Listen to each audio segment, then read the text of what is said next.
Hachette Audio presents Born with Teeth, a memoir, written and read by Kate Mulgrew. Please enjoy the PDF of photos that accompanies this audiobook. For Beth, who always met me there. The bird of time has but a little way to fly, and lo, the bird is on the wing. From my mother's secret box of sayings. Chapter 1. Langworthy Avenue. I started out in a greenhouse with a red door in a small town where mysteries abounded. Immediately after issuing me into the world, my mother took me to this house and put me in a shoebox, which she placed on the dining room table so that one and all might come and gaze upon my perfect miniature beauty. Hands like starfish, to hear her tell it. Grave but ravishing cornflower blue eyes, and, most remarkable of all, a set of baby teeth. 2 pearls on top and 2 nonpareil on the bottom. Shakespeare, my mother said, would have a field day. The neighborhood ladies were not impressed and stood there in silent judgment with arms crossed over pregnant stomachs. It wasn't good form to crow about your child's beauty, especially considering the vast numbers of children that populated those Irish-German households. My mother, however, was undaunted and maintained her frantic vigil until she convinced herself that I, her first daughter, was growing even tinier than I had been at birth. Alarmed, she rushed me to the hospital and demanded that I be incubated. Dr. Sharp, her obstetrician, shook his head, but to no avail. And so it was that in that strange aquarium of light and warmth, my mother's face pressed against the glass, I developed a constitution that could only ever be described as able and hearty. My father observed my growing appetite for solid food with ill-concealed contempt. Jesus H. Christ, he would mutter as I shoved yet another fistful of banana pudding into my mouth. I'm going to the Lux Club for a belt. Of course, the Lux Club at happy hour was thick with young Catholic fathers, looking for a quick reprieve before heading home to their harried wives and hordes of screaming children.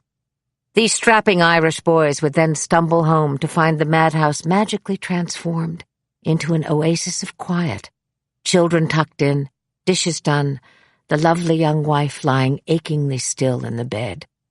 He might whisper, "Shh," if she started to turn, and then, oh so quickly, the nightgown was up over her thighs, and the deed was done in a lightning flash, so that neither he nor she could ever remember with nostalgia the actual moment in which any of their children was conceived. My father was not surprised when Dr. Sharp visited and announced that I would need a special crib, one with bars on all sides as well as over the top, because would you believe it, said the good doctor, but this kid has no sense of pain. Mother was delighted by the novelty of this condition, and stood stoically by as my baby teeth were pulled, quickly and without incident, so as to prevent my eating them. I was too young to wink with intention, but I like to think I caught my father's eye as he pulled on his overcoat and invoked yet again the name of his secret friend, Jesus H. Christ. Babies appeared with maddening regularity. The bassinet, to my horror, was constantly emptied of one baby and filled with another. This was a sleight of hand I simply could not grasp, and yet I was told sternly that this was my younger brother Joe, and to always rely on my older brother Tom, and to hold this newest one gently and quietly, because she was just an infant, and her name was Maggie. I was given a bottle and told to feed this baby, while the other kids went streaking out the front door to the old lot across the street, where all the neighborhood children were at play. Screams of pleasure and abandon pierced the living room where I sat in an armchair holding my baby sister, who seemed to me quite leaden, swathed as she was, in thick cotton blankets. My resentment blossomed into rage when it dawned on me that I was not to be allowed my freedom that afternoon, that I was, in fact, being held prisoner by this lump of obligation called a sister, and that not only had my siblings abandoned me, but my mother had as well. With growing fury, I rose and carried the baby into the kitchen, where I placed her on the countertop. I then took the bottle, unscrewed the lid, and poured the milk into the sink. At 4 years of age, I was sturdy and capable, or so my mother clearly thought, besetting me with duties far beyond my ken. My mother would pay for this injustice, and she would come to appreciate that I not only needed but deserved to play with the other kids at dusk in the old lot. With hatred and precision, I turned the faucet on, and when the water ran cold, I filled the bottle up. I gathered Maggie and the bottle in my arms and trudged back to the armchair where, without hesitation, I fed my little sister the bottle of ice-cold water that would kill her. When my mother at last came home and retrieved her baby, I struggled to tell her that it was I who had dealt the death blow, which was why Maggie now lay in her crib silent and inert. I desperately wanted to confess to this homicide and clear my conscience, but my mother would have none of it, and shooed me out the door to join my friends in what was left of the day's play. The next morning, I crept into the nursery and on tiptoe peered closely at my sister. Maggie gazed at me with mild eyes and gurgled as only very sentient babies do. At that moment, I heard peals of laughter emanating from the basement and raced out of the room and down the stairs. The sound of my mother's laughter was the sound I lived for, because it was absolute and good. I found her doubled over, clutching her sides, tears streaming down her cheeks as she pointed helplessly at the walls. Months before, my mother had painted the walls of the basement with murals depicting popular fairy tales and nursery rhymes. The Three Little Pigs, Little Red Riding Hood, Mary Had a Little Lamb, Jack and the Beanstalk, and, of course, Sleeping Beauty. The murals were very clever, because my mother had been an artist before she had married my father and become an indentured servant, however glorified. "Look, kitten, look!" she cried, pulling me by the hand until I was just inches from the Three Little Pigs.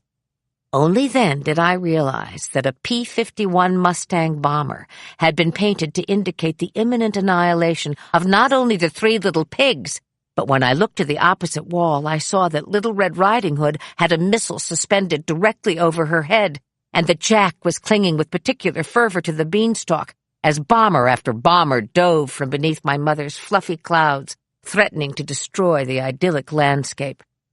Some wicked-looking soldiers had been painted peering out from behind a barn, one of whom, wearing a helmet, held a rifle to the little lamb's head, and yet another leered at Little Red Riding Hood, all of which seemed to delight my mother and kept her, as she herself would say, in veritable stitches. When my father came home after his daily nip at the Lux Club, my mother gave him the cold shoulder and said, "Boy, are you in trouble." He grinned sheepishly, which I thought an inappropriate response to my mother's obvious displeasure. We were put to bed early that night, but when I was sure my brothers and sisters were fast asleep, I stole out of my little bed and worked my way stealthily down the stairs. I discovered my parents in the basement, their shapes only partly visible in the dimly lit room, but it was clear that they were holding on to each other, and that their faces were very close together, and that my father was grinning, and my mother was laughing, until suddenly, and for no reason at all, they pressed their faces together and stayed like that for a long, long time. Desire and disillusion created the chiaroscuro of my parents' early marriage. Just a year earlier, my mother had danced with Jack Kennedy at the inaugural ball, and, despite her advanced pregnancy, the president had pulled her close and, smiling, whispered in her ear, "You missed your chance, Chick." But Catholic girls from good families don't miss chances. They dodge bullets and slowly relinquish their dreams. They go to Mass and wait for a miracle, and aren't terribly surprised when it arrives in the shape of a handsome young man with modest ambition, dry wit, and honorable intentions. In gratitude for this miracle, the young woman will curb her passions with a sharp discipline. She will pack her bags with nothing of the trousseau she had been promised. She will leave a world of fortune and entitlement, and she will travel a very long way to a remote city in Iowa, where she will be met at the train by her mother-in-law, an elegant woman dressed in a chartreuse silk suit, who will extend her hand and say, "I would prefer it if you called me Mrs. Mulgrew." In Dubuque, Iowa, the green house with the red door was unconventional. Inside lived a woman who came from the East, a striking young woman with auburn hair, freckles, and a ready laugh, who was often seen in the company of her very good-looking and charming husband. And though they were christened Joan Virginia and Thomas James, they were known as Jicky and Ace, and they knew how to drink, how to dance, how to talk, and how to stir up the devil. My father, intense and tightly wound, was a presence strongly felt. He wanted things to happen, and he desperately wanted things to happen that would please his prize of a wife. Above all, he wanted her to love him. He opened the front door at 7 p.m. one Friday night to find all 4 of us children stark naked and screaming with delight as we jumped, one by one, down the laundry chute, bottoms splintered and foreheads bruised as we crash-landed onto an ever-growing pile of dirty clothes.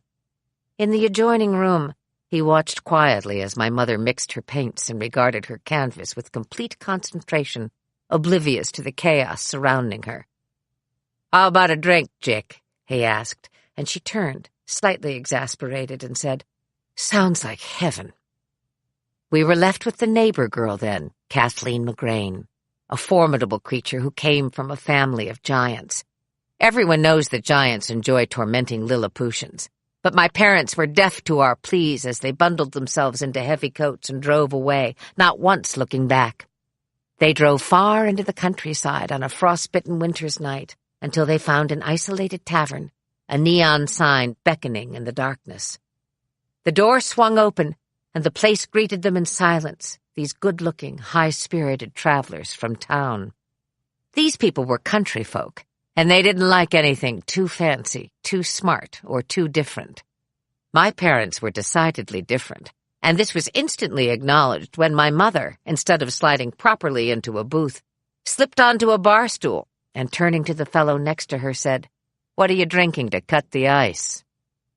The fellow at first blushed, then, startled by his own insecurity, grew suddenly bold and ordered the bartender to get the little lady a drink, which she immediately accepted. And when she raised her glass to clink with his, the man threw back his head and laughed. In very short order, there were many drinks and many clinks, and the jukebox lit up, and the countryman wanted my mother to dance, and so she did, but she didn't like his style, which was rough and overreaching, and that was when she called out for my father to save her. But when my father, laughing, intervened, the rough man turned purple, and before there was even a second's grace, fists were flying, chairs were overturned, and it was a real down-and-dirty place-your-bets bar fight. My father was the victor, and my little mother, cheeks blazing and blood racing, bundled him into the car and took the wheel, peeling out of that parking lot like there was no tomorrow.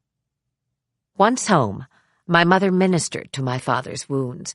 Medication in the form of many whiskeys was taken, and so, too, in the end, was the nurse, who found my father's black eye and bloody nose absolutely irresistible. On a Sunday morning 2 weeks later, the house was curiously still. My father lay in bed much later than usual. I was in the kitchen doing what I did best, foraging for food. The boys were outside raising hell, and my mother seemed to be hiding. I did not find her in the basement, at her painting, or in the backyard at the clothesline, or in the living room, reading her book. I slowly climbed the stairs to the second floor, thinking I might discover her stealing a quiet moment for a bath, but the bathroom was empty. Suddenly, I heard a soft noise, one with which I was unfamiliar, but that nonetheless sent a chill through me, and made me stand very, very still, as if frozen in place. From where I stood, I could see into my parents' bedroom, and in the half-light I could make out my mother's form, bending over Maggie's crib. But my mother was not touching the baby. Instead, she had one hand over her mouth and the other extended above her, as if reaching for someone. I heard a mangled groan and saw my father as he approached my mother, who suddenly turned and looked at him as if she didn't know him, frantically waving her arm at him as if warning him to stay away. That's when I saw the most confusing thing of all. My father stepped quickly to my mother, and, pinning her arms to her sides, turned her away from the crib, and, bending down, put his free hand on my little sister's neck. His head dropped for a moment, and then he straightened. gathered my mother in his arms, and carried her out of the room. Maggie disappeared from the house, and we were told nothing. Little children could not grasp the notion of death. Nevertheless, at the age of 4, I felt my mother's growing distance, and I became her constant shadow, sometimes even demanding that she put me in her lap, and so she would, whereupon I would take her hand and place it deliberately over my own, so that I could play with her slender wristwatch and imagine that I was, if only for a moment, in charge of my mother's happiness. The crib was removed from the master bedroom, and all of Maggie's clothing was stored in a bin, which my father sealed and put away in the attic. A week later, he came across my mother in the laundry room, where she had long ago organized individual cubbies in which to place each child's clothes.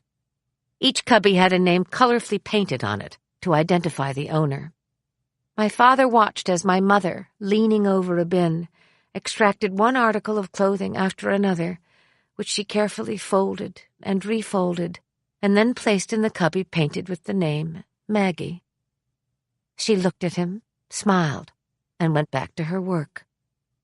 Some weeks later, my father and my grandmother decided to send my mother on a cruise. My father bought my mother new dresses and a new coat, not only to accommodate her 5th pregnancy, but because she had become so thin, having subsisted for weeks on a diet of cigarettes and coffee. I can't remember whether she kissed me goodbye or not, but it didn't matter, because I knew I would be spending many days alone in my room, watching the other kids playing in the old lot, secure in the knowledge that it was I, and I alone, who had killed my sister Maggie that fateful day when I had forced the ice water into her lungs. I had tried to tell my mother, but she wouldn't listen, and now it was too late. Chapter 2. Derby Grange. To atone for his sins and the regularity with which he committed them, my father drove into the countryside one Sunday afternoon when I was 6 years old and did something marvelous. He bought a house. Certainly it was a gift for his wife, who had tired of town life and longed for solitude, surrounded, as she was, by an ever-deepening pool of offspring. To add to the first 3, my father had committed 2 new sins, whom they called Laura and Tessie, and who had arrived so quickly and unceremoniously, it was as if they were pulled out of a hat. Perhaps that was my father's intention, a magic trick so dazzling that my mother would be forced to shake off her sadness and leave the memory of Maggie behind. As it turned out, we left everything we'd known behind and traveled what seemed great distances, across highways, through valleys, and onto curious and foreign gravel roads, until suddenly we came upon a place so vast and beautiful as to appear unreal. We were very little, Tom, Joe, Laura, Tess, and me, but even very small children know paradise when they see it. And this was paradise. The driveway led up to a big brick house with a wide front porch that opened onto a sweeping lawn studded with magnificent trees. There were cornfields to the right as far as the eye could see, and to the left, a shadowy glen that we would learn turned into a secret timberland, and beyond that timberland, a ribbon of creek wound its way over hills and through valleys of untamed farmland. The house had been built in the 1850s, Italianate in design, with high ceilings and clean, stately lines. It contained surprises of every kind, awe-inspiring novelties such as a maid's room and a stairway for servants, wooden shutters that closed over floor-to-ceiling windows, a basement cool and deep, full of dark corners and secret caves. Upstairs there were 5 bedrooms, and a long curved stairway with a smooth mahogany banister that served as the main artery to the downstairs, in which every room had a distinct purpose. The good living room eventually evolved into a formal living room, but in the beginning it is where we all slept, camp-style, in sleeping bags on the floor. There was a comfortable middle room that we dubbed the TV room, because the single television set we owned but were never allowed to watch was put in there to serve as a reminder of a dream that might come true if only we behaved like perfect children. Along with the stereo set, all of Mother's books, a complete set of Encyclopedia Britannica, and my father's prize photograph of a Sioux Indian chief who had swallowed a bumblebee. The dining room, airy and graceful, had windows on all sides, and almost every room boasted a fireplace, which, to us, was unspeakably thrilling. The main kitchen led into the summer kitchen, which was tenuously attached to the house, and then, beyond the back door and very close to the big house, was another smaller house, which we immediately christened the Ghost House, and beyond this a chicken coop, an apple orchard, and a red barn with a silo. This modest estate was called Derby Grange. My father had stumbled across the place on one of his Sunday drives, had been invited in for a drink, and left 4 hours and $21,000 later the proud owner of not only the house, but also the 40 acres of land that surrounded it. Because of this unexpected and astounding gift, I instantly and unconditionally forgave my father all of his sins, and in fact decided that it was the one place on earth capacious and beautiful enough to accommodate all of my siblings, despite their shortcomings. During the day, Tom, Joe, and I attended the one-room schoolhouse down the road called, appropriately, the Derby Grange School. In it, 6 grades of children matriculated in short rows consisting of no more than 5 chairs each. Ellen Birch, tall and peculiar, stared at us with unblinking black eyes from her lonely solo seat in the 5th grade.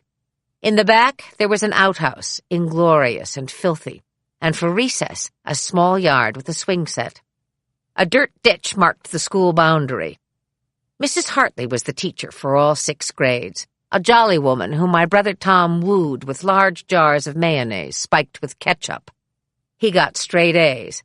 I, however, did not, because next to me sat the infamous Peggy Hickey, who was forever whispering nonsense in my ear, but who nonetheless brought a lunchbox to school, so full of delightful things that I couldn't help but respond to her incessant questions, and even managed to overlook the fact that she allegedly wore a diaper instead of underpants. So desperate was I for a nibble of anything that resembled real food. At home, my little mother went about the business of making Derby Grange her own. But maybe because she herself was so petite, and because she smoked incessantly and drank endless cups of coffee, dinner was always a disappointment. The fanfare that preceded the event, however, was executed with élan every night. If it was chicken and rice, we were going to Sevilla. If it was overcooked meatloaf and undersized mashed potatoes, it nonetheless came from a Craig Claiborne recipe, so pretend you're eating at the 21 Club in New York.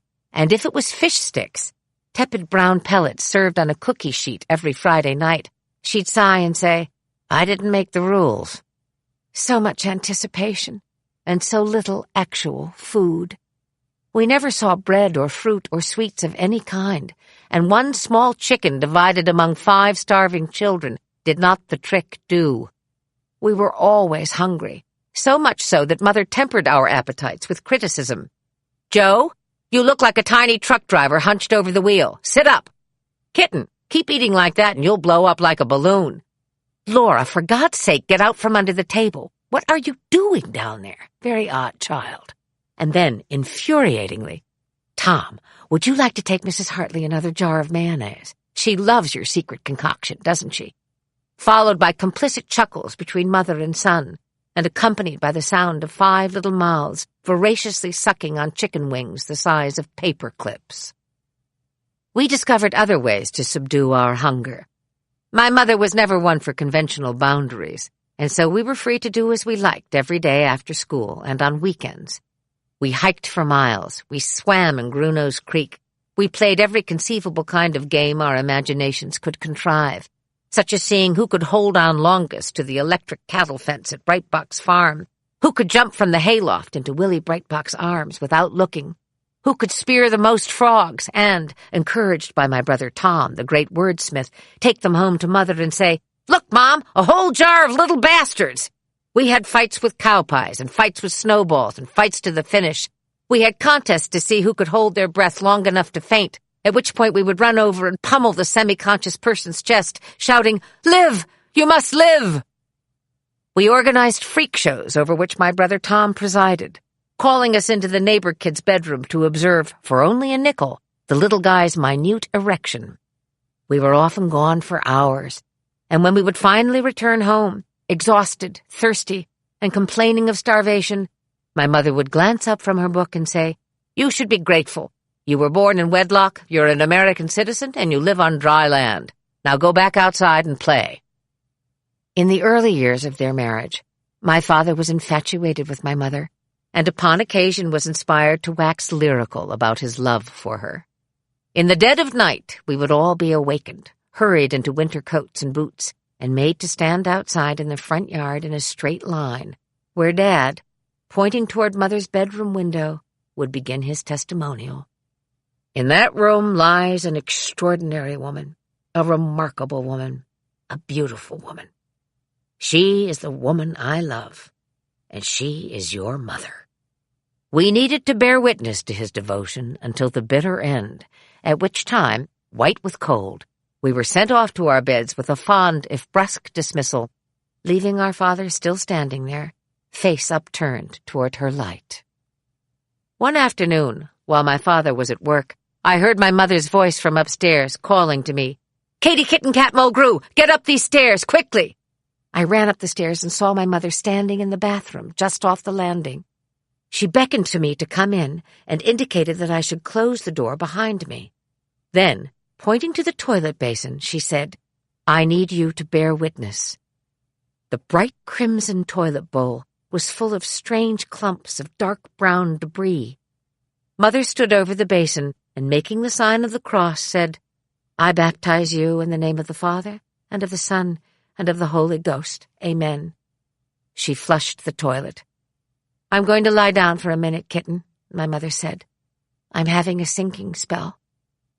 Soon enough, however, another little face peered out from within the bassinet. My parents named him Sam, and he was a quiet baby, tow-headed and serious. We older kids never paid much attention to who was in the bassinet, since obviously such a creature could make little, if any, contribution to the tribal elders, an elite group consisting of Tom and me, with the occasional bone thrown to Joe, whose volatility often had us elders on tenterhooks. In the 2nd grade, I fell in love with a plump-cheeked, bespectacled boy named George, whose quiet, serious demeanor intrigued me. So entranced was I by his eyeglasses, and the fact that not only adults but evidently little kids could wear them, that I didn't see Peggy Hickey pumping hard on the swing and flying toward me like a bat out of hell, and before I knew it I was out for the count, blood streaming from my forehead. My mother, upon being notified, asked if someone would walk me home, and when I arrived, she applied a Band-Aid to the wound and told me to lie down and take a nap. She had a friend over for lunch, and this woman, the mother of 16 children, took one look at me and said, "Joan, this girl needs stitches, and she needs them now." Whereupon we set off on an adventure that resulted in 12 stitches sewn laboriously into my brow, and a nice doctor who said to my mother, "Your daughter's lucky. Another inch and she'd be missing an eye." When we got into the car to drive home, she pulled out of the hospital parking lot and said, "I think that doctor was a bit of a flirt, don't you?" In the 3rd grade, we had a new teacher called Mrs. Ridaris. She was tall, with pitch-black hair and a nice, if slightly severe, manner. She was no Mrs. Hartley, that's for sure, as my brother quickly learned when he attempted to dazzle her with his culinary masterpiece.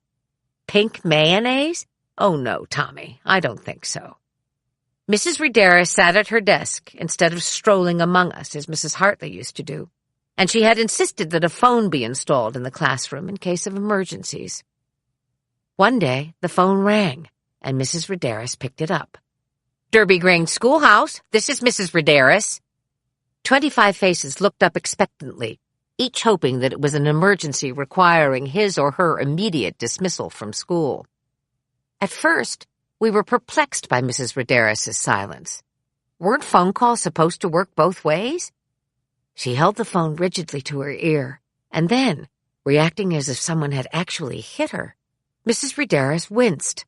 Her eyes filled with tears, and after what seemed an eternity, she whispered, "I see. Yes, I see." She put the phone down and, turning to the class, said, "Go home, children. The President of the United States has been shot, and you must all go home." Assuming a solemnity we neither understood nor truly felt, we all left the schoolhouse and made our respective ways home. There were no cars and no buses. Everyone walked. Our house was 1/4 of a mile down the road, and we walked toward it slowly, sensing that what awaited us would not be good. When we arrived at the stone gates, we were surprised to see the driveway filled with cars. We entered through the back door and slipped into the kitchen unnoticed. From there, we could observe what was happening in the living room. The scene was disturbing. My father was the Dubuque County Democratic chairman, and it was not unusual to see him in the company of his political cronies, but it was extremely rare and very unsettling to see so many men gathered together in a confined space, watching the television in the middle of a weekday. They stood in absolute silence, their faces riveted to the screen. The room was thick with cigarette smoke. I crept past them, through the kitchen and dining room, and it was then that I saw my mother. She was alone, perched at the top of the stairs. One hand was under her chin, elbow on knee, and the other grasped a banister rail. Her hair was unkempt, and she was wearing a soiled apron that only slightly concealed the omnipresent pregnancy. But what struck me most was the look in her eye when I called up to her. It was a look I had seen once before, and would see only once again in years to come. And it was a look that so frightened me, I actually could not move toward her. Blank, vacant, empty eyes looked not at me, but past me, and I knew my mother was lost in a memory I could never understand, nor ever be allowed to share. Some ancient sadness behind her eyes made me feel utterly helpless and alone. She wasn't my mother in that moment. She was someone else entirely, a stranger to whom my existence mattered not at all. My mother attended the president's funeral and returned a week later, just in time to have her 8th baby. This time she stayed in the hospital longer than she had with any of her other deliveries. But what was most troubling was the appearance of a young farm girl at the back door one afternoon, a plain, straw-haired girl who carried a suitcase and said her name was Dora Lamb, and could she please come in. My father escorted this girl into the kitchen and introduced her as a mother's helper. She was to live in the maid's room, and evidently she was going to help our mother. When my mother came home, we all gathered in the front yard to greet her. Dad helped her out of the car, and smiling, she walked toward us carrying a pink bundle in one arm and a shopping bag in the other. She turned to Dora Lamb, transferred the pink bundle to her arms, and said, "Her name is Jenny. Good luck." Then she went into the house, all of us trailing behind her like ducklings, and when she reached the TV room, she took off her coat, reached into the shopping bag, and withdrew what looked like a large jar of preserves. She then proceeded to pull an ottoman over to the fireplace, and in one deft move, she jumped onto it, kissed the jar, and placed it with 2 hands dead center on the mantelpiece.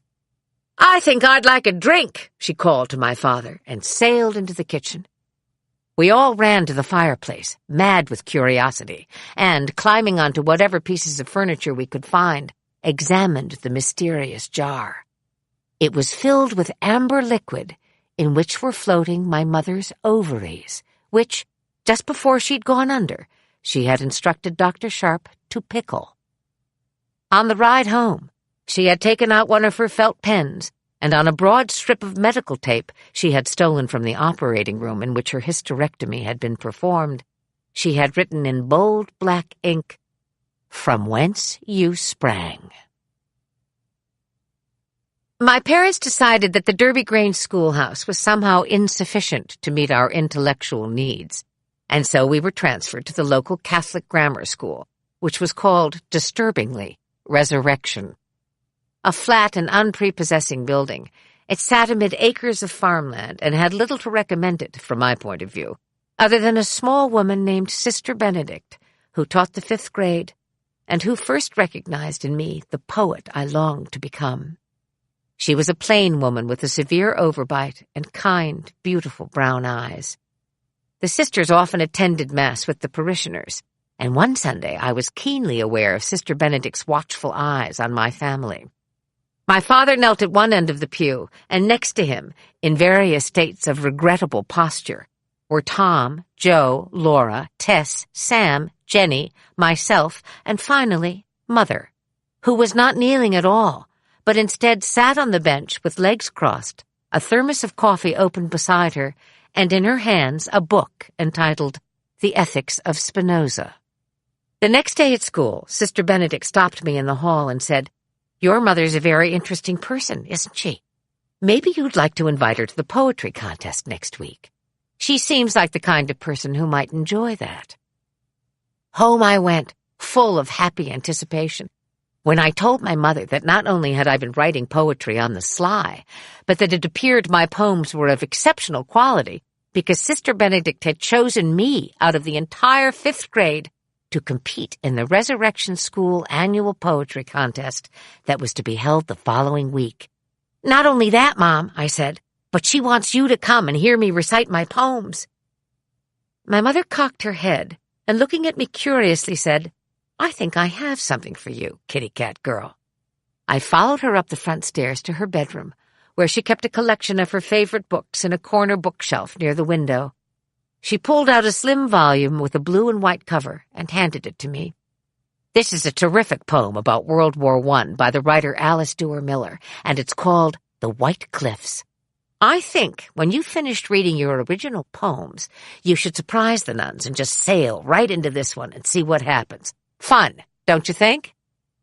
My mother's idea of fun was a 50-page poem about an American girl and an English aristocrat who meet in London on the eve of World War I and fall in love. We follow the young woman's narrative through romance, marriage, childbirth, war, the death of her husband, and finally into her middle age, at which point she stands overlooking the white cliffs of Dover and says, "I am American bred. I have seen much to hate here, much to forgive. But in a world where England is finished and dead, I do not wish to live." On the afternoon of the poetry contest, we were all led into the school auditorium, which doubled as the cafeteria, and told to take our seats as designated. The nuns and priests and a few of the ladies who worked the lunch shift sat on one side of the room, and the entire rest of the school body sat on the other. We, the poets, were given seats of honor in the very front row. The program began, and I sat stiffly through what I considered several really boring readings of very bad poems until, at last, my name was called. I walked to the podium with my sheaf of poems in hand and looked out over the crowd. Kids of all ages and sizes, girls in ill-fitting uniforms, and boys sporting John Deere caps, most of whom were making inappropriate sounds and fidgeting wildly in their metal chairs. On the other side of the room, the nuns and priests regarded me in austere silence. Suddenly, something at the back of the room caught my eye, and, in a moment of tremendous relief and joy, I recognized my mother in her ubiquitous gray sweater, a red kerchief tied around her hair, leaning casually against the door. She acknowledged me with a small smile and a covert rolling of her hand, which I had been trained to understand meant, "Get on with it." After I read my 5 original poems, I eagerly awaited the response of my audience. But there was none. Sister Benedict clapped once or twice out of Christian charity, but other than that, it was dead quiet. At that moment, I pulled The White Cliffs from my blazer pocket and, taking a deep breath and without explanation, began to read. I didn't stop until I had read the whole thing. When I was finished, I looked up and realized, with a pang, that my mother was no longer standing in the back of the room. She had moved closer and now stood next to the row of nuns, and she was clapping. The nuns were applauding too. But something else was happening that I found even more disconcerting. Most of the nuns had tears streaming down their cheeks. Sister Mary Elizabeth was laughing and crying simultaneously, and Sister Benedict was standing, clapping delightedly and beaming with pride. On the way home, my mother was silent. This did not bode well, I knew, and although I was devastated, I turned my back to her and, feigning indifference, stared out the window as we drove past Gruno's Creek and started up the long gravel road toward home.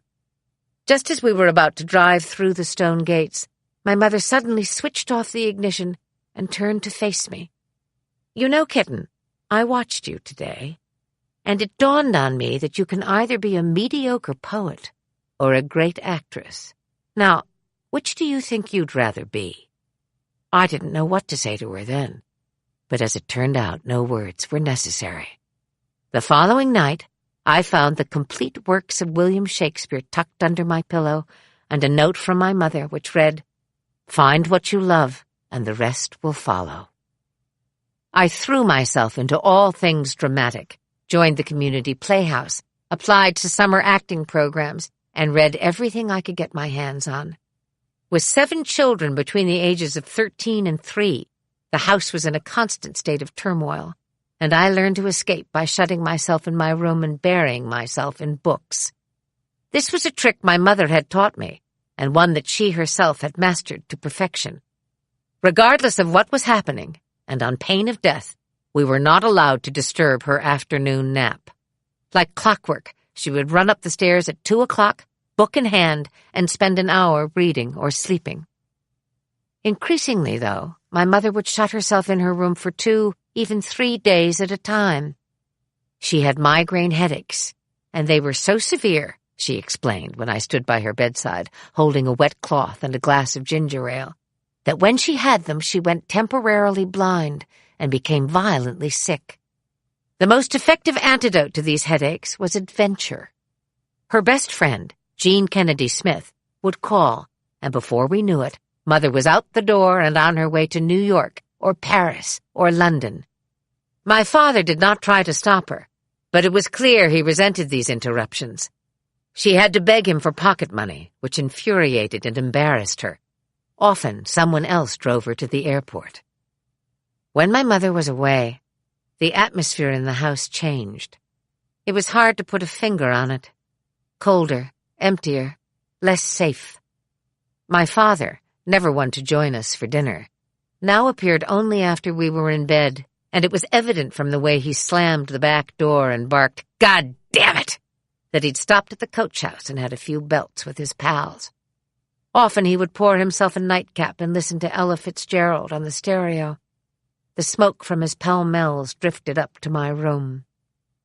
Sometimes I would lie in my bed and imagine him down there, sitting on the couch with his glass of scotch, listening to the blues. I wondered what he was thinking about as he sat there, hour after hour, lost in thought. I loved my father, loved his gallantry, his grace, his Irish good looks, but his quicksilver moods frightened me, and I was always slightly on my guard. "Beware," something inside me always whispered. "Watch out." There came a night when the house was too still.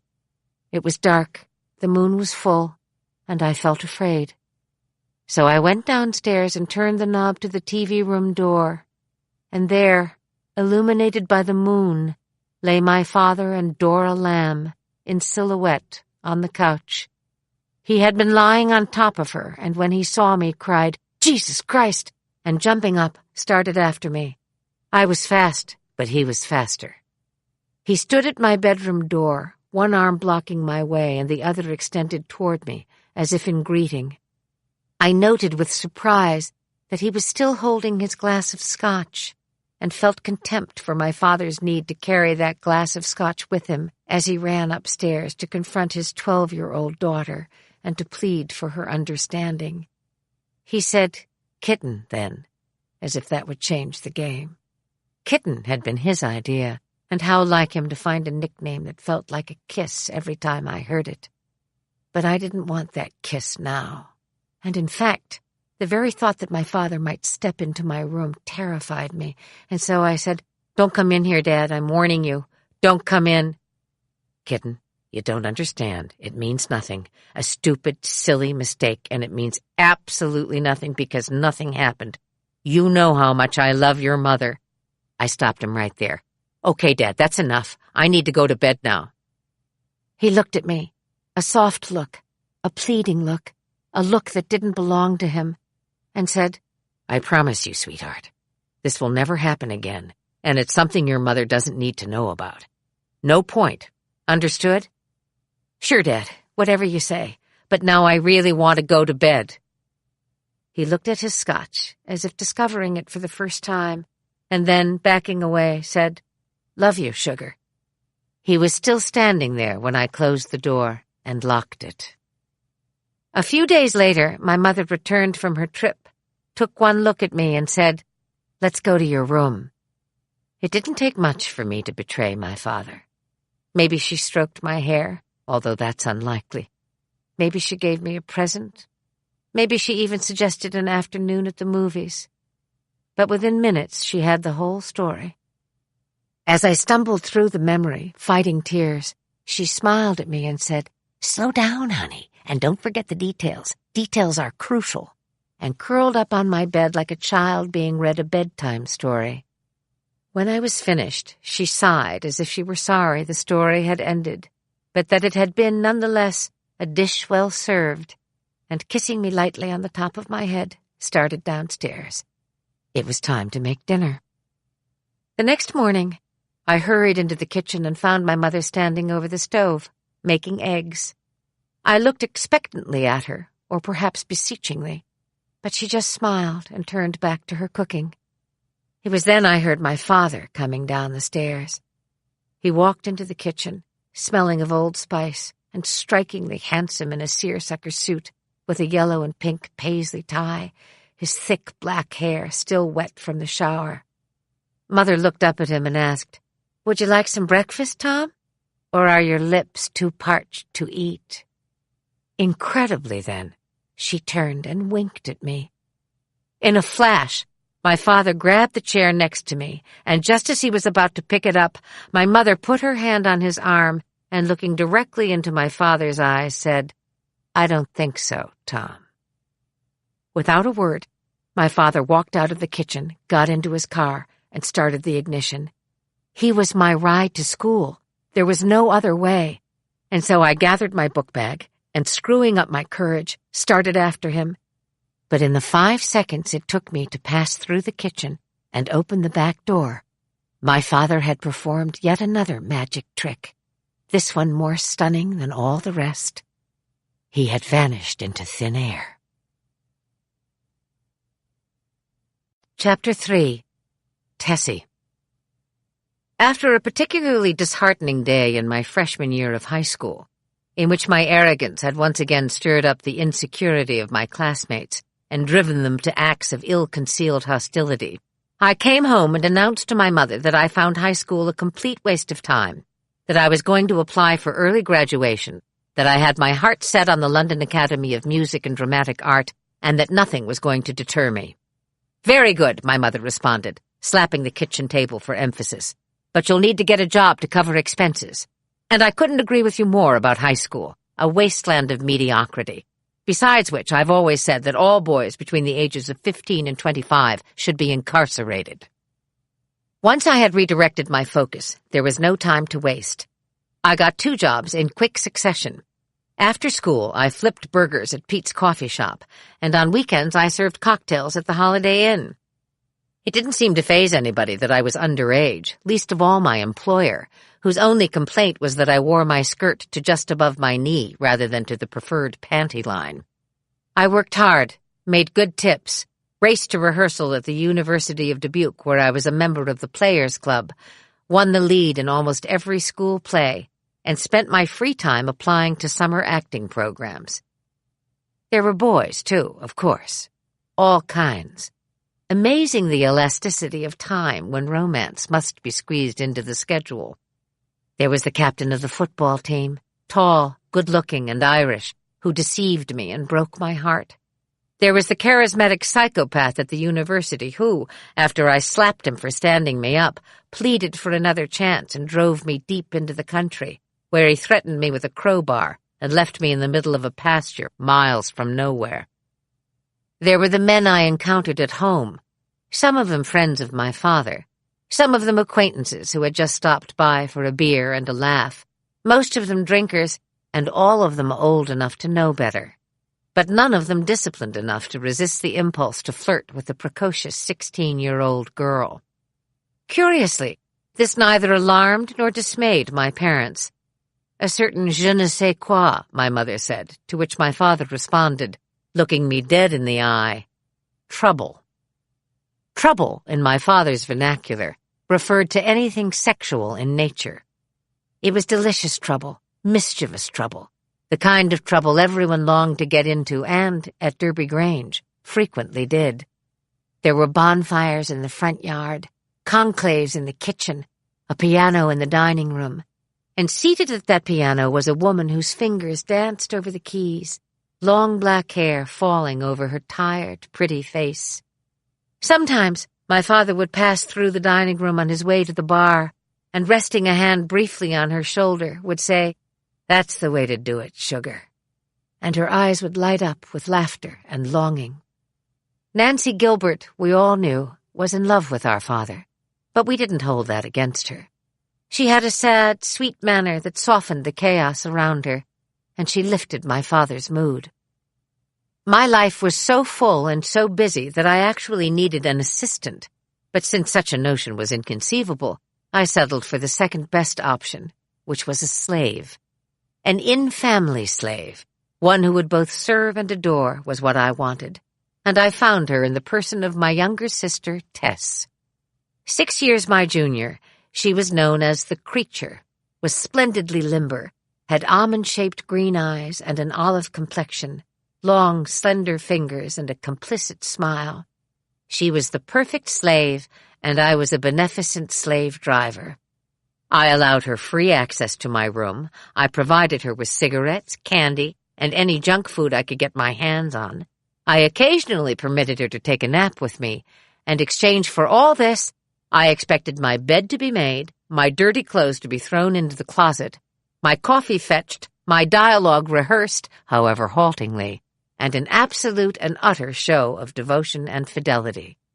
This was our pact, and we sealed it, again and again, by playing a game in the front yard called Robe.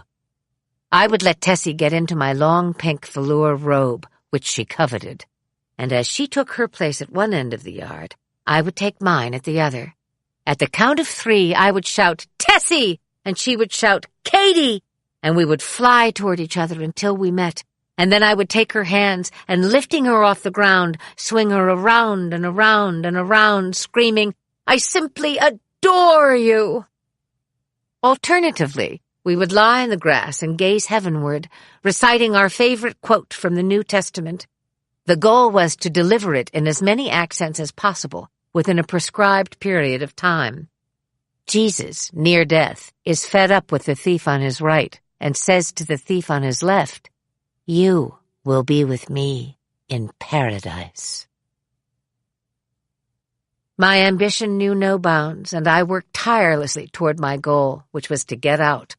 I yearned to become a real actress. I lived at home, but I was already separating myself from the family. My siblings crossed my line of vision on my way out the door, to rehearsal, to the coffee shop, or into my boyfriend's car, but I seldom engaged with them. I was on a mission. Tessie alone witnessed my frustration, my anxiety, and my unrelenting longing to be free. She sat on the bed and helped me pack for Europe when I was invited to participate in the final audition process for acceptance into the London Academy of Music and Dramatic Art. And she was there when I came home, in defeat, devastated and mortified. Too young, they had said. My father was furious with me for having ignored his telegram, insisting that I return home immediately. In London, I had been introduced to Hale Bagot, the youngest member of the House of Lords, and he had invited me to his parents' home in Kent for a long weekend.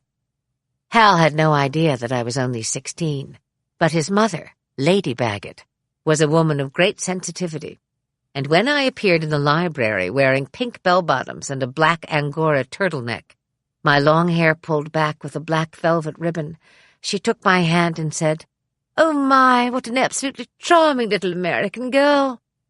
That night, at a formal dinner, I was seated far away from Hal, next to a much older man in a deep blue uniform elaborately decorated with medals.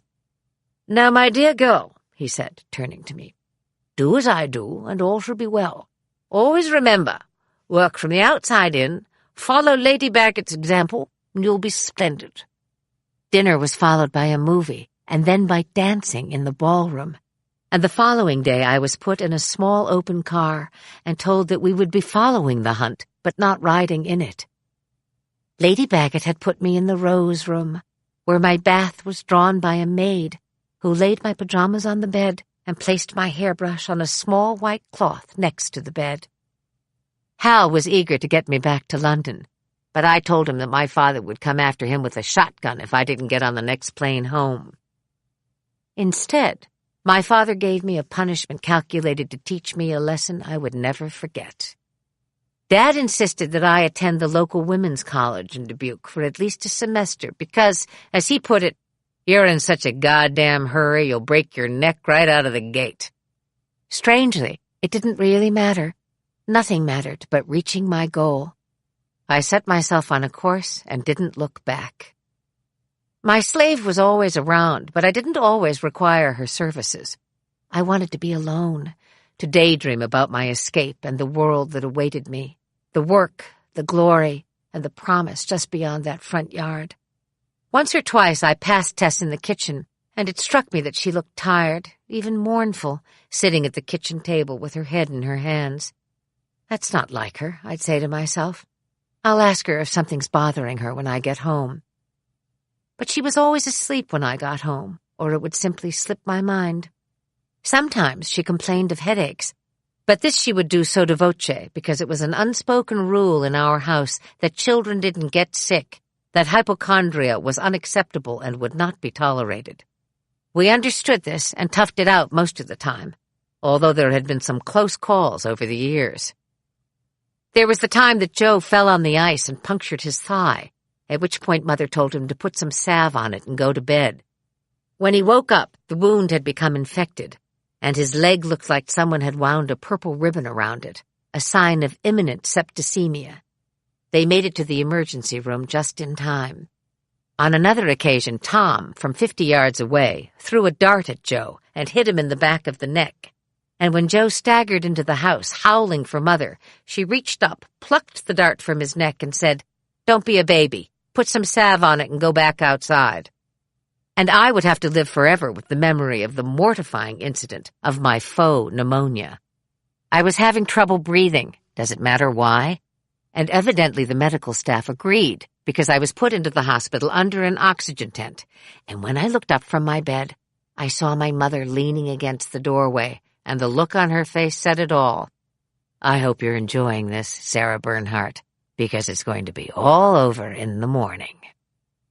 Outsiders regarded my mother's inability to cope with sickness as a kind of sickness itself, but then no one understood my mother like I did, and very few were privy to her history, which explained everything. My maternal grandmother had died in childbirth when my mother was just 3 years old, whereupon my grandfather quickly remarried a woman named Elfrida, who was beautiful, glacial, and utterly self-absorbed. My mother was sent to a convent boarding school where she met a plump little girl by the name of Jean Kennedy. This little girl became her best friend and saved my mother's life by taking her home for Christmas holidays in Boston and long summer vacations in Hyannis. They were wonderful to my mother, the Kennedys, but even their glorious largesse could not make up for what my mother secretly yearned for, a mother of her own. To that end, my mother approached me one day and asked me to sit and have a cup of coffee with her in the kitchen. "How old are you now, kitten?" my mother asked, as if we were second cousins who had come across each other at a family picnic. I sighed heavily and said, "I am 15 years old, Mother." She tapped my hand lightly with her fingers, and looking out the window said, "You know, I've missed having a mother. It's a gaping hole. I think having a mother is one of the great things in life, one of the only things that can save you. I'm always looking for my mother, and frankly, kitten, it's becoming exhausting. So I thought I'd ask you if you would be my mother. You just have that way about you. You're not really what anyone would call a typical daughter. but I think you have exactly what it takes to be a mother. Don't you think it's a good idea?" I was flattered. I was appalled. And accustomed as I was to her eccentricities, I was rendered temporarily speechless when suddenly, as if God had taken a moment out of his busy day to check in, the phone rang.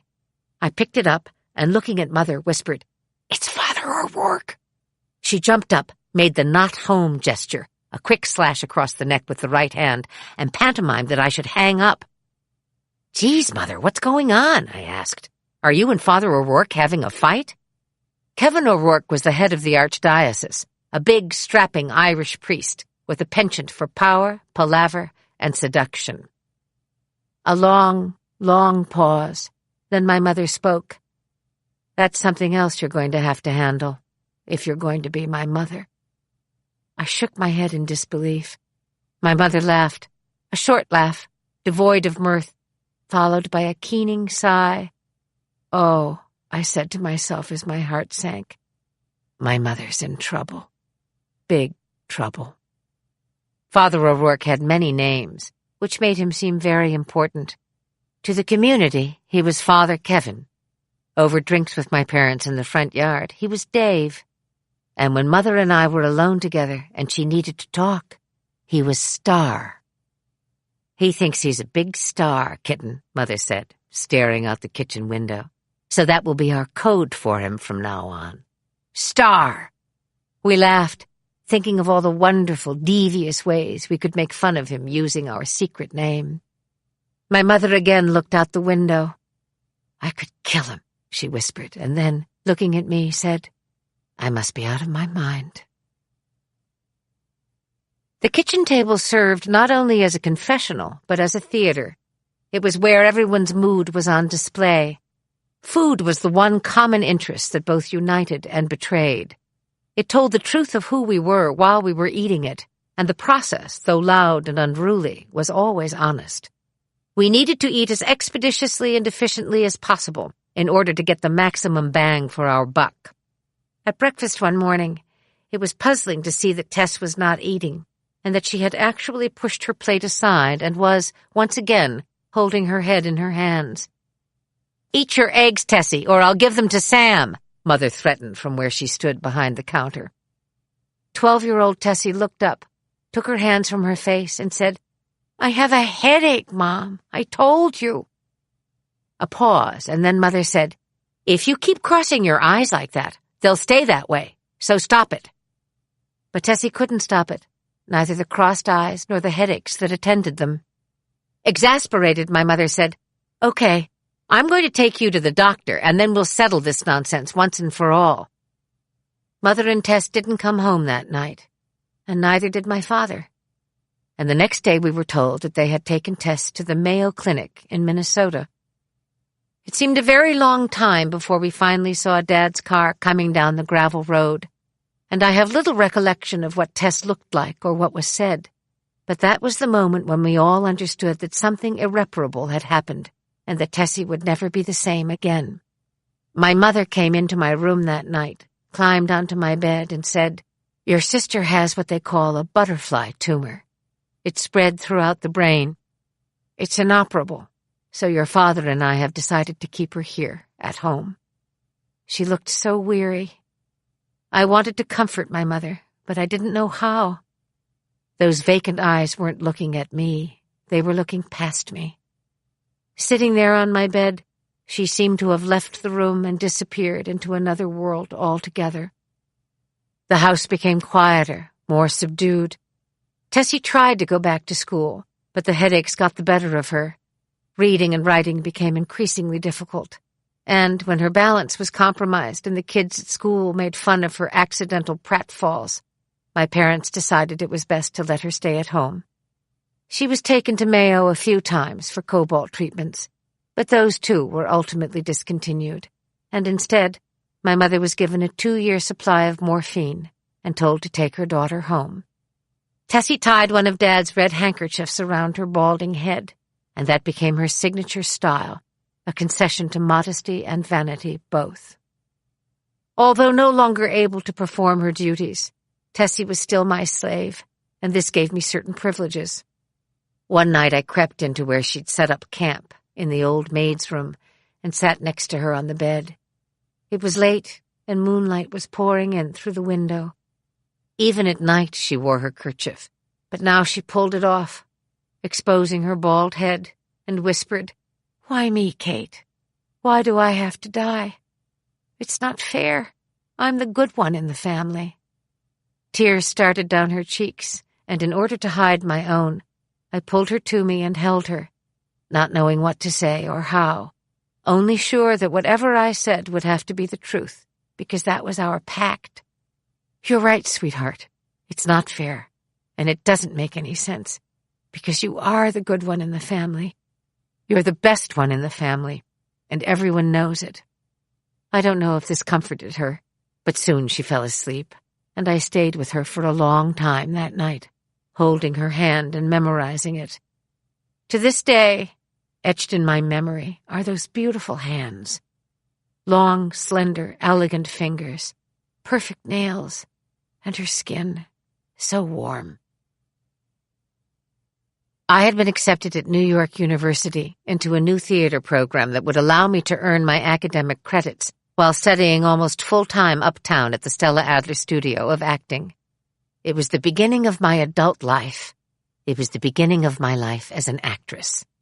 It was the beginning of a journey that, by necessity, meant the end of my girlhood. The night came when I was to leave. It was an evening flight because Dubuque was a small town, and the regional puddle jumper only flew twice a day to Chicago. My suitcases stood by the front door. Had I said goodbye to everyone? Was it my mother in the car outside, or was it my father? All a mystery now, the details that marked that leave-taking. All but this. Just as I reached for my suitcase, I heard a noise, and when I looked up, I saw Tessie sitting at the top of the stairs. Her little red kerchief was slightly askew, and she was crying softly. I had to strain to hear her say, "I don't want you to go, Kate. I'm scared. I'm going to miss you so much." I looked at my little sister sitting there, and even though it was impossible to say goodbye, impossible to think of what lay ahead, and impossible to understand how desire and despair can conspire to lead to a moment such as this, I knew I had no choice. Tess knew, too, and in the twinkling of an eye, like a whisper, like a dream, she flew up the stairs and was gone. Chapter 4. Actress. The traffic, the pavement, the patterns, the lights. I was home, and I knew it. In a taxi hurtling across the Triborough Bridge, the cabbie and I traded barbs and bon mots, as if this were just another day, and I was just another fare headed downtown to Washington Square. I jumped out of the taxi on the corner of 5th Avenue and 11th Street, grabbed my bags, and swung through the revolving doors of the Samuel Rubin International Residence Hall, where life would begin. It was understood that I would be taking my academic courses downtown and studying acting uptown, but from the very beginning this arrangement did not suit me. Too much distance between what I craved and what kept me from it. The academic suffered from the get-go, but it was a different story altogether once I got off the subway on 50th Street and 7th Avenue and entered the doors to the Stella Adler Studio of Acting, situated in the north side of the City Center building. On the floor that shaped me as an actress, there were 3 rooms, and in the largest of these rooms there was a throne, and upon this throne sat a queen. Stella Adler regarded herself as royalty, and so, as a consequence, did we. She was a tall woman of indeterminate age, blonde hair masterfully coiffed, so as to look at once unstudied and very chic, ropes of pearls draped around a long neck, a white silk blouse, the collar of which was perpetually ringed with makeup, revealing a full bosom and a face unlike any I had ever seen. It was rubber, it was marble, it was sadness, it was joy, it was anything she wanted it to be, and she wielded those sudden transformations like a weapon. Stella did not suffer fools, not lightly, not briefly, not ever. Students were dismissed for wearing blue jeans, for chewing gum, for looking bored, and woe betide the person whose insecurity masqueraded as arrogance. "You have somewhere you'd rather be?" she once asked a young man who was holding an unlit cigarette in his hand. He smiled seductively. Then she struck a match, and when he put the cigarette to his lips, she instead touched the flame to his hand. The young man didn't flinch. She blew out the match. The room was dead quiet. "Get out," she said to the young man, "and don't come back. You're in the banker's way." The banker's way meant that you were not fit for acting, not able to channel passion, not sensitive to the subtleties of human nature.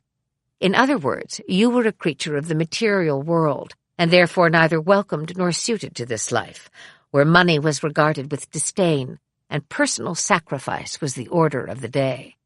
By Stella's decree, our metal was tempered in her classroom, and those who lacked the spine simply disappeared. Stella was not sympathetic. "Who's ready?" were the words that opened the day. Heart in my throat, I raised my hand and took the stage. To show Stella that I was a fearless contender and here to stay, I chose Maggie's opening monologue from Cat on a Hot Tin Roof. Perhaps 3 lines escaped my lips before she called out, "Stop!" Then she rose to her full, imperious height, and approaching me asked, "Where are you from, sweetheart?" "Dubuque, Iowa, Miss Adler." Pause. "Well, that's not your fault." Laughter. "And don't call me Miss Adler. My name is Stella." Tennessee Williams understood the meaning and the power in that name, and in every line he wrote. She took a hold of my ponytail and shook it. "Maggie the cat is fighting for her life. Her life! She isn't sweet, she isn't cute, she's dangerous, and she's on fire. No Iowa in Maggie. And by the time you find out who she is, why she is, and what she is, there won't be any Iowa left in you either." She dropped my ponytail and took my chin in her hand. "Bring it back next week and get out of the Midwest. I never want to see it in you again." I had my small band of comrades in arms at the acting studio, but ours was an uncertain intimacy, one in which we viewed one another as fellow survivors on a life raft. When we weren't sharing a common bowl of lentil soup at the hole in the wall across from the studio, I would take my meals in the mess hall at Samuel Rubin. With a book propped in front of my face, I could observe the room at leisure. Who were these young women, and what were they studying at New York University? What great passion inspired them? What greatness did they hope to achieve? I observed, and I learned. The vast majority of the girls living in this dormitory were upper middle class, Jewish, and good-looking. They all had a common interest and one that absorbed their every thought. Men. In particular, young men pursuing pre-med or pre-law degrees. It was a marriage market, full of chatter, perfectly manicured nails, and Louis Vuitton bags of every shape and size, all placed smack in the middle of tables that were, of course, devoid of food. I watched all of this from the vantage point of my hiding place, in which I was made all the more invisible by virtue of my books, my plate of fried chicken, and my freckles. Freckles were not widely on display, and so I was caught off guard one night when my eye fell on a face that was full of them. She sat a few tables away from me, lost in a manual of some kind, a cloud of black hair framing a face that I recognized on some primitive level. When the crowd had thinned out, and she and I were pretty much alone in the room, I lifted my hand in greeting and called out, "You're Irish, aren't you?" She looked up, bright blue eyes full of mischief, and said, "You guessed it. You too, huh?" We both laughed, and then I proposed the most natural thing in the world. "Drink?"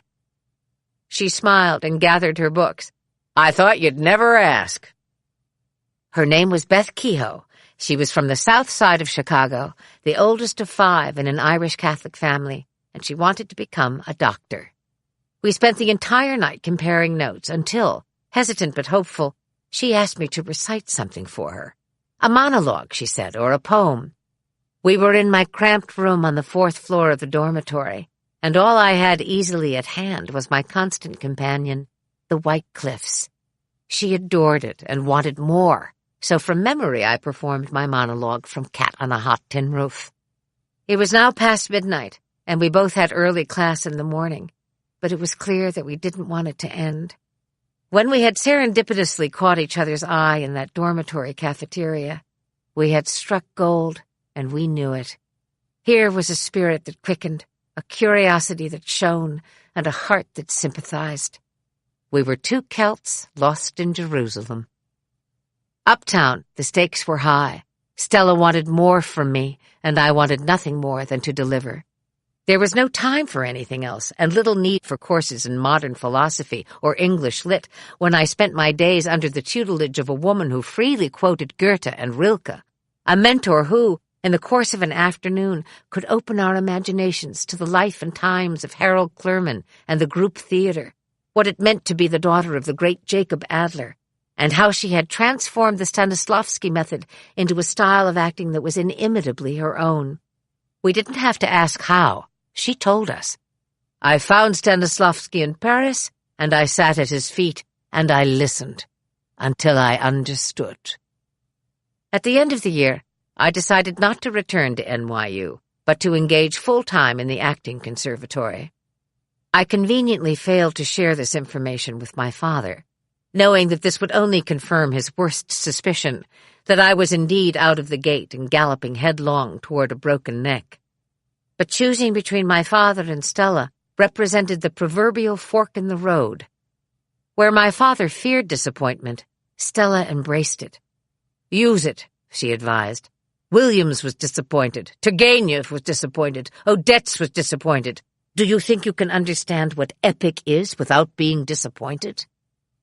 Stella lifted me up and filled me with the desire to throw away all the baggage I didn't need, to become the actress I was meant to be. To that end, I took an apartment uptown on West 76th Street, which I shared with a few friends, and to pay the rent I got a job waiting tables at the Friar Tuck on 3rd Avenue. Stella did not seem in the least concerned that I had dropped out of school. You're in the only school you'll ever need, she declared, and I believed her. Still, I was impatient to work at the craft, dying to get out there and strut my stuff. This, however, did not fly with Stella. She had an inflexible rule that you could not work professionally while you were still in training, and the full course of training was 2.5 years. I broke this rule when I stole into the offices of Heseltine Baker Associates one sweltering summer's day on my way to work.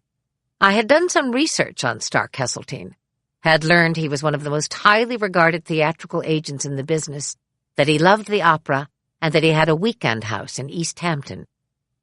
I handed the receptionist my picture and resume and said, Mr. Heseltine may not remember me, but we met at a party in East Hampton, and he told me to come by and see him in the city when I had a chance. The woman looked at me skeptically. Then, placing my picture on a tall, sloping pile of similar pictures, she pressed a button on the phone and said, Stark, there's a young lady here who says she met you in the Hamptons and that you asked her to come by. Pause. What's your name, dear? Kate Mulgrew, I answered, fighting back the first palpable surges of terror. She put the phone down and indicated that I should take a seat. 45 minutes later, a tall, courtly, and formidable-looking Stark Heseltine strode into the waiting area, took one look at me, and said the words that separated him from every other theatrical agent in New York. Miss Mulgrew, why don't you follow me? And while you're walking, you can rehearse your little story about our fateful meeting in East Hampton. The rest of the office will be all ears. Half an hour later, having treated the office staff to Maggie the cat as well as the abridged version of my life, Stark walked me to the door and said, Go buy yourself a pretty dress and some new shoes. We'll schedule a photo shoot and I'll have a contract ready for your signature next week. I stood there, incredulous. And one more thing, young lady, he said, opening the door to let me out. Don't ever lie to me again. I didn't have to. Within just a few weeks, I was in serious contention for the role of Emily in Our Town at the American Shakespeare Theater in Stratford, Connecticut. Michael Kahn, the artistic director, had put me through my paces and demanded nothing less than 3 auditions.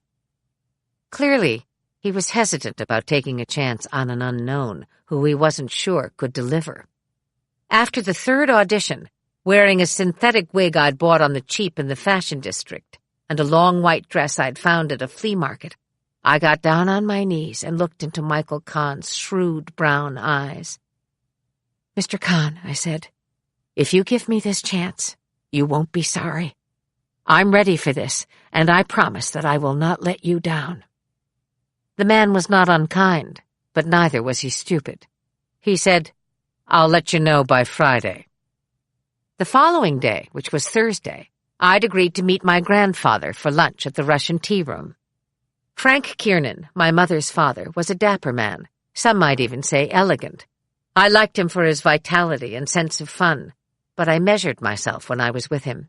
After all, this was the man who had let go of his little girl's hand, and so I knew him capable of selfishness, and I didn't ask for or seek his love. When we parted at the end of a very lively and pleasant lunch, he plucked an anemone from the table vase and pulled it through the buttonhole of my new jacket. "For luck," he said, kissing me on the cheek. In a building not far from the Russian tea room, I took the elevator to the 8th floor, where Shirley Rich kept her offices. Shirley Rich was a casting director of some repute, and she had arranged an appointment for me to meet with the creator and head writer of a new soap opera called Ryan's Hope. I walked into the anteroom and was immediately escorted into Shirley's office, where a statuesque woman with sparkling brown eyes and a cap of chestnut hair stood up to greet me. "I'm Claire Labine," she said, taking my hand. "And where did you get that anemone?" When I told her my grandfather had given it to me as a token of good luck, she threw back her head and laughed, delighted. She asked me about my background, and with every detail I shared about my Irish Catholic upbringing, she would look quickly at Shirley, then back at me, and then would briefly close her eyes, as if processing the information and storing it somewhere. They were looking for the girl, she told me, the central character in a story that involved an Irish Catholic family whose patriarch owns a pub in New York City. Da and Ma had come over from the old country and begun their life afresh, producing 4 children, all of whom contributed to the drama, dreams, and hijinks of life in an Irish bar, but none more so than Mary Ryan herself, who, Claire assured me, would bear all of the trademarks of a heroine. She would be smart, brave, funny, strong, and fiercely loyal. The serial would be unlike anything ever before done on daytime television. It would grapple with politics, ideas, family dynamics, religion, power, and, of course, romance. It was Claire's baby, and she meant to cast it to perfection, bringing new faces and fresh talent to the screen. Leaning forward, she asked me if I would agree to a test at ABC Studios, and the sooner the better. At 20, I had not yet formed a coat of armor. Incapable of guile, I relied on a kind of brazen honesty, which I suppose I thought would protect me, or guide me, or, at the very least, set me apart. And so I told Claire that I was being considered for the part of Emily in Our Town, and that, if I got the role, it would be my first choice, no question about it. Her face fell, but she pressed on. "Will you at least agree to the test? You haven't signed a contract yet, have you?" Any actress, young or old, knows better than to close a door before she knows what's behind it. I agreed to test. The world that I walked into the next day was unlike anything I had ever seen. Bright lights glared from every angle. 3 massive cameras on wheels were operated by men in dark clothing. A sofa, chair, and coffee table were situated in the middle of the stage, and far beyond that was a long, tinted window, behind which I perceived shadows moving. This, I learned, was the control room, where only the producers and directors were allowed. A disembodied voice instructed us to begin the scene on a countdown of 5, 4, 3, 2, 1, at which moment the stage manager gestured with his right hand and, pointing at me, mouthed, "Go!" My christening felt nothing short of wonderfully natural. I felt confident, unthreatened, and even a little cavalier.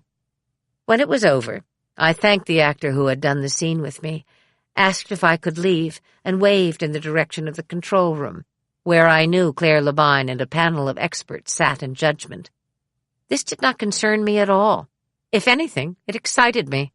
I walked out the studio door and took myself to lunch. The fifth-floor walk-up where I lived on York Avenue looked like something out of an Elmore Leonard novel, spare, dusty, and bleak.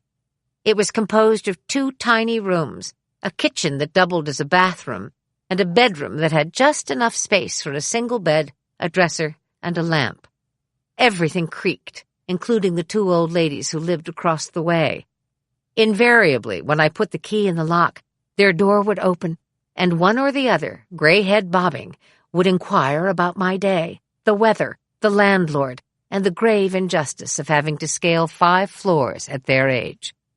I never saw them either coming or going, so I could only conclude that they subsisted on canned goods and whatever leftovers I put in a takeout bag and hung on their doorknob. Inside, I prepared to bathe by first dismantling the dining table, which was a plank of wood that rested on top of the bathtub. Just as I turned the faucet on, the phone rang in the bedroom. I turned the water off and made a beeline for the bedroom, picked up the phone, and heard my agent's voice on the other end. "Kate, Stark here. Are you sitting down?" I sat very gently on the bed.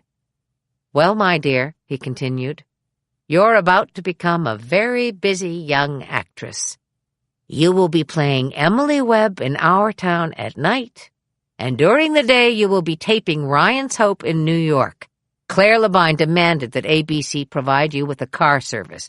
Said something about this casting being a deal-breaker. You're off to the races, young lady. I think we should celebrate, don't you? Let me take you to the opera tonight. La Boheme is playing at the Met." I was no longer sitting on the bed, but had fallen to the floor on my knees. And when I hung up the phone, I stayed there for a long time, and finally, looking heavenward, whispered, "It doesn't get any better than this, does it?" Stella stood in the middle of the classroom, sipping from a tiny shot glass of vodka. There had been a party celebrating someone's birthday, but now it was getting late, and Stella and I were alone. Despite rising terror, I told her the unvarnished truth. "I don't feel I have any choice but to take my chances, Stella. I know it would be best if I completed the program, but even you have to admit that this is an extraordinary opportunity. I hope you'll give me your blessing." My magnificent teacher drew herself up to her full height, and simultaneously lifting an eyebrow and lowering her gaze to meet mine, said this, "I fear for you, Kate. It will be so easy for you to take your eye off the prize and skate into Hollywood. And believe me, Hollywood will beckon." "But Stella," I interrupted her, "you know that my first love is and always will be the theater, and while it's true I'll be doing a soap opera, I'll be cutting my teeth on Thornton Wilder. What could possibly be better than that?" Those eyes, the color of the sea, stormy and tough, turned a sudden cool blue, and once again she took my chin in her hand and said, "Darling, there are endless temptations, but only the work will lift you up. Never forget that." Rehearsals for Our Town began in earnest. Michael Kahn was exacting and utterly professional. At no time did he suggest that I was a rookie and should be handled with kid gloves. Instead, he threw me into the games arena the first day, where I found myself playing alongside some of the best. Eileen Heckert, an inveterate smoker and knitter, always wore a wry smile on her face, as if to say, "It's only a play, kids. Lighten up." Everyone adored her. As Mrs. Gibbs, she stood in perfect counterpoise to the mysterious and beautiful Geraldine Fitzgerald, an unusual and inspired choice for the role of Mrs. Webb. She was quintessentially Irish, which is to say she was at once shy and stern, wise and vulnerable.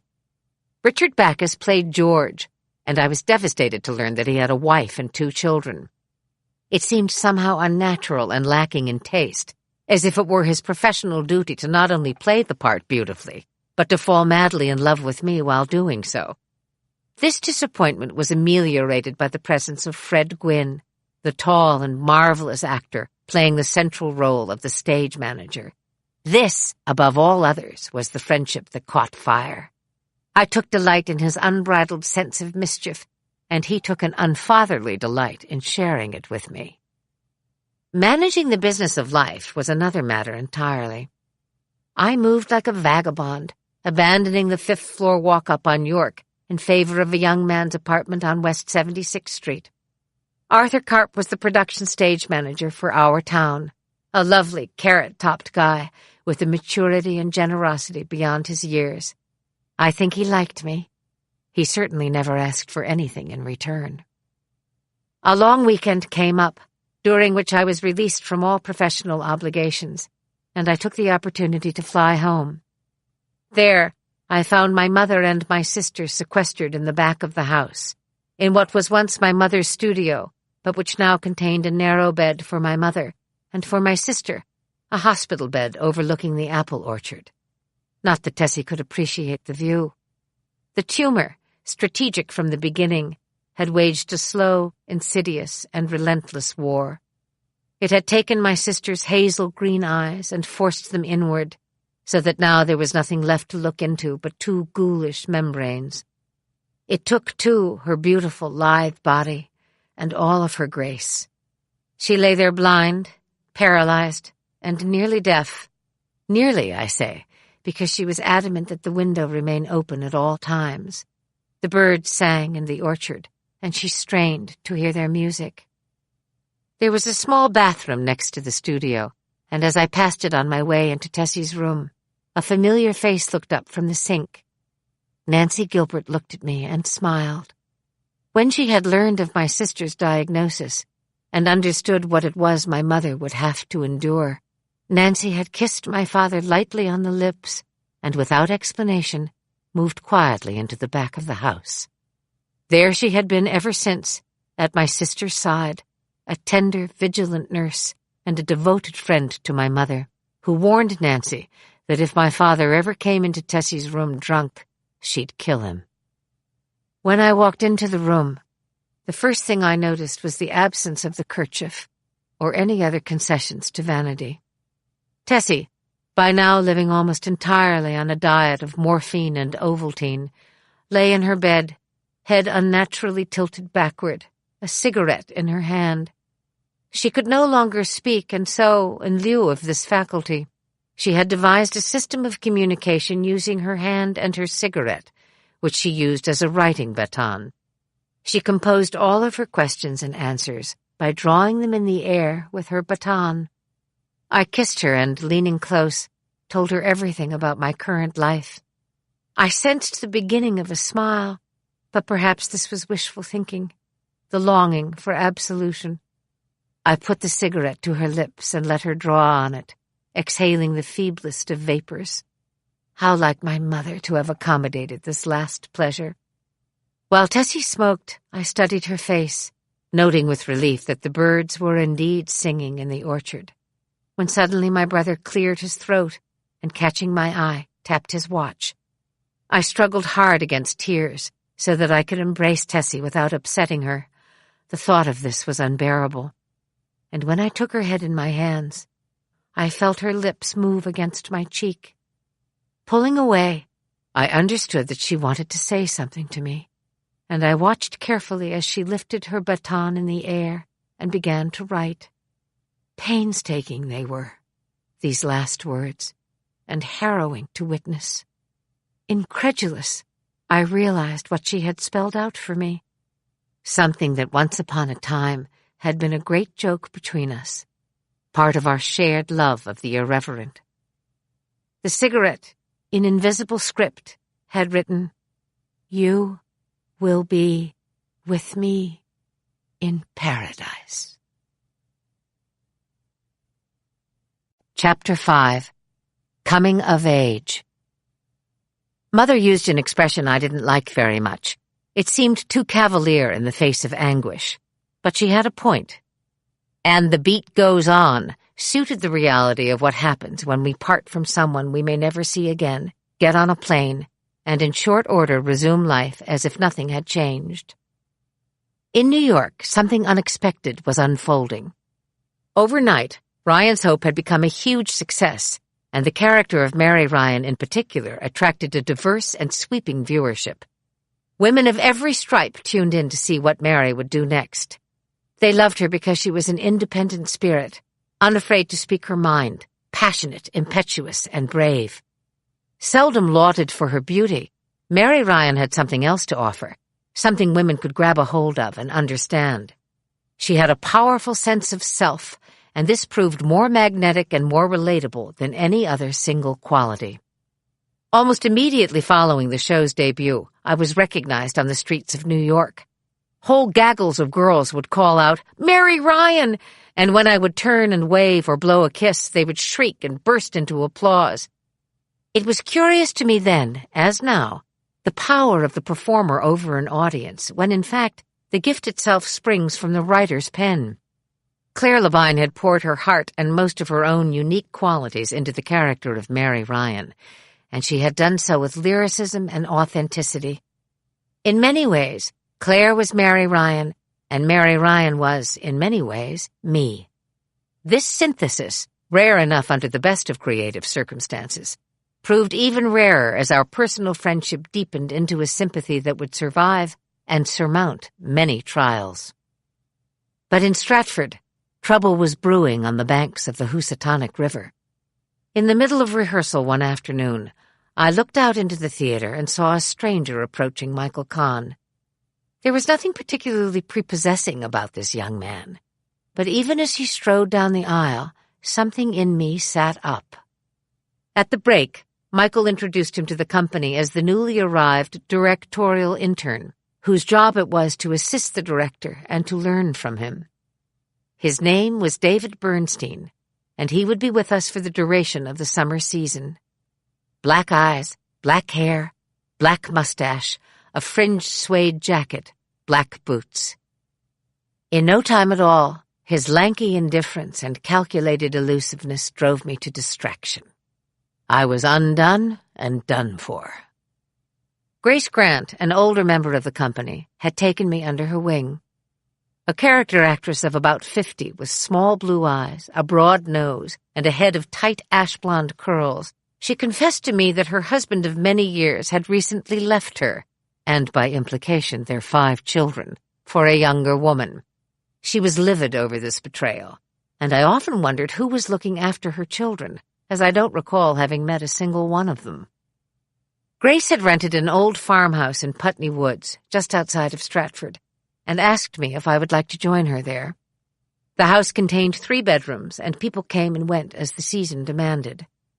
After work, we often gathered around the small kitchen table for cocktails, which consisted of a giant bottle of very cheap Pinot Grigio and a plate of Grace's preferred hors d'oeuvres, Triscuits topped with small shards of Munster cheese. One night I walked into the kitchen and was surprised to find Grace and David Bernstein in a curious tableau vivant. Grace, in suspended animation, leaned forward in her chair, as if eagerly awaiting a response. In contrast, David looked as if he had brought his chair with him and sat with long legs comfortably crossed, slightly turned away as if in distaste, dangling a bottle of beer between index finger and thumb. "Oh, Kate, guess what?" Grace cried, when she saw that it was me and not Tom Everett, another Putney Woods tenant who worked backstage and slunk around the house in a permanent state of gloom. "Tom has to leave. His girlfriend is threatening to dump him. And so when I told David about the available room, he asked if he could take it. Isn't that terrific?" I looked at David, assessing the odds, and said, "I don't know, Grace. Does David think it's terrific?" The cool, hooded eyes, the hint of a smirk, and our new tenant was on his feet, suddenly needing to meet his friend Arthur Karp for a drink. "Say hi to Arthur for me," I said to David as he pulled car keys from his pocket. After his car was safely through the gates, I bounded up the stairs 2 at a time and hit the landing with a short, ebullient jig. It was late July, and while the heat was intolerable in New York, it was pleasantly oppressive in Connecticut. I had established an efficient and satisfying routine, taping Ryan's Hope every day in the city and then being driven to Stratford to perform on stage at night. Weekends were spent in Connecticut to accommodate the 5-performance schedule. My life was busy, fulfilling, and very, very good. I recognized this period as one of unfettered happiness and found joy in everything. Every meal, every scene, every dip in the ocean, every curtain call was an ode to exuberance. This sense of abandon was modified by the arrival of my sister Jenny. Tessie's sickness had taken a toll on everyone, not least the youngest children, or, as we referred to them, the Smalls. Jenny and Sam were closest in age to Tessie, and the burden of living with their sister and having to witness her suffering firsthand must have caused them considerable agony. Mother and I agreed that it would be a good idea for the baby of the family to come and stay with me, at least until the summer was over. Details were not discussed. It was simply understood that Jenny was coming and that I was to look after her. Jenny's company in no way cramped my style. If anything, it enhanced it. At 11, she was everything actors love. Funny, full of life, and madly curious. She was a little freckle-faced dynamo with wide blue eyes, a button nose, long brown pigtails, and an inherent sense of mischief. Everyone embraced her as a kind of mascot, and when she wasn't standing in the wings mouthing my lines while I was on stage looking at the moon with George, she was in my dressing room, chatting up the other actresses, fingers in every pot, her newfound entitlement complete. She soon became a familiar presence at the beach, at the bar of the Blue Goose Grill, and in every corner of the house in Putney Woods. Impossible to know where she might have been hiding one unseasonably chilly night when David Bernstein offered to build a fire, and I, bending down beside him, fully intending to assist the effort, instead found our hands touching over the fire and felt that first absurd, uncomfortable gurgle of laughter, followed by the meeting of the eyes, at once riveting and intense, then the second of calculation sent gleefully to hell when mouths came together in a kiss so sublime, so longed for, that if my hair had caught fire at that moment, I'd have snuffed it out and carried on. David released me from the kiss and at the same time from any ancillary obligation that might attend such a kiss. He disappeared into thin air, or so it seemed to me. He wasn't at the theater. He wasn't at the house. He was nowhere to be found. Finally, in desperation, I employed Grace as my spy and asked her to do the necessary reconnaissance. She found me waiting in the wings, about to make my entrance into the graveyard scene, and using a resonant stage whisper, so as not to disappoint the first 2 rows, said, "David went to Florida to visit his son. His son's name is Seth. Adorable, no?" And then, slipping into character, took her place on stage among the throng of mourners attending Emily Webb's funeral. This information, though by no means promising, nonetheless allowed me ample space in which to live life as I liked to live it, with a modicum of restraint and plenty of abandon. My little sister, a constant appendage, kept my feet on the ground, and together we enjoyed an interlude of real happiness. We were delighted when Arthur Karp brought us ice cream cones, which we devoured sitting cross-legged on his fire escape, overlooking the rooftops of New York. We loved our lunches with my actor friends, in particular my Ryan's Hope co-star Nancy Addison, whose dazzling beauty and salacious gossip held my sister spellbound. The cool, dark silence of the television studio intrigued Jenny, but in Stratford she blossomed. We had company picnics on the shores of the Long Island Sound, where I learned that Jenny's shyness about pulling off her cover-up and jumping into the water was actually born out of a very reasonable terror. She couldn't swim. How was it that my mother had overlooked this fundamental life skill? I discovered that while I might know a great deal about my mother's vulnerabilities, I knew next to nothing about my baby sister's.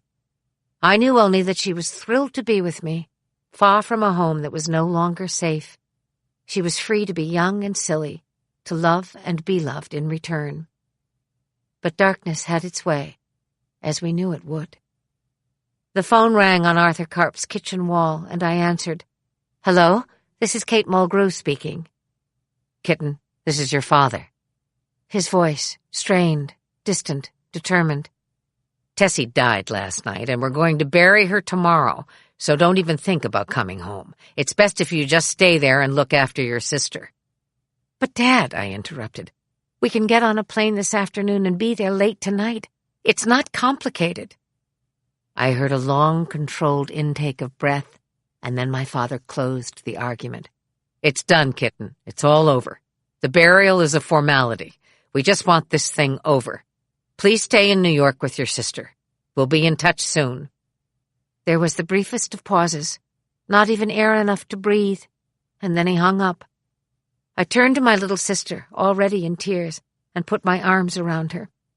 "I'm staying with you," Jenny cried, slipping precipitously into an anguish she could not understand, knowing only that she did not want to return to a place where everything would be permanently changed, where the missing pieces would make the puzzle impossible to put together. Suddenly, the doorbell rang.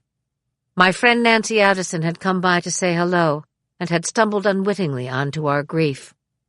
Nan and I were partners in crime on Ryan's Hope, despite the fact that we came from entirely different worlds and had, on the face of it, almost nothing in common.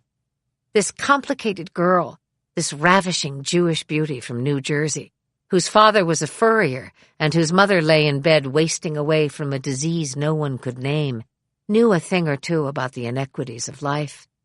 She knew she was the apple of her grandfather's eye and wanted only to please him when, at the age of 7, he had placed her ever so gently atop a sable rug, and with his fingers and his mouth showed her again and again just how special she was and how good it feels to be adored.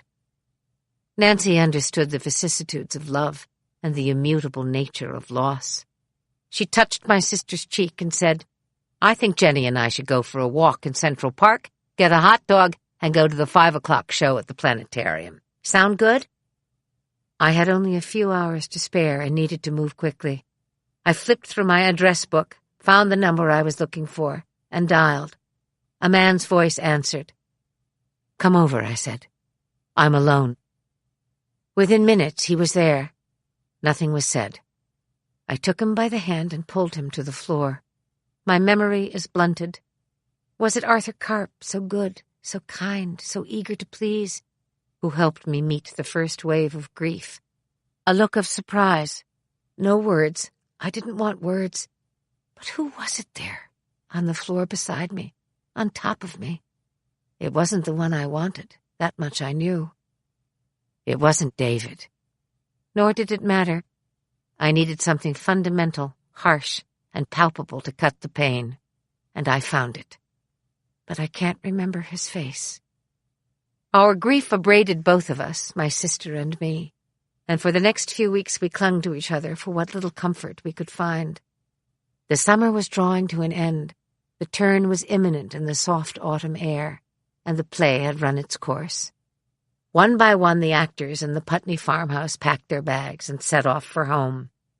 The mystery of David Bernstein's disappearance remained unsolved, but I wouldn't allow anyone to take his room, and everything in it remained just as he'd left it. I broke down when Grace, hoisting the pink Samsonite suitcase she'd arrived with into the back seat of her station wagon, took my face in her hands and said, "I'm leaving a half bottle of Pinot Grigio as a memento. Don't forget me, kiddo, and remember who loves you." I knew what the next day was about to bring, but my sister didn't. And when she saw a familiar green truck coming down the lane and turning into the gate, she took off as fast as her little legs could carry her. I let her go, knowing it was just a matter of time before she reappeared. Mother had sent her friend B.J. Weber to pick up her youngest child and drive her back to Iowa.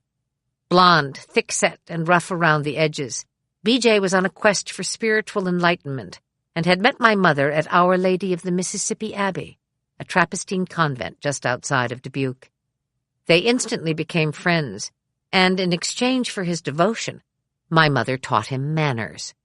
"Come to my house for dinner every night for 6 months, and I'll teach you everything you need to know," she'd said, and kept her promise. Now here he was, ready to fetch my little sister and take her home. I cautioned him to be gentle and patient with Jenny, that a child's grief was irrational. "You may think you know her pain, B.J., I warned him, but this is deeply personal. And what Jenny felt about Tessie is something that maybe even Jenny can't quite grasp at the moment. It will take time, and Mother will need to help her. At the mention of Mother's name, BJ looked away. "Have you seen Mother?" I demanded. "How is she?" "She's been out at the Abbey with Mother Columba, but she'll be back by the time Jenny is home." Back by the time Jenny is home connoted a good deal of time that Mother had been at Our Lady of the Mississippi Abbey, under the care of her great friend and mentor, Mother Columba, and whereas a period of reflection and mourning could only benefit my mother, it did not necessarily bode well for Jenny. Eventually, weary and resigned, her face streaked with tears, Jenny came down to the kitchen from her hiding place upstairs in my closet. Very slowly, I packed her things, and then we all had a late lunch sitting on the porch. BJ glanced at his watch. "We should really get moving," he said. "As it is, we'll have to stop at a motel in Cleveland." Jenny looked at me in horror, barely stifling a groan. BJ quickly amended this. "On second thought, I think we'll just drive straight through. I've got a pillow and blanket in the truck. Jen can get some shut-eye on the road." It was a torturous goodbye. And when at last she was in the truck and they were rolling out through the gate, Jenny suddenly threw the passenger door open, and the truck, still moving, jumped out and ran back to me, crying, "I love you, Kate. I don't want to go. Please don't make me go." After considerable shushing and kissing and cajoling, my sister, looking for all the world like a little old woman, stooped and shuffled her way back to the truck, and climbing slowly into the cab, turned her face to look at me as they pulled away, her nose pressed against the window, her hand lifted in farewell. I watched until they were out of sight, and until they were out of sight, that little face had her eyes on mine. I didn't know what to do with myself after she'd gone. The house was empty. Loneliness touched everything. While Jenny was hiding, I had pressed BJ for details of Tessie's funeral, and he had told me 4 things. That during the reading of the Song of Solomon, as the priest spoke the words, "My beloved spake, and said unto me, Rise up, my love, my fair one, and come away," a doe had come up from the timberland and stood at a little distance, watching. That my father's knees had buckled under the weight of the coffin as he carried it to the hearse, and he had fallen on the casket, sobbing, "I never thought you'd go out like this, sugar." That Father Kevin O'Rourke did not attend the funeral service, but instead sent his regrets, explaining that he was needed at a fundraiser in Colorado. That it was not my father at all, but a woman with black hair and sad eyes, who helped my mother into her car and watched as she drove off to the Trappistine convent. I poured myself a glass of Grace's Pinot Grigio, watched as the last of the day's sun burned diamonds in the dappled orchard, and made my way upstairs for my last night in Putney Woods at the end of a summer that had defined me as an actress. I had fallen into a deep sleep and woke to the first notes of birdsong. Opening my eyes, I saw long fingers of light weaving a gentle pattern on the wooden floor. I saw him before I heard him. He'd been so careful and light-footed as he climbed the stairs.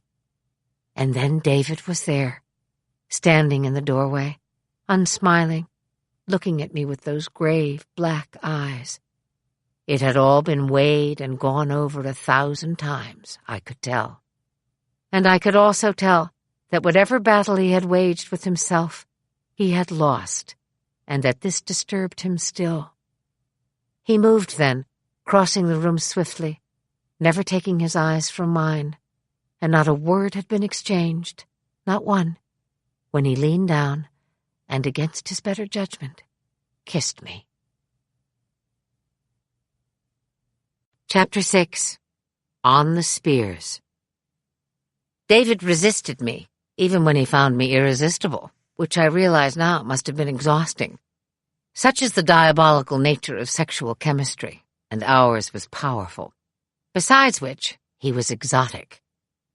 "You're Jewish, okay, I get it, but there are a lot of Jews in this world. Where exactly do your people come from? Are you a peasant or a prince?" I demanded, propped up on an elbow, lying next to him in his narrow bed.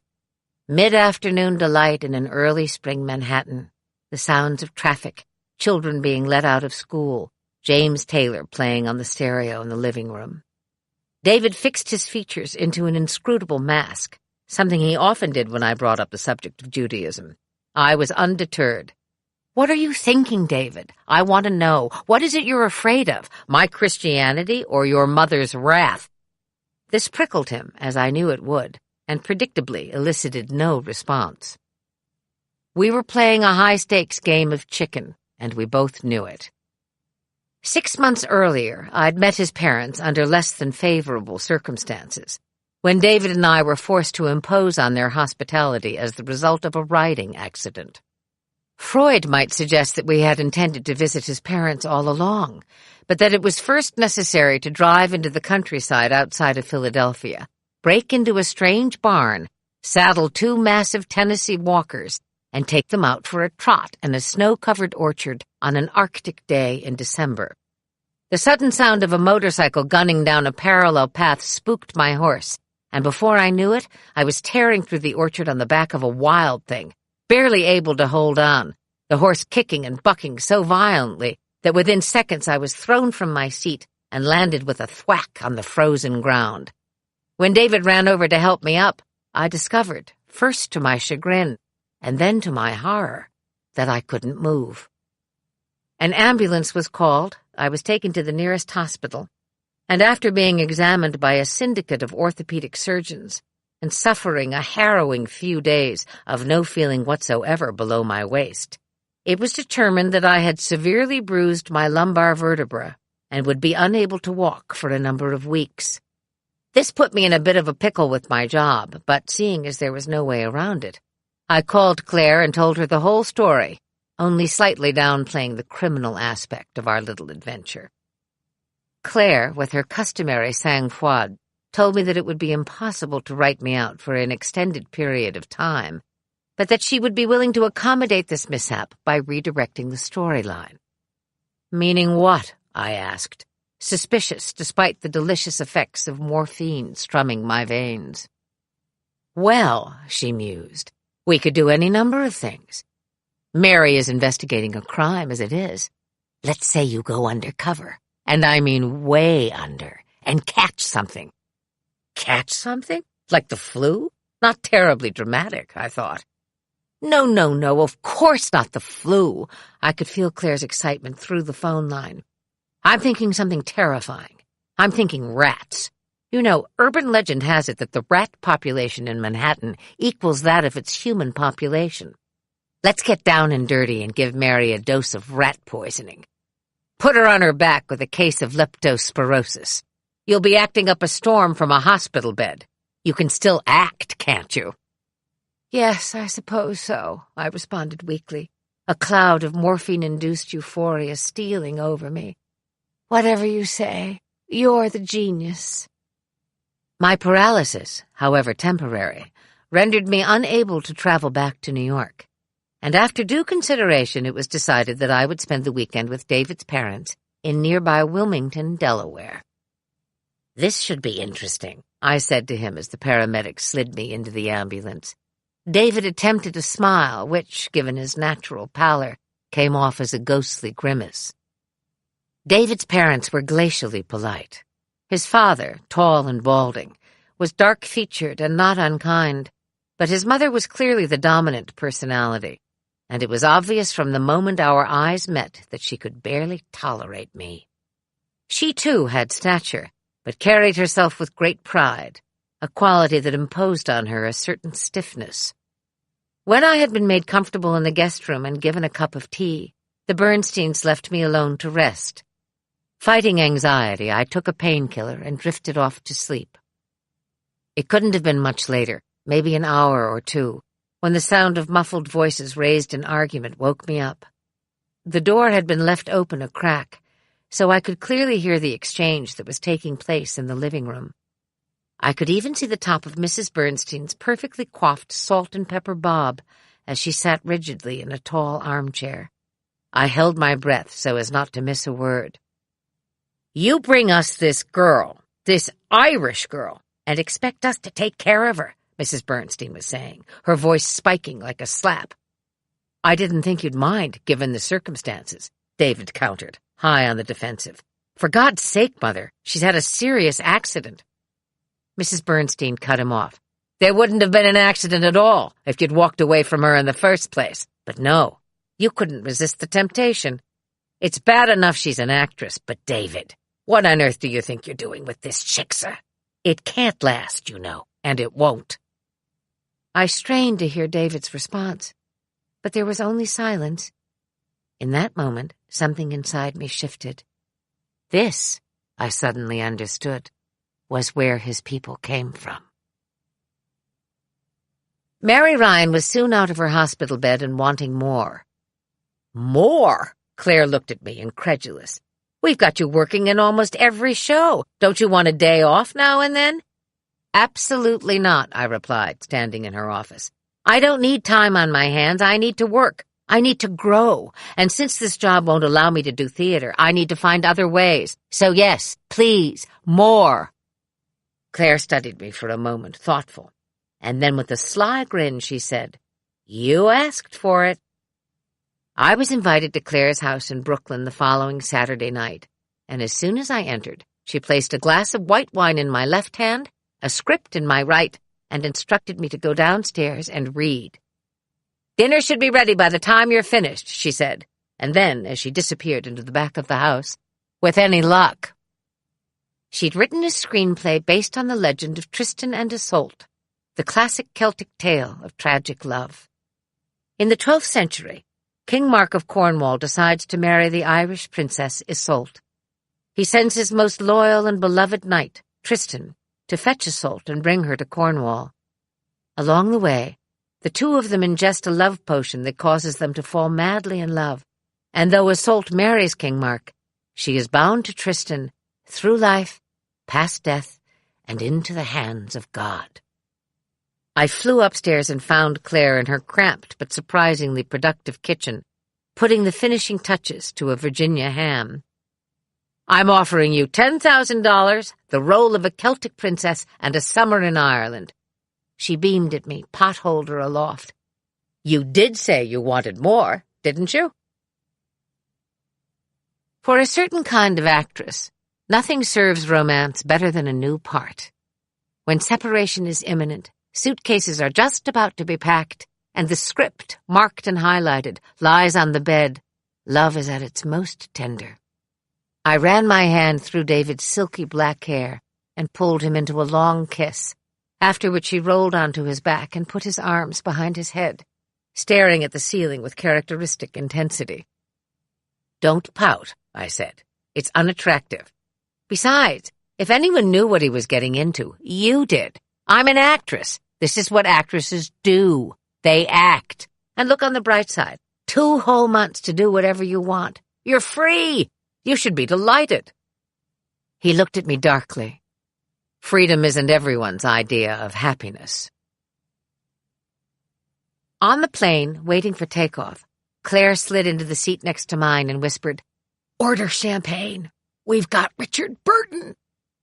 "You're unbelievable," I said, already beckoning the flight attendant. "How on earth did you manage that?" She rested her head against the seat back, closed her eyes, and smiling to herself, told me the story. She'd flown down to Puerto Vallarta, where Burton was living at the time with his wife Susan Hunt, and simply threw herself at his head. "You didn't," I laughed out loud. "What cheek!" "He probably needs the money, or maybe he's just bored. Or maybe he really likes the screenplay." At which I guffawed and said, "You think?"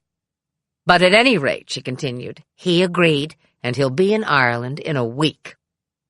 I could see that Claire was on the verge of sinking into a well-earned sleep, but I needed one final piece of information. "Tell me, Clarabelle, does he look very old?" She grinned. "Are you kidding? He's divine." And with that, she fell into a beautiful slumber. Divine was everything Irish, as God had intended. I'd never seen such light, incandescent and mystical. Lambent sunsets, and suddenly the heavens would open and a soft rain would fall. Seagulls soaring upward, the ocean spray meeting the clouds in a dazzling display of beauty. I sat for hours, mesmerized by the play of colors. Mesmerized, too, by the people, and the singular way they have of pulling you in. Crack, it is called in Gaelic. Irish chit-chat. But the Irish never simply chat. They're incapable of it. Instead, they lean against the bar in the pub, nursing a pint of Guinness, and with eyes downcast, start a slow-burning fire with a single provocative and often mumbled observation, igniting a conversation that loops and lashes and dances from man to man, as each in turn orders a round, cigarette smoke filling the room, turf fire glowing in the corner. Not many women can be found at the bar, but the men are capable of leniency if they are flush with beer, and the face beside theirs is young and pretty, and the voice distinctly American. A Welshman in Ireland is a dangerous thing, being temperamentally stuck, as he is, between two fractious cultures. Richard Burton was kind, complex, and deeply shy. His talent was remarkable, and in our scenes together I often found myself captivated by his tenderness, his perfect control, and his ability to hit grace notes I didn't know existed in the text. He took a liking to me, which was a very good thing, because he did not tolerate fools, and often, when he was in his cups, did not tolerate anyone at all. One night, at a very lovely dinner Claire hosted in a farmhouse that had been beautifully converted into an intimate restaurant, I watched as Burton drank himself into a fury. Wine did not mellow Burton. It enhanced his volatility, so that everyone felt the slow, inexorable descent into the vortex, but was helpless to do anything about it. Suddenly, Burton slammed his fist on the table and shouted, amid glasses shattering and candles sputtering, "Everybody get the fuck out, except Katerina." Here he put his hand over mine. "Katerina stays. The rest of you can fuck off." Mercifully, his lovely wife had elected to stay at the hotel and work on her music. It occurred to me that Susan Hunt's keyboard may have been her salvation.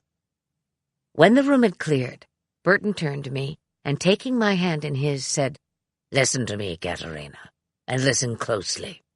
Get out." I stared at him, immobilized with fear and confusion. Get out of where? Get out of what? Then, drawing the candelabra closer, he whispered, "This business will kill you. Strip you of your soul, steal your humanity, leave you a shell of what you once were. It's no place for a real man," he pointed to himself, head bowed, "and it's death to a good woman. Get the fuck out before it's too late." With that, he lifted my hand to his lips, kissed it, and said, "Now be a good girl and bugger off." There were threads of the familiar already lacing themselves through my professional life. Geraldine Fitzgerald, who had so beautifully played my mother in Our Town, had been hired to play my nurse in Tristan and Isolde. Bronwyn was more than a nurse.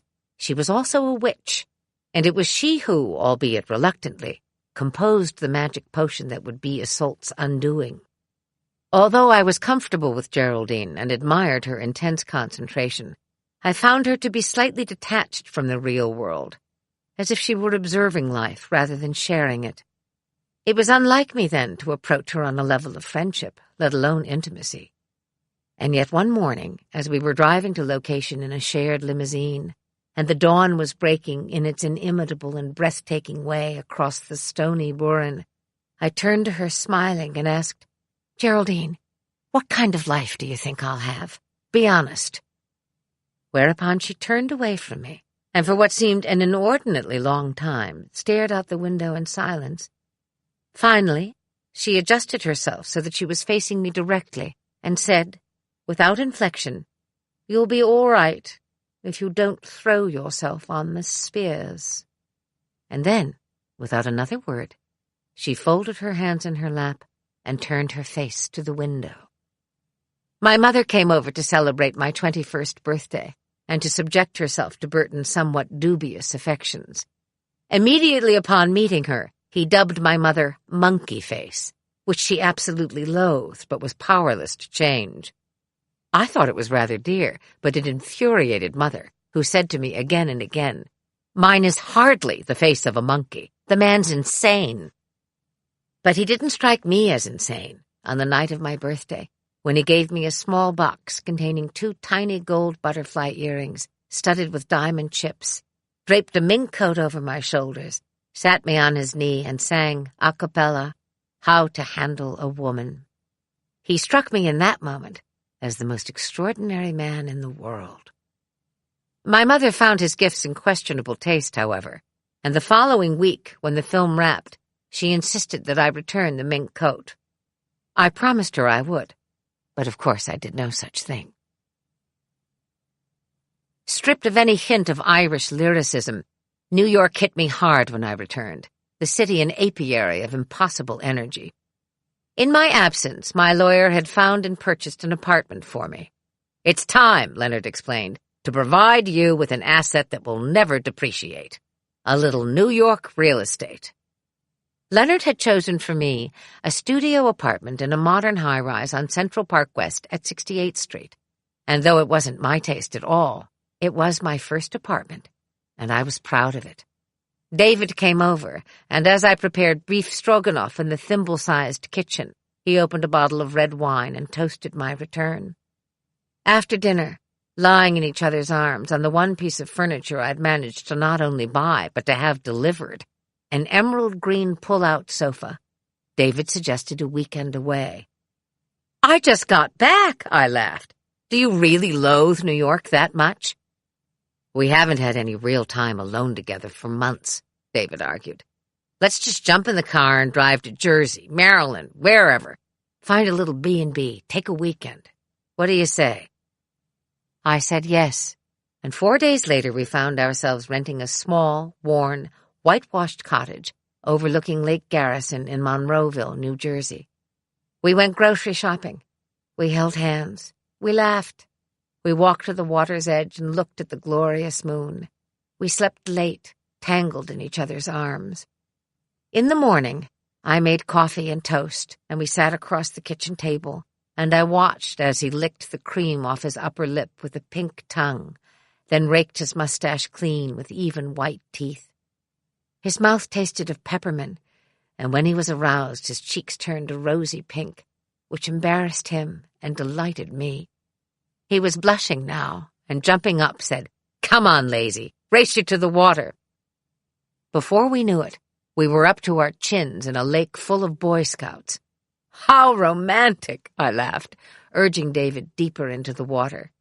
The Scouts seemed oblivious to us, despite the fact that I was cradled in David's arms like a baby. We were kissing unabashedly, and under the water our hands were everywhere at once, stroking and teasing, becoming hopelessly aroused. Suddenly, David shifted me in his arms, so that I was forced to steady myself by hooking my legs around his waist. We faced each other under the melting September sun, and as my arms dropped helplessly to my sides, he kissed me with that mouth of intoxicating peppermint, and pulling me closer and lifting me high, we disappeared into each other. Chapter 7. This Cup. The young investment banker lured me to his lair on Fire Island. His name was Marty Siegel, and he was nothing like David. Smooth-talking, aggressive, and titled, with perfectly starched monogrammed shirts and a Mercedes convertible, he was shark-smart and brutally honest. I knew that I neither thrilled nor delighted him. To the contrary, I seemed to push his buttons at every conceivable turn. Driving back to the city from a messy theater party in Bucks County, Pennsylvania, at which I'd intentionally ignored him for hours, he suddenly said, You getting back at someone for something? Because if you are, and that someone isn't me, you're acting like a real bitch. Yes, I wanted to shout. I'm getting back at someone. Someone who is nothing like you. Someone who is deep and dark and difficult. Whose love torments me. Someone who is brooding, misanthropic, someone who needs to be taught a lesson. No, he is not at all like you, Marty, I hissed to myself, with your thinning pate and your snake eyes and your perfect tan. I'm getting back at David, and I'm using you to do it. Then come to Fire Island, Marty continued, remarkably inept at reading minds, and stop with the excuses. The gauntlet thrown, I stared straight ahead as we raced down the freeway and said, Fine, let's go. He shared a house with several other young Wall Street Turks, all of whom I found repulsive. They talked about nothing but money and stared at me with open lasciviousness and a kind of animal hostility, as if to suggest that conversation was an unnecessary and unwanted skill at their table. After dinner, when Marty and I were alone, I said, "You know, Marty, I like you, but I have no intention of sleeping with you. I hardly know you.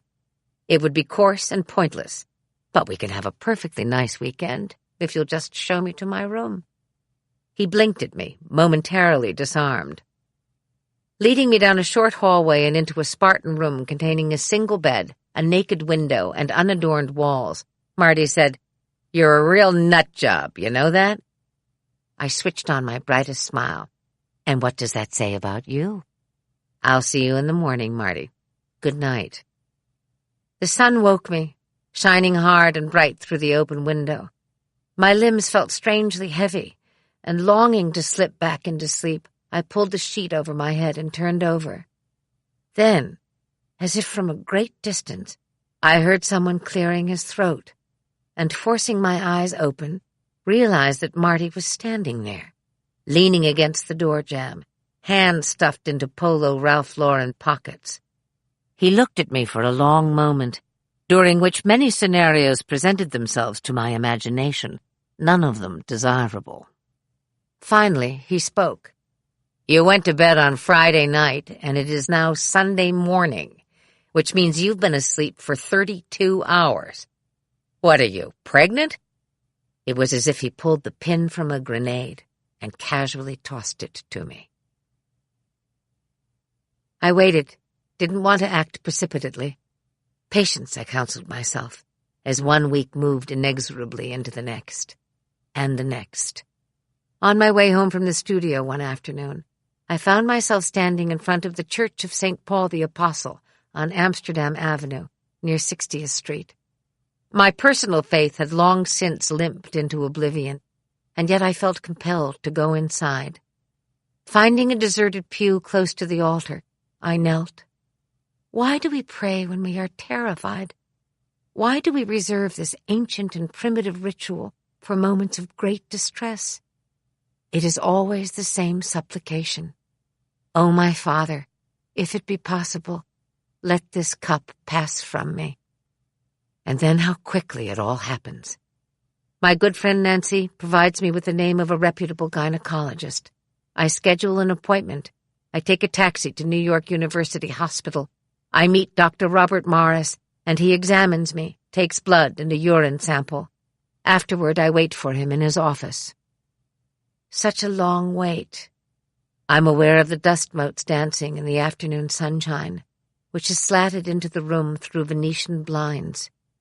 Peering between them, I observe a group of nurses sitting on the stone benches in the courtyard below, white-stockinged legs crossed, sandwiches being unwrapped, and then a sudden burst of laughter as two doctors stride past them, putting their hands up in mock surrender. I am filled with envy. Bob Morris enters his office, carrying a clipboard. His eyes are kindly, his manner efficient, and he just misses attractive. What a killer this guy would have been had he been handsome, I muse, because it is clear that he likes women. He faces me and says, "Well, you are most certainly pregnant. About 10 weeks, by my calculations." I'm sure he has said these words many times. Perhaps that is why he delivers them so smoothly. But the words do not come at me smoothly. This is not linear information. These are words that strike the solar plexus first, then find the heart, and passing through that organ with knife-like urgency, finally lodge themselves in the throat. I am speechless. Dr. Morris assumes he understands my silence, and reaching for the phone, says to me in a voice full of authority and resolution, "We can take care of this next week. No reason to wait any longer than necessary. Mornings are best. I'll schedule the procedure for next Wednesday." He reaches to push a certain button, the button that will alert the secretary, whereupon she will come into the room and, appointment ledger in hand, ink in a time to undergo a procedure that will be convenient for both Dr. Morris and myself. Only I stop him first. "Dr. Morris," I say, standing in the middle of the room, "I'm not going to have an abortion. I can't explain it, and I don't want to argue about it, but I know I'm not going to have an abortion. I won't change my mind. I need a doctor who will see me through to the end, whatever that means. And if you can't do that, I would appreciate a referral." He studies me carefully, and I can almost hear his mind turning. Young actress, the beginning of her career, out of her mind, must be a religious fanatic. But he says, "Then I'm your man. You and I will become good friends over the next 7 months. Eat well, get plenty of rest, work hard, and the baby will be here before you know it." I walked home very slowly, and for an hour tormented myself with unanswerable questions such as, why did this happen to me? How did this happen to me? I'd been so careful, so very careful to prevent just such a mishap, and still the unthinkable had happened. I combed through my memory, examining and re-examining my days, meticulously recollecting my nights, extracting every moment of intimacy from the past and bringing it under the harsh light of the present. I came to an abrupt stop at the corner of 59th Street and 5th Avenue, steadied myself against a street lamp. The lake. It was the afternoon in the lake. On fire, helpless. That subtle shift in the position of my diaphragm, the sensation of cool water between my legs. I felt it. Did I feel it? But I didn't stop. I didn't stop. That evening, I climbed the 2 floors to David's apartment and confronted him in the middle of the living room as he was preparing to leave for the theater. "I'm pregnant," I said, and giving him no time to mount a defense, I continued. "It happened in Monroeville, when we were in the lake. There is absolutely no other possibility." He looked at me then, with eyes reminiscent of his mother's, already seeking distance, and still he approached me and tried to take me in his arms. I swatted him away and demanded, "What are you thinking, David? How do you feel about this?" He took a deep breath and, trying his hardest to compose himself, said, "I can imagine how confused you must feel and how frightened. Of all the things that could happen to you, this—" He didn't finish because he wasn't quite able to articulate what I must be feeling. But he understood what he was feeling, and after a generous and thoughtful pause, he put his best offer on the table. "Kate, you know there are other ways to take care of this. It doesn't have to be so black and white, so life-changing. There are options." I stared at him, waiting. He was silent. "You mean abortion?" I asked. "You want me to have an abortion, David?" So odd, what he did then, when everything I felt about him hung in the balance. He did exactly what he had done a year before, when his mother had condemned him for choosing me. He did nothing. I lifted my hand and slapped him hard across the face.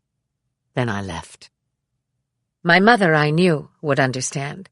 She would be disappointed, very disappointed, but she would hear the terror in my voice, and she would respond with patience and with love. At first I thought there was a disconnect on the phone. The silence was so attenuated. "Mom, are you there? Did you hear what I said, Mom?" "Oh, kitten," she replied. "Yes, I heard you. You've made a mistake, and now you have to face the music. The only solution is to give the baby up for adoption, dear. There's no other way." My heart folded in on itself. "But, Mom, I thought maybe, if you were willing to help me, I could continue working and saving money, and I'd give you the money and provide a nanny. And maybe the baby could stay at Derby Grange with you, just in the beginning, just for a while, until I can figure it out." Very quickly, the answer came. So quickly it took my breath away. "Oh, no, honey, I couldn't do that. Your father would be furious. He'd never allow it. And frankly, I'm just not up to it. I mean, we're still adjusting to Tessie, and— No, that's not a good idea. You need to call on your best and strongest self and give this baby up for adoption. You can do it, kitten. You have the courage to do it, and it would be best for both you and the baby." Choking back tears, I pleaded, "Mother, I don't know how to do that. How do I do that?" "Well, honey," said my mother, the mother of 8, "you go to Catholic Charities and you find a very good social worker, someone who will see you through this. You're not the first actress who's had an illegitimate baby, you know, and you won't be the last." Then she put the phone down. My mother never said goodbye at the end of a phone call. She just hung up. Huge waves of terror overtook me. There wasn't a glimmer of hope in this impermeable darkness, no possibility of reprieve. I couldn't fathom how I would get through the next week, let alone the next 7 months. So I did the only thing I knew would give me instant relief. I reached for my touchstone. Having found biology insurmountably difficult, Beth had relinquished her pursuit of medicine and was now living on Thompson Street in the village and waiting tables at Kenny's Castaways. When she heard the barely restrained panic in my voice, she called in sick, jumped on the subway, and knocked on my door an hour later. I opened the door and fell into her arms. She said the only honest thing she could say. "Oh, my God, Katie, you poor thing." Words so basic, so completely of the Midwest, so utterly without guile that I had to laugh. How many women are saying those very words to their best friends all over the world right now? In Iowa alone, it's got to be in the hundreds.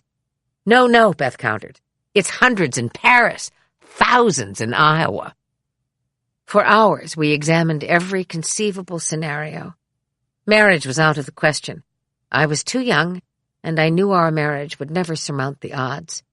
Neither David nor I was prepared to agree to a commitment we both knew had no chance of lasting. I could attempt to raise the baby by myself. I could continue working, hire a full-time nanny, and spend every spare moment caring for the child. But what would this gain the child, and what would I become? Both of us would be subjected to a life of denial and frustration, the baby without the unconditional devotion of the mother, and the mother deprived of her freedom and perhaps her career. My work defined me, and I knew it. My mother had made it very clear that there would be no support from my family. "I'm scared, Bea," I said. "There doesn't seem to be any way out." "No," Beth corrected me. "There are, in fact, several ways out, but all of them are painful. You have to know your own tolerance for pain, what you can endure, what you know you can live with, and what you can't live without." It was early morning when we crawled into my emerald pull-out bed. We lay there, side by side, eyes wide open, holding hands, and finally Beth spoke. "You know, sweetheart, whatever you decide to do, I'll be there for you. I don't really think there's a right way to do this, but there is a best way for you to do it. Like every other tough choice you've had to make, be total and be honest with yourself." I knew that she was turning over in her mind her own regrets, and I also knew that her idea of goodness transcended what most people considered morally unimpeachable. "I can't have an abortion," I said at last. "You know that. So the only absolute is the baby." "And what is best for the baby," my best friend murmured, closing her eyes. "That's the real test, isn't it?" The morning brought with it an icy clarity. What I could live with, what I couldn't live without. Beth had left for work at the crack of dawn, dropping a soft kiss goodbye on my cheek. I dressed slowly, had a cup of coffee, and headed to the studio on West 53rd Street. Hailed a taxi, and sat in the back ruminating over the number of fates that had been decided in the back seats of taxis. When we pulled up to the curb, the cabbie looked at me. "You okay, hun?" Preternaturally grave young women were not unfamiliar to this guy, but he hadn't yet become impervious to their pain. "I'm fine," I answered. "Thanks for asking." I stepped off the elevator at the second floor, and instead of taking the customary turn to my dressing room, I headed in the opposite direction and found Claire bent over her desk, brow furrowed in concentration. "We need to talk," I said, closing the door gently behind me. "Listen, Claire. There's no other way but to just say it straight. I'm pregnant, so I'm going to have to quit. I wanted to give you enough time to write me out before I begin to show. I'm sorry." Claire stared at me, wide-eyed. "Oh, sweetheart," she said at last. "What are you going to do?" When I opened my mouth to respond, to tell her that I was confused, terrified, what came out was this: "I'm going to have the baby, and I'm going to give it up for adoption." "Of course you are," Claire said. With such simplicity and conviction, I almost burst into tears. Claire was a devout Roman Catholic, but I knew her response had less to do with the mores of the church than it did with her authentic love for me. "Sit down, honey," she went on, "and let's talk about this." After dispensing with the details, when did I find out? How far along was I? Did David know? Had I spoken to my mother? She leaned forward, and taking my hand in both of hers, spoke in a near whisper. "Katie, I have an idea. Just hear me out." Claire rose and started to pace. "We'll write the pregnancy into Mary's story. She and Jack are madly in love. She gets pregnant. He isn't ready for a baby. They break up. She decides to go it alone. Lots of turbulence with Jack until ultimately she has the baby and names her. It has to be a girl. Ryan Finelli. Not only is it fabulous material, so much to play, but you can work straight through to term and return as soon after the birth as you like. What do you think?" What I thought was, "Once again, dear Claire, you have saved me." What I said was, "Thank you. I accept." And so it was that millions of people witnessed life imitating art. The ratings soared as Mary Ryan faced her trials with courage and unwavering conviction. The audience suffered with her when she was cruelly abandoned by Jack, and they despised Jack for his weakness. Their hearts were full of pride when she elected to have the baby alone, without Jack's love and support. They applauded her independence, they respected her morality, and they adored her guts. Looking back, I wonder how many viewers, the faithful, the devoted, guessed the reality of the situation. It was mercifully kept out of the press, but still, the suddenness with which I popped. This was not at all merciful. One night, I was about to step into the shower when, to my horror, I saw the beginning of a small purple hand crawling under the skin of my abdomen. Inexorably creeping upward, each magenta finger branding my skin, so that there could be no possibility, ever, of denial. My days were full. I worked hard. My nights increasingly empty. David was kind, even solicitous, but our mutual sadness was such that it precluded any kind of enjoyment or comfort we might have found in each other.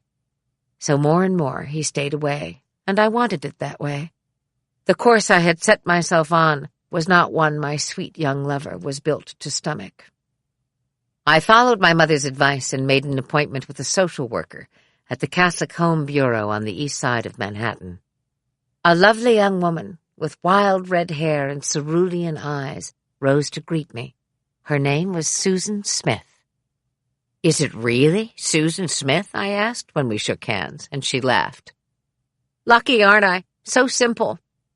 "Simple," I replied, lowering myself uneasily into a chair, "is something I'm not very familiar with."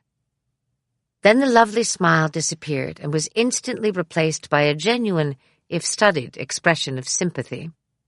She read me my rights, so to speak, which were archaic, primitive, in keeping with the history of the Catholic Church. After the birth of the baby, Susan would come to the hospital with legal papers. I would be given the opportunity to change my mind, but once the papers were signed, the baby was no longer mine. It was an act of renunciation. I would not be allowed to hold the baby. I would not be allowed to see the baby. If the delivery was routine, I was expected to leave the hospital the same day. I would be given no information as to the whereabouts of the baby. I was not to appeal to the Home Bureau after the birth of the baby. The decision to give up my baby was unalterable. "However," said Susan Smith, full stop, the eyes again turning soft, "you will be able to actively participate in the choice of whom you would like to parent your baby. We have many couples on file, and we, you and I, will go through them carefully and choose which ones you find most suitable, most desirable. Then we will limit this choice to 1 or 2 couples. The upside here is that you have 6 months to comb through these files. At the end of this process, you will be very sure which woman and which man you have most confidence in, which couple you feel can best raise your child. Many couples, I am sure, will want this baby." Such foreign, ill-fitting words coming out of that lovely girl's mouth. I had the sudden urge to hit her, but I took the high road and shook her hand instead. We met often over the next months, Susan Smith and I. She pulled card after card from a file on her desk and told me the story of many men and women. She explained why they couldn't have children, or even, in some cases, why they preferred adoption. She described to me their jobs, their backgrounds, their hobbies, their deepest wishes. "Now this couple," Susan said one day, tapping the card in front of her, "is amazing, and they've been through it. 8 years ago they were promised a baby, but at the last minute the birth mother changed her mind. No sooner did they get here than they had to turn around and go home. They were broken-hearted." "Tell me about them," I urged. "Well, they're both Irish Catholic, mid-30s, passionate about each other and about having a family, and did everything in their power to conceive a child, but it just wasn't to be. He is a very successful brain surgeon, she's an artist, and they live in a beautiful house in Westchester County. She probably calls me twice a month, and has for years, still hoping for a baby.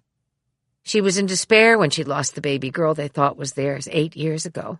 Inconsolable, and such a lovely woman, so full of life and hope. I wouldn't do that to her again." I swallowed. "What does she look like?" Susan Smith smiled, looked me straight in the eye. "Oh, she's a wild Irish rose." I made my decision, and the day came when I was allowed to sit in Susan Smith's office while she phoned the prospective adoptive parents with the good news. Susan indicated that I was to sit close beside her and listen in on the exchange. A woman answered. "Molly, this is Susan Smith at the Catholic Home Bureau. How are you?" Silence on the other end. "I don't know," said a voice, dropping to a whisper. "Well, I think you're going to be fine. More than fine. When I tell you to prepare the nursery. Your baby will be coming to you in just a few weeks." Another silence. Then the woman gasped. I heard a cry, a muffled shout, the phone dropping to the floor and being picked up seconds later by a man who said, "Who is this? What's going on? Molly's running upstairs crying and laughing and shouting at the same time. She's lost her mind, and I want to know what the hell is going on." Susan Smith was very direct with the husband. "Hello, Jack. This is Susan Smith from the Catholic Home Bureau. I'm calling to tell you that you are about to be a father." Seconds passed. "Holy Mother of God," the man said, and Susan responded, "Exactly." My mother came in for the birth. I flew her to New York first class. My due date had been an educated guess, and Dr. Morris was kind enough to inform me that it might be as much as a week to 10 days off. So Mother and I entertained each other. In an effort to encourage labor, we sneaked into a porno movie in Times Square called Defiance, and afterward we were so weak from laughter that I could barely move. "Walk! You need to walk! Let's go!" my mother sang out. And so we walked until I was forced to sit down on the curb at the corner of 42nd Street and 9th Avenue. Not an ideal part of town for a hugely pregnant girl to take her ease. My ankles were so swollen I couldn't wear shoes at all, so I had bound my feet in 3 pairs of men's woolen socks. My mother, studying me, said, "Let's pretend you're my very eccentric daughter who loves porno movies." We looked at each other, me down below, she up above, and then we did what we always did when faced with the absurd or the unbearable. We laughed. My due date came and went, and one morning I woke to find my mother putting the last of her things into a suitcase. "Kitty Cat, this is the longest pregnancy in the history of the world. I need to get home or your father will shoot me. You'll be all right, won't you?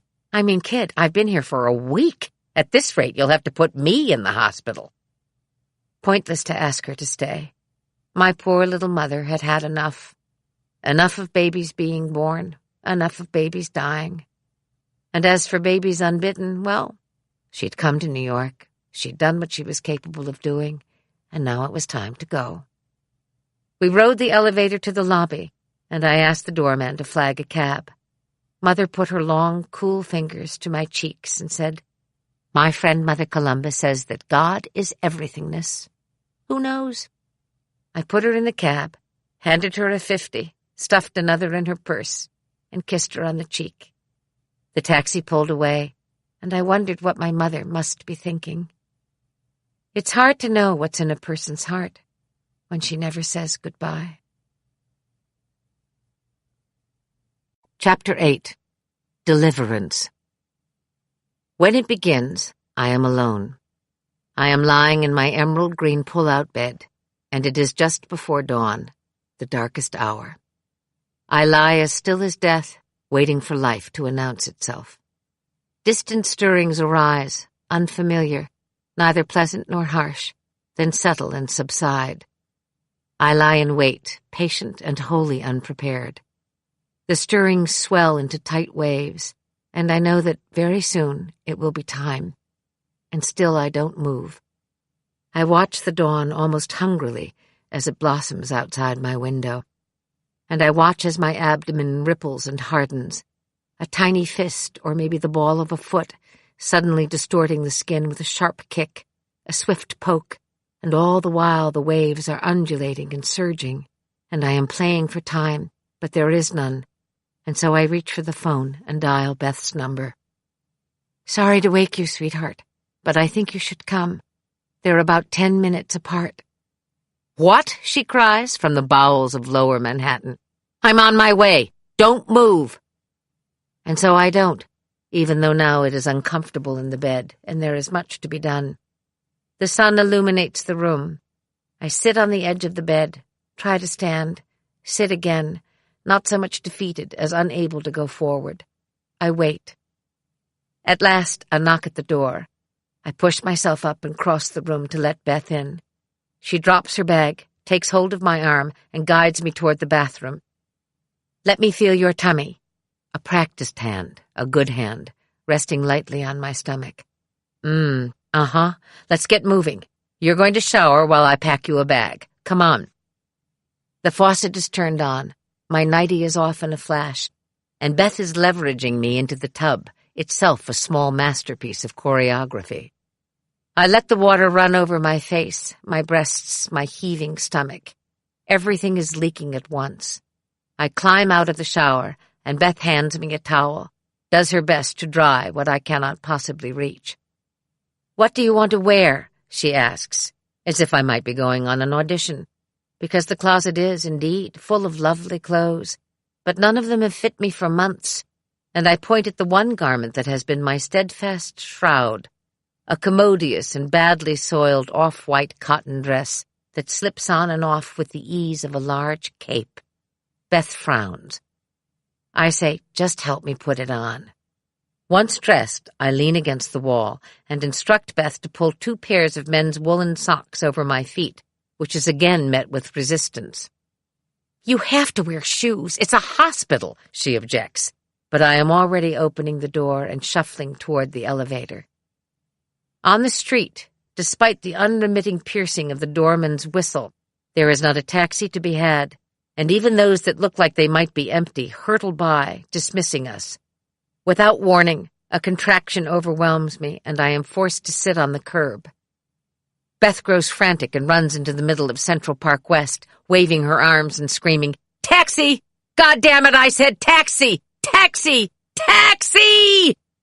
The doorman takes offense at this, and stepping back onto the sidewalk, crosses his arms over his belly. Beth prevails, and a taxi swerves to a stop in front of the building.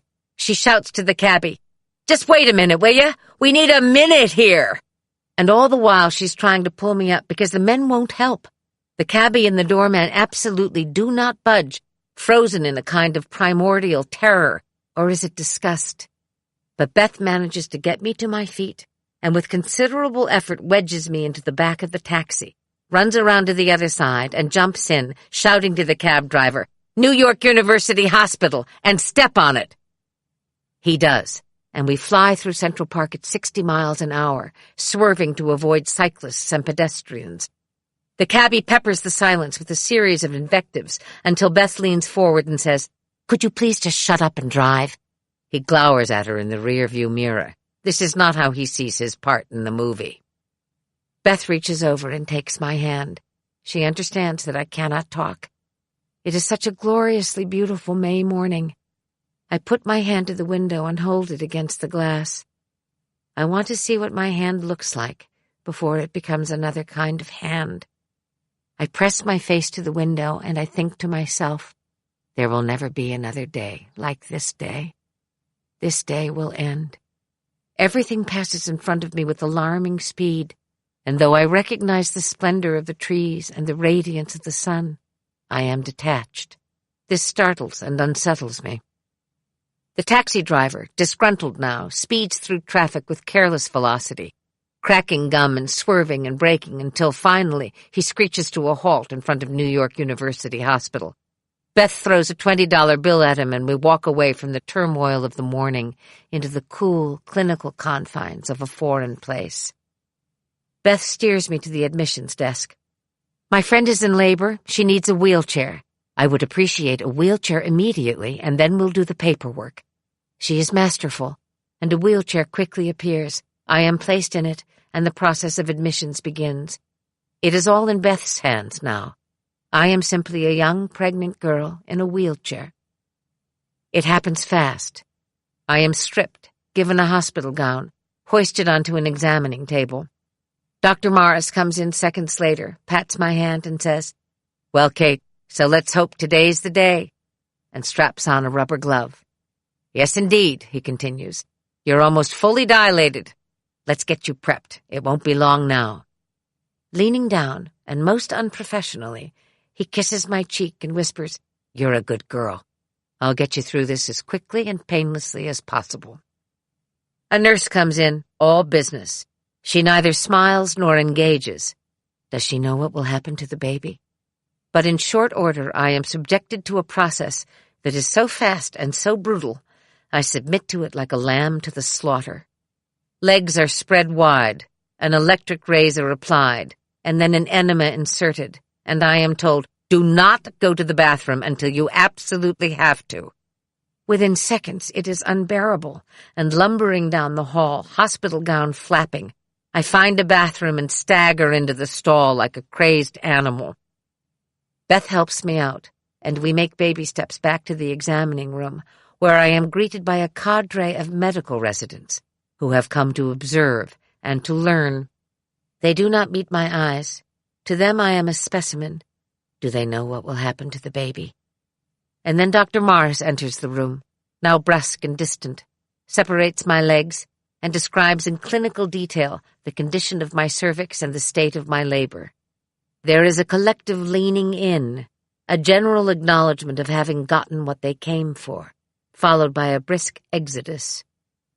I turn to look out the window, think there might be tears. No tears, I promise myself. But Beth has turned her face away. Suddenly, and without explanation, 2 orderlies come in and begin to wheel me to the delivery room. I say quickly, "Beth, you have to come with me. Don't leave me." She is holding my hand, saying, "I'm here. Don't worry. I'm here, Katie." Doors swing wide, a new room, disturbingly bright, and everything is fast now. Feet in cold metal stirrups, nurses bustling, hidden behind masks, Dr. Morris looming over me, and I whisper, "Beth, please let Beth stay." But I don't hear his answer because a nurse is shouting, "Don't push! Breathe!" And there is the sense of a hive at its most agitated, and I am in it but not of it when I hear Dr. Morris say, "Okay, that's enough. Let's get this girl out of this thing." And without warning, a black rubber mask is put over my nose and mouth, and I hear an already distant but still urgent voice ordering me to breathe deeply, Kate. On my count, take 3 deep breaths, in and out. But there is no second breath. There is only oblivion. I am quite alone, and it is over. The room is different. It has the dimensions and character of a closet. It is small, dark, and quiet. I run my hand over my loose, flaccid stomach, and then lower, to find padding, thick and unwieldy, between my legs. On the floor beside the bed sits a pair of white espadrilles. Beth, the smuggler, slipped them into my overnight bag before we left the apartment. Very slowly, I roll onto my side and prepare to sit up, anticipating agony. There is none. When I lean over to put on my shoes, there is a sudden rush of blood, but no pain. Gingerly, I rise to my feet and pull open the closet door, hanging there, in solitary confinement, my white cotton dress. Carefully, I slip it over my head. In the bathroom, I splash water on my face and brush my teeth. Then I look. Matted, lusterless hair, pale skin, dark circles under empty eyes. I run a comb through my hair and smooth it with my hands. I touch my cheek. In the corridor, I am lost. A doctor is passing, and I stop her. "Excuse me, but I'm looking for the nursery.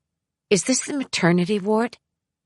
She cocks her head, appraising me, steel-gray eyes beneath a helmet of black hair. "You're a long way from the nursery," the doctor replies, as if slightly put out. "This is the oncology ward.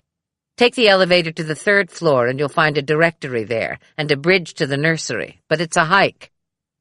It is a long way to the nursery, and on this journey, turning over and over in my mind, is the question, why did I wake up on the oncology ward?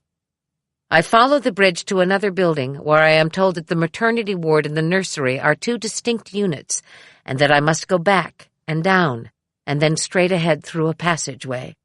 That is, if I'm looking for the nursery and not the maternity ward. At the end of the passageway, double doors open into a long, cool, dimly lit corridor. In the distance, I make out the solitary figure of a nurse sitting at her station. I slowly walk toward her, trying to quiet the flapping in my brain, as if something has been let loose in there that wants to sit still but can't. As I approach, the nurse looks up. She is pristine, from white-capped head to white-shoed toe, and she is smiling. "Can I help you?" she asks, standing. She is young, no more than 30, and she exudes calm. For a moment I hold my breath, but then realize with relief that no, she doesn't recognize me. "Yes, I think so," I reply. "I had a baby this afternoon, and I was wondering if I could see my baby." The beautiful young nurse with the warm brown eyes now stops to consider me. A shadow crosses her lovely face, and she asks, "What is your name?" "Kate Mulgrew." She pauses and says, "Let me see." She consults the large white journal sitting open on her desk. A minute passes, during which she intently studies this journal. Finally, she closes the book, looks at me, and with a modulated voice says, "The birth record shows that your baby is to be put up for adoption." I nod and place a hand on the countertop. The nurse is glancing furtively up and down the corridor while she speaks. "Hospital policy forbids the birth mother to see her baby under these circumstances. You understand?" I do not nod. I see the brown eyes harden, and my pulse races, but the good nurse, the infinitely good nurse, whispers, "If you go quickly down the hall, you'll see the nursery on your right. Stop in front of the window and I'll come and pull up the blinds, but you need to hurry." Down the hall a little way, quickly, and there's the nursery, just as she promised, concealed behind Venetian blinds. The nurse comes up behind me very softly, and again looking to her right as if expecting someone who might disapprove. She manipulates a tangle of silver cords and, choosing one, pulls, and the room is instantly revealed. "Just look for your name on the bassinet. Your daughter is there," and she points to the front row. Daughter. She said daughter. And there on the front of the bassinet is the label clearly marked, "Baby Girl Mulgrew." I press my face against the glass, strain to see her. Tiny brown face under a pink cap over black curls, miniature fists suddenly escaping from the blanket, opening and closing. I put my hands to the window, can't be helped, and the little fists are opening and closing, and my face is flattened against the pane, and then thwack! The Venetian blinds are dropped. The nursery disappears. I turn in bewilderment, but the nurse is adjusting her cap and saying just under her breath, "That's enough now. You need to go," and hurries off in the direction of a group of doctors coming in to make their rounds. I stand there, just outside the nursery, but as the doctors draw closer, I lower my head and, averting my eyes, make my way down the corridor, through the passageway, across the bridge, and up 6 floors to the cancer ward, where I know Susan Smith will be waiting for me.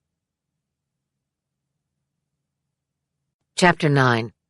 Ransom. 3 days after the baby was born, I had returned to work. I entered the studio and was greeted by the floor manager, Briggsy, who lacked his usual exuberance. Neither Claire nor any of the other producers was present. Leela Swift, the director, embraced me and asked, "Are you okay?" "Yes," I replied, "I'm fine." "Well," Leela went on, "this is the scene where Mary comes home from the hospital with her baby. While she waits for the family to arrive, she has some time alone with her child. You got the script, right? It's a bit of a monologue." I nodded and said, "Let's get going. Roll tape on the first take." I took my place behind the living room set door. Suddenly, the studio nurse approached me, carrying an infant in her arms. When she attempted to give me the baby, I held up my hand and said, "Wait until the red light goes off." At my cue, I signaled the nurse to give me the stunt baby, took her in my arms, and entered the living room of the Ryan family home. Standing in the middle of the room, I delivered the monologue to the baby as directed. A monologue about love, a monologue about courage, a monologue about, above all else, loyalty, ending with the words, "I will never leave you, Ryan. We will never be separated. That is my solemn promise." The first take was flawless, not a word out of place. I looked up at the control room where often, if the scene was particularly difficult, the producers would flip on the lights and stand up, clapping, in a collective show of appreciation. But today, after this scene, there was nothing. No one spoke. The control room remained detached and silent. I turned to Leela and asked, "Acceptable?" She nodded. I beckoned to the studio nurse and, handing the stunt baby to her, said, "Take it." Claire had written me only one scene on my first day back. Not even a scene, really. A monologue. A beautifully crafted monologue that would, everyone knew, go a long way toward improving our sagging ratings. My work done, I gathered myself and walked toward the open door. Chapter 10. Skating. The elevator door opened, and there he was. I'd seen him so many times, this curious, blue-eyed, sandy-haired creature with whom I shared a common elevator, and not once had we exchanged words. Today, however, was different. Though not tall, he gave the impression of size and was always impeccably dressed, from his elegant 3-piece suit to his tailored pink linen shirt, replete with monogrammed cuffs, to his custom-made English shoes. He turned his head, gave me the once-over, and smiling, said, "So, looks like you survived." Ah, yes, the baby. Of course. He had ridden the elevator with me countless times throughout the past year, had been what one might call a silent witness to my ordeal, and here he was, acknowledging it openly, almost cavalierly. "In a manner of speaking," I said. Strange man. He had a face that radiated intelligence, and although he was standing still opposite me, he possessed a kinetic energy so palpable I almost wanted to ask him to slow down. The door opened, ushering us into the lobby, when he turned and said, "Today's my birthday and I have no plans. Wide open. Why don't we step across the street to the Tavern on the Green and have a glass of champagne? You game for that?" It was the middle of the afternoon, in the middle of the week in New York City. The sun was shining, and he seemed kind, so I said, "Why not? You can tell me the story of your life." So much sympathy was evident beneath those gaudy, glittering chandeliers that much that should have been withheld was not. He listened with infinite patience, and not once in the unfolding of that long, luxurious afternoon did I feel the sting of criticism. His name was Richard Cushing. He was a defense attorney, and there was nothing about which he was not passionate. Immediately I sensed a wildness in him, but what I could not have foreseen was his capacity for tenderness. He was a tough New York lawyer, born and bred on Long Island, fully aware of his flaws, but oh, how he loved to win. An obsessive love of the game was at the core of his nature, and while he approached the courtroom like a predator, as a friend he turned out to be generous and fiercely loyal. Balm in Gilead he was, undemanding and without judgment. Still reeling from the baby and having just left Ryan's Hope after 2 years of unremitting upheaval, I sought refuge in Cushing's constancy. That he wanted and expected more of me was, I suppose, inevitable, and yet I was not prepared when, one night at dinner, I found a diamond ring at the bottom of my glass of champagne. With the guilelessness of a child, I slipped it on my finger and said, "Oh, Richard, I don't know what to say." To which he replied, "No pressure. Just wear it for a while. See if you like it." This was the beginning of a game I justified as whimsy and would come to play adroitly. My tenure on Ryan's Hope, however brief, was sufficient to confirm my suspicion that television, while lucrative and enjoyable, was not enough to satisfy me creatively. I missed the theater, and so in the winter of 1978, I accepted the role of Desdemona opposite Ron O'Neill in a Hartman Theater production of Othello in Stamford, Connecticut. Mr. O'Neill, famous for having created the iconic role of young-blood priest in the movie Superfly, insisted on playing the role of Othello in blackface, a perplexing choice that no one had the guts to argue, but that proved a nightmare for the wardrobe department. To add insult to injury, on opening night, after Othello had rather violently put out the light, I rolled center stage and, covered with sooty fingerprints, lost my wig to the front row. Convulsed with laughter, this Desdemona simply would not go gentle into that good night, and faced her curtain call bald, besmudged, and beside herself.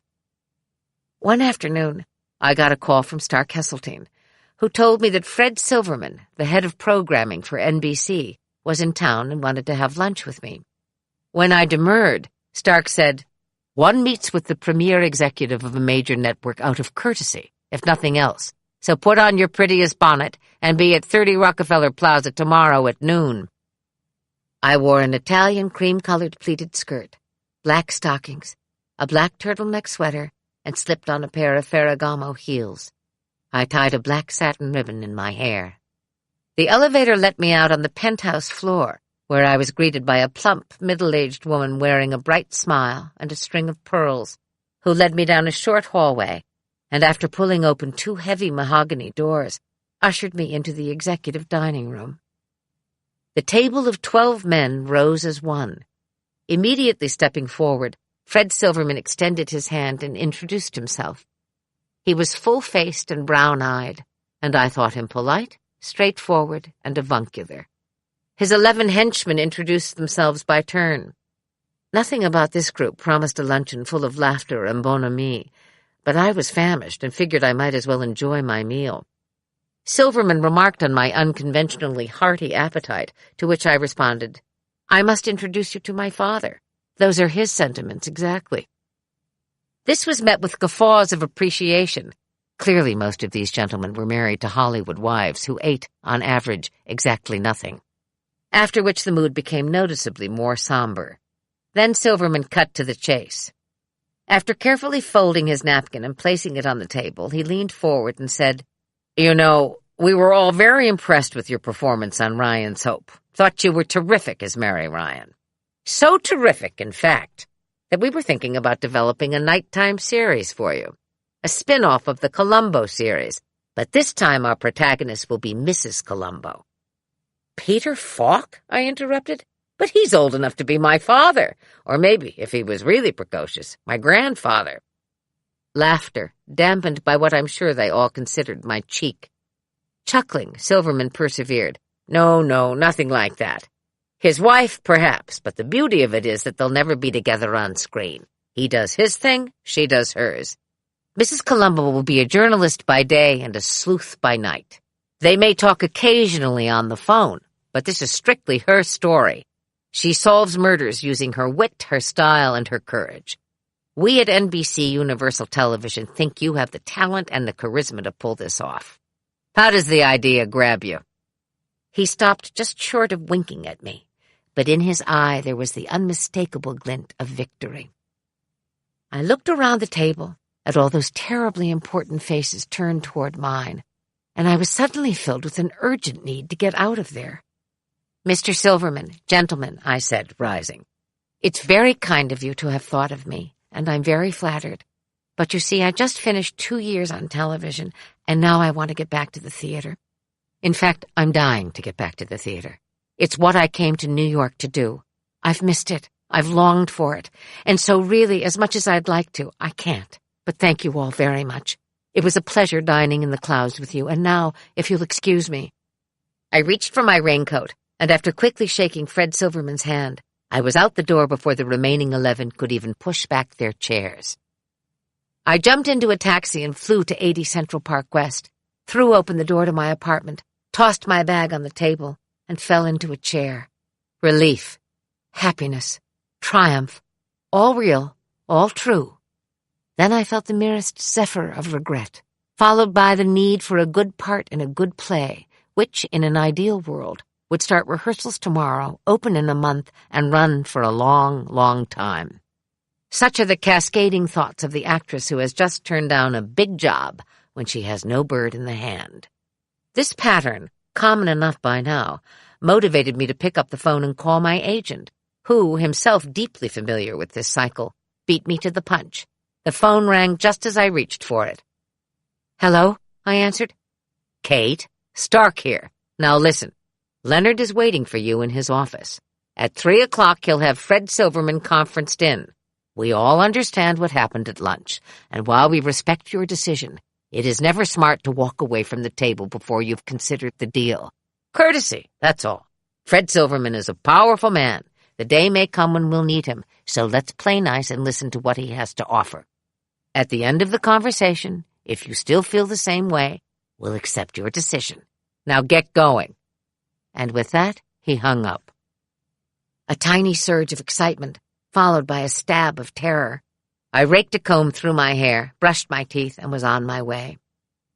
Leonard Franklin's office was dimly lit, richly decorated, and intimidating. In the center of the room sat a round, glass-topped coffee table bearing 2 crystal tumblers, a crystal pitcher of ice water, and a very large black telephone attached to a triangular device studded with a variety of colorful buttons. Leonard greeted me warmly. "Now, Katie, sit down. I have Stark on the line, and Mr. Silverman will be conferenced in at 3. He'll be on speakerphone, so this will be an open conversation.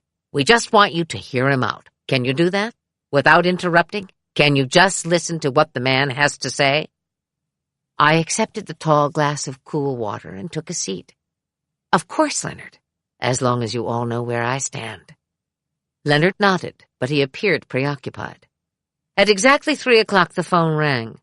Leonard pushed a button and greeted Fred Silverman as if they'd served together in the Normandy invasion. They used a vernacular that was foreign to me, but evidently very familiar to them, seasoned with obscure expressions and delivered in a dialect I found surprising and strange, coming, as it did, out of my lawyer's customarily patrician mouth.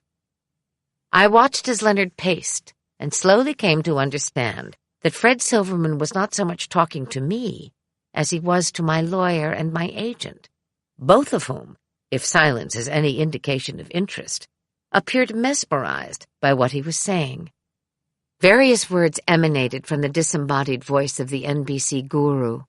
They glowed for an instant and then were swallowed up in the grand unspooling of promises so extravagant as to seem absurd to the mind of a 23-year-old actress who had 1 soap opera, a movie, and a couple of plays under her belt. The men who managed my professional life, however, did not find it in the least absurd. They were galvanized, riveted, in their element.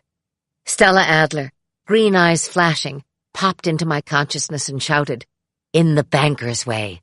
Only the work will lift you up. I worry that you'll skate into Hollywood." But by that time the conversation had come to an end. Fred Silverman was signing off with an admonition to think long and hard, with the implicit warning that such a conversation would not be had twice. That night on stage, I played Desdemona as I'd never played her before. But at the curtain call I was so solemn that Ron O'Neill leaned into me and whispered, "What happened to you? Did someone die?" I looked at him, took his hand, and curtsying deeply, said nothing. Fred Silverman had made me an offer I couldn't refuse. Before I left for Hollywood, there were things to do. I wanted to look Susan Smith in the eye and ask her for mercy, a sliver of mercy, nothing too untoward. I wanted to ask her if my baby was all right. I wanted to ask her how my baby had been received by her adoptive parents. In particular, I wanted to know what the mother had said when my baby had been put in her arms, and how she had looked. Last, I wanted a photograph of my baby. Surely requests as modest as these would be granted. Susan Smith was fundamentally kind, so it must have required a significant effort for her to greet me so coolly. Her lovely warmth had been replaced by a steely stoicism. She did not ask me to sit, but instead launched into the litany of reasons preventing her from providing me with any information about my baby, let alone a photograph. "But what possible harm could a photograph do?" I pleaded, struggling to maintain my composure. She shook her head. "I've told you and told you, Kate. It's not the policy we subscribe to here at Catholic Charities, and you know that. You need to learn to accept it." I felt I had accepted enough. "This is wrong, Susan, and you know it. It's cruel. I'll go to the Archbishop if I have to, because this is untenable." There was a moment's brittle silence in the room, and then Susan Smith said, "You do that. You go to the Archbishop. Maybe then you'll understand why there are rules that, once made, cannot be broken." On my way out, I stopped at the administrative and clerical offices on the ground floor and requested an appointment with the Archbishop. The clerk told me that the Archbishop was, naturally, indisposed, but perhaps I might chat with the executive director of the Catholic Home Bureau Maternity Services, Sister Una McCormick. I was led into a room and introduced to a tall, formidable-looking woman with short-cropped gray hair, wearing a simple black dress with a white collar, the requisite silver cross hanging from her neck. Her eyes were piercing, the color of slate. When she inquired as to the point of the meeting, I told her that I had given up a baby, and I wanted to discuss the adoption policy with the Archbishop. "To what end?" she asked, gray eyes unblinking. "For comfort and for edification," I replied. "It's my right as a mother."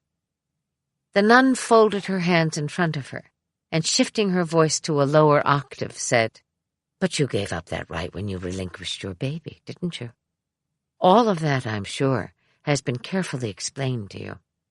Now, here's my card if you need anything of a practical nature," she said, sliding a thin white card across the table. She tapped it with her finger, twice. "But you should know that the Archbishop is a very busy man and seldom here." Over drinks in his apartment, Richard Cushing ranted and raved about the injustices so generously served up by the Catholic Church. "Not the Church proper," I corrected him, "just a faction of the Church." "Bullshit," he shouted, his enormous blue eyes bulging with fury. "It is the mandate of the Catholic Church, and it's outrageous, barbaric. When I hear unspeakable crap like this, it makes me proud to be a Jew." I had to smile at him and said, "Jesus was a Jew." Cushing stopped in mid-stride and turned to look at me. "That's right," he declared, "and his father was a wrathful God." This righteous train of thought extended itself all the way to Sag Harbor, where Beth was living with her lover, an unorthodox bohemian artist and a confirmed bachelor who had type 2 diabetes, which he treated with chronic disdain. Richard had suggested we make a weekend of it, but he was in no way prepared for the lifestyle that greeted us when, after many complicated attempts to find the house where they were living, We turned into a gravel drive and came upon a dwelling that looked for all the world as if it was missing only the county edict. This property is condemned. Inside, however, Beth had converted the space into something charming and whimsical. Candlelight illuminated her lover's paintings, which hung on every wall. Broken bits of colorful crockery had been assembled on makeshift shelves. A bowl of red apples sat on a shaker table in the kitchen. Beth led the way upstairs, leaving the gentlemen to get acquainted over mismatched cups of herbal tea. We entered the master bedroom and closed the door behind us. I meant to tell her so many things. I meant to laugh. But when we sat on the bed together and she took my hand, I looked at her and said, "I don't think I can bear this, Beth. I made a mistake." I pressed one hand to my mouth to stifle the sobs. Beth put her arm around my shoulder and held me very tightly. We sat there like that until the worst of it was over. Then I composed myself, and we rejoined our men, who had already tired of each other's company and were eager to get on with the evening.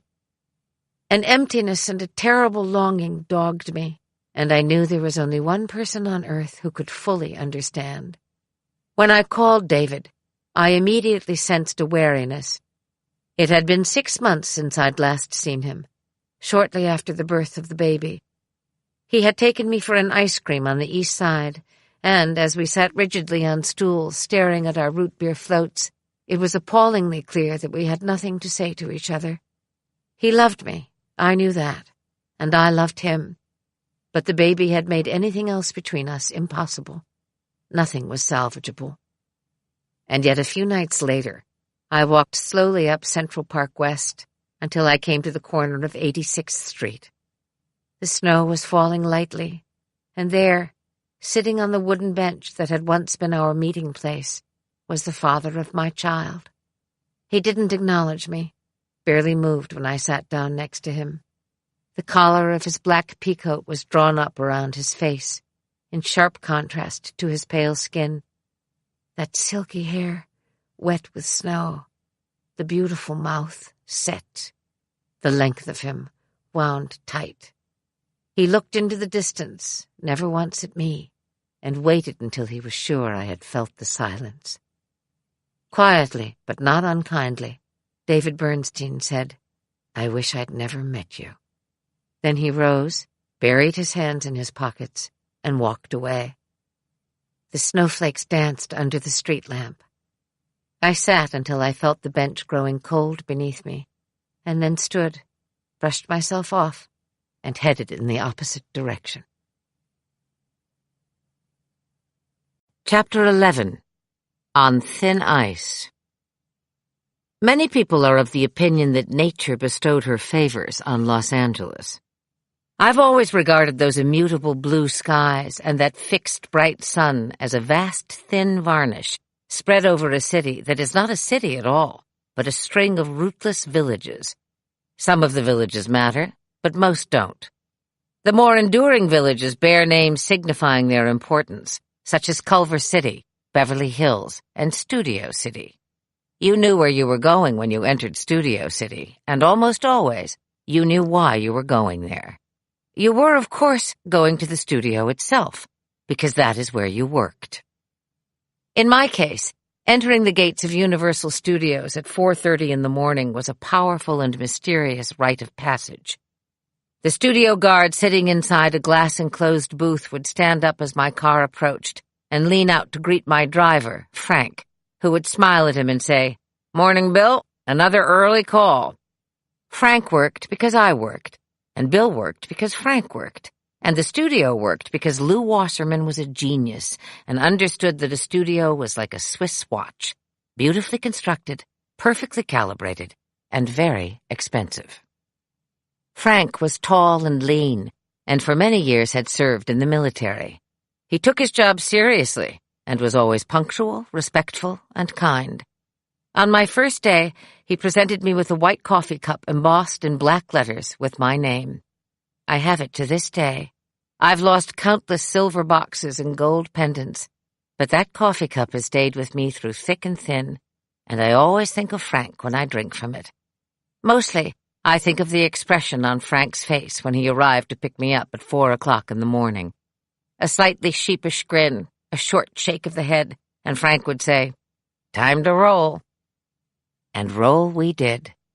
Past the gates and through the studio alleys, some brightly lit, some still in shadow, until we arrived at my bungalow, which was situated at the rear of the studio. The lights would be on and the front door open, figures within bustling about.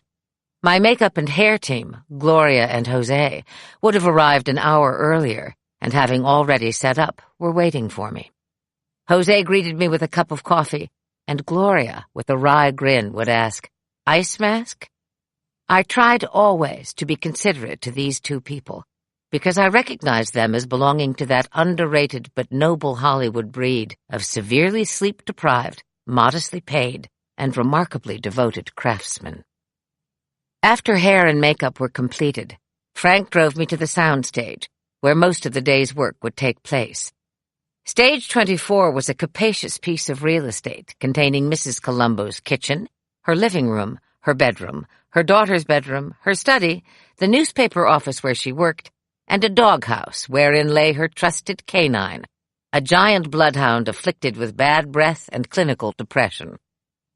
In the beginning, I worked 7 days a week. This was an unexpected development, but under the circumstances I felt I needed to comply. As a result, I was never late, I was never unprepared, and I never complained. I was going to show these Hollywood veterans what I was made of.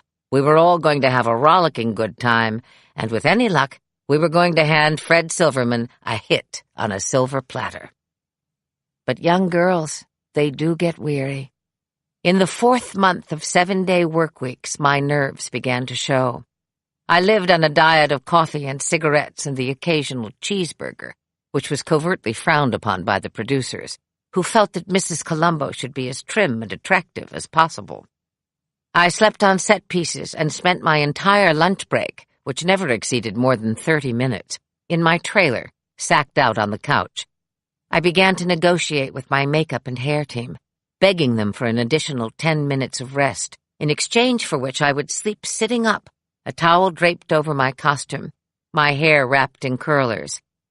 I negotiated, too, with my personal assistant, whose name was Lisa, but I called her Twink, which was, I thought, the most appropriate nickname I could bestow on someone who approached her job as she would the bar at Trader Vic's.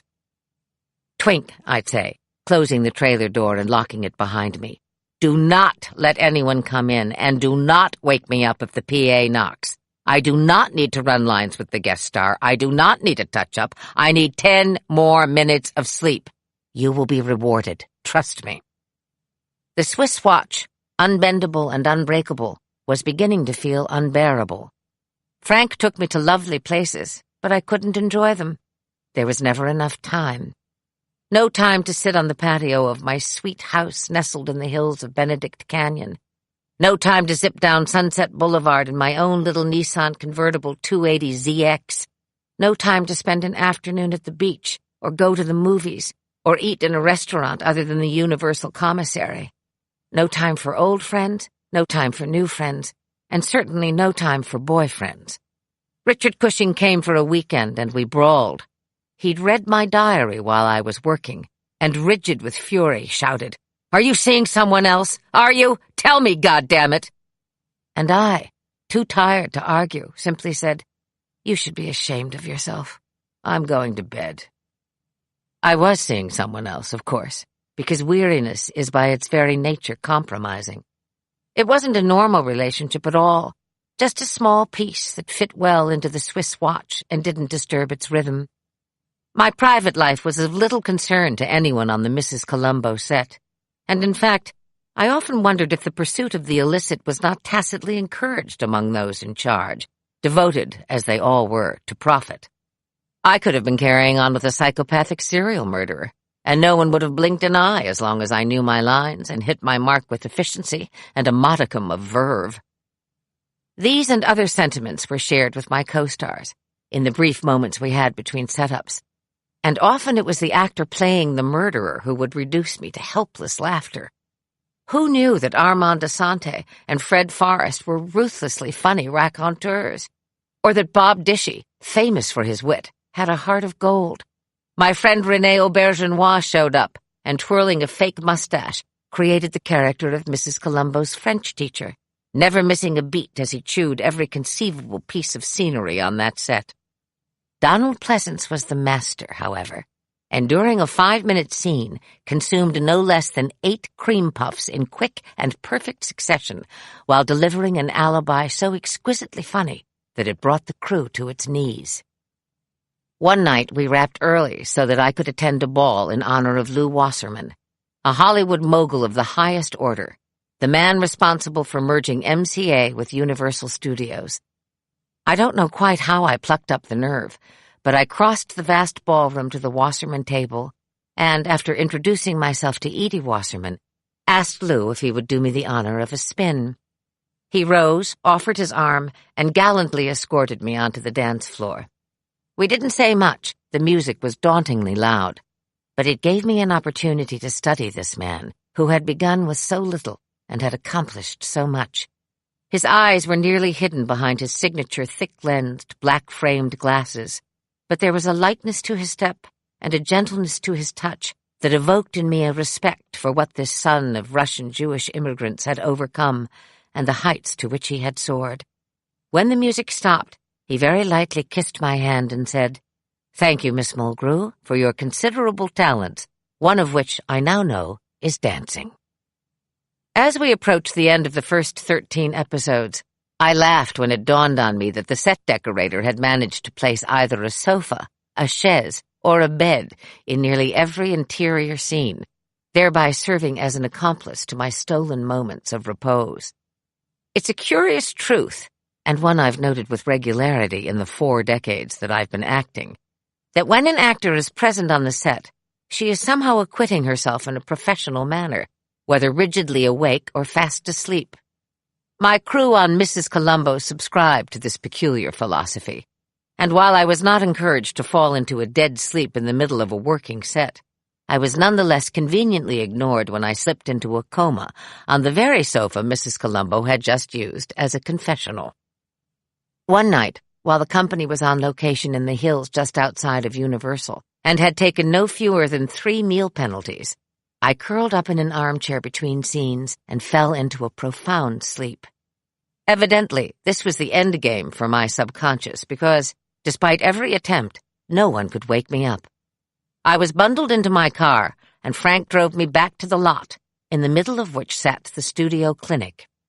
Supported by Frank, I was led into a small examining room, whereupon a middle-aged nurse, herself a study in functional narcolepsy, came in, pulled up my skirt, and gave me a shot of B12 so potent that within seconds I was calling for Frank to grab my script and start the car. On the way out, I happened to glance into an adjoining room, and there, pants down around his ankles, chin in hand as he leaned against the examining table, was John Belushi, also receiving a midnight constitutional. He caught my eye, and we exchanged weary smiles. Well-intentioned but misguided, Mrs. Columbo could not survive its many incarnations. Its evolution was evident in its ever-changing titles, from Mrs. Columbo to Kate Columbo to Kate the Detective to finally, and most baffling, Kate Loves a Mystery. I suppose the producers were hoping that if they planted the wilting flower in an altogether new garden, the audience might suddenly regard it as exotic. My producers possessed many skills, but alas, horticulture was not among them. The plug was pulled in the middle of a scene on a cold winter's night in the Hollywood Hills. I shook the hand of every member of the crew, embraced Gloria and Jose, and jumping in the car, instructed Frank to take me to the airport. "I'm going home," I said to him, unable to resist a smile. As a postscript, I gave the contents of my Benedict Canyon house to my older brother Tom, who had dropped in to visit me for a few days on his way to greener pastures in San Francisco. "What about the booze?" Tom asked. "Drink it." "And the jacuzzi?" "Jump in." When he asked me what he should do with the key, I told him to leave it under the mat for the next actress who, I felt sure, would be along shortly. "So maybe I should leave a light on," Tom suggested. "Wouldn't want her to stumble," I replied. My older brother, not one to put off a cool drink in a hot tub, chuckled and said, "Roger that." Chapter 12. La Donna Immobile. Stark Heseltine, whose passing I shall mourn until I die, behaved rather irresponsibly on a hot afternoon in Beverly Hills when he accompanied me on a shopping spree and encouraged me to buy a $10,000 white mink coat with a dazzling fox collar from an absurdly expensive furrier on Rodeo Drive. "Why not?" said my agent, who was himself attired in his customary mustard turtleneck and dark Valentino sport coat. "You deserve it. You've worked hard, haven't had a break in over 3 years. Wear it in style, nap in it, see the world, for God's sake. I hear the upcoming opera season in Venice is supposed to be extraordinary. Now that's a coat made for a night at the opera." My mother did not agree, and as we picked our way around the puddles of autumnal Venice on our way to see Rigoletto at La Fenice, she deliberately let go of my arm, saying, "I didn't know I was going to the opera with Cher tonight. When did you change your name to Cher?" "Ah, she's back to herself," I said to myself, and half smiled as I led the way across the Ponte di Rialto. Just 5 weeks earlier, Mother had visited me in New York, and, as was our habit, we had dined one night at Asti, a small family-run Italian restaurant of the kind endemic to Manhattan's Lower East Side. It was a large and convivial gathering that evening, with Richard Cushing serving as host, as he so often and so unsparingly did, a vivacious Beth beside him laughing into my brother Joe's ear, siblings Jenny and Sam in conspiratorial bliss on the other side of the table, and me next to Mother, who sat at the head opposite Cushing. My father, as usual, was absent. He and my mother never traveled together. This was understood and accepted by all of us. My mother loved this particular establishment for the singular suite it offered at the end of the meal, by which I mean, of course, a singing waiter. On this night, it was Oscar who stepped up to the table, and white linen napkin meticulously folded over his left arm, opened his mouth and produced a magnificent a cappella rendition of Danny Boy. My eyes traveled from face to face, registering the delight of each person, because Danny Boy was clearly intended as a special gift to us, this Irish family so crazy about this Italian restaurant. When I turned to Mother and saw her face, all pleasure instantly drained from me. Danny Boy had stirred up both the vivid memory of Tessie and her keenly felt absence, and all of it showed in my mother's face as she sat and listened to Oscar sing. Agony, grief, despair. No tears. There were never tears. My mother didn't cry, but in that moment her face was fractured with longing and hopelessness, and I made up my mind, then and there, to take her far away, and for as long as was needed to stitch that face back to happiness. So it was that we found ourselves in a city of singular decadence and beauty, skipping over footbridges to make our way to the opening night of Rigoletto at La Fenice. Afterward, sitting at a table in the Piazza San Marco, Mother said, "There's no point in having an espresso after dinner. As your friend Richard Cushing would say, let's cut out the middleman and go straight to the digestivo, and let's cut out the glassblowers on Murano and go straight to Florence." She was longing for the tombs of Santa Croce. We entered the lobby of the Excelsior Hotel in Florence at night, tired and hungry. To Mother's chagrin, I was again impersonating Cher, and taking her by the hand, swept through the dining room in my ostentatious fur, past the bar, and into a small anteroom where she could rest and have her digestivo in peace. "Now, Mother," I said, helping her off with her raincoat, a real find at Goodwill, as I was daily reminded. "Just relax and drink your Averna quietly. If anyone approaches you, please resist the impulse to engage, okay? Just until we get our bearings and I get us checked in. I need a minute. Promise?" Mother sank into the rose damask-covered armchair and said, "Oh, kitten, don't be silly, but I wouldn't mind a tiny panino with my digestivo. I'm having a sinking spell." I stopped by the bar on my way to the lobby and ordered a drink and a sandwich for Mother, as requested. Seated at the bar were a number of well-groomed, well-heeled Italian gentlemen, all in postures of repose, exuding entitlement, smoking and drinking and engaged in what sounded, to my uneducated ear, like a sustained and heated argument, I put my head down and walked quickly toward the lobby. When I returned, 20 minutes later, Mother was no longer reclining in her chair, but leaning forward, happily engaged in conversation with a man who was literally kneeling at her feet, cigarette in one hand, drink in the other. "Kitten," Mother cried as I approached. "This is Roberto. He's utterly divine, and if you don't want him, I'll take him." The stranger was unabashedly grinning at me, to which I responded with practiced indifference. I sat on the ottoman beside Mother's chair and beckoned a waiter. The divine Roberto leapt to his feet and addressed the waiter with a passionate outpouring of words, hands gesticulating wildly in every direction, at the end of which tirade the waiter looked curiously unmoved, and shrugging his shoulders mumbled, "Va bene, signor," and slid out of the room. It was then that he turned to me and introduced himself as Roberto Meucci, from the house of Sesto Meucci, a Florentine born and bred and an artist. Although it was clear that he considered his English impeccable, it was, to my ear, liberally seasoned with Italian idioms and eccentricities. As he spoke, I took him in.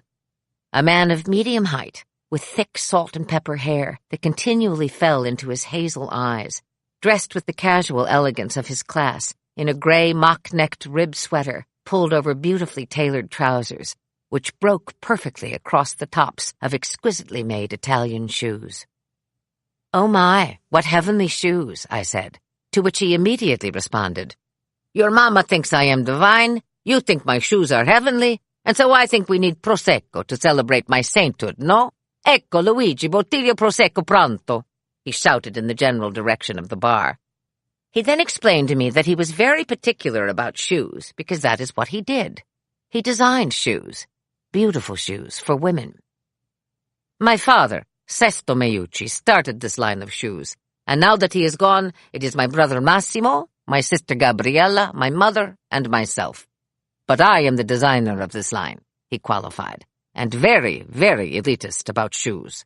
Now those, for instance," he said, pointing to my Ferragamo heels, "tell me that you are tipa classica, comfortable and safe, not a risk-taker with shoes, not a connoisseur. So I will have to teach you what to buy and what not to buy." I laughed, disarmed. Shopping isn't really my thing. Not when there are bookstores to be plundered and tombs to be explored. Mother's crazy about tombs. Roberto handed first Mother and then me a glass of Prosecco. "Ah, tombs. I too love the tombs. And I will take you first to Santa Croce. Then we will walk over the Ponte Vecchio, and we will eat something in Giardino de Boboli. Joan," he said, addressing my mother, with whom he was immediately on a first-name basis, "we will go to Palazzo Pitti. The Medici sent everybody, even their children, especially their children, to tombs. You'll like that, no?" Mother looked at me and said, "He's dangerous, but he's got the right idea. I say yes." Before I collapsed into my bed that night, Roberto had teased from me our passports, our itinerary, and our plane tickets. He ripped the itinerary to shreds before my eyes, pocketed our tickets and passports, and stated with unequivocal confidence that from now on he would be showing us Italy come I connicenti.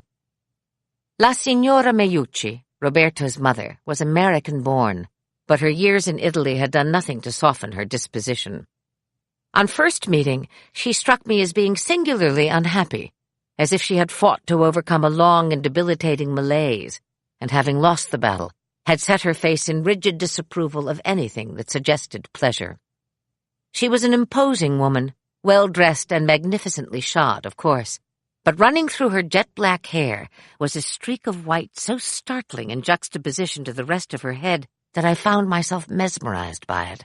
She looked like an eagle. It was clear to me, almost from the beginning, that Roberto was the black sheep of the family, whose behavior was tolerated only because of his remarkable expertise, without which the shoe business would cease to exist. His skill as a shoe designer was outmatched only by his talent as a painter, but this gift was discouraged by his family. La signora Meucci carefully measured her kindness to her oldest son and doled it out sparingly. Over lunch one afternoon at Harry's bar, She pointed a rigid finger at Roberto and said, "When that one was a boy and got out of line, I stuck pins in his tongue." Theirs was a cold war, unwinnable and bleak, and it occurred to me more than once that Roberto stirred up memories in his mother of another black sheep, his father Sesto, who was also brilliant at the drafting table, but was, I suspected, cruelly disappointing as a husband. The prodigal son courted me with an intensity and skill I'd never experienced before. Roberto's extravagant nature appealed to my sense of abandon. It suited the actress to be wooed in this manner, and allowed me to imagine myself free of the girl I had been only months before. While a master at the game of romance, Roberto was almost childlike in his indefatigable urge to conquer, and I, the presumed target, equally tireless in my practiced evasions and silly manipulations. I withheld my favors, which had the desired effect of intensifying Roberto's attentions, all of which kept the romance at fever pitch. For weeks, my mother and I were captivated and captured both by Roberto's munificence, his extraordinary capacity to lavish upon us gifts of all kinds, his seemingly inexhaustible resourcefulness. We were driven to Siena to see the tomb of St. Catherine of Siena. We were taken to Pisa to see the Leaning Tower. We were ensconced in the Hotel Principessa in Santa Margherita Ligure, where Mother, after investigating the suite, quipped, "I see he has consigned me to the servants' quarters." It was tightening, this romantic noose. One night, sitting in the Piazza della Signoria, it started to rain. Neither of us moved. Looking straight ahead, Roberto said, "Ti voglio molto bene, amore." Very softly, I asked him exactly what that meant. "It means I will meet you at the Hostel Roma in 1 week, at exactly 6 o'clock, in the Palm Court bar, and then you will give me your answer. I will make all of the arrangements." My mother was waiting up for me at the Excelsior, sitting on her bed in her pajamas. I told her what had happened, and was stunned when she looked out the window and said, "It's your turn now, isn't it? It was mine for a long time, but now it's yours. I'm surprised how hard it is to let go of that. You will be too, one day." This was the first time in my life that Mother had exposed this kind of vulnerability, in revealing the last vestiges of her vanity, and I wasn't at all sure what to say or how to behave.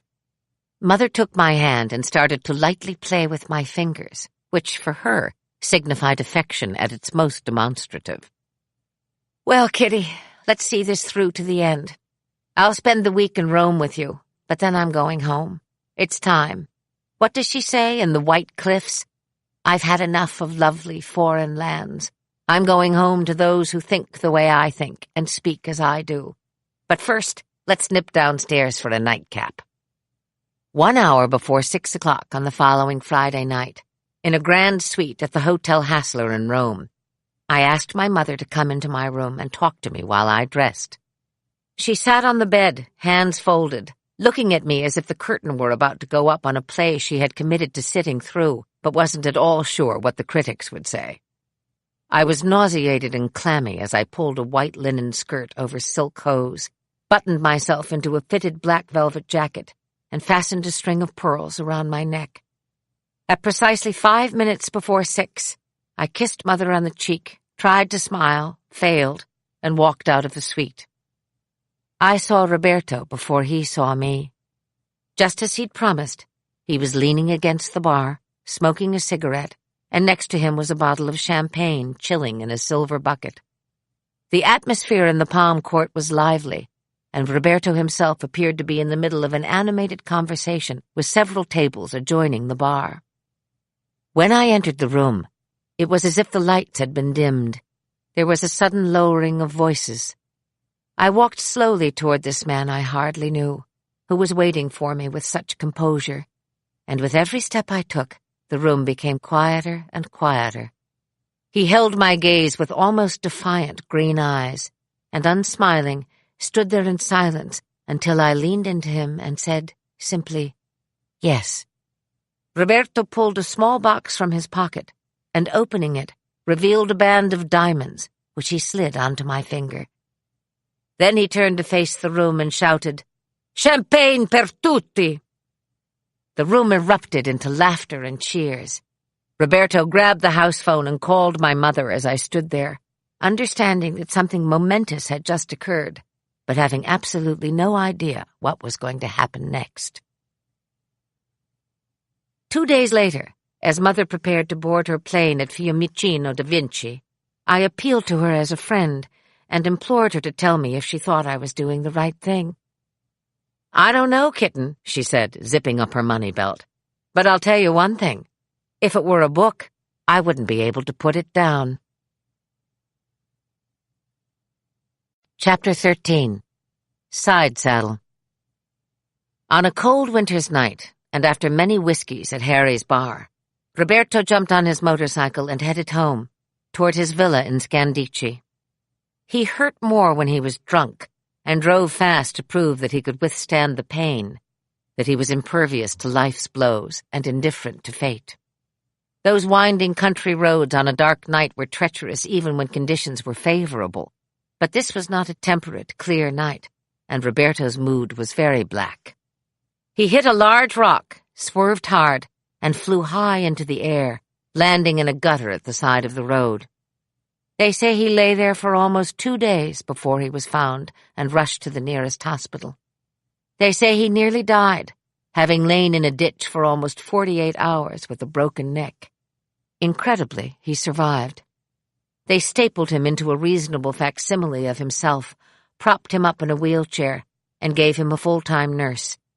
They say he never complained, and that one day, when the nurse had momentarily left him alone in the garden, he simply decided he'd had enough and stopped breathing. But I'm getting ahead of myself. Many, many years before this incident occurred, and on another motorcycle, Roberto and I flew through the hillsides of Scandici, stone-cold sober in the face of imminent danger, not willing to concede an inch. For brief moments we were airborne, and then it seemed that time stood still until we would find the road again, and satisfied with our invincibility, slither home at top speed. It was late to bed then, or, and this depended on the season, we would veer off-road and find ourselves behind someone's farmhouse where a midnight fire was seen burning bright inside the barn. We'd call out a greeting and receive one in return. "Vieni, Roberto! Venite qui, amici!" The barn doors would be opened wide, revealing a rustic wooden table that ran the length of the room and that bore the fruit of the gentleman farmer's labor. The hearth warmed the room, and when at last we sat, red wine was poured, glasses were raised, and rough voices sang out in unison, "Salute!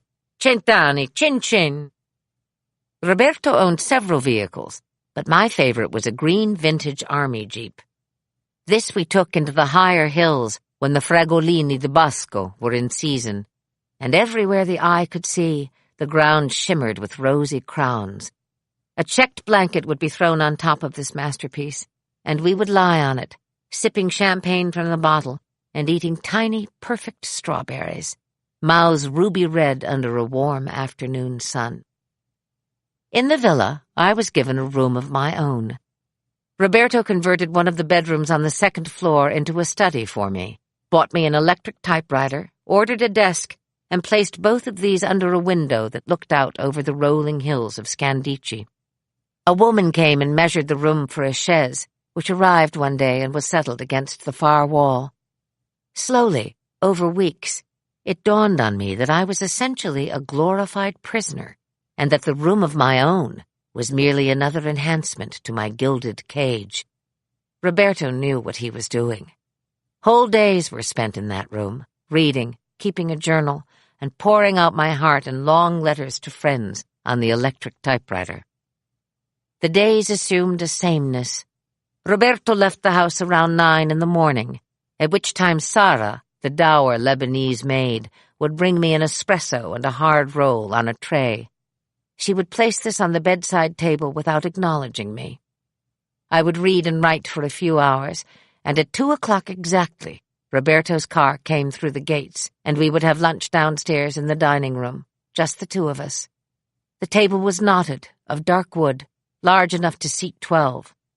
On the table sat 2 high brass candlesticks, mismatched hand-painted ceramic pitchers of olive oil and vinegar, a large salt cellar with a silver spoon, and a pepper mill. Lunch was a 3-course meal, without exception. Soup or antipasto to start, followed with a pasta dish, and then an entree. Dessert was almost always a bit of fruit and hard cheese. Wine was poured with every course. Espresso signified the end of the meal. Conversation was not mandatory, but the afternoon siesta was. I would follow Roberto up the stairs to the master bedroom, where the door would remain closed for an hour and a half. Roberto would then shower, change, drop something on the bureau for me, and leave. His gifts were varied, sometimes a strand of pearls, sometimes a few thousand lire, sometimes a pair of shoes. 3 times a week a car came for me at dusk, and I would be driven into Florence to meet with my Italian tutor, a young man with brilliant black hair, a pleasant, affable manner, and infinite patience. Often, and with little provocation, we would dissolve into helpless laughter. I suspect that he was lonely, too. It was a world of privilege, but it was neither warm nor welcoming. I was a 24-year-old American television actress, lacking both nobility and fortune, without even passable Italian to recommend me. The Italian women, in particular, were wary, and I often caught them appraising me with cool, critical eyes, as if to say, "How on earth did you stumble into this, you little fool?" Roberto was completely at ease wherever we went, and expected me to comport myself with grace and confidence.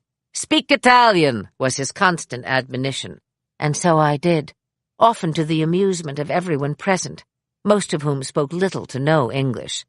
I learned very quickly that the Italian upper class does not need to exert itself. It simply is.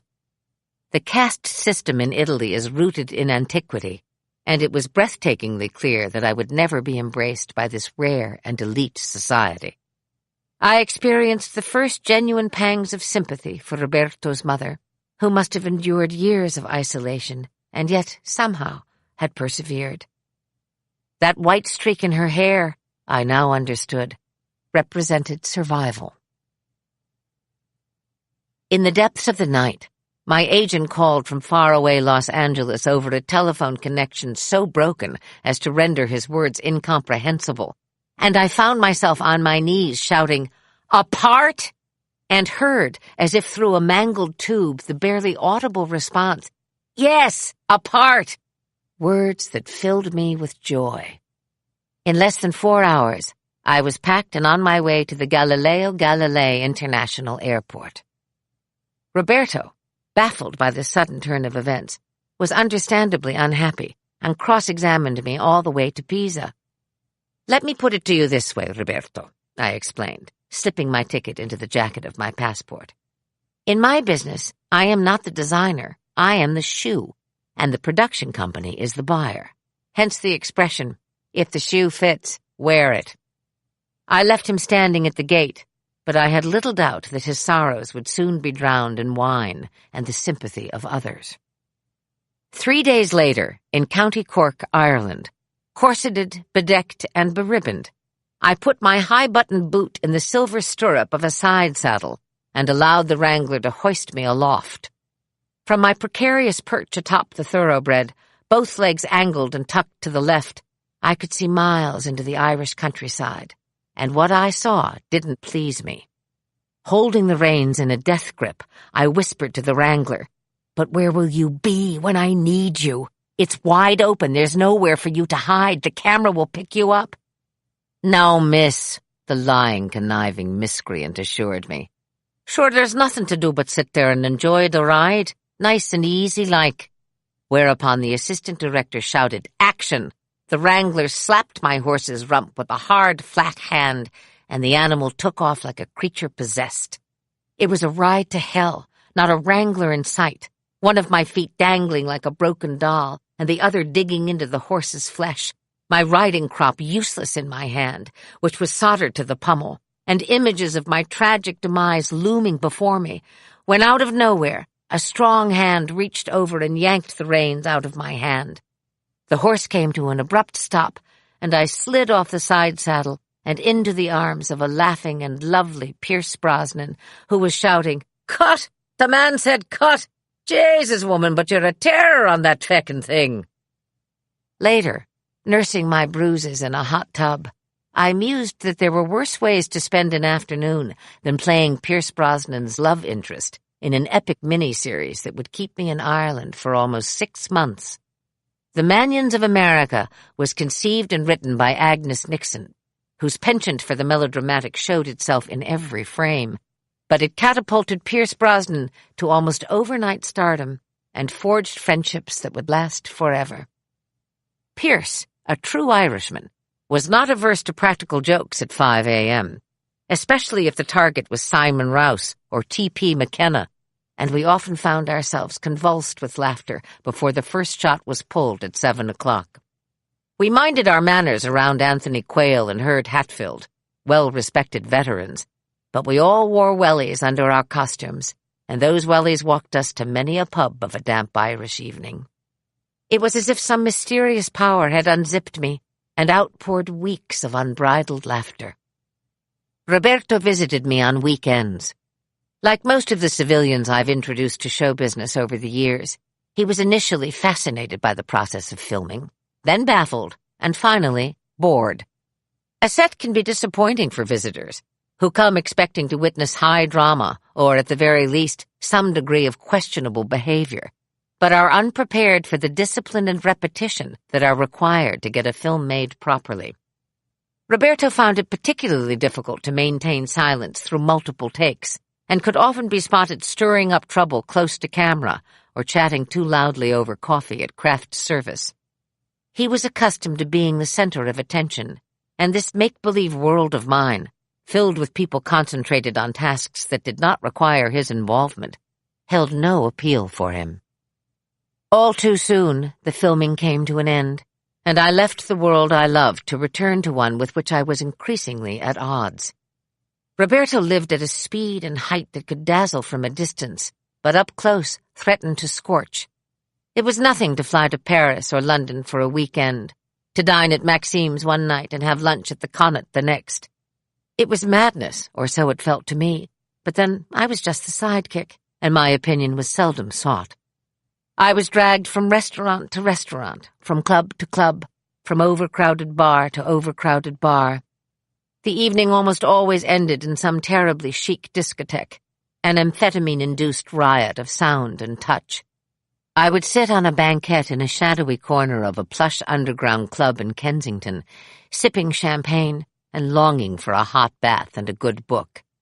These comforts were withheld until, not unlike Chinese torture, my every sense had been thoroughly assaulted, and often even then Roberto would insist on going to an after-hours club somewhere in the bowels of Piccadilly, where a peculiar breed of pasty-faced Englishmen would stare at me as if observing a large and rather hardy vegetable. Unpleasant incidents began to occur, and I began to note them. Roberto was particularly fond of his business colleagues in London, and it was not uncommon to spend long evenings in their company over lavish dinners that lasted for hours. It was excruciating for me, watching Roberto in animated conversation with one of his more attractive female buyers and enjoying himself immensely.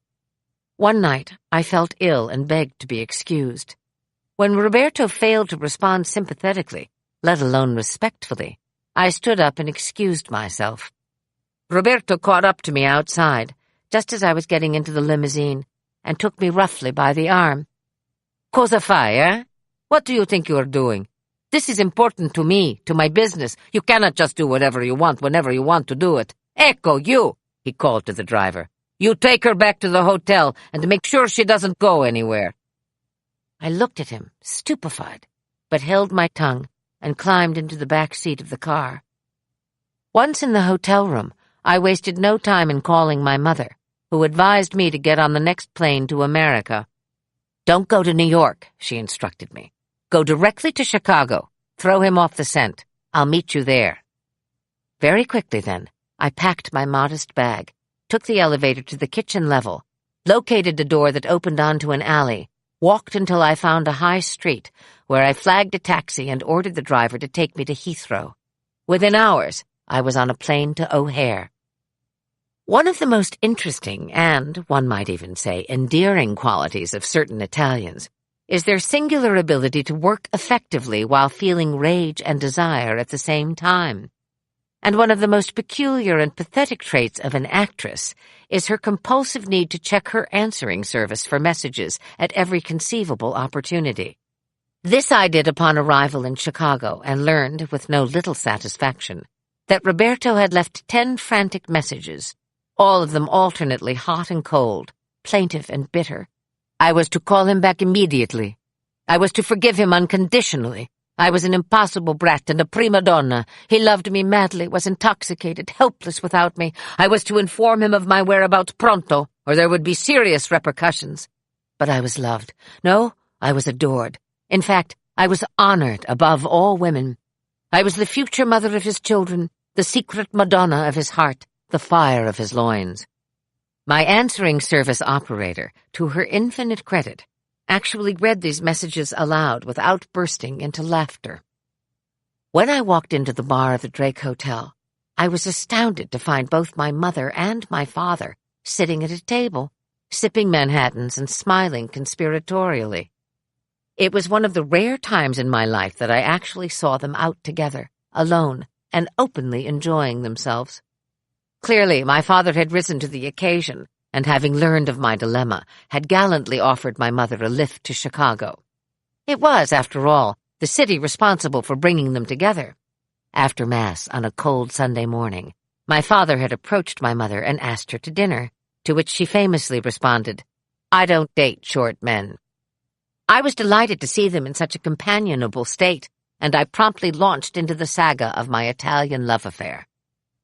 An hour later, after many drinks had been consumed, my father excused himself and walked over to the piano, which he considered happier territory, saying as he rose, "Do whatever you want, kitten. You and your mother are responsible for this one. I'm staying the hell out of it." Mother looked at me when he'd gone and said, "A veritable pit of compassion, your father." We smiled, shrugged, and then Mother went on. "I think you should ask Roberto to come here, to meet you in Chicago, and tell him you'll be under the protection of your parents. Then we'll find out what he's made of. But he needs to hop to it because your father, as only he knows, has a very full schedule." I had to admire the decisiveness with which Roberto responded to my call. He was on the next available flight to Chicago, and the following evening he walked into the bar at the Drake Hotel, kissed my mother's hand, introduced himself to my father, and then knelt at my feet and said, "Caterina, I am begging you to come back to me. Amore, please, don't be foolish. I love you too much. We are meant to be together. Please, look at me, amore." I did. He took my hand, kissed it, and placed it over his heart. At this point, never before in his life having witnessed such an extravagant display of romantic passion, my father shook his head, held up his hands, and said, "I'm out." As my father made his way to the bar, stopping on his way to chat with the piano player, my mother looked at Roberto and said, "You have to remember, kid, Kitten Kat is an American citizen. American women are emancipated, and this one," she continued, patting me on the head, "is not only emancipated, but she is a member of the American workforce. Very important not to fool around with that. I think the two of you should consider spending more time in this, a free and democratic country. Now, Roberto, be a good guy and get some drinks. I think we should have lots of drinks tonight, don't you?" This was the full extent of my parents' intervention, and from their point of view, it was not only sufficient, but generous. It was never wise to overdo anything, according to their philosophy, and always best to leave on a high note. Roberto could not have agreed more, and so it was that the four of us had a liquid and loquacious dinner at the Drake Hotel. The next day, Mother and Dad drove back to Dubuque, and Roberto and I returned to Florence. The seed had been planted, however, and before our plane touched down in Pisa, Roberto had conceded that it might be best, after all, to take an apartment in New York. Chapter 14. Seeking Absolution. We were in a hurry to forget, Roberto and I, and we were good at forgetting. He never named the demons that plagued him, but he knew of my affliction and did everything in his power to dismiss it. There was to be no residual sadness about a baby I had willingly renounced. It was pointless and in poor taste. Instead, we flew the Concorde from Paris to New York, which was very chic. Before boarding, we were invited to consume spoonfuls of beluga caviar from a deep silver urn on a linen-covered round table, accompanied, of course, by many flutes of champagne.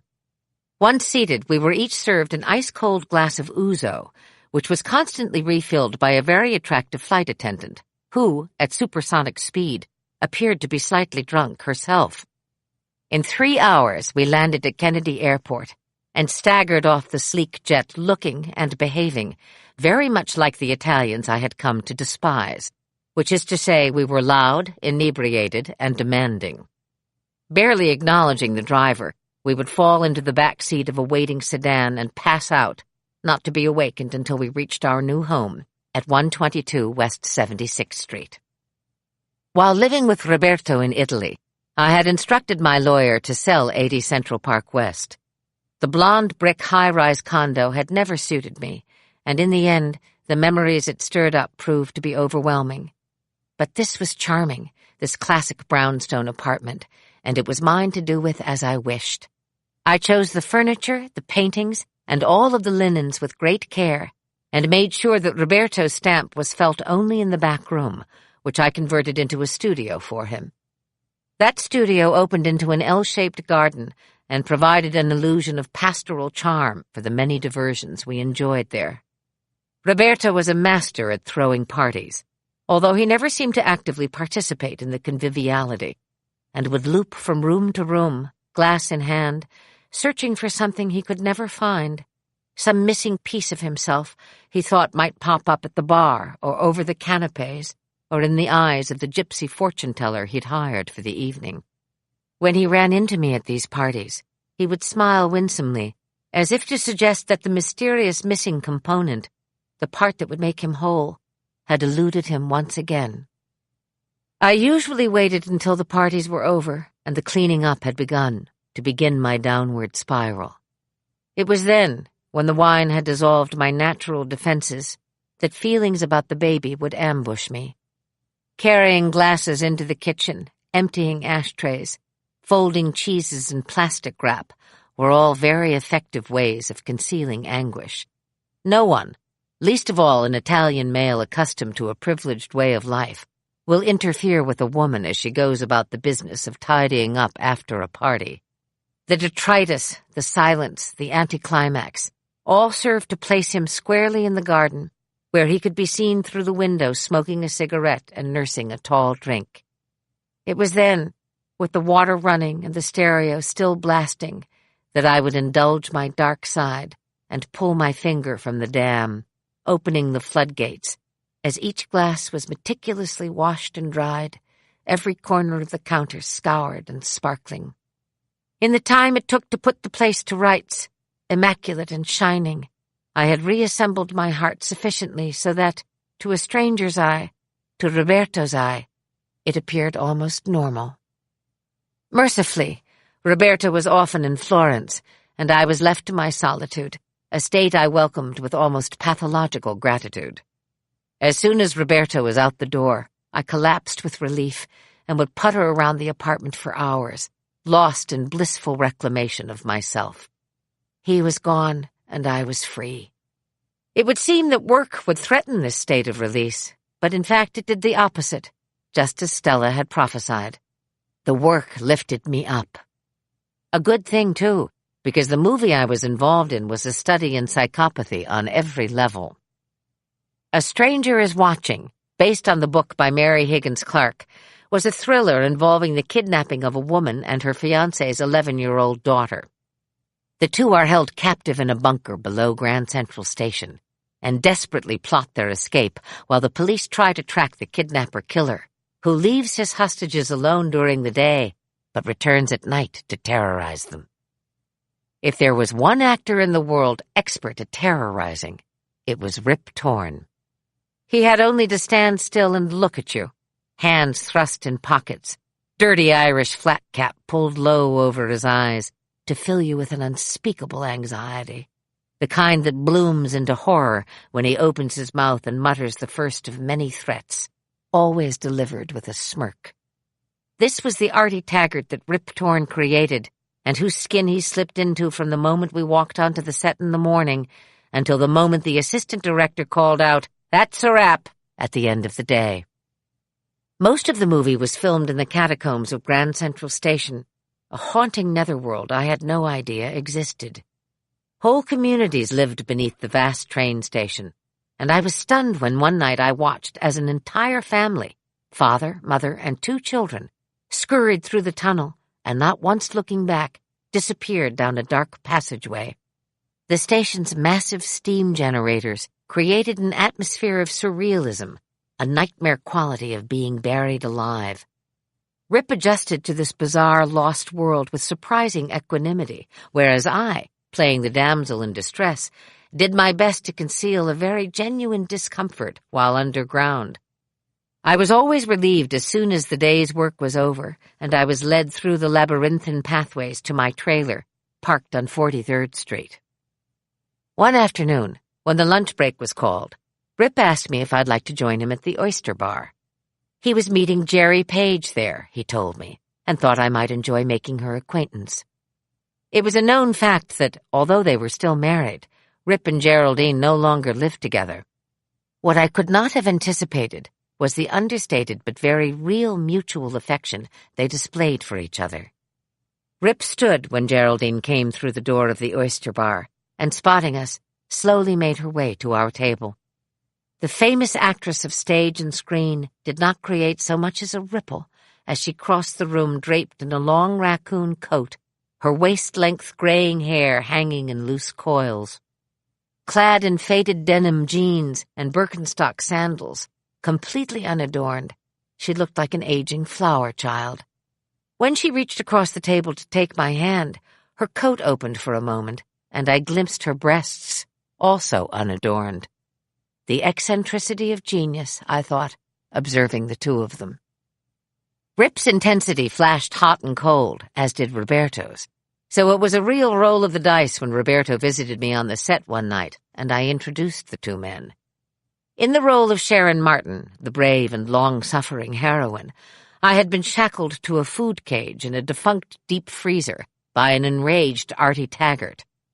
When I spotted Roberto, I was forced to call out the formalities while restrained. Rip, sitting near me on an apple box, was casually polishing an ice pick when I said, "Rip, that's my fiancé, Roberto Meucci. Roberto, this is Rip Torn." Roberto shouted back, "How do you do, Mr. Tear?" "Torn," I corrected him. "Tear, Torn, who gives a shit?" Roberto responded. Rip leaned forward on his apple box and, turning the ice pick in his hand, whispered to me, "I don't give a shit, as a matter of fact, but maybe you should." Rip planted this red flag squarely in my field of vision, and still I could not see it. The blindness peculiar to my affliction prevented me from distinguishing the good from the chaotic, and created a kind of helplessness in which I found myself swimming with the current rather than risk being dragged under. Sooner or later, I speculated, circumstances would spit me out on dry land. Those circumstances unfolded one night at the Essex House Hotel, where Roberto and I were to be married in a civil ceremony. He had been pressing me to marry him from the beginning, but it was clear that the more I worked, the more he felt compelled to legalize our union. My career was a source of agitation to him, and he wanted to bring it and me under his full control. Any misgivings I had about his character I put down to my own insecurity. I was clinging to an old notion of self and needed to move on, I told myself, to a new way of life. 2 weeks earlier, after another heated argument about our living situation, I sat up in bed and said, "All right then, let's do it. Let's get married, and the sooner the better." Champagne glass in one hand and cigarette in the other, I stood in a corner of the hotel suite which, although pleasant enough, nonetheless felt suddenly clinical and forbidding, as if I'd stepped into someone else's bad dream. I had been in the middle of a conversation with the woman who had been taking care of my finances since I was 20 years old, someone I had always pretended to like very much, but who now struck me with instant and startling clarity as nothing more than a paid acquaintance, someone I wouldn't go out of my way to greet if she stopped paying my utility bill. The entire room, in fact, was full of people I not only didn't love, but, and this I realized with the abruptness of a slap in the face, whom I didn't like very much either. They were appendages, business acquaintances, sycophants, and servants. The only face in the crowd I recognized with love belonged to my old friend Claire, and when I caught her eye, she looked both perplexed and slightly frightened, as if the party had gotten out of hand and she couldn't find the exit. With the swiftness and sureness of fingers lifting a latch, I suddenly knew what had to be done. I sidled up to Roberto, and taking his arm, drew him into the corridor, where I looked him directly in the eye and said, "This doesn't feel right to me, Roberto, so please tell me how it can feel right to you. My parents aren't here, Beth isn't here, none of my siblings are here. It's absurd. What are we doing? What's the mad rush? Let's wait until we can do this the way it needs to be done. Please, amore, I'm begging you." Roberto did not seem alarmed or even saddened. Instead, he looked irritated. He'd gone to the effort and expense of throwing a lavish party that wasn't going to end with a bang, after all, but something more like a whimper, and whimpers were an insult to his Italian joie de vivre. He studied me for a moment and then, using his hands in a classic Italian gesture of surrender, proceeded to re-enter the suite and announced to all present that the wedding was temporarily postponed in deference to the bride's wish to have her family present, but that the party had just begun, the champagne would continue to flow, and in the tradition of big-hearted Italians everywhere, it would be a night to remember. The party, as promised, lasted long into the morning, and when Roberto and I finally stumbled out of our clothes and into bed, I felt as if I had been caught in an undertow that had somehow mercifully released me, and that I had been given a second chance.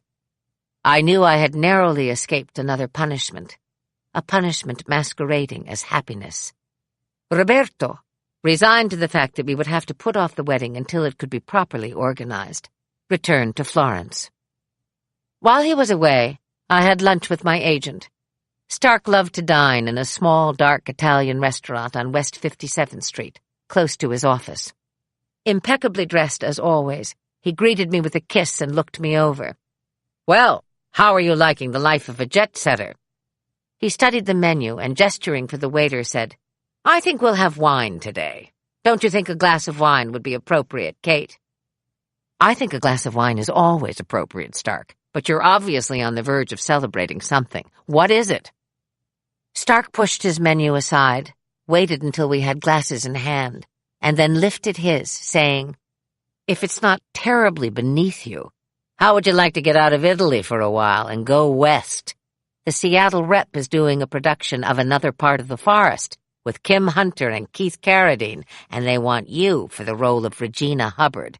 You know the play, of course. Lillian Hellman at the top of her game. Commitment is 2 months, 10 tops with an extension, and then you're back in the arms of your inamorato. What do you think?" I clinked his glass. "When I'm with you, Stark, I don't think. I just sign. Sounds like manna from heaven. When do rehearsals start?" Stark laughed. "In 3 weeks? Ha! They'll be thrilled. Didn't think you'd bite." "I'm absolutely delighted," I said, "not to mention suddenly ravenous. I'll start dieting tomorrow. We can't have Regina waddling onto that stage." "Certainly not, my dear," Stark chuckled. "Svelte and smooth as silk. Never had a bowl of pasta asciutta in her life." That night, I told Roberto how I had always longed to play the part of Regina Hubbard, and what a cast, a golden opportunity. After the initial, and by now predictable, show of resistance, Roberto acquiesced, but on one condition. When the play was over, we would get married and begin to think of our future in Italy. "You need to become a proper mother now," Roberto announced. "It's time. Enough of this nonsense. But go and get it out of your system, amore." There was a pause, and then he added, "One last time." Chapter 15. One Last Time. A good theater is like a petri dish, cultivating all sorts of surprises within the confines of a very limited space. And it is of paramount importance that this process be disturbed as little as possible by the vicissitudes of the world at large. That is why you will seldom hear an actor expounding on the vagaries of his personal life, unless, of course, that personal life has been cultivated in the aforementioned petri dish. When rehearsals begin, there seems to be an unspoken agreement among all involved that anything not directly related to the play is unimportant. However, it is crucial to remember that in the theater, everything that might enhance the play is permissible. This was my thinking as I approached the rehearsal studio where the first read-through of Another Part of the Forest was to take place. I had just spent a half hour in the theater itself, familiarizing myself with its contours, feeling its bones. The Seattle Repertory Theater gave the impression of intimacy, but boasted a capacity of 800 seats. The stage was wide and deep, the space was dark and muted, and I was home. I have always been early for rehearsal, but I am particularly vigilant when it comes to the first read-through, and like to get in the room and comfortably situated well before the reading is actually scheduled to begin. The rehearsal room I entered that October morning was typical of its kind, a large, well-lit room, devoid of furniture, with one mirrored wall facing another wall covered by a floor-to-ceiling crimson velvet drape. In the center of the room, a long table had been devised by pushing 3 or 4 smaller tables together, and around this table about 20 chairs had been placed, with large binders and glasses of water marking the seats reserved for the directorial staff. The assistant director approached me and asked if I would like a cup of coffee. When I nodded, she pointed to the snack table across the room and told me we'd get started in about 5 minutes. Assistants in the theater, unlike production assistants in the movies, will never fetch an actor a cup of coffee because, first, it is beneath them, and second, they simply don't have the time. When I arrived at the snack table and attempted to pour myself a cup of coffee, a very tall person standing next to me bent down and whispered, "Don't drink that, it's shit. Unless, of course, you prefer your coffee to taste like shit, which, believe me, I can appreciate under certain circumstances." I was about to respond when another tall, angular figure approached and, shaking his head, said, "I don't know if putting you two in the same production is a good idea. Maybe we should rethink this." The first tall man drew himself up to his full imposing height and wagged his finger in the other's face. "What you should rethink is your shitty coffee. How do you expect to get good actors to come here if you serve them this crap?" Dan Sullivan, the artistic director of the Seattle Repertory Theater, laughed and said, "Kate Mulgrew, allow me to introduce your brother, Oscar, otherwise known as John Procaccino. Oscar, be nice to Regina, or she might—" "What?" Procaccino interrupted. "Threaten me with drinkable coffee?" Clearly, this was a relationship of long standing, and it was immediately apparent to me that the people who worked at this theater loved it. I sensed none of the hierarchical tensions that were so pervasive on a film set. Dan Sullivan excused himself, whereupon John Procaccino pulled his chair up next to mine and began a running commentary on everyone seated around the table. "That's Keith Carradine across from you. He just finished an Altman film. They say he's great in it. He's playing Ben, of course. And then there's the lovely Kim Hunter, who might look like a deer caught in the headlights this morning, but just wait until she gets in front of an audience, an absolutely brilliant actress. And that's John Kellogg down there. He's playing our father, and I hear he's a real nut job. Watch out for him. He could be trouble. Standing up at the other end is Mark Jenkins. He plays your lover boy. Nice guy, local, but a good actor. And then seated right next to you is the delicious Miss Birdie, played by the very lovely Donna Snow. Donna, meet Kate Mulgrew, your nemesis. Now I need a 5-minute break." Dan Sullivan was clearing his throat at the far end of the table and calling the reading to order. His was a long, craggy Irish face with dancing eyes and the perpetual suggestion of a smile, so that, regardless of what was being said, you were convinced that Dan found it amusing. He welcomed everyone to the theater, introduced the director, Ed Hastings, and then added dryly, We should probably get started. My esteemed associate, Bob Egan, is apparently otherwise engaged and will join us when he can. So, without further ado, let's begin at the top. Another part of the forest. Act 1, Scene 1. Heads bowed over binders, the Hubbard clan began to bond. Even at the table, my rapport with John Procaccino was natural, playful, as if we'd known each other for years, whereas the restraint I instinctively felt playing opposite John Kellogg planted the seed that would soon take root, both onstage and off. Kim Hunter, too, lowered her voice to a near whisper when she had a scene with Kellogg, and although it was a perfect choice for the dynamic between husband and wife, it was strangely premature that first day, when all that was expected of the actors was a clear and honest reading of the text. Suddenly, my attention was diverted by the studio door opening, and I watched out of the corner of my eye as a man approached the table and quietly slipped into the chair beside Dan Sullivan.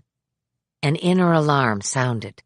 Don't be absurd, I counseled myself. Steady on.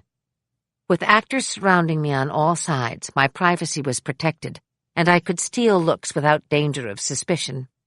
So I stole, and stole again.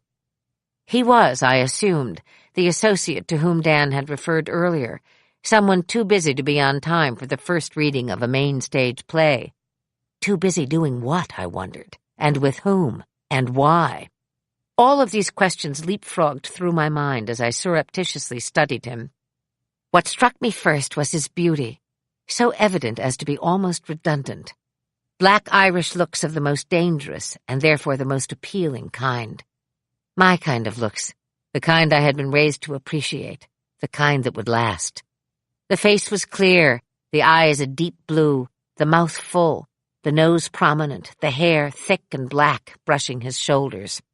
A 30-something Prince Valiant, wearing a black cotton smock with deep pockets in the front. As he concentrated, he toyed with his pencil, drumming it lightly against his lips. At the first break, I turned to the actress beside me, the lovely Donna Snow, and whispered, "Do you know anything about that guy?" I nodded in the direction of Prince Valiant. "Not a thing, but he sure is cute, Miss Regina," she replied, affecting a southern accent. Slipping into character, I leaned in and said, "Now, Miss Birdie, you need to find out about that man, a few of the more important details, if you understand me." Miss Birdie understood completely and rose to get herself a cup of tea at the snack table, where Prince Valiant was conveniently helping himself to a bowl of mixed fruit. At the start of Act 2, Miss Birdie, hiding behind her binder, said out of the corner of her mouth, "He's the associate artistic director. He's not married, but he's got a girlfriend. It's serious." I reflexively lifted my binder to cover my face and without thinking responded, "And I have a fiancé. That's serious, too." It wasn't even lunchtime, and already I had broken the unspoken rule of the theater and brought what belonged outside inside. After the read-through, as I was gathering my things and wondering how I was going to create the opportunity to talk to Prince Valiant, the company manager appeared at my side and asked if I would like to pick up some groceries on my way to the apartment the theater had provided for me. "Where's the closest market?" I asked. She abruptly turned away from me and called across the room, "Hey, Bob, you live around here. Where is there a good market? Kate needs to stock her kitchen." Bob Egan acknowledged us, but took his sweet time crossing the room, stopping to greet John Procaccino and having a word with Dan Sullivan, so that when he finally extended his hand to introduce himself, I had made up my mind that he was arrogant and self-absorbed. Our shopping expedition was brief and unremarkable.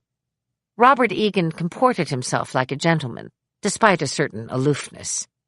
There was a wariness in his manner that I didn't like, a guardedness that suggested to me a distaste for actresses. Maybe he'd had one or two unfortunate experiences with my kind, but if that was the case, I concluded, he shouldn't be in the theater, where actresses tend to proliferate.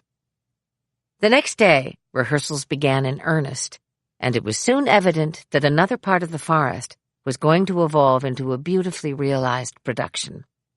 The company camaraderie was so organic, so easy and uncontrived, and John Procaccino was so completely accessible as a partner and a friend that one day I suggested to him that he should have a dinner party and invite a few members of the company, as well as Robert Egan.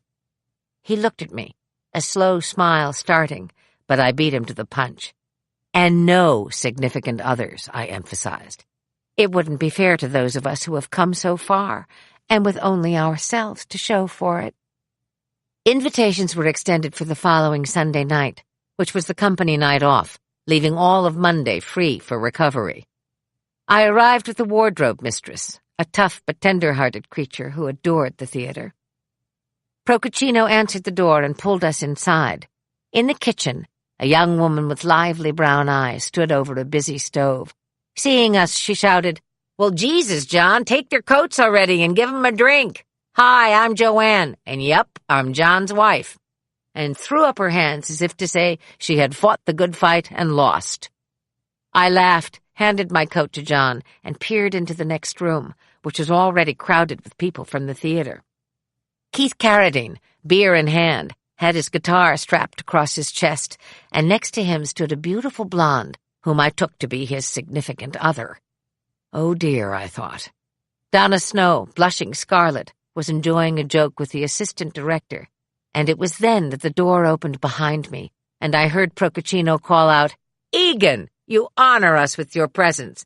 Now help yourself to a fucking drink and join the party." In the ensuing charade, while pretending that we didn't see each other, I realized, with relief, that he had come alone. That night was the first of many nights at the Procaccino home, full of laughter and stolen bits of flirtatious chat with Robert Egan. But this one I would remember in particular, for the tears it brought to my eyes when Keith Carradine, after dinner, sat cross-legged in the middle of the living room floor and sang "I'm Easy," a song he had composed and performed in Robert Altman's film Nashville. The hour was late, and we'd had a lot to drink, but that song by candlelight cast a spell over all of us. When he finished, we burst into applause and demanded encore after encore, until finally, at 3:00 in the morning, Procaccino staggered to his feet and bellowed, "Okay, everybody out! And Egan, make sure Mulgrew gets home all right, will ya?" Egan took me home on the back of his motorcycle, slowly bumping our way down Queen Anne Hill. Inebriated, he was careful and deliberate, the very opposite of Roberto Meucci. He was, as usual, quiet and restrained, so that when we pulled into the parking lot, I was surprised to find myself suggesting lunch the next day, and doubly so when he accepted, albeit grudgingly. "Well, we don't have to, if it's a hardship for you." I laughed, slipping off the bike and adjusting my skirt.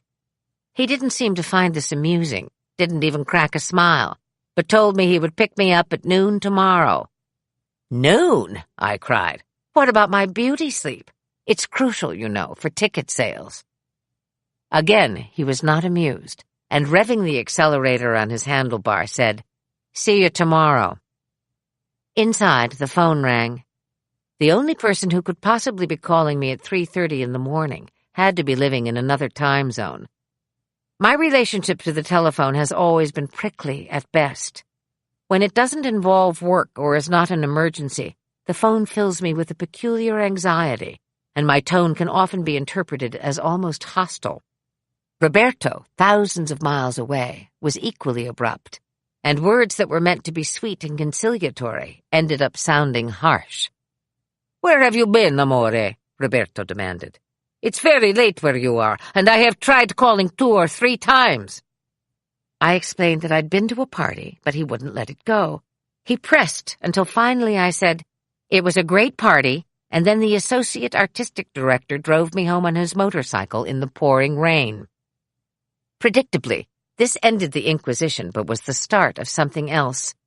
So far away, I felt a courage I didn't feel in Roberto's presence, not to mention a freedom.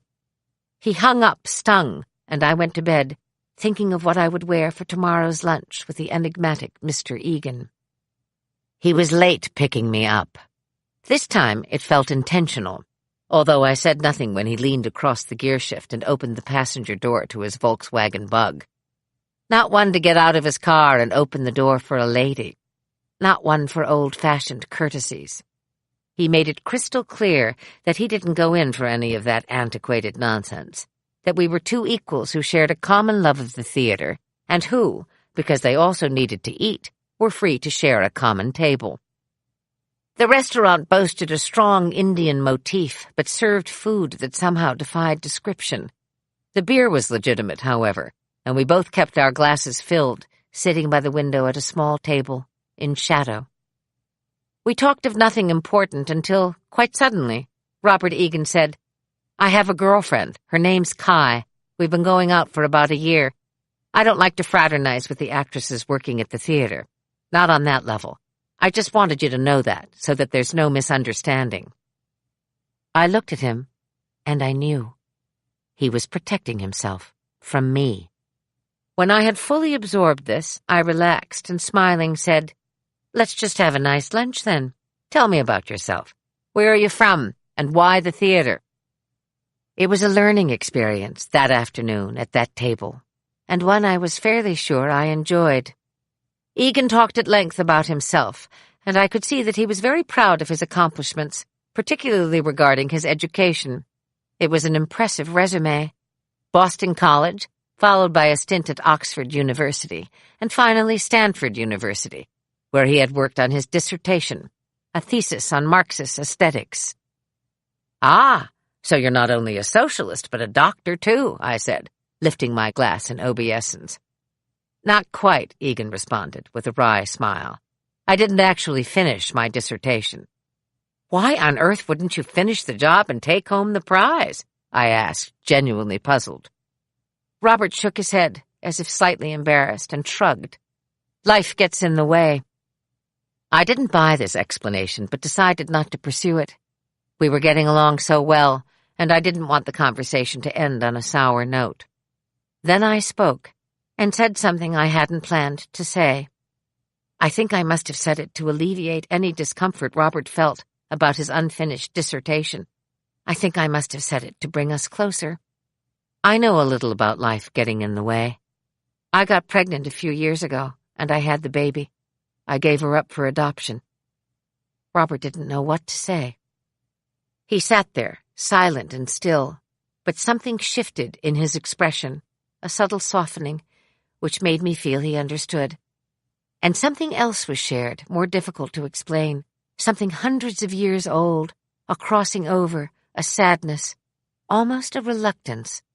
The strange shorthand between members of the same tribe, who certainly never expected to run into each other so far from home. In the middle of rehearsals, Roberto came for a visit. He complained loudly about the weather, the rehearsal schedule, the apartment, and my attitude. I realized that it was pointless to explain to him, as I had done countless times before, the sacred nature of the rehearsal process and the need to protect my space while I was developing a character. He scoffed at this in his dismissive Italian way and suggested we throw a party instead. Roberto rented a car and drove maniacally around Seattle, abruptly pulling over and double parking while he ran into some obscure market to acquire items for his inimitable pastasciutta, which was to be the pièce de résistance of our dinner party. He bought huge arrangements of yellow roses, a beautiful cashmere throw for the living room sofa, and a sophisticated boombox for our listening pleasure. I was sure that my bleak concrete apartment, in all its pathetic history, had never known such glory. The party was a great success. Everyone came, with the exception of John Kellogg, whose near-psychotic mood swings and caustic behavior had alienated the entire company. The actors drank, the designers danced, and everyone ate Roberto's magnificent pasta. Robert Egan arrived late, as was his custom, and stayed close to the front door where the bar was situated. At one point, I introduced him to Roberto, who looked him over as one would an attractive puppy. Roberto may even have said, "Nice boy," before walking into the living room, where the actresses were gathered in a knot, gossiping. Egan and I exchanged a look, and then he left. Roberto came one more time for opening night. By then, the tension between us had grown into something constant and ugly. By then, too, Robert Egan and I had met several times outside of the theater, And one night, when he was again late picking me up, I raised my voice in frustration, and he stopped my mouth by kissing it. So it wasn't a disappointment, or even much of a surprise, when, at the opening night party, Roberto accused me of flirting with Egan, and I confessed that, yes, I was guilty of wanting another man. Roberto glared at me and then, enraged, declared, "This is a joke. You will never last with this boy. Never." He was wrong. But we recovered ourselves sufficiently to salvage the evening. And when it grew late, we crawled into bed and, like exhausted children, held each other tenderly. One last time. Chapter 16. Cut. It's not late, but the sky is already darkening on a January afternoon in 1982.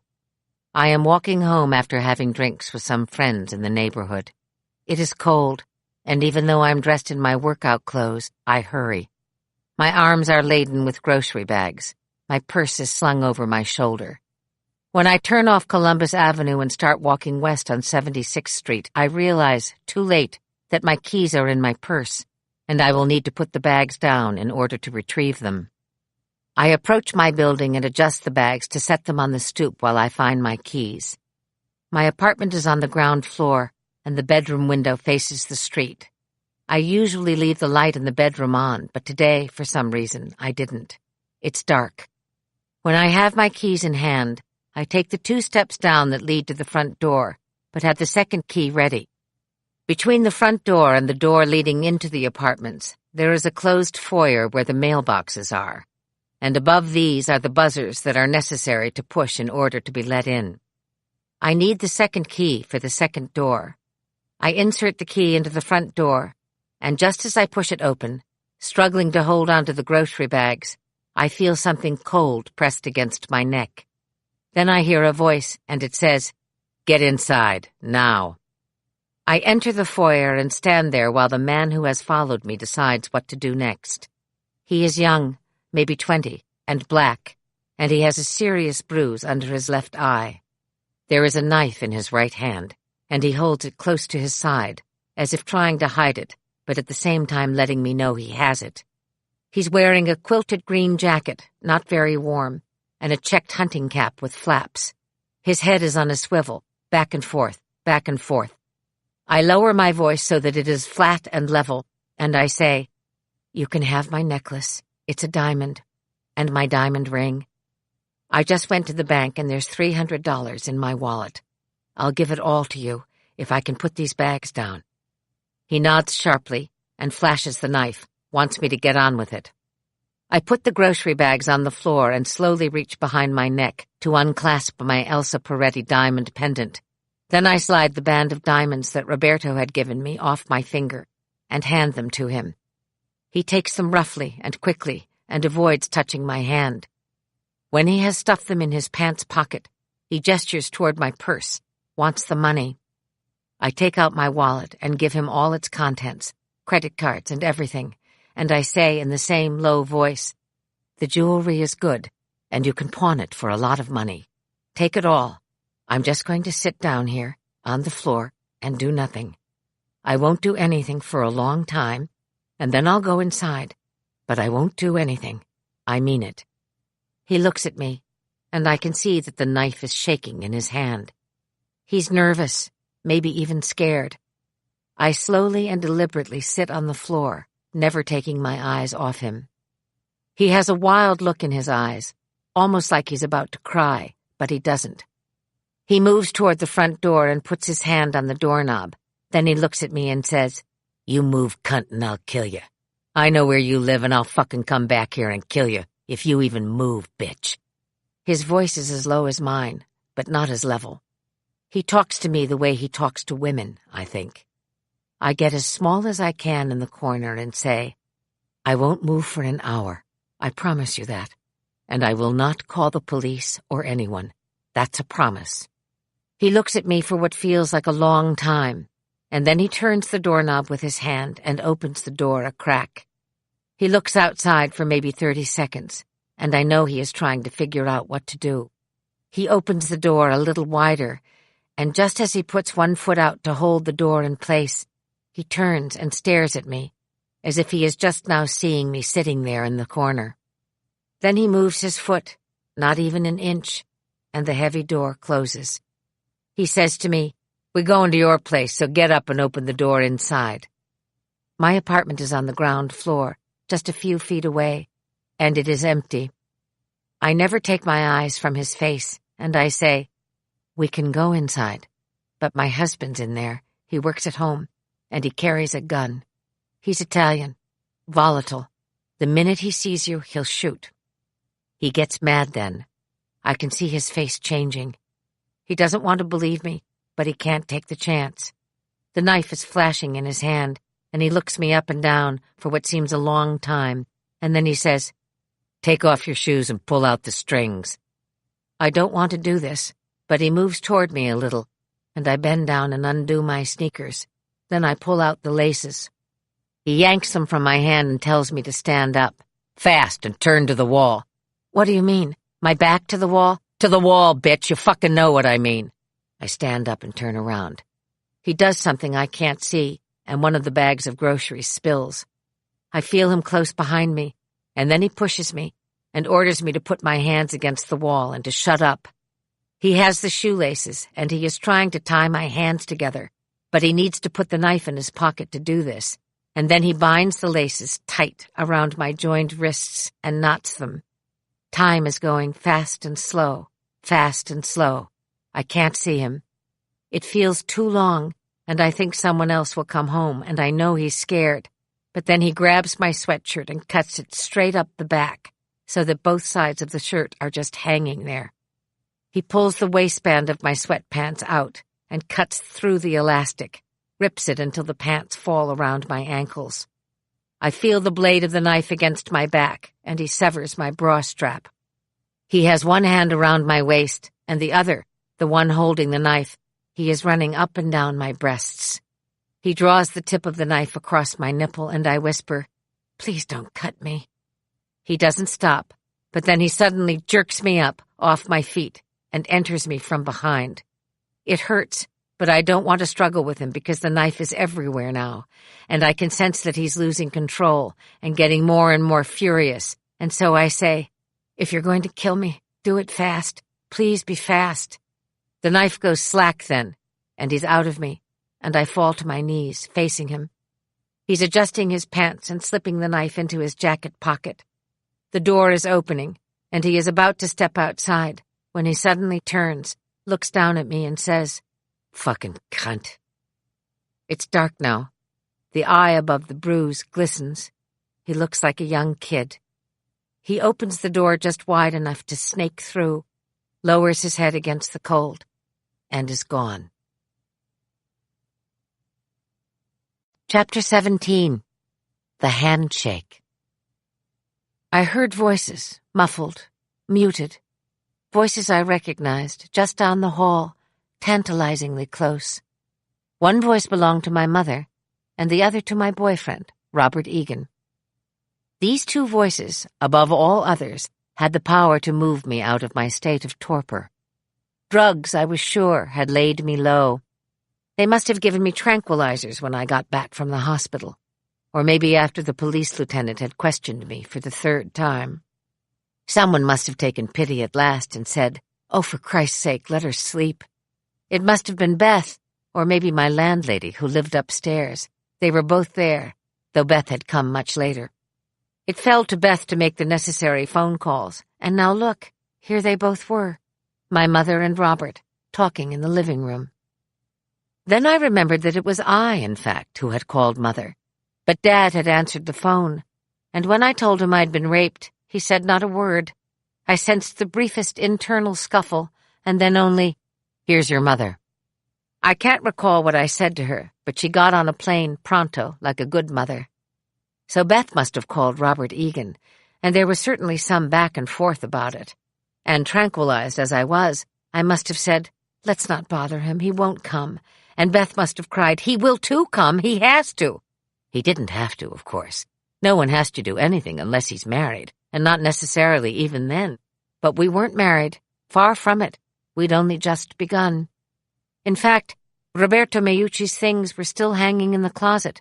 His easel in the back room displayed an unfinished seascape. Paints were scattered everywhere.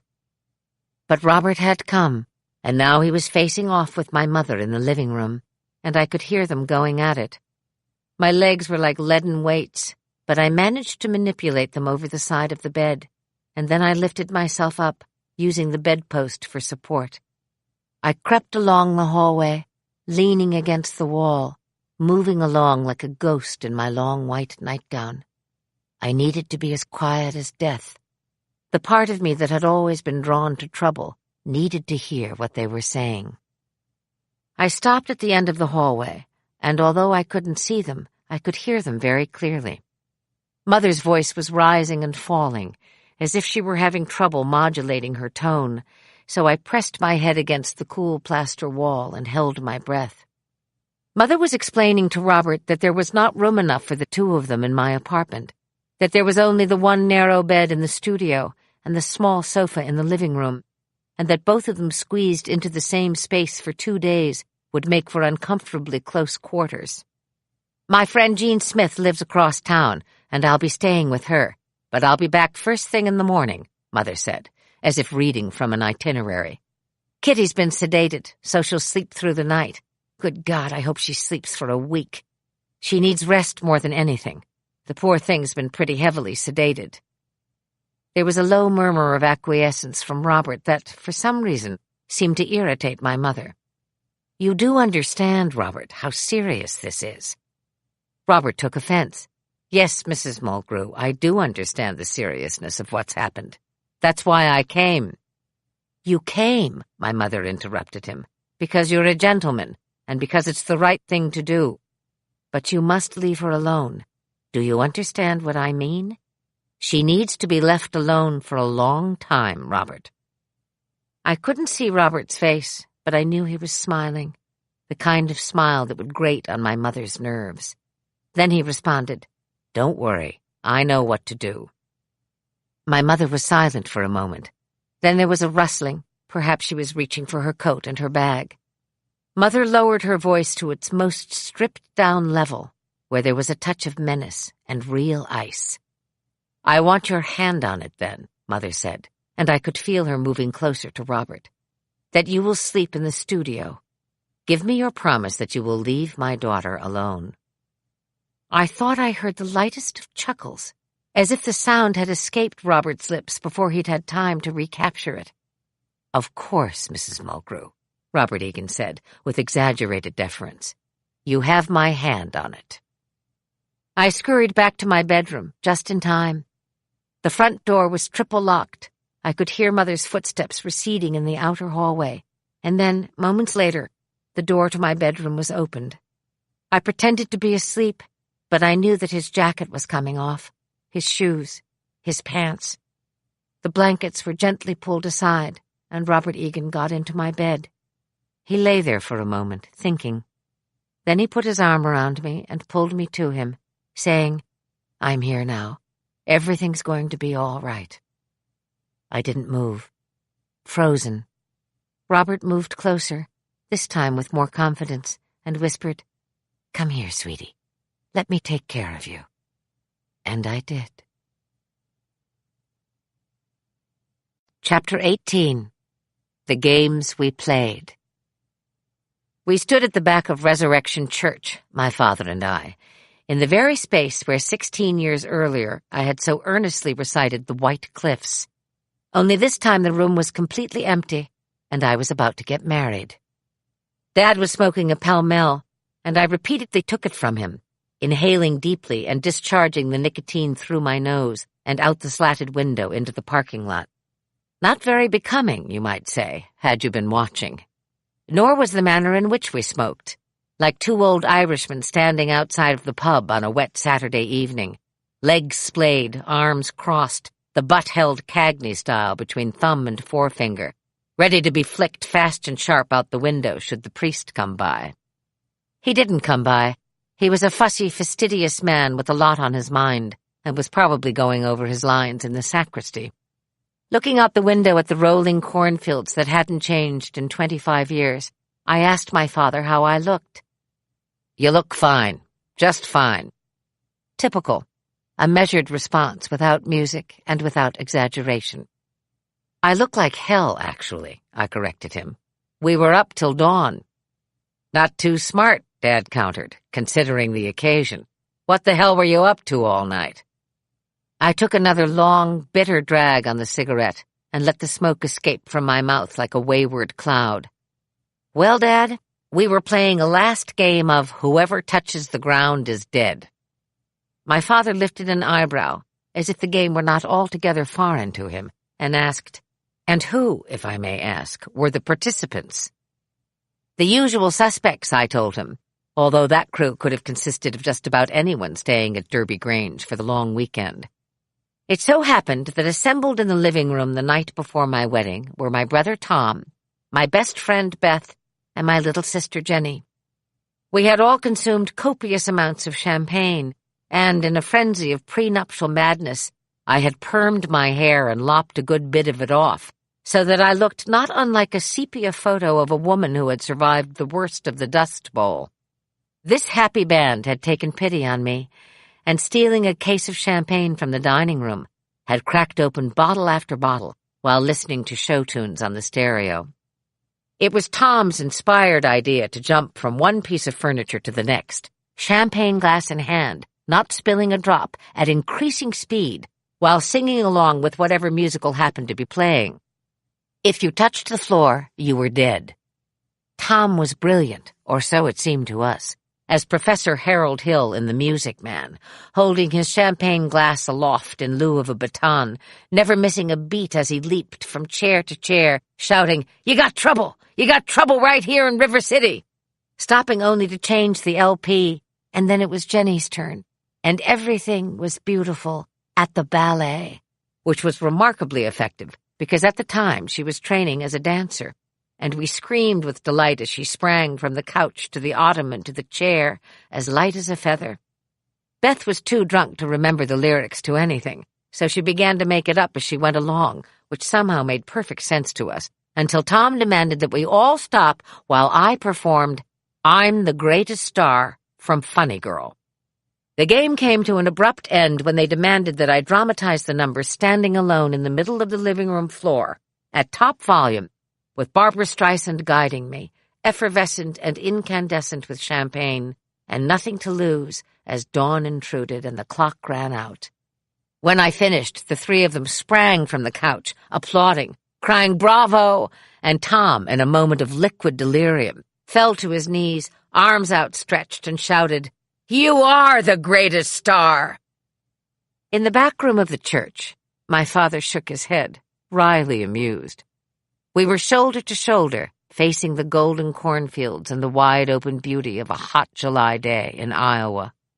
The garland I had chosen instead of a veil was irritating my forehead, and I continually plucked at it until at last my father said, "Take the goddamn thing off for a minute. You have time." "Not much time," I replied.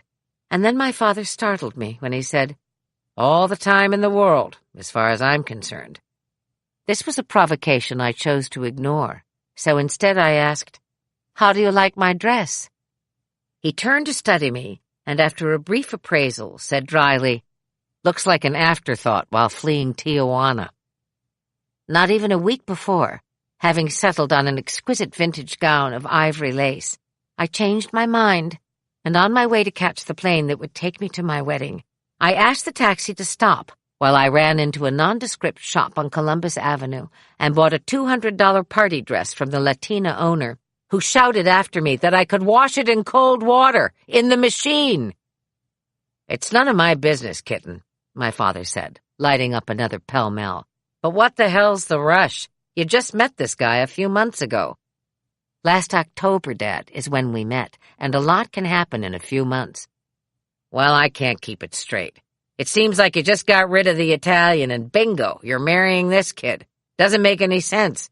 What's the urgency? Unless you're pregnant. Is that it?" "No, that's not it, Dad," I thought. "But you have a good nose." Just a few weeks earlier, I'd been sitting in my friend Tina Ying's Chinese restaurant on the Upper West Side of Manhattan, going over wedding plans with my husband-to-be. I had said, "We'll need to pull the wedding up. I don't want to be waddling to the altar in some size 14 polyester moo-moo. I'm 10 weeks along as it is." Egan shifted in his chair, deliberating. "Fine. Let's make it July instead of October. What difference does it make? It's not like we don't want children. What number did we agree on?" "We didn't." Yes, we did. We'd like 5. 4. Done." The kung pao chicken on my plate suddenly lost its appeal. When I excused myself to go to the bathroom, Tina Ying appeared out of nowhere and rested her hands firmly on my shoulders. "Just wait a minute, Kate," she said. "There seems to be a little problem." By now I was feeling downright nauseous and really needed to get to the ladies' room. Robert looked baffled. "What's up?" he asked, chopsticks poised. "Look down," Tina replied, indicating my chair. When I attempted to rise, I saw that the entire seat cushion beneath me was saturated with blood, and that it was beginning to leak through the rush weaving onto the floor. In short order, I was wrapped in a tablecloth and bundled into a taxi, which took us home, where I lay for some hours on the living room couch drinking large quantities of gin, as per the doctor's orders, in an attempt to relax my uterus. This method of saving the fetus proved unsatisfactory, so I was ultimately taken to the Roosevelt Hospital emergency room, where the young male OB-GYN on duty took one look between my legs and said, "Jesus Christ, this is a real mess. We're going to need to perform a radical D&C immediately." When I woke up the following morning, an IV was attached to my arm, and there was no more baby. The fetus had literally come apart in my womb, requiring me to have a blood transfusion and a night's observation in the ICU. I turned and saw someone sitting in the armchair next to the bed. It was Beth, always there in a crisis, a stand-in for someone far less brave. She put her book down, sighed deeply, and said, "Robert had to go to a theater conference in New Jersey. He said you'd understand. He loves you." We smiled weakly at each other. "It must have killed him to have to call you," I said. Beth laughed as she leaned down to kiss my forehead. "No, word on the street is he's still alive. Caught the 8 a.m. train to Princeton." My father had divested himself of his jacket and had loosened his tie. He watched as the congregation filed into the hot church, dusty and wilted. The air conditioning at Resurrection on my wedding day felt like it was funneled through an old-fashioned fan attached to an ice block. Dad wiped his brow with his signature red handkerchief and said, "The hottest bleeping day of the year. And Egan's already up there at the podium going over his homily or his pledge or whatever the hell he calls it. Never heard of that before, the groom giving the sermon." "He's not giving the sermon, Dad," I interjected. "He's simply saying his piece. It's his right. He wants the congregation to bear witness to our commitment." My father paced, as was his wont, then suddenly stopped and said, "Guy's got an impressive resume. I'll say that for him. Boston College, Oxford, Stanford. Told me he was doing his dissertation on Marxist aesthetics. Is that right? Jesus. What the hell has that got to do with your line of work?" There was no point in playing this game with my father, who, I was fairly sure, had a pretty keen understanding of dialectical materialism, but little appreciation for the way it sounded, smacking, as it did, of grandiose idealism. My father had been well educated, read voraciously, and used language like a poet, sparingly and with elegance.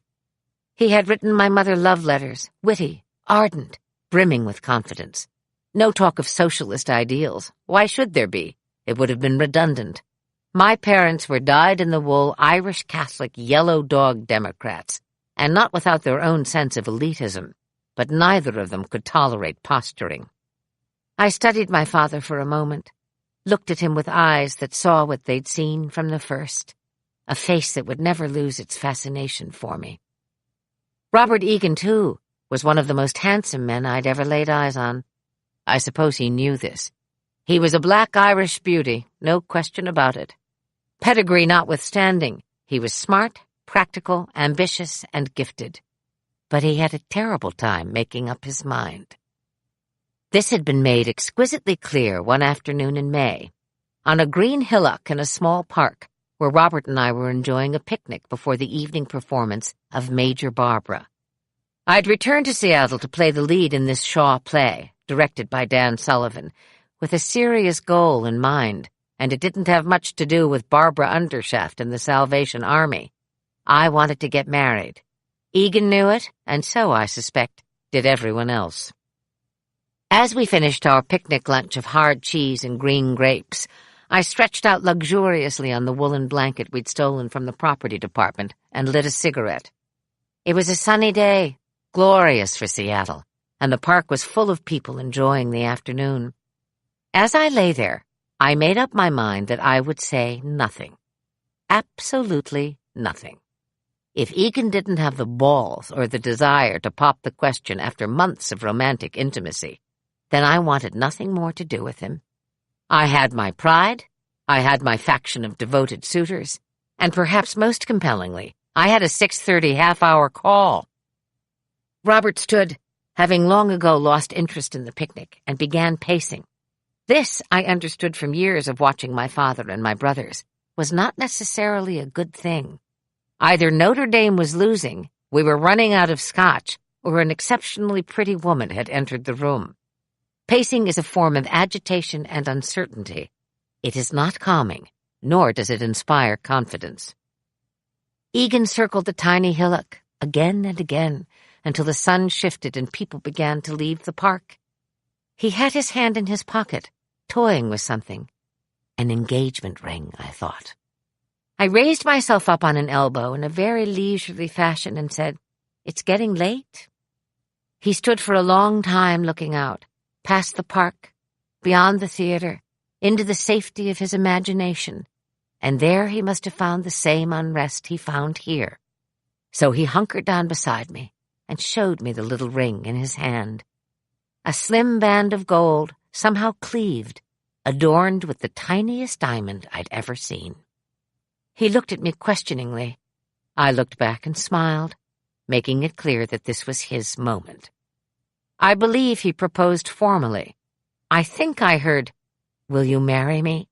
But I was so concerned about being late for the half-hour call that I only remember feeling relieved and slightly irritated. Once the band was on my finger and lips perfunctorily pecked, I had made a mad dash for the stage door. "Who knows, Dad? We may start our own theater, get the kids their equity cards before they're 10. Music was playing inside the church, and my stomach was churning. Beads of sweat stood out on my forehead.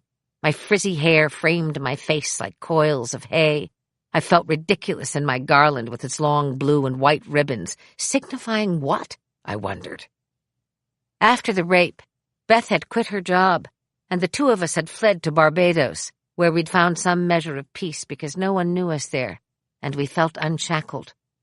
Beth had left an abusive husband, and I had assisted her in the getaway, outside a Spanish restaurant in Midtown, shouting in her husband's face, "I'll call the police if you come any closer, you son of a bitch. Get in the taxi, Beth, get in." As the taxi sped up 11th Avenue, Beth started tearing off her clothes and throwing them out the open window until I grabbed her wrist and, pointing at her wedding band, shouted, "That's what you need to throw away." So she did, and laughing hysterically as tears streamed down her cheeks, she hurled that ring into the darkness. Egan found me in Barbados and insisted that the hotel management inform me of his phone calls. The woman at the front desk would make her way to our bungalow, gently rap on the door and call out, "There's a phone call for Miss Mulgrew." And I would look frantically at Beth, because it was too soon, because I couldn't bear it, because I wanted to forget, and so Beth would trudge up to the front desk where Somerset Maugham once collected his mail and return after a short while, shaking her head and saying, "You know, you're going to have to talk to him sooner or later." I cannot remember in all of my life a time when I deliberately sought my father's strength. But as the music swelled in the church and the last of the guests had been seated, and our cigarettes were nearly burned to the nub, I rested my head on his shoulder for a moment and whispered, "Oh, Dad, I feel so tired." My father stood straight, as he always did, but maybe this time just that bit straighter, as he adjusted his tie and pulled on his jacket. Then he turned to me, looked me directly in the eye, and said, "You know, kitten, you don't have to do this. Just say the word, and I'll go in there and call the whole thing off." Beth was already at the altar. From where I stood, I could see the blue and white floral dress she'd borrowed from me the night before. Robert Egan waited on the other side. The wedding march had begun, and the first notes were discordant, which made me laugh. I took a last drag from the kernel of my father's cigarette, flicked it out the open window Cagney style, and taking my father's arm said, "Fuck it, Daddy. Let's do it." Chapter 19. On Our Way Home. We lived in a succession of houses. The first belonged to Robert, and it sat at the top of Queen Anne Hill in Seattle. It was small and blue and upside down, so that our bedroom and living room were on the ground floor, and the dining room and kitchen were on the basement floor, down a flight of stairs. Our first son, Ian, conceived on our wedding night, was brought to this house after a remarkably easy labor and delivery. It took that baby no more than 45 minutes to come squalling into the world, whereupon a chorus of nurses burst into song.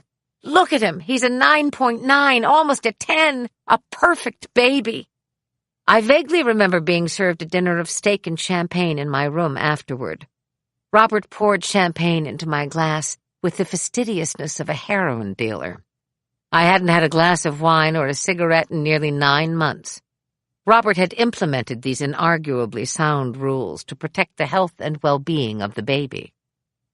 How right my husband had been, for here in my arms lay a perfect babe, and because I had been so good for so long and had grown so plump and indolent, nothing much mattered to me but continuing my regimen of deliberate sloth.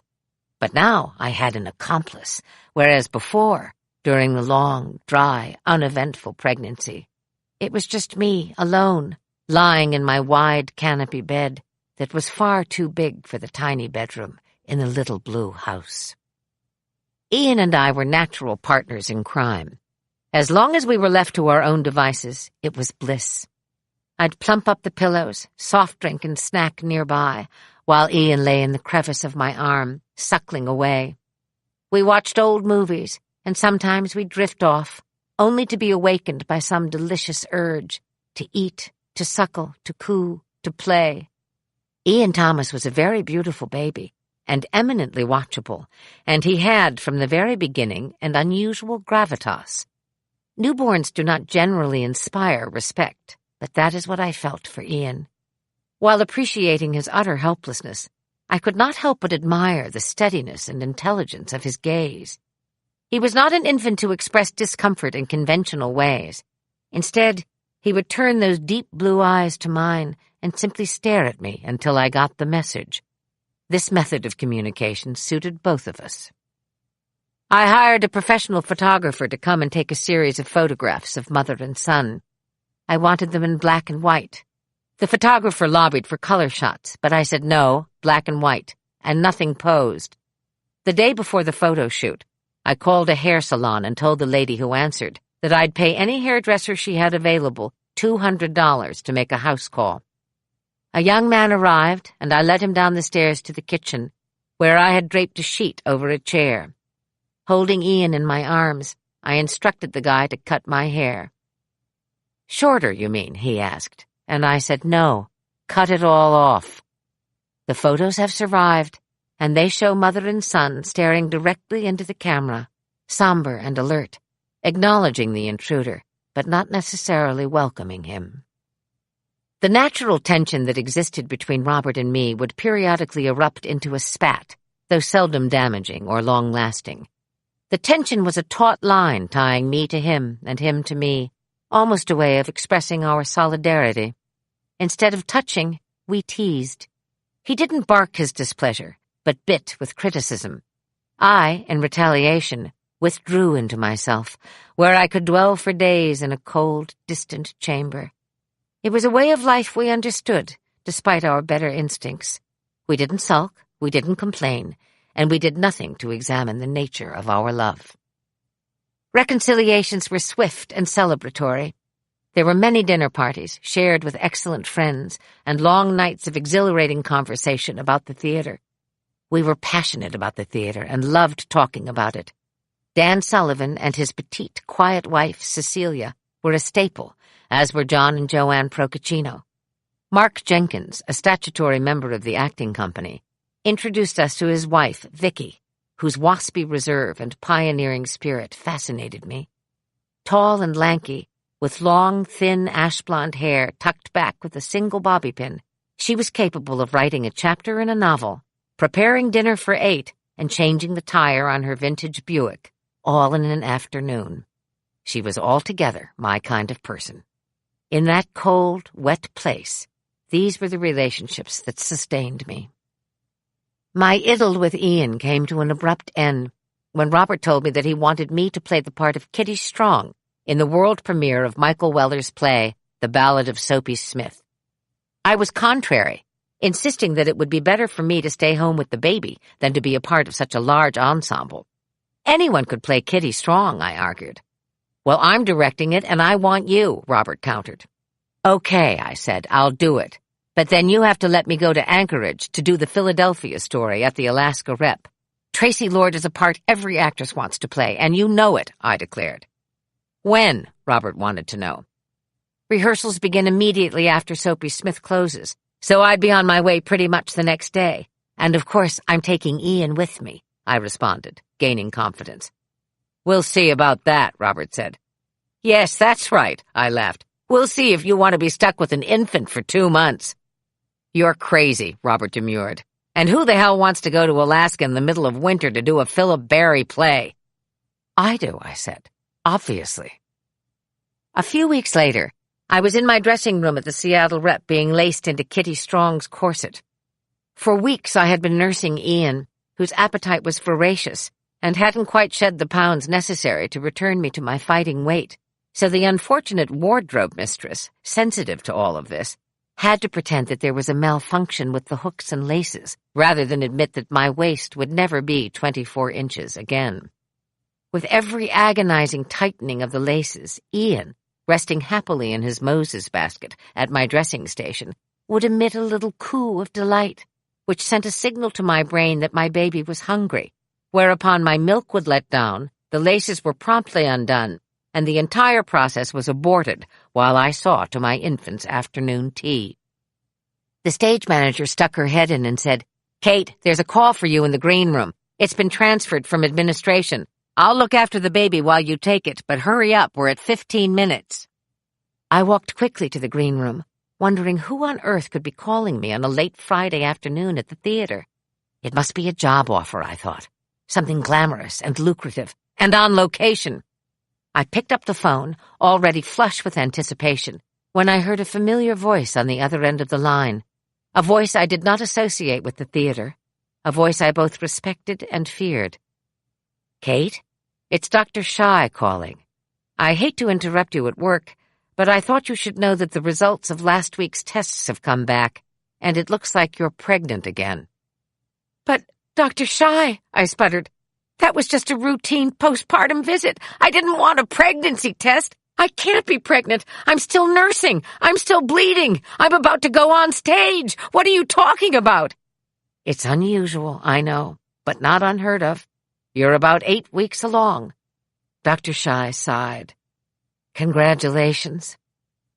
When I accused Robert of lasciviousness, he said, Oh, stop complaining. You should be delighted to be having another baby. It's meant to be.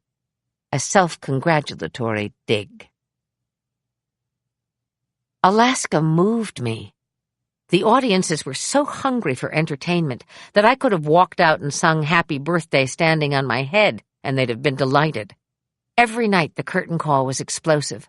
Boots were stomping before the curtain fell. Men hollered in loud, harsh voices. Wild hooting erupted from the back of the house, from the orchestra, from the mezzanine, all the way into the lobby. It was raw and exciting. Hidden beneath an abundance of bearskins, Ian and I flew across the Alaskan wilderness in a dog sled. We stopped at an outpost for a hot drink, and when we came through the door, a silence fell, unlike anything I've ever felt before. Not a woman in sight, and here I was, in a white fur-lined parka, holding a beautiful baby in my arms, both of us pink-cheeked from the bracing air, asking for a hot toddy. The bartender shook his head, didn't smile, didn't say a thing. "A beer, then, would be fine," I said. He put a thick brown bottle in front of me and stood there, waiting. I took a sip and nodded. 8 or 10 men stood at the bar, each with a beer in hand. Rough hands, dirty and calloused, with blackened, ragged fingernails. As I drank, I kept my head down, but I could observe those hands on top of the bar. And as my eyes slid from hand to hand, it slowly dawned on me that every hand on the counter of that bar was disfigured. Most were missing 1 or 2 fingers, but one man looked as if his entire right hand had been mangled in something and had been mutilated. They smoked with any 2 fingers. They drank using their left hand. They never once looked at me, but they took in every part of me with a still and intense concentration. Robert flew up to spend Christmas with us and gave me a present, unexpected and unique. Garland Wright is directing The Misanthrope at the Rep, and he's interested in you for Salamen. The problem is you'll be almost 8 months pregnant by the time it closes, and Salamen is a grand coquette, so it would complicate the plot, if you know what I mean. But look at me, Robert. I carry low and my hips are so narrow you'd have to study me through opera glasses to catch on. Did you tell Garland how I look? I demanded. He wants to see you for himself. Then he'll make his decision. Silence. The beginning of a smile played at the corners of his mouth, and Robert added, "But Garland wants to set it in the French Revolution, and you know what the clothes were like for the French aristocracy." "Commodious," I offered. "Extravagant." "Big," Robert declared, and now we were both smiling. 2 weeks later, I stood facing Garland Wright in a fitting room at the theater. He asked me to turn around, slowly. Standing next to him was the costume designer, Kurt Wilhelm. Each held a forefinger to his mouth as if trying to solve a puzzle. Wilhelm stepped forward, asked, "May I?" and with a measuring tape calculated the distance from my neck to just below my breasts. A high whalebone corset just above the abdomen and a very low bodice. A robe à la Française, expensive fabric with a beautiful drape, and of course all of the appropriate undergarments. Chemise, hoops, petticoats, drawers if necessary. Will she disrobe? Garland looked at me, grinned wickedly, and said, "Oh yes, indeed she will." And you know, with the Fragonard wig. Kurt Wilhelm held up his hands, the idea of the wig so marvelous that it defied description. "Well, madam, shall we begin?" Garland came forward and lifted my hand to his lips. "It's time to meet your Alceste." In the rehearsal studio, a man leaned over a table, intently studying a script. When he heard me enter, he turned, and never taking his eyes from mine, moved toward me with the grace and confidence of a natural actor. A man born to play Alceste, built to dazzle and devastate this Salamen.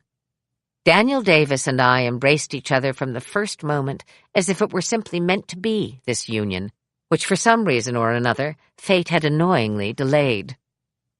Rehearsals for The Misanthrope were joyful and utterly unpredictable. Kevin Spacey brought an unexpected edge and dangerous charm to Fallant, while the scenes between Arsinoe and Salamen evolved into a kind of lethal dance, daggers concealed beneath layers of velvet, glinting only now and again, thrusting with intent at the end, when all is lost for Arsinoe. But it was my scenes with Daniel Davis that were exquisite miniatures, at once seductive, passionate, and, something else, a surprise, tender, honest, poignant. When, each night, Alceste kneeled between my legs and slowly, sensually cut my corset up the front with the tip of his knife, and my swollen stomach was suddenly revealed in all its protuberant glory, the audience as a collective audibly gasped, and Danny and I would look at each other with the kind of lustful exultance that only 2 actors can feel when a moment in front of 800 people reaches perfection. Beautiful babies and beautiful parts, however gratifying, did nothing to change the constitution of Seattle. It was a cold, rainy, provincial city where I felt isolated and lonely. We had agreed at the beginning of our marriage that Seattle would be only temporary. Heavily pregnant with Alec, I entreated Robert to remember our promise to each other, to live in a place where we could both thrive. I knew that New York was out of the question for Robert, and was not unhappy when we undertook the long drive to Los Angeles, en famille, shortly after the Misanthrope closed. Robert had been offered a job as producing director of the Center Theater Group, under the artistic directorship of Gordon Davidson. Gordon had been running that ship for many years, and he understood the value of a young man whose gifts included not only dramaturgical and directing skills, but a wife who loved to throw herself on a stage and could do so at the drop of a hat. My third pregnancy developed naturally and without incident. I worked, I played, I indulged in the occasional glass of wine, I stayed up late, I was happy. This probably explains why Alexander James was so reluctant to step onto the real stage of life. I imagined him, after his 9-month bath of endorphins and serotonin, as I pranced about in various phases of creative delectation, far too comfortable to decamp for cooler climes. I labored for nearly 15 hours before a frustrated obstetrician, presumably late for a golf game, threatened a C-section, citing fetal distress and prolonged womb worship as justification for the knife, whereupon a very Viking-like Robert Egan took me by the shoulders and practically shouted, "You do not want a C-section, and you are not going to have one. You're young and you're strong, and you need to fight. Now get down on your haunches, goddammit, and push that baby out." I did as he instructed, and lo, the angels were pleased, and a very large, very pink, very serene baby slipped out of his blissful cocoon and into his father's arms. This little boy, my second son, had none of his brother's intensity and twice his appetite. How strange and sweet the moment when a newborn infant, with eyes that cannot yet quite see and hands that cannot grasp, still finds his way immediately and unerringly to the breast, as if it were an extension of himself. For me, this moment was unmatched in its tenderness. "Look," I said to Robert, who was reading the birth coach's postpartum manual. "His eyebrows are absolutely white. Little running elephants of eyebrows," I cooed, stroking the baby's brows. Robert glanced up and shook his head. "Elephants, to the best of my knowledge, are not white. We should call him Alec. He'll prefer that growing up." "You mean you'll prefer that?" I countered, too enthralled with my offspring to argue.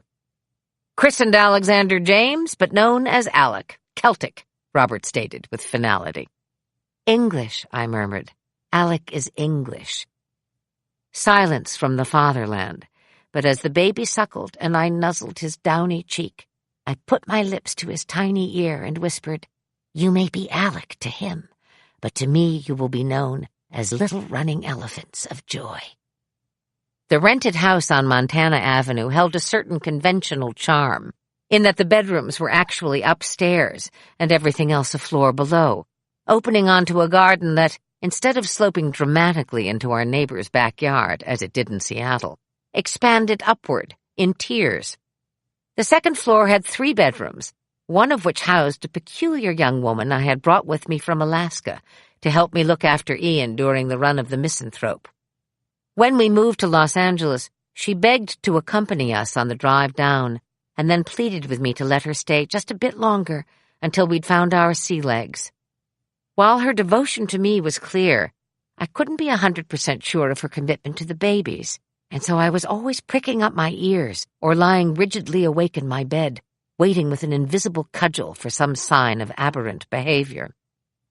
It was not unusual for me to gather my offspring into my arms and take them to bed with me.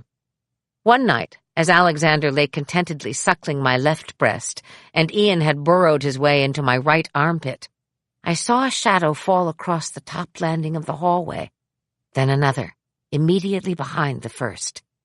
Instantly frozen, I searched frantically in my mind for the most efficient mode of escape, and barring that, the most effective and accessible murder weapon. Just as I was about to dislodge Ian from his nesting place and reach for the telephone on the side table, the two shadowy figures fell to their knees and began creeping slowly into the master bedroom, where we lay. Risking all, I pushed the babies under the blanket, and just as my hand grasped the telephone, a mass of yellow roses bloomed in front of my eyes, and slowly, one by one, the flowers were placed on my body until I resembled a lovely corpse. Suddenly, the shadowy figures pressed their faces forward, and one of them, a well-known playwright, whispered, "Dear Kate, I am begging you to do my play, and if you agree, I will be forever in your debt." Another voice, far more familiar, chimed in and said, "We'll work it out about the babies, but I had to fire the leading lady. She was a fucking nightmare, and we open in 2 days. You've got to save us." At this very moment, Alexander attacked my nipple with unusual ferocity, and Ian, shifting beneath my right arm, gave me a swift kick in the ribs with unnecessary vigor and precision. But I, the actress mother, looked into the faces of John Robin Bates and Robert Egan and said, "Oh, for Christ's sake, all right, I'll do it." This established the pattern that would define my marriage, and although I was delighted to be reunited with my great friend Daniel Davis in John Bates's The Film Society, I staggered home each evening, guilty, happy, and conflicted, as well as increasingly concerned about the girl with the wide-set eyes living in the third bedroom. Every other week, a Mexican woman by the name of Josefina came and cleaned for me. She was tall, trim, and stern, with jet-black hair swept up into a bun and dark, careful eyes hidden behind thick glasses. One morning, as she vacuumed and scrubbed, never pausing in her labor, I asked her if she knew anyone who might be looking for employment. I explained that I needed a woman, preferably on the youthful side, who would live with us and look after the babies while I was working. Josefina straightened, put her hand on her hip, and said, "My niece, she just come from Mexico." "Can she speak any English?" "No, senora, but she's smart, hard worker. She learned fast." "When can I meet her?" I asked, now offering Josefina a cup of coffee and a cookie, which she declined, saying, "I bring next week, okay with you?" "Fantastico," I replied, popping the cookie into my mouth. The following Tuesday, Josefina arrived for work at the customary hour, bringing with her the young woman who was her niece. The girl could not have been more than 25 years old, short and stocky, with long, pitch-black hair that fell in thick sheets to her waist. The face, though not immediately beautiful, was striking.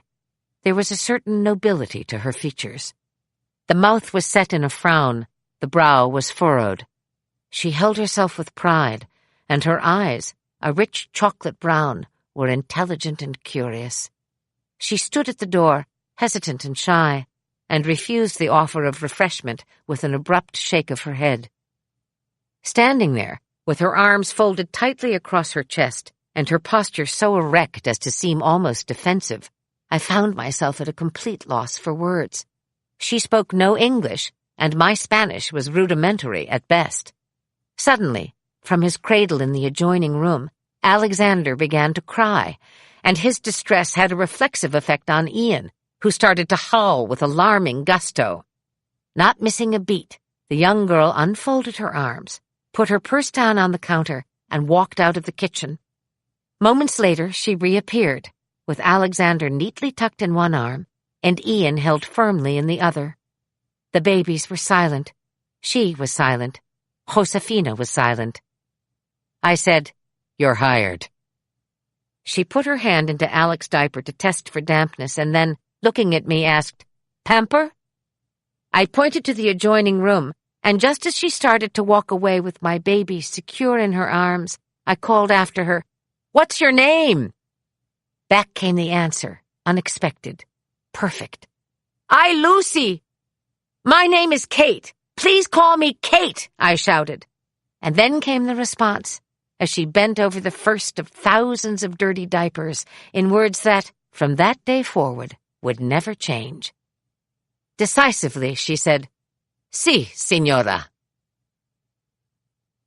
Lucy changed my life. Her presence filled me with confidence. I trusted her implicitly with my babies and did not hesitate to send the strange girl from Alaska on her way. I felt a new sense of freedom and went in search of opportunity. Immediately after the Film Society, I was offered a part in a movie starring Fred Ward and Joel Grey. It was called Remo Williams' The Adventure Begins and would be shot almost entirely on location in Mexico. This required a negotiation between Robert and me, and unlike so many of our interactions, this was neither protracted nor messy. Our commitment to each other as artists was an understanding more cohesive and more respected than any other in our relationship. The tougher negotiation demanded a confrontation with myself, but I was unwilling to subject myself to that scrutiny, not as long as I could have my cake and eat it, too. In Mexico City, I sat over drinks with the cinematographer, Andrew Laszlo, with whom I had become friendly. And on this particular afternoon we found ourselves immersed in conversation about work and parenting. I was defending my right to leave a 4-month-old infant in the hands of a good nanny and a responsible father and to go on location for a few weeks. My voice rising, I told him that I was flying home whenever possible and that the money I made working in movies was our financial bedrock. "You don't have a leg to stand on in this argument," I bristled, "since your wife, without discussion, stayed home to raise your 5 children, leaving you free to go off to work wherever it might take you, doing whatever strikes your fancy. So please don't tell me that your relationship with your wife is one of equals. You're the alpha male, and she's the beta who stays at home, putting a brave face on it." Andy leaned forward and, cupping my chin in his hand, whispered, "You're a very attractive woman and a lovely actress, and I am exceedingly fond of you. But you'll never be a natural mother." Shocked by the unexpected venom of this opinion, I jumped up with such force that my chair tipped over, and tears streaming down my cheeks ran from the room. Andrew tried hard to make amends, protesting that he'd meant nothing by the remark.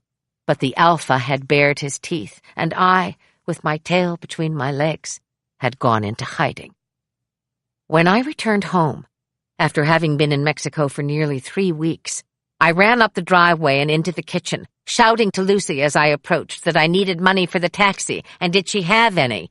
And when I entered the kitchen and dropped my bag on the floor, I was greeted by a stranger sitting in a red rolling chair, eating a banana.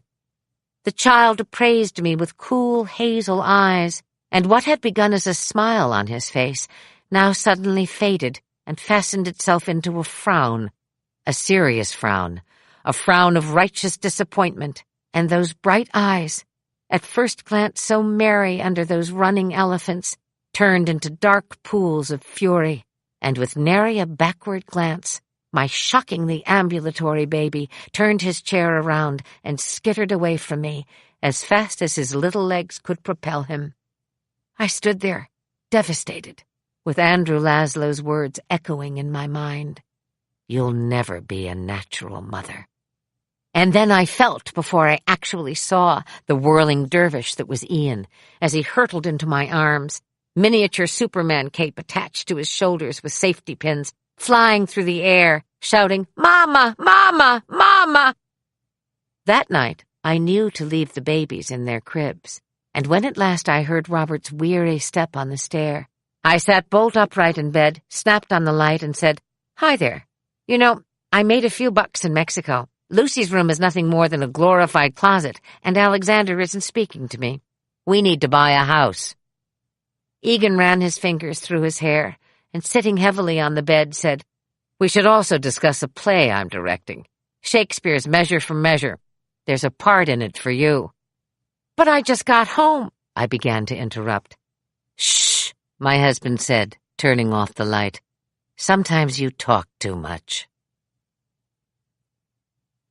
Chapter 20. Foxborough Drive. It is strange to me, even now, that a house that brought me so much happiness also stirred up a yearning I could neither understand nor articulate.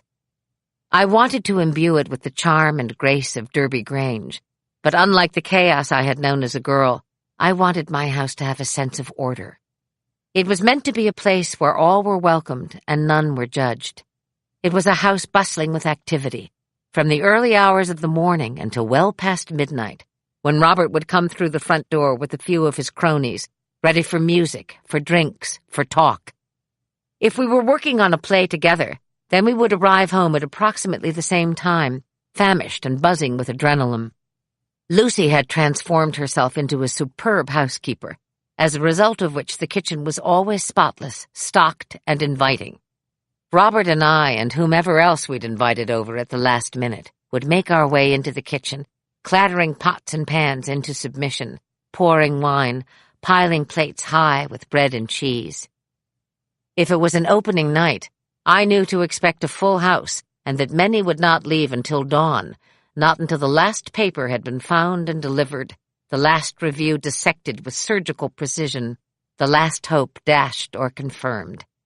Egan was a gifted director and an exceptionally talented dramaturg, so his productions quickly acquired a reputation for their visual elegance, their unexpected boldness, their capacity to tell the story on a high and intelligent level without having to lead the audience by the hand. Measure for Measure was a success at the Mark Taper Forum, particularly among the cognoscenti, many of whom joined us after the opening in our living room, until the first light of dawn crept through the windows, and our little boys ran helter-skelter into the room, clamoring for attention, for breakfast, for nickels hidden in the crevices of couches. Robert and I walked the boys to their preschool, just a few blocks away, urging an exhausted but exhilarated Kelsey Grammer to stay put, assuring him that we'd be back in no time and would prepare him a breakfast fit for a king. His electrifying performance as Lucio, opposite me as a passionate and strong-willed Isabella, had created a stir in the theatrical community, as a result of which Kelsey and I had developed a mutual admiration for each other. And it wasn't long before Kelsey had arranged an appointment for me to meet with James Burrows, the creator of a television sitcom Kelsey was on, called Cheers. I was hired to play Ted Danson's love interest in a multi-episode arc. The half-hour show was taped weekly in front of a live audience.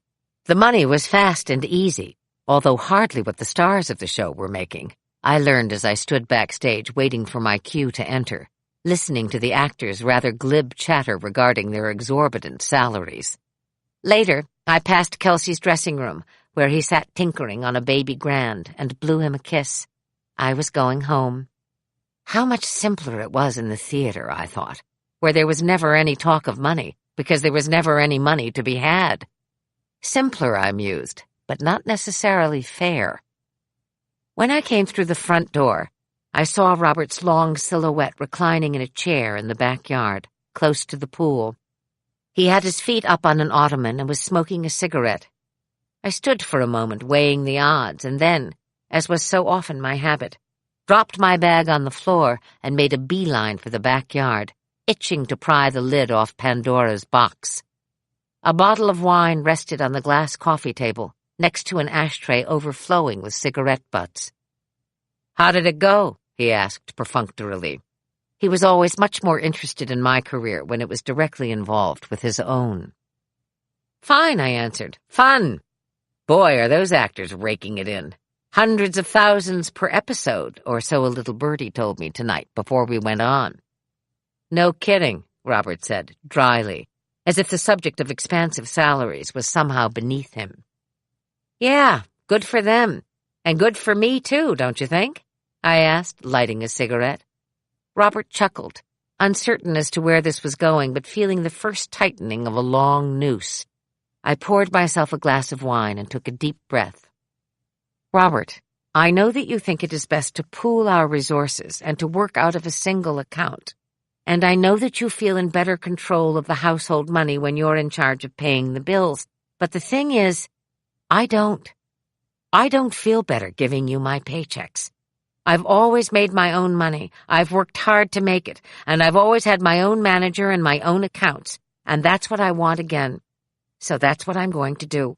I'm going to hire a money manager, and she can cut you a check for my share of the household expenses. Okay?"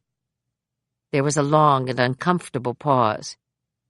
Finally, Robert stood up, and not looking at me, demurred, "I think it's bullshit. We're married or we're not. It's common money for a common purpose. Who makes what makes no difference. It's called a shared life." He lifted his wineglass to his lips, drained it, and walked into the living room. A shared life. Does this include all that came before, as well as all that comes after? Are memories shared? Are sorrows shared? Or when someone refers to a shared marriage, do they mean strictly the obvious? Children, money, acquisitions. And why is the mention of money between spouses so unsettling, so divisive? Money, by its very nature, does not seek to be shared, any more than old memories do, or deeply hidden sorrows. If an independent nature is cut in two, is it then shareable? I didn't think so. The next day, I hired a business manager. Blind to its implications, but aware of its incomparable beauty, Robert presented me with the Hope Diamond, for surely Hedda Gabler is that jewel among all the roles written for women in modern literature.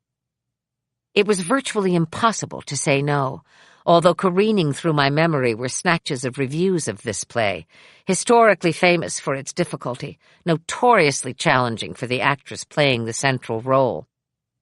"We'll take the journey together, and I'll guide you. You have her in you, you know you do. We'll coax her into perfection," Robert said, triumphant. "What's more, I've got Michael Gross for Tesman, Linda Pearl will be perfect as Thea, and we've decided on George Deloy for Loveborg. Dark, handsome, dangerous." Robert paused, then added, "You should enjoy that." From the beginning, from the moment I sat at the table in the rehearsal room for the first read-through, I knew that I was looking at Kilimanjaro. And it was not the play alone that filled me with trepidation, but something else, something I couldn't quite put my finger on, something that I sensed might have the power to change the nature of my marriage. Robert approached Hedda with rigor and passion. He hired the head of the Scandinavian department at UCLA to edify us about Henrik Ibsen, the master of modern theater, and the world of the Norwegian middle class in the late 19th century. Lithe and reserved, with a head of hair gone wild and salt and pepper curls, I instantly sensed in her the long-lost friend I had been impatiently waiting for since we arrived in Los Angeles.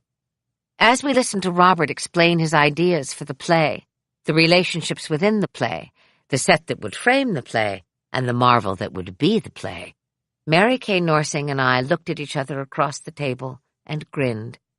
As of that moment, our allegiance would be to each other. Rehearsals were demanding, Robert unrelenting in his need to realize exactly what it was he'd sculpted so meticulously in his imagination. He was tough and exacting with all of the actors, but he was merciless with me. Maybe he assumed that our relationship was sufficient to protect me from the exigencies of his directing, but in this he was misguided. I felt as if I were dancing on the head of a pin. In the little time we had off, which usually fell on a Monday, Robert would ask to go over a certain scene with me in the backyard. It was always the same scene, always the same lines, always the same direction. At one point in the play, Hedda looks out the window and says, "The leaves, they're so yellow, so withered." Invariably, Robert would pounce on me. "What are you doing? Just say the lines. It's not sad. It's not reflective. It just is. Now, walk around the pool and say it over and over until it's falling out of your mouth like it should, simply and organically." And I did. I did walk around that pool, saying those lines over and over until I felt that if I had to say them one more time, I would scream. Was this Robert's idea of guidance?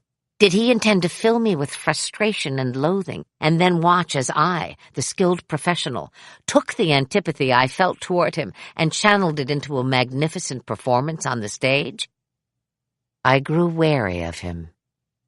At night, it was our habit to have a glass of wine when we got home from the theater.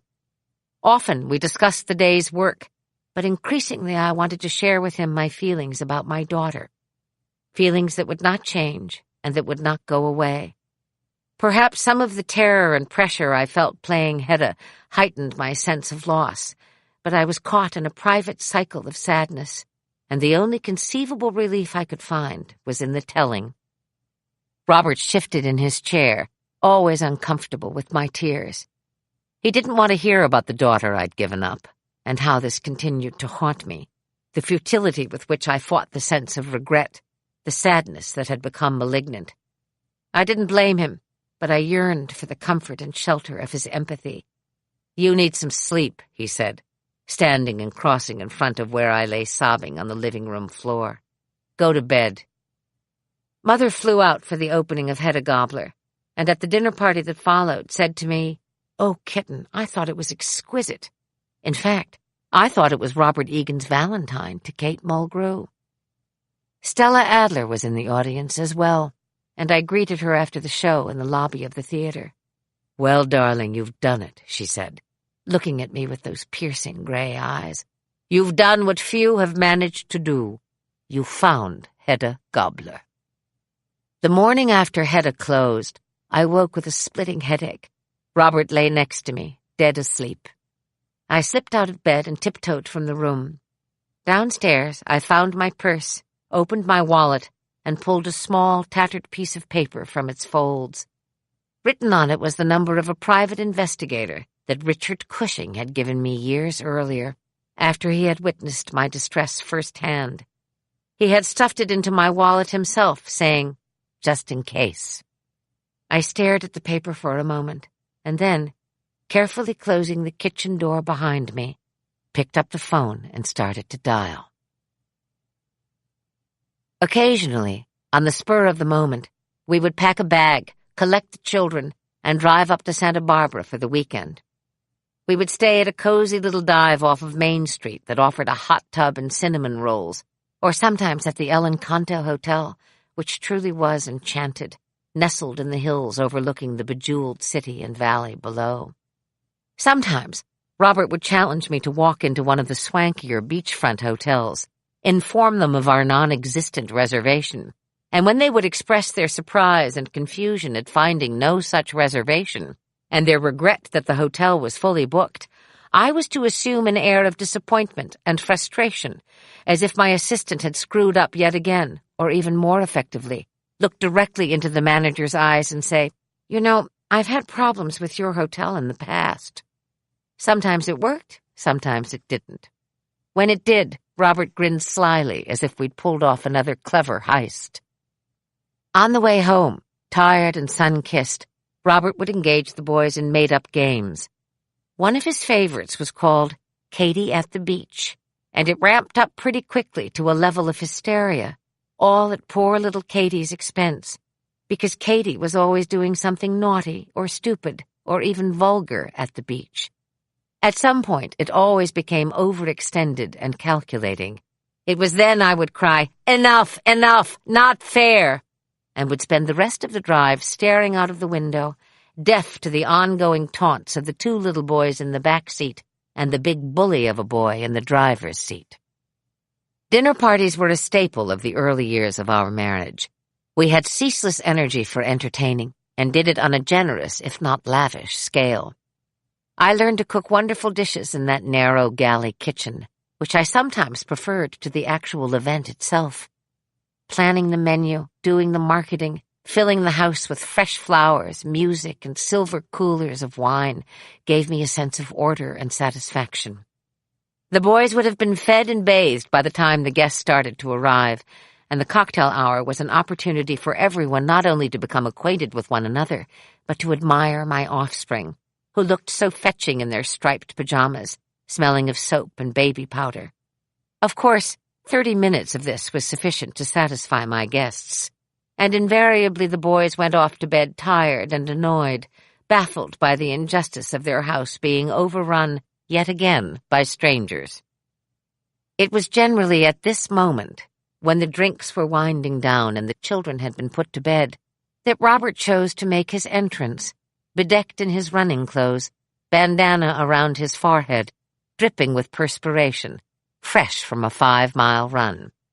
If the invitation was for 7, Robert invariably loped off around 6:15, which by necessity protracted the cocktail hour until, by the time Robert had showered, changed, and rejoined us, dinner was served late, tepid, and to a group of inebriated and slightly irritable guests. Spearing a limp shrimp with his fork, Robert would say, "And what, I wonder, is this mystery fish?" Later, in the kitchen, while dumping the mystery fish into the trash, Mary Kay would come in and, putting her arm around me, whisper in my ear, "Well, I thought it was delicious." The west side of Los Angeles was dominated by industry professionals, and many of these men chose the soccer field as a means of expressing their paternal integrity. Robert took to coaching with a singularity of focus I have seldom seen matched. He whipped those little boys into fighting shape within weeks. Every Saturday was spent at the soccer field, from early morning until dusk. It was relentless, joyless, and in keeping with the spirit of the privileged West Side, the unspoken mantra was, "Win or else." The boys were now in grade school, and it was made clear to me by the Association of Devoted Mothers at St. Martin of Tours that it would behoove me to spend a little less time on my career and a little more time helping to shape the futures of our beloved children. To this end, I taught a poetry class to Alec's 2nd grade and Ian's 3rd grade for 6 months. I chose Emily Dickinson as the poet whom I thought would best enlighten these youngsters, and they responded to my teaching methods with joyful abandon. The goal was to understand the poem by acting it out. And so, inevitably, the classroom erupted in a chaos of overturned desks, paper airplanes sailing through the air, children leaping onto the teacher's desks, shouting, "I'm nobody! Who are you?" Wild laughter, crocodile tears, startlingly passionate embraces upon, "Then there's a pair of us! Don't tell!" Then ardently whispered, "They'd banish us, you know." At the end of the semester, the principal thanked me for my efforts, and leaning in to take my hand, said, "I just can't wait to see what you'll do next on television." The compulsion to work was unremitting, an unscratchable and often unbearable itch. Everyday life, in all its sameness, was not nearly as rich or exciting as success. And in an industry town, this meant that personal stardom was every bit as significant as personal decency, and certainly more relevant.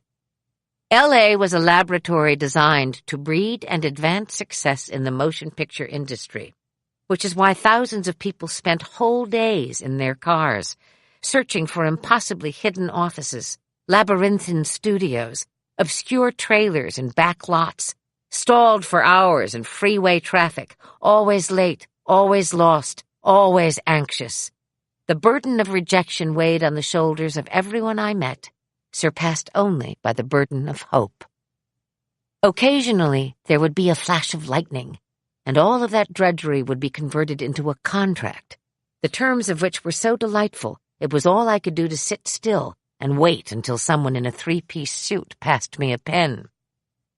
Heartbeat was an exceptional idea, inspired by true events, following the hardships and professional challenges of female doctors who decide to open a medical center in response to a healthcare system that has failed to address many of the problems presented by female patients.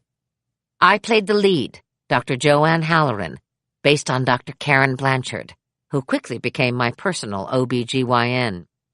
She allowed me to shadow her for a week in her Santa Monica clinic, observing as she performed cesarean sections and deliveries, listening quietly during patient consultations. I was captivated by her skill and sense of self, and I learned that an excellent doctor, though exhausted and perhaps frustrated, will always maintain her composure in the face of bad news, particularly when she is about to deliver that news to an anxious patient. I tucked these lessons into my bag of tricks, used them to shape the character of Joanne Halloran, and had the time of my life. It was a series ahead of its time, written with audacity and intelligence by Sarah Davidson, produced by Aaron Spelling and Esther Shapiro, and co-starring Lynn Whitfield, Gail Strickland, and Laura Johnson. But like many precocious series, it was canceled after just 2 seasons.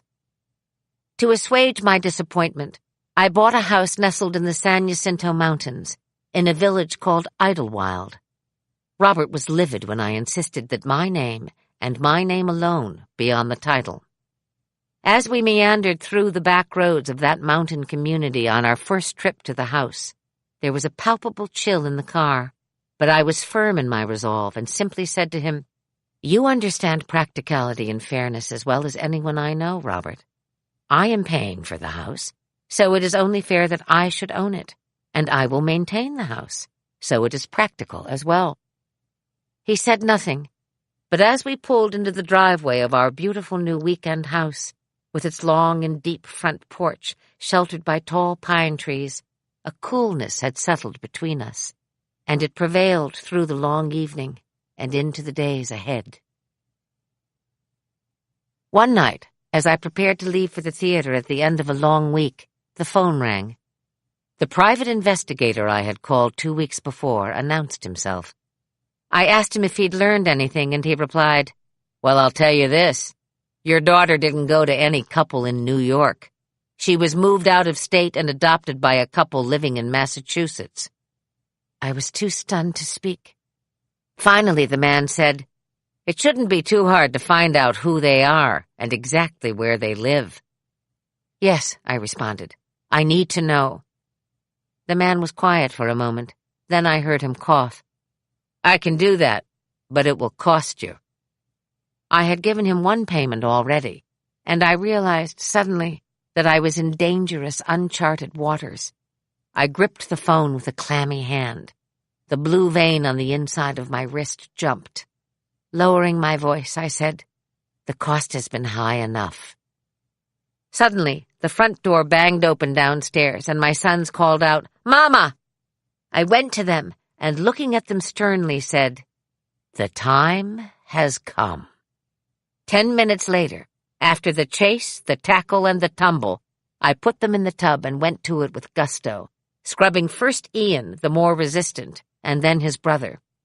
Predictably, they wailed as if they were being burned at the stake. When the worst of the torture was over, I sat on the rug in front of the bathtub and just looked at them. My 2 little beauties, suds in their ears, washcloths on their heads. So smart they were, so vital. I decided to tell them a story. "Only it's a true story," I whispered, "so you must remember that as I tell it. And I must have quiet, because it's a very important story. Do you understand?"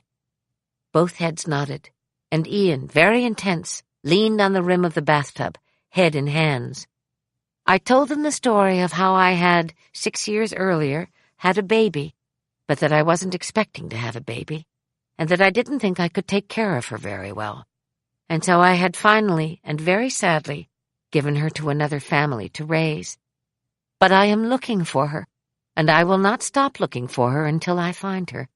And then you will meet her, and she will be your sister. She is your sister, and you are her brothers. The boys stared at me, mesmerized, until finally Ian asked, "But is she really our sister?" "Yes, darling, she is. I'm her mother, too." The boys seemed to be considering this when Robert suddenly appeared at the bathroom door and said, "I don't really think that was necessary. Do you?" I called Sister Una McCormick the next morning and demanded an explanation. Why was my baby taken out of state and adopted by a couple I knew nothing about? Why did I have to learn this through a private detective? Why was I not told? Sister Una sensed the panic in my voice and tried to calm me. "We should have informed you that your files were destroyed in a devastating fire last year, but we didn't want to add to your distress." This, to me, was simply amazing. I waited. "And Cardinal Cook made a special request regarding your baby, one that we could not have foreseen, and one that we needed to fulfill." "Above and beyond your promise to me? Your only promise to me, that my baby would go to the couple I had chosen?" To her credit, she did not equivocate. Terence Cardinal Cook has the power to make or change policy within the Home Bureau. There is nothing more I can tell you. And, true to her word, that was the last thing she said to me before hanging up. We lived well, but ours was a marriage without sympathy. We enjoyed our tribal affinity and encouraged this in our sons, who, like their parents, took pride in physical courage and intellectual curiosity. Tenderness was something we were forced to leave behind. The construct of our marriage could not accommodate it. But, like most Irish Americans, we were sentimental to the core.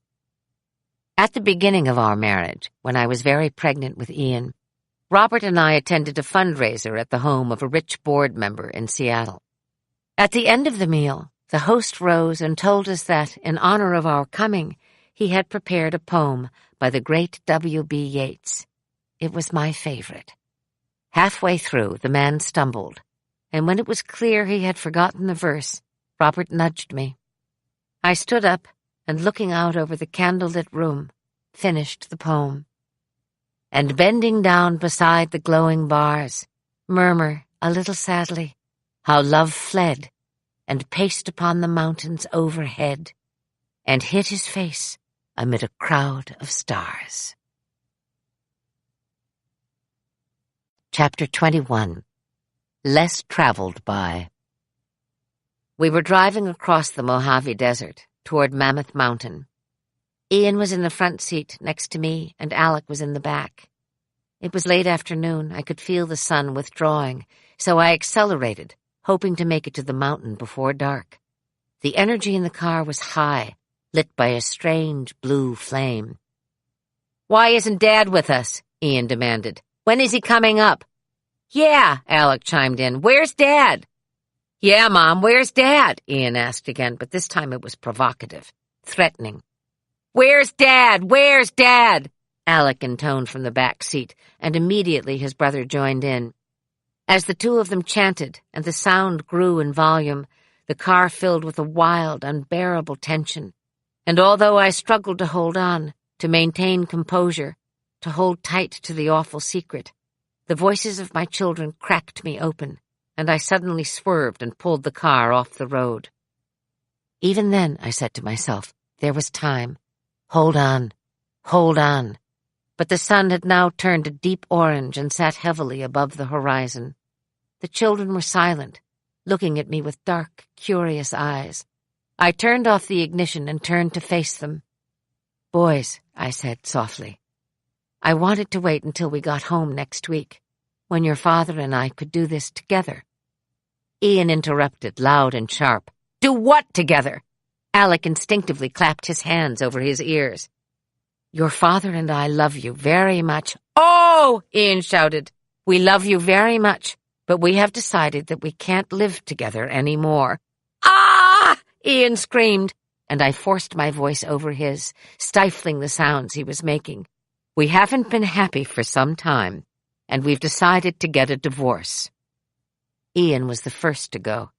He unsnapped his seatbelt and threw open the door. Then he started to run, as if running for his life, disappearing into the desert.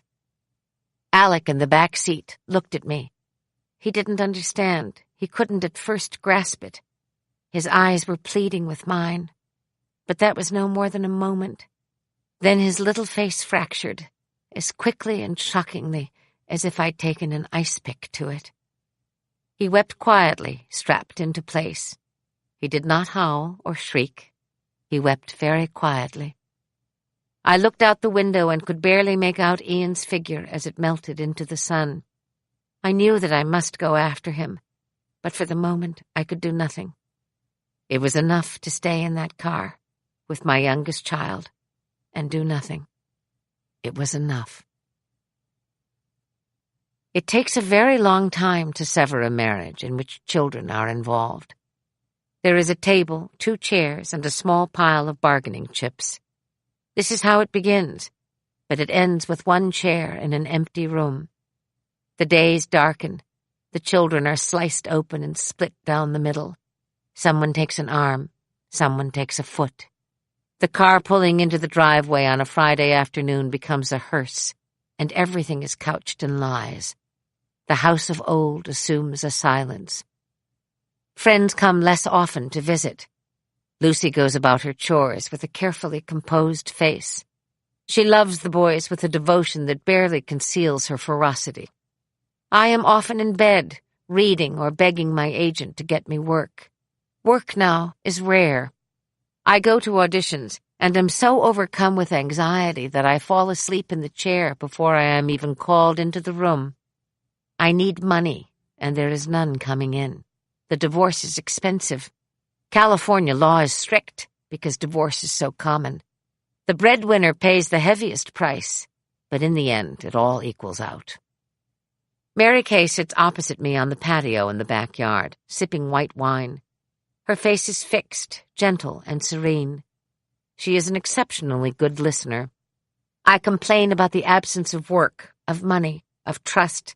I tell her I'm fed up, at my wit's end, just want out of this marriage, once and for all. She regards me with measured sympathy. All of my closest friends know I am having an affair with the Mexican bullfighter, who, I am beginning to feel, spends considerably less time in the ring than I do. No one approves of this liaison, least of all myself, but I can't seem to end it. He is adoring, weak, and always available. I look at Mary Kay and suddenly am struck by an idea. I'll sell the house. We'll move to an apartment in Westwood. I'll get a day job. We'll start over, the boys and I'll be free. I am on my feet, almost shouting. It has been a year of whitecaps, breaking gray and relentless, and now I think I spot land. Mary Kay's instinct is to urge caution, but I am already up and out of my chair and calling my real estate broker. I tell her to put the house on the market. In the same hour, I call my business manager and demand to know how much cash I can get my hands on. She is startled, laughs uncertainly, says she'll call me back. When she does, I learn that all the ready money I have in the world is $10,000. 20 years of steady work, and I am left with half a pension, half a house, and 10 grand in cash. I tell her to take it all out, divide half into bills and the other half into traveler's checks. Why on earth do you need traveler's checks? My business manager asks, very curious indeed. I think for a moment, and then I know exactly how to answer her. I've decided to take the boys to Ireland for the summer. Mother was thrilled when I told her about the trip, but did not suggest that I visit the ambassador in Dublin. Her schedule is very full, and Jean's a stickler for routine, but you should meet my friend Tim Hagen, who will be visiting Jean in Dublin at exactly the time you'll be there. We're not going to Dublin, Mother, I said. We're flying to Shannon and heading straight for Dingle. Oh, too bad, she responded, because Tim is terrific. A wonderful guy, a good guy. I know you'd love him. Oh, Mother, for God's sake. But she cut me off, insisting that he was strictly friendship material. You'd never go for him in a million years, Mother declared. He's a politician from Cleveland, for God's sake, I interrupted. And besides, didn't you imply that he's otherwise engaged? Not to mention his allegiance to the Honorable Jean Smith. Nothing of the kind, kitten. Not everyone is consumed with lust, you know. No, I said, but you'd agree that most interesting people have outsized libidos, wouldn't you? Mother paused. Well, all interesting men have impossible sex drives, but the really intriguing women simply know how to play the game. Should I give him your number? Who? Tim Hagen, for heaven's sake. A drink won't kill you. My father, when visiting Ireland in the early 70s, stumbled into a pub in Dingle and discovered a woman there, tall and handsome with a wide red mouth and a rich laugh, who poured him a whiskey and told him her name was Kate Ash and that her husband was the publican. He fell in love on the spot and sent out an SOS to me and my brothers Tom and Joe to come to Ireland and judge for ourselves if we'd ever seen anyone so fair. We met in Dingle and convened in that pub, my brothers and I, and all of us were captivated by Kate's charm, her vivacity, her curtain of thick black hair, the style with which she poured a pint of Guinness, and the elegant generosity of her spirit. We understood that the James Ash pub on Main Street was to be our local when we visited Dingle, and that there would be none other. Now, 20 years later, we pushed open the door of the pub, the boys and I, to get out of the rain, and were warmly greeted by Kate, who stood, as she always did, behind the bar, dispensing pints and wisdom with equal dexterity, a cigarette never far from her lips. On any other woman, it would have been unbecoming, the constant fag going to and from that too-red mouth, accompanied by the abrupt pulling of the Guinness handle, the quick and sometimes sloppy pouring of the whiskey, all choreographed over a sink of dirty glasses. But on Kate it was a natural and even glamorous fit. Her eyes lit up with mischief when she saw the boys, and she was already teasing them, telling them there was to be no turf fire in the cozy back room. There were no more bottles of orangeade to be had, and certainly not a bag of crisps to be found in all of Dingle. These things she reported while popping the caps off bottles of orangeade, pulling bags of crisps from the rack over the bar, and leading the boys into the anteroom, where a turf fire glowed in the belly of the hearth, and a dartboard hung like a round and hungry face on the wall. She handled the children easily, without artifice, and as a result they adored her. I found a stool at the bar, and when Kate re-emerged, I ordered a gin and bitter lemon. "With the merest suggestion of ice," Kate said, to which I replied, "Correct, madam, and many thanks." The usual suspects were gathered at the bar, as well as one or two tourists who were easy to spot because of their eager, earnest faces and carefully nursed pints of beer. The regulars had their assigned seats, and I greeted them by name and asked how they were holding up. "Pissing rain it is," said the confirmed bachelor 3 stools down, whose tweed hat never left his head, whose wellies were always wet and spattered with mud, and who, as he glanced at me, clutched his pint with unnecessary intensity. He'd have a cigarette soon, then another pint, and then he'd be up and off his bar stool with a sureness of purpose so abrupt as to seem almost comical. He'd had his pint, and now it was home to the farm. Like clockwork it went. These were men of habit, who honored and respected habit, and were seeking nothing but the solace of a daily ritual in a warm, familiar pub with faces they knew and trusted. They spoke sparingly, smiled wryly, and systematically avoided intimacy of any kind. Wild and vivid daydreams of lust and longing could be dancing in their heads, and no one would ever know as they stubbed out their cigarettes, drained the last from their pint glass, and placed their coins on the bar. "I'm off," they'd say, perhaps touching the bill of their caps, and then they'd be out the door, striding into the rain. The phone rang in the room beyond the bar, a private room where Kate prepared the evening tea for her family. She disappeared down the 3 steps into her living room and reappeared moments later, a smile teasing the corners of her mouth. "It's for you," she said. "A gentleman who says he's a friend of your mother's. Tim Hagen." I laughed. So unexpected was this phone call. On this day, at this hour. I had spoken to the man before I had left Los Angeles 2 weeks earlier, had liked the sound of his deep, rich voice, and so had told him where he could find me, if finding me was in the cards. "You know, I love your mother," he'd said, which had delighted me. Not many people had said that to me about my mother, and meant it. She was not the sort of person who inspired this kind of sentiment. "And do you also love the ambassador?" A pause on the other end. "Yes, I'm full of love for the entire human race," he replied, and we had laughed. I picked up the phone in Kate's living room. "Am I speaking to the man who loves my mother?" "You're speaking to the man who just arrived in Shannon and doesn't know whether to go east to Dublin or to see if my dear friend's daughter would like to meet and have a drink with me first." This presented a few problems. I couldn't very well leave the boys to wreak havoc in the pub. Shannon was certainly too great a distance to travel for a drink with a stranger about whom I knew next to nothing. The car was low on gas, and it was raining. "Excuse me for a moment, Tim," I said, and holding my hand over the receiver shouted to Kate in the adjoining room. "What's a good meeting point between here and Shannon? Anybody have an idea?" Back like a shot came Kate's voice.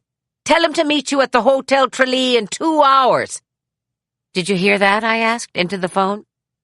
"I heard it, and so did half the people in the airport. I'll see you there in 2 hours. Meet me in the bar," said Tim Hagen, with authority.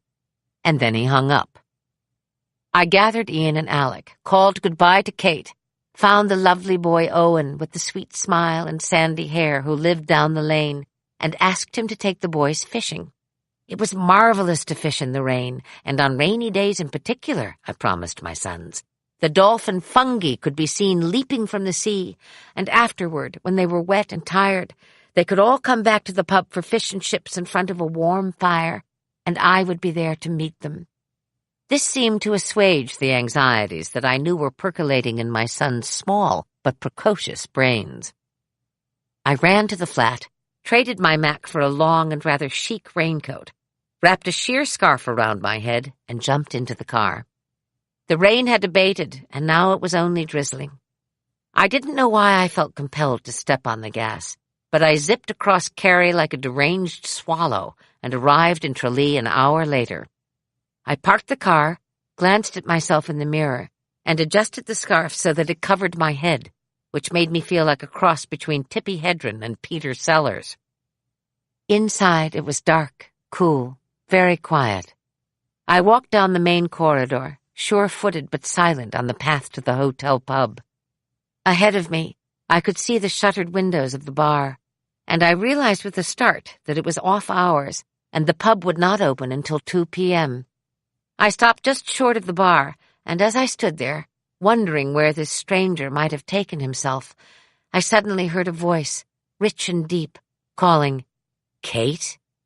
I turned, and there, sitting in a corner banquette, the Irish Times spread out around him, was a broad-shouldered man with a warm, crooked smile. "Tim?" I asked, whereupon he rose from his seat and extended his hand. When I walked toward him, he would tell me later, he had said to himself, "Ah, there really is a God." After a brief volley of complaints about the bar not being open, we decided to have tea. I poured. When I passed him his cup, sweetened with sugar and softened with milk, just as I took mine, he chuckled and made a disparaging remark about the size of his hands. "Cement mixer's hands," he said. But they didn't seem so to me. A cement mixer would not have taken such care. His hands were large and strong, the nails trimmed and neat.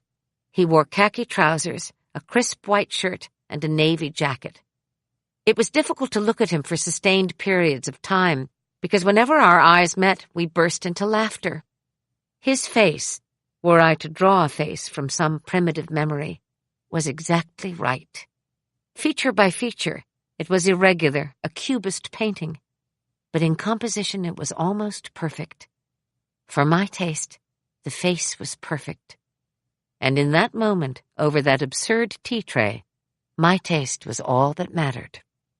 The brown eyes, dancing, the broad, high cheekbones, the smashed but noble nose, the crooked mouth, the warmth of the skin where the sun had settled the day he was born. All of this evoked a response in me that I had never known before, and somehow understood I would never know again. We spoke at the same time, laughing at the collision of words. Our thoughts rolled one over the other as we lobbied to express ideas, experiences. We both wanted to talk about my mother. "You say you love my mother. Why?" I demanded, over the cooling tea in the increasingly busy lobby. "One day we were on a plane to Taiwan, where we were visiting Jean," Tim explained, "and we were having an animated discussion about Bertrand Russell, who we were both reading at the time. Suddenly, out of nowhere, we got caught in a terrible storm, and the plane began to buck and plummet, glasses flying, women screaming. It was very dramatic. And I looked over at your mother, who looked back at me, shrugged, and said, 'More drinks. Now, what do you know about Russell's private life?' I knew this was true, not because I'd heard it from my mother, but because it was so typical of her behavior. The tea was cold, the boys would soon be expecting me, and so I said, 'Speaking of drinks.' He agreed. 'Yes, let's get the hell out of here and find a pub.' 'I have a car,' I said, 'but don't you need to get to Dublin? I'm going west to Dingle.' He was helping me on with my coat, and I couldn't find the sleeve. Again and again I missed. We started to laugh, and he said, 'Let's head toward Dingle. Stop at the first pub. One drink.' At the first pub, we sat outside and drank Jameson and Harp. Tim told me to prove to him that I was an experienced and accomplished actress. 'Okay,' I responded. 'You know the Godfather trilogy?' Of course. Who doesn't? And the Corleone family? Yes, of course. But, I stopped him, index finger in the air. What you don't know is that the Corleone family loves Ireland, and in fact is vacationing in the West Country as we speak. For the next hour, I improvised scenes between Don Corleone and his sons, Michael and Sonny, then switched and sat still and grave, with my whiskey glass in my hand, eyes lowered, until Tim shouted, "The consigliere, Tom Hagen!" Bees began to swarm around us, drawn to the heat, the whiskey, and the animation. We jumped up, swatting and cursing, and when a bee alighted on my sleeve, I smashed it with my purse and watched as it fell to its death on the picnic table beneath us. "You could have been somebody," I said to the dead bee, "instead of a bum, which is what you are." We were high on the whiskey, the sudden sunshine, the bees, the honey, and the tears of laughter running down our cheeks, when I heard Tim say, "I'll keep you company to Dingle." "What about the ambassador?" "You don't want to piss her off," I warned, playing coy. "I won't be missed," Tim replied, but he seemed unsure. "That's right, you won't be missed. You'll be whacked." "Then we better get the hell out of here," he shouted, the two of us running to the car.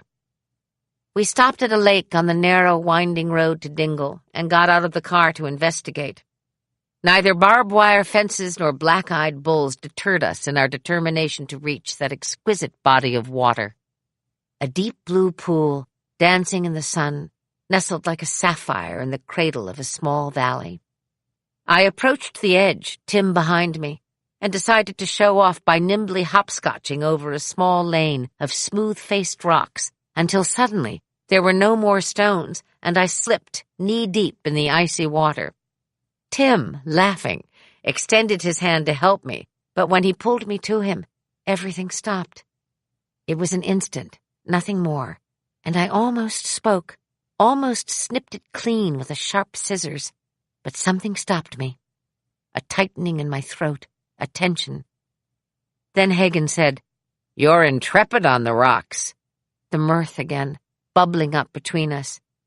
"A born rockhopper, a natural stone skipper, and a slippery little devil, that's me," I retorted. The boys glowered at us when Tim and I at last came through the door of the pub and immediately began complaining about their day. They didn't see the dolphin, they didn't catch any fish, Owen was a drag, they were hungry, they were thirsty, I was late, I was always late, I was not a good mother, I should not have left them alone for so long.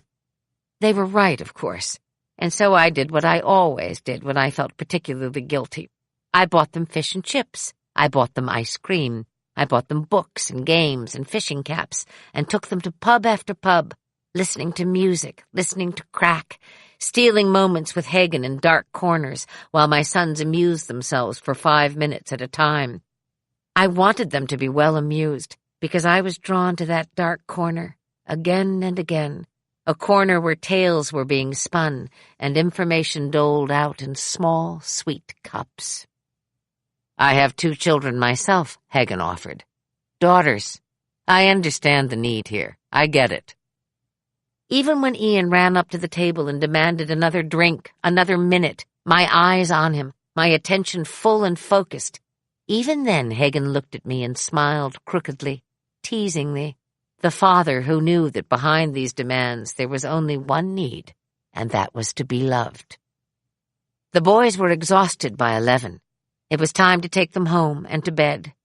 As we walked down the cobblestone street to the flat, with the mist rising from the earth, spun like silver mesh from the clouds above, enveloping us, we could hear the sounds of the boys shouting and arguing ahead of us, but they were invisible to us. And it was then that Hagen stopped, took my chin in his hand, and lifted my face to his. It was the briefest of kisses. His lips barely brushed mine, but it was enough, and I knew it was enough because he said, "I'd like to meet the man who marries you." He turned and walked away from me then, disappearing into the fog. The next day, we took the boys with us, and there was much merriment in the car. Ian was inordinately fond of Jim Carrey during this period, and compulsively shouted, "All righty then," in response to everything. which was followed by gales of hysterical laughter. Jim Carrey accompanied us to Sleigh Head, where we fished in a deep and mysterious mountain lake, and to Inch, where we ran on the strand, and where Alec and Hagen ate ham sandwiches, hunched over a picnic table like two old cronies, and to the ocean, where on a bet the boys and I rented wetsuits and jumped into the glacial Atlantic, screaming, the cold and the crash of the waves and the pink faces of my brave boys as they howled with delight at the thrill of it and the beauty of it and the secret, profound knowledge that no one else in their world had ever done this before. We drove back as night fell, the boys fast asleep in the back seat. Hagen helped me carry them up the stairs to the flat, remove their clothes, and put them into bed. I covered them with extra duvets, kissed their hot, sun-kissed cheeks, smoothed the salty hair from their foreheads, and closed the bedroom door behind me.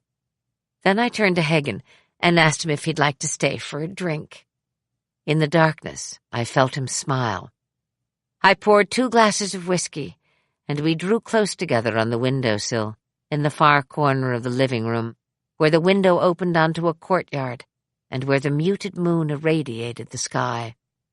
Hagen pulled a pack of cigarettes from his coat pocket, which provoked a small symphony of moans from both of us, now regretting that we had simultaneously reached for cigarettes a girl had been passing on a silver tray in the pub the night before, lit them and inhaled, whereupon I'd hung my head in shame and told him I hadn't had a cigarette in over a year. "A year?" Hagen scoffed. "I haven't had a cigarette in 10 years, and guess what? It tastes pretty damn good." We talked all night long. We drank and smoked and we talked. And there was not enough time, that was all I knew. Not nearly enough time for the telling of all that needed to be told. He grew up in Youngstown, Ohio, the son of an Italian mother named Ada and an Irish father who fancied himself a comedian, although neither the circuit he played nor the copy he created brought home enough money to provide the family with financial security. Tim went to work when he was very young, as did most of his 13 brothers and sisters. And when they gathered around the table for meals, the conversation was lively, political and provocative. Liberal Democrats, the lot of them, with an outspoken, civic-minded, egotistical father and a diminutive, dark-eyed, darling mother with a quick wit and a posse of children, all of whom felt their mother loved each of them in a unique, special way. That was her great gift, said Hagen. When he moved to Cleveland, he pursued political office with focus and ambition, winning the seat of Cuyahoga County Commissioner at the tender age of 30. This office had remained his, uncontested, for 16 years. He had married a woman of considerable standing in the community, but the match had proved volatile and unhappy. "There's no one, with the exception of my girls, of course," Tim said, "who mean everything to me." "And you to them, I'm sure," I replied, sensing the seriousness in his tone. "No doubt about that.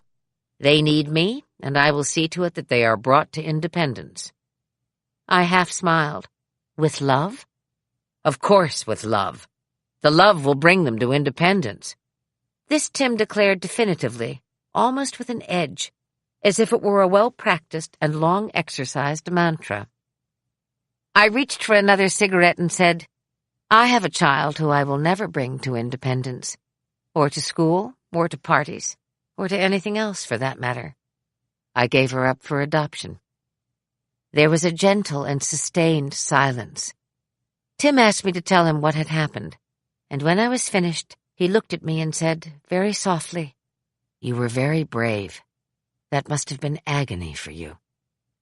How odd to hear these words from the mouth of a near stranger, and to know that they sprang from something deeply authentic. Neither my father nor any of my brothers, nor certainly any man before or since, had responded with such simplicity, such goodness. Hagen did not shift in his seat. His silence was not awkward. He was not shaken or unsettled. But I felt his empathy as keenly and surely as I felt the absence of my daughter. And this alone was enough to fill me with a solace I hadn't felt since the very hour she had been born. Hagen reached for me, and I went into his arms as naturally as if it had been written. Oh, but it had, I thought to myself as I lifted my face to his. It had been written on the wall of some primitive cave in the savannah, millions of years ago. It had just taken a little time to find its way. Then Tim Hagen tossed his cigarette out the window and pulled me to him, putting every kiss I'd ever known to shame. In the morning, I woke to a soft rain and Alec at my elbow, begging me for breakfast. "Let your brother sleep," I cautioned him, "and we'll go over to the hotel and have breakfast with Tim. How's that?" A thumbs up from number 2, always gladdened by the prospect of an adventure. "Have you considered changing your clothes in this lifetime?" I asked him as we skipped down the stairs. "Nope, gotta fly," he called to me, running ahead, perfectly content to be the dirty, cheeky little devil he was.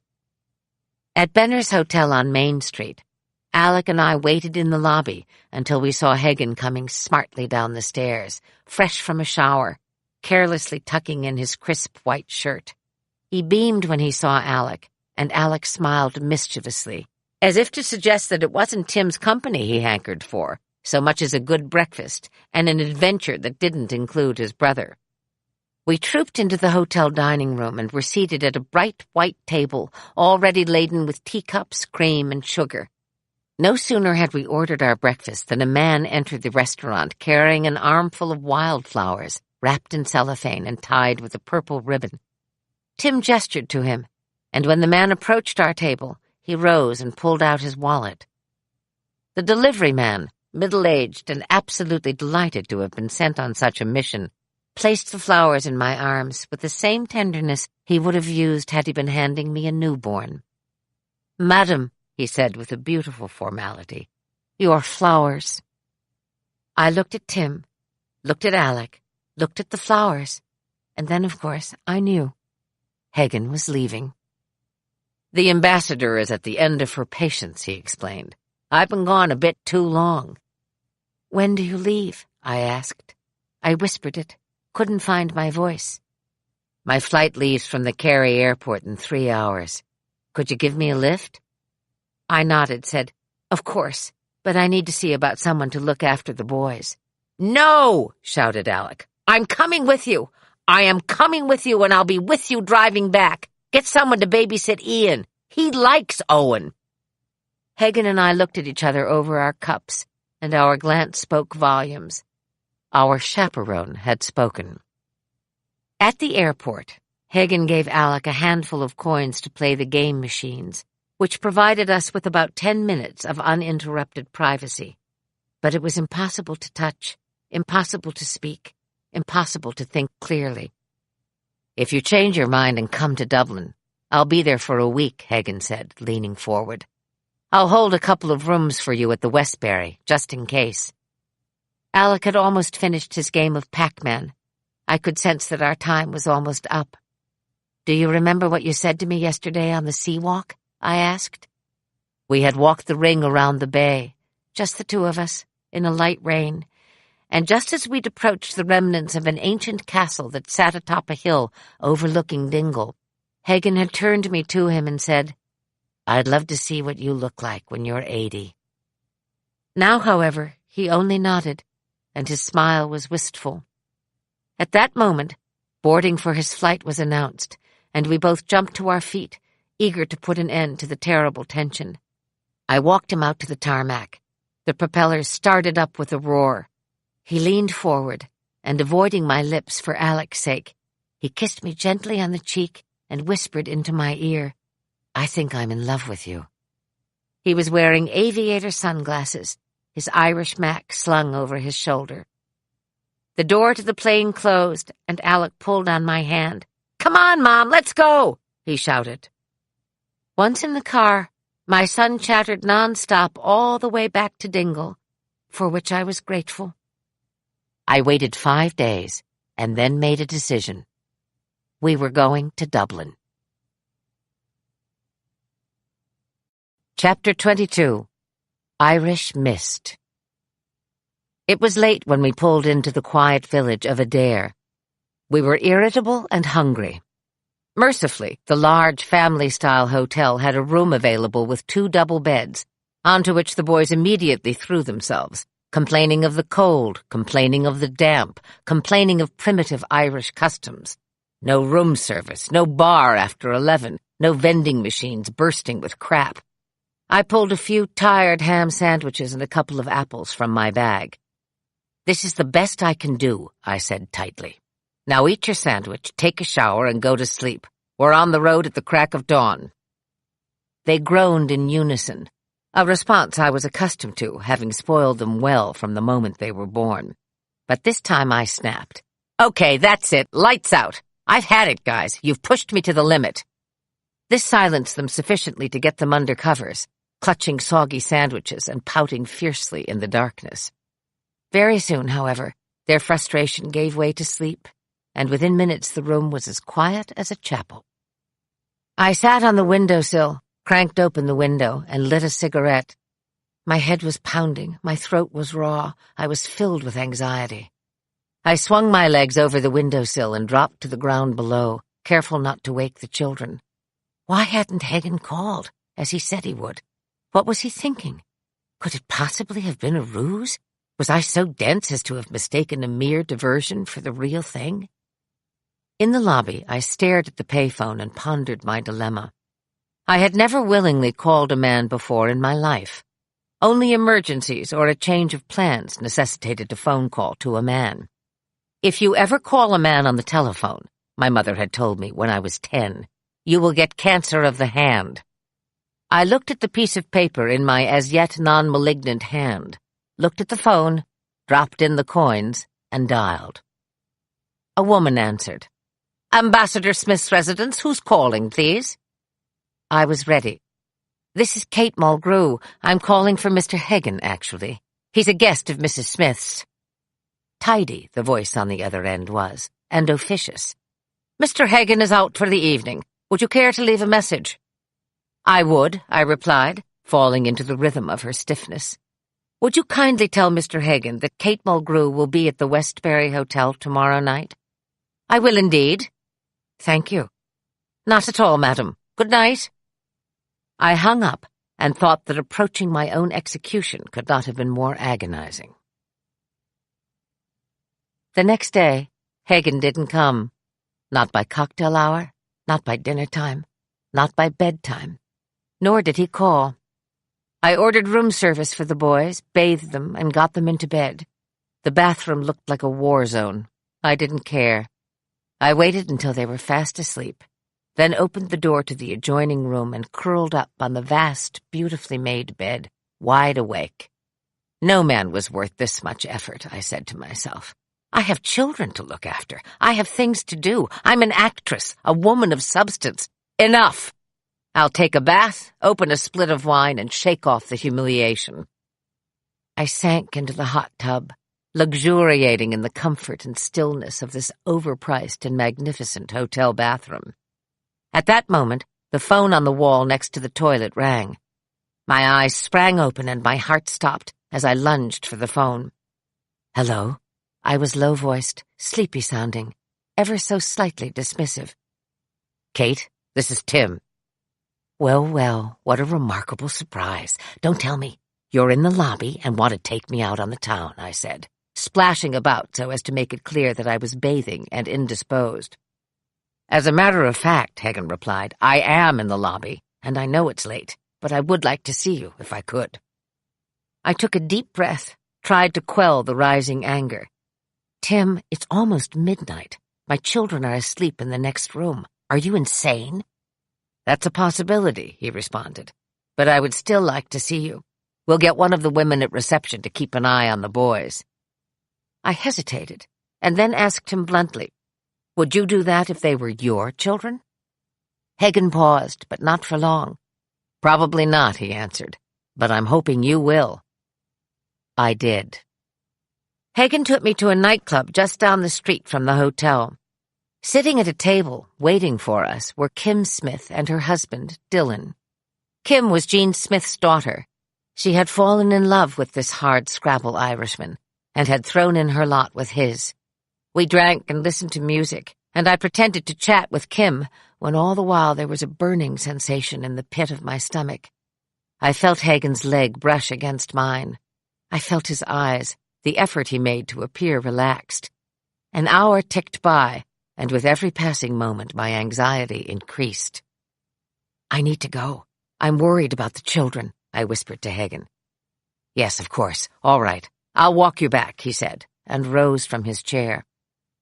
We said our goodnights, and I could feel Kim Smith's curious eyes on my back as we made our way through the room and out into the cool, misty Dublin night. We didn't say much, walking toward the hotel. It was as if it were too painful to make small talk.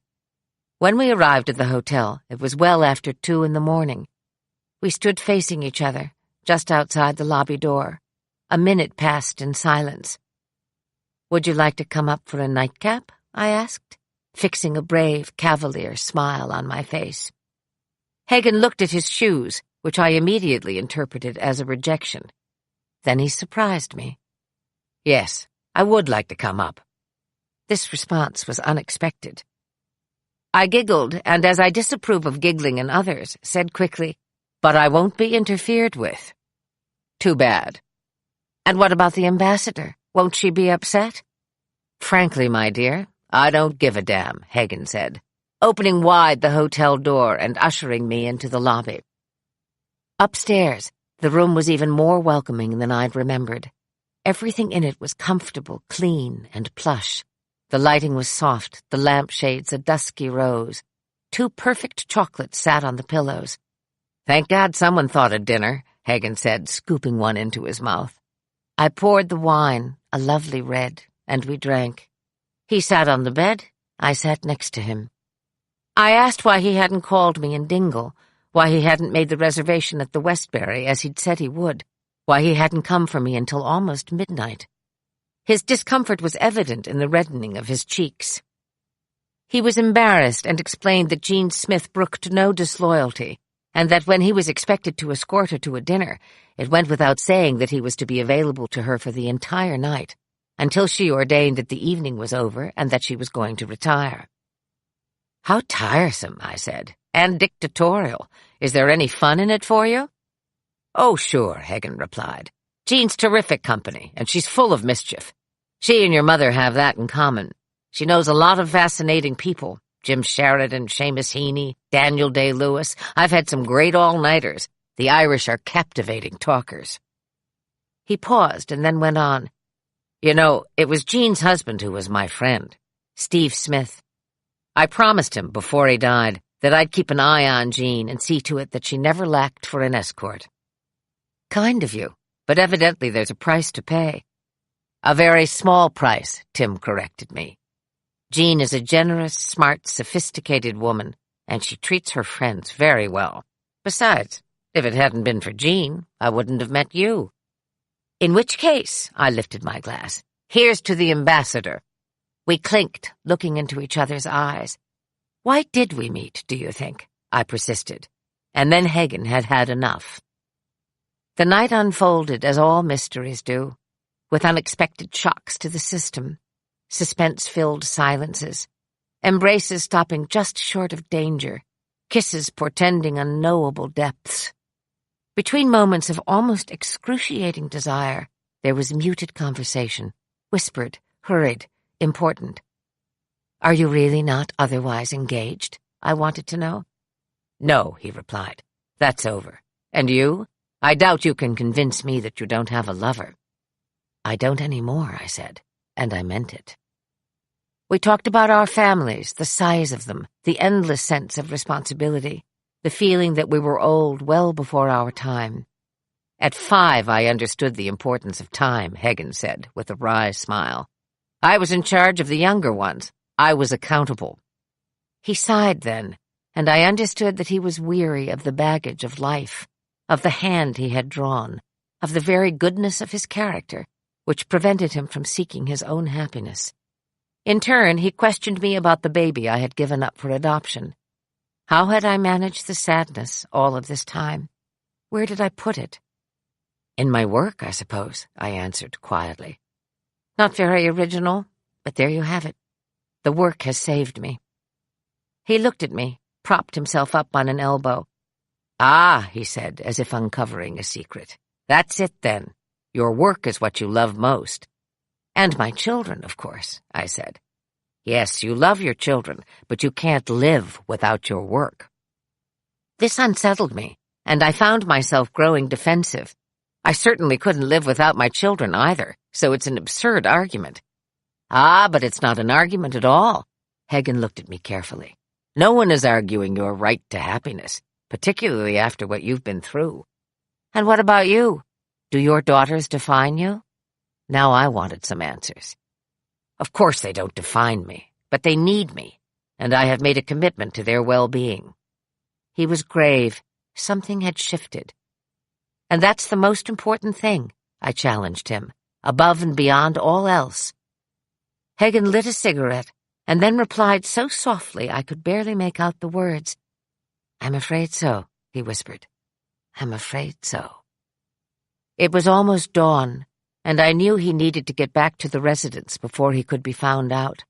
We were neither lovers nor friends. We hung on the moment of separation as if it were very possible we would never see each other again. An extraordinary strength of will kept me from saying anything more. Hagen slipped into his jacket and ran a hand through his thick black hair. He shook his head and chuckled. "This was a wonderful night," he said. "Yes, it was," I agreed. "But we were wise not to—" "Absolutely," Hagen interrupted. "Because what if it isn't real? What if it's only Irish mist?" I smoothed his collar and put my hand to his cheek. "Time will tell," I said. He nodded, opened the door, and walked into the corridor. I moved quickly to the window, which opened onto the lane, where I knew he would soon appear. Such an unbearable suspension of time, before I saw his figure under the street lamp. Not particularly tall, not particularly burly, not particularly anything, but indisputably and singularly Tim Hagen. Just as he reached the end of the lane, he turned, and seeing me in the window, lifted his hand in farewell. I waved and kept my hand in mid-air, a salute. The dawn had crept in on little Cat's feet, and now here she was, whispering with light, lifting the mist. A week later, I found myself lying like a corpse in a tiny bed in a bad hotel in Piccadilly. The boys were safely ensconced in a slightly larger box down the hall and were now fast asleep, after having been to the Tower of London, the London Zoo, and Madame Tussauds waxworks. It was 2 a.m, and I was wide awake, anticipating the handoff that would take place the following day. Robert Egan had arrived in London, and would take the boys for the last 2 weeks of the summer holiday. I was imagining how I would feel in the moment of seeing Egan and delivering the children into his hands. The politeness I would assume, the veneer of congeniality, the strain. At this moment, the phone rang, startling me. I reached for the receiver and whispered, "Hello?" as if the tiny room had been bugged by the CIA. A pause, very slight on the other end, and then a voice, rich and deep, said my name. "Kate." "Tim," I replied. "How on earth did you find me?" "Well, I'm afraid I had to disturb your dear mother to get the details, but she gave them to me." "Was she surprised to hear from you?" I asked. "No, not surprised to hear from me, but surprised as hell to hear that I was looking for her daughter in London."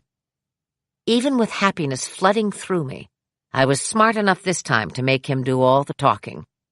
"I just wanted you to know," he paused, clearly nervous, before continuing. "I wanted you to know that I don't think it was Irish mist after all." He said, "I'd like to see you again." Softly I asked, "And when would you like to see me again?" "As soon as possible," was Hagen's response, his voice gathering confidence. I looked out the postage stamp-sized window, listening to the cacophonous sounds of early morning Piccadilly Circus, and understood that it was up to me to walk to the cliff's edge. "I could meet you in New York next week. I'll be visiting my good friend Nancy Addison. Come in for the weekend." Thousands of miles separated us, but I could envision him sitting in his favorite chair in the living room of his house in Cleveland, his mind turning, weighing the odds. We lived in different cities. We were both raising young children. I was 39, he was 48, and we were passionate about our careers. The stakes were very high, and we both knew it. I'll be there a week from Friday. 425 West End Avenue, apartment 12A. Got it. See you. Hagen hung up. I flipped on the light by my bedside, got out of bed, and went directly to my suitcase. Searching wildly, my hand finally found what I was looking for at the very bottom of the suitcase, impeccably packed in white tissue paper. The perfect little black dress. Chapter 23. We begin. Nancy Addison's apartment was like an oversized hothouse orchid. Everything in it was meant to look exquisite, but to me it was preposterous. No item of furniture was authentically functional, so my sleeping quarters were confined to a corner of the diminutive dining room, where Nancy had contrived to convert an air mattress into an 18th century bed, replete with expensive linens, satin neck rolls, and at least 6 pillows of various sizes, none of which were practical. I do not risk offending my dear friend, because she has been dead now for many years. Besides, had I given voice to this opinion then, she would merely have rolled her eyes and said dismissively, "Oi, and the shiksa from Iowa should talk." This was Friday, and the shiksa from Iowa was in a state. It was pissing rain, and although this was the designated day for our rendezvous, I had not heard a word from Hagen, and I had an audition in Times Square at 2 p.m. I dressed informally, in the same cotton frock I had worn when I'd first met Hagen at the Hotel Tralee. It was a commodious gray-green shift with little to recommend it, and why I thought it appropriate for the captain of a starship, I'll never know. My mind was clearly on other things, and even when my manager spelled it out for me, I could not quite grasp what he was saying. "The captain of a, what did you say?" I asked. "The first female captain in the history of the Star Trek franchise," my manager responded, somewhat testily. "It's called Star Trek Voyager. You would be playing the captain of a starship." "For what? A movie?" I asked, still oblivious to what was being laid out for me. "Now listen, Kate. You're an intelligent woman. This is a big deal. They are looking for an actress to play the first female captain in one of the most successful franchises television has ever known, Star Trek. You do know what Star Trek is, don't you?" Not wanting to provoke him further, I mumbled, "Vaguely. They travel around in space wearing strange costumes, right?" My manager counted to 10. "They travel around in space, making billions of dollars. That's what they do. William Shatner, Patrick Stewart, and now a woman. They want to put you on tape today at 2 p.m. Be prepared." "Oh, Alan," I sighed impatiently. "When am I ever not prepared?" I caught a taxi on the corner of 82nd Street and West End, which was a minor miracle given the stormy conditions. Sheets of rain pelted the taxi as we staggered through midtown traffic, finally arriving at 44th Street and 7th Avenue, just minutes before 2 p.m. I had looked over the sides, but hadn't memorized them. On this day, in this state, I was incapable of memorizing a street sign. A casting assistant greeted me when I got off the elevator and escorted me to a room at the end of the corridor. The hallway was lined with chairs, placed there for the comfort of the many actors who would be put on tape that day. A few faces looked up as I passed, assessing the competition, and none too pleased to see an actor being taken directly into the audition room, which indicated privileged status. I was jumping the line, and this was against the unspoken rule of fair play. But I allowed myself to be led into the room, accepted with pleasure a glass of cold water, and asked for 5 minutes in which to collect myself. "Of course, Miss Mulgrew," said the assistant casting director. "Take your time." I sipped the water and looked at the pages on my lap. I could make little sense out of the dialogue. It sounded so foreign. My mind, like a broken tape, returned again and again to Hagen and why I hadn't heard from him. My heart was racing, and not out of nervousness over the part, but because I was frantic that I had somehow confused the date on which we were to meet. Could I have missed him? In my eagerness to see him again, could I have made a mistake? The casting assistant appeared at my side and asked, "Are you ready, Miss Mulgrew?" I looked at her and smiled sheepishly. "As I'll ever be," I mumbled, and followed her into the room. I told them I'd had no time to memorize the pages, and so would hold them for the audition, and hoped that would be all right. A perfunctory nod from behind the camera suggested that it wasn't actually all right, that it lacked professionalism, but, under the circumstances, it would have to do. On action, I delivered an audition so devoid of meaning, so completely inauthentic, stilted, and false, that on several occasions I had to bite my lip to keep myself from laughing. When I finished the scene, I held up my hand to let the casting director know I was not yet finished. "I'd like to apologize to those of you watching this audition," I said into the camera. "It is not good work by any stretch of the imagination. But you see, I've fallen in love, and I can't concentrate, and I'm meeting him today, and I'm very sorry for having wasted your time. Thank you." The camera clicked off, and I heard the casting director say, "Well, that was interesting." It took what felt like hours to get back to Nancy's place. The day had unfolded badly, and hope was draining from me with every passing hour. I was sodden and miserable by the time I opened Nan's front door, and I could tell immediately by the look on my friend's face that Hagen had not called.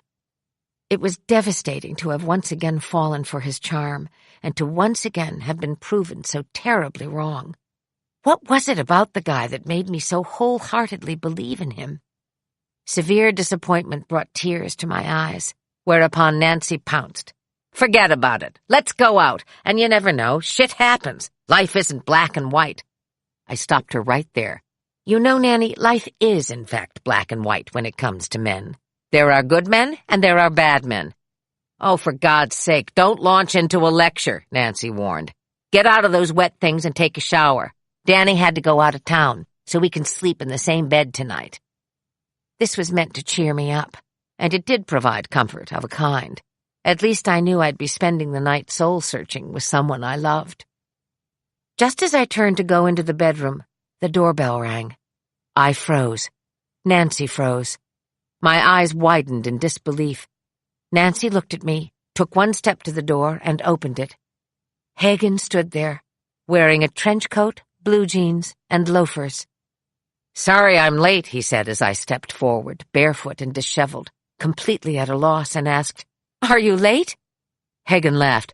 "Well, I'm sure as hell not early." Nancy ushered him into the living room, divested him of his raincoat, and disappeared into the kitchen to get a bottle of wine and glasses. We stood looking at each other like school children, but with considerably less bravado. "I didn't really know what was going on, when to expect you. We didn't exactly plan this very well, did we?" I asked breathlessly, feeling awkward, euphoric, and idiotic all at once. Nancy looked at me and said pointedly, "Don't you want to change your clothes? You look like a dead rat." "I don't think that's quite the expression," I protested. "Maybe not, but it works. I see what she means," Hagen said, putting an end to any further discussion about rats. I excused myself and went into the small master bedroom, closing the door behind me.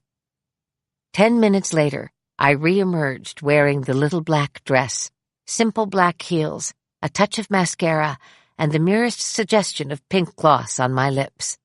My legs were bare, my long hair had been brushed, and my cheeks were flushed.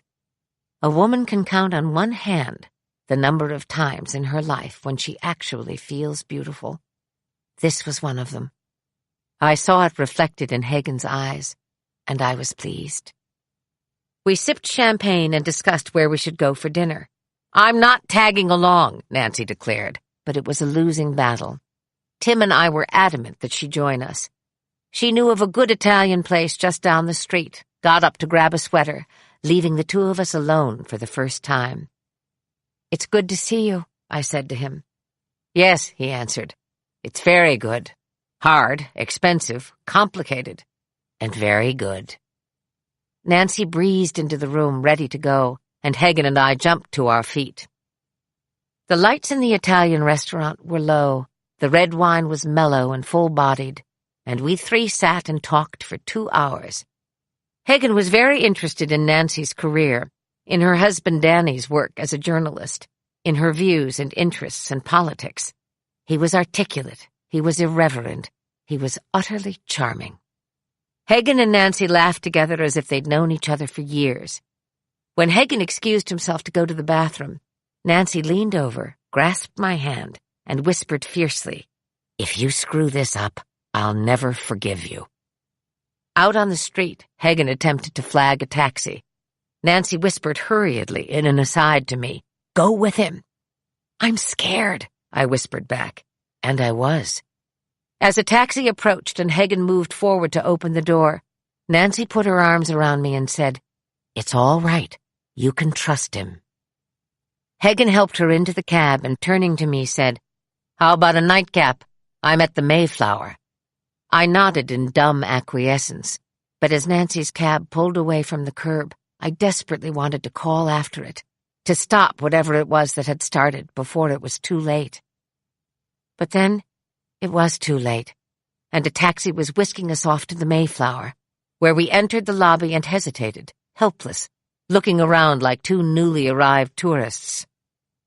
"I would like to have a nightcap in the bar," I said stiffly, to which Hagen immediately responded, "Great idea. This way."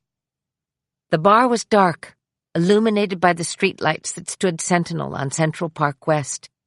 We pulled out stools and waited for the bartender to take our order. I was freezing.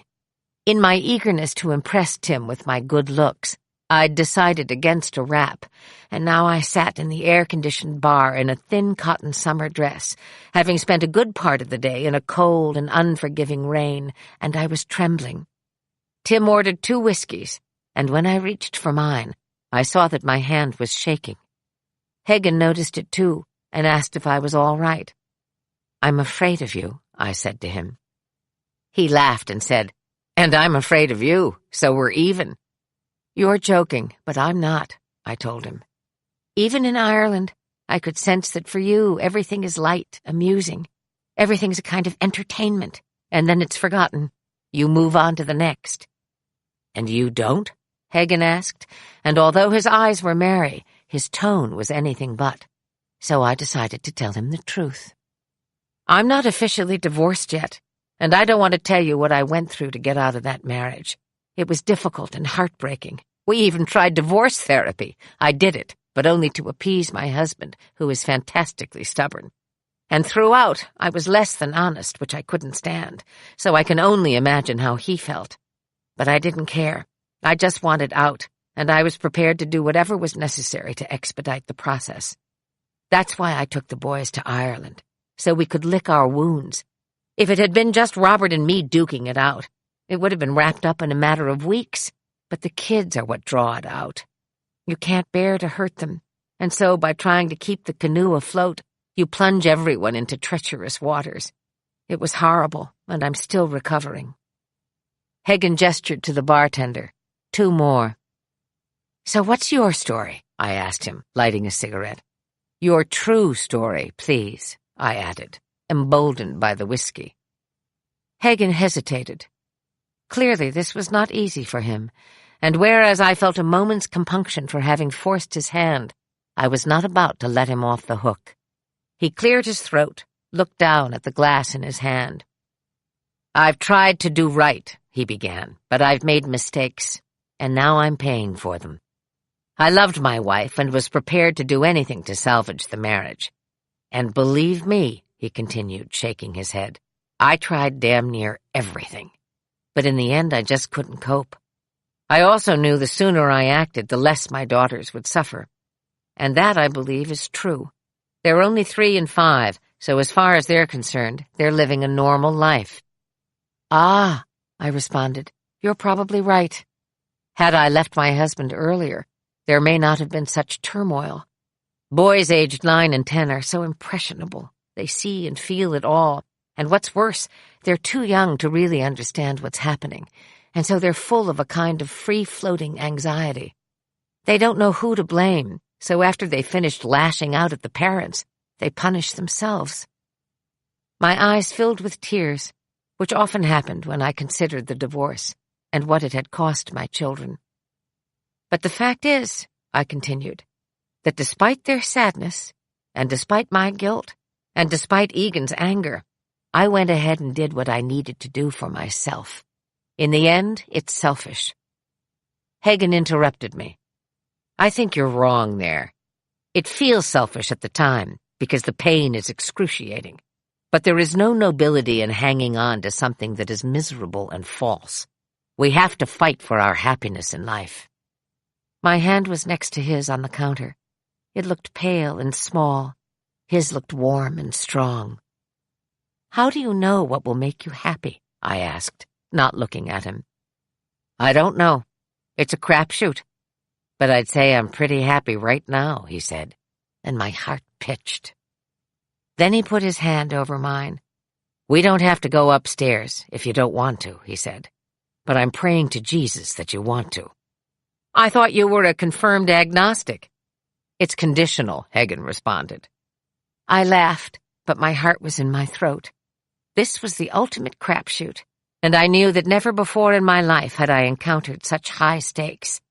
I looked into his eyes and said in my softest voice, and I'm praying to Jesus that there's a minibar in your room. He put the key in the lock and opened the door to his suite. I followed, taking the heavy bag from my shoulder and throwing it on the sofa. The Star Trek Voyager script I had been lugging around all day, and that now resembled nothing more than a soggy pile of detritus, spilled out onto the floor. Hagen moved quickly to retrieve it, and his curiosity piqued, asked, "What's this, then?" "Oh, nothing," I replied. "Some science fiction series. They're looking for a captain of a starship, but it doesn't matter because my audition was appalling." He flipped through the pages of the script, pausing here and there to read bits of dialogue, which I found irritating given the circumstances, so I grabbed the script out of his hand and threw it in the wastebasket. Hagen studied me for a moment, and before pulling me into a kiss that would last all night, said, "You're going to get that part." In the morning, having slept not a wink, I watched as the first light crept through the window. My back was to Hagen, and as I started to turn, I heard him say, "Don't move." "Why not?" I asked.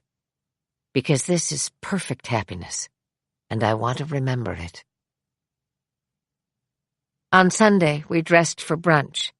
This was the third consecutive day I'd worn the little black dress, but Hagen didn't mind. He told me he thought it was a very pretty dress.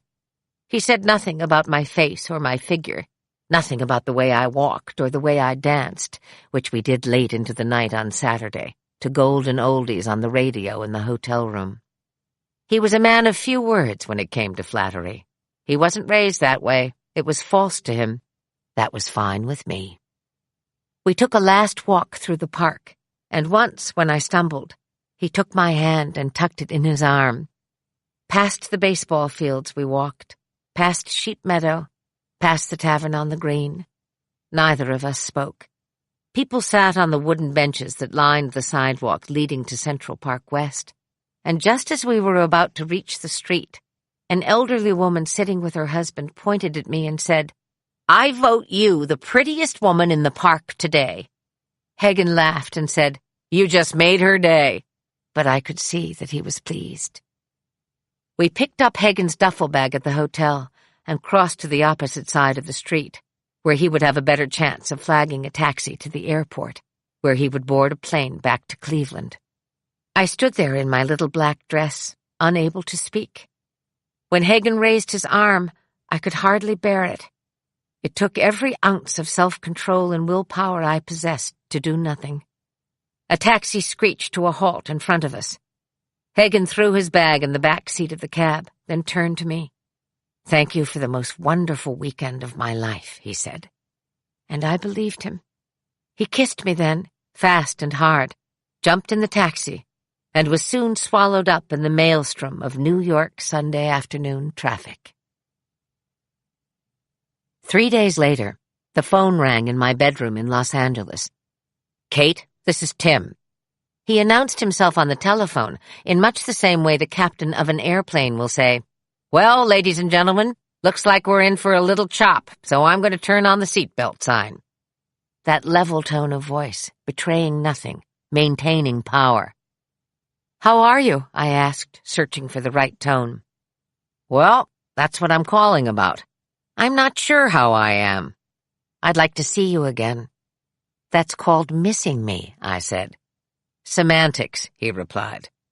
A strange pause ensued, during which both of us sought a foothold, sensing that this vulnerability might be dangerous.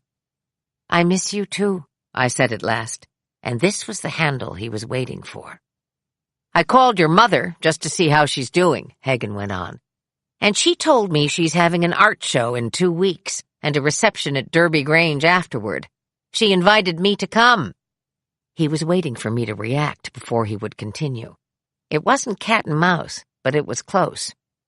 "You'll never believe it, but I'm invited too," I said, as if it were an extraordinary coincidence. "What would you think about meeting me in Chicago and driving to Dubuque together?" "I think that would be terrific," Hagen replied, a lift in his voice.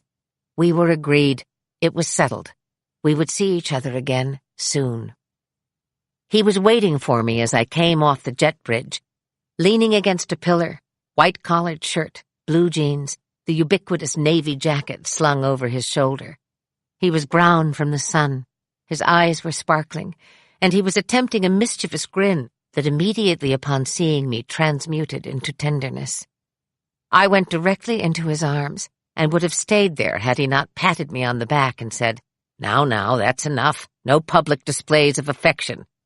"You're a dinosaur, aren't you?" I laughed, "because we certainly are fond of those private displays of affection."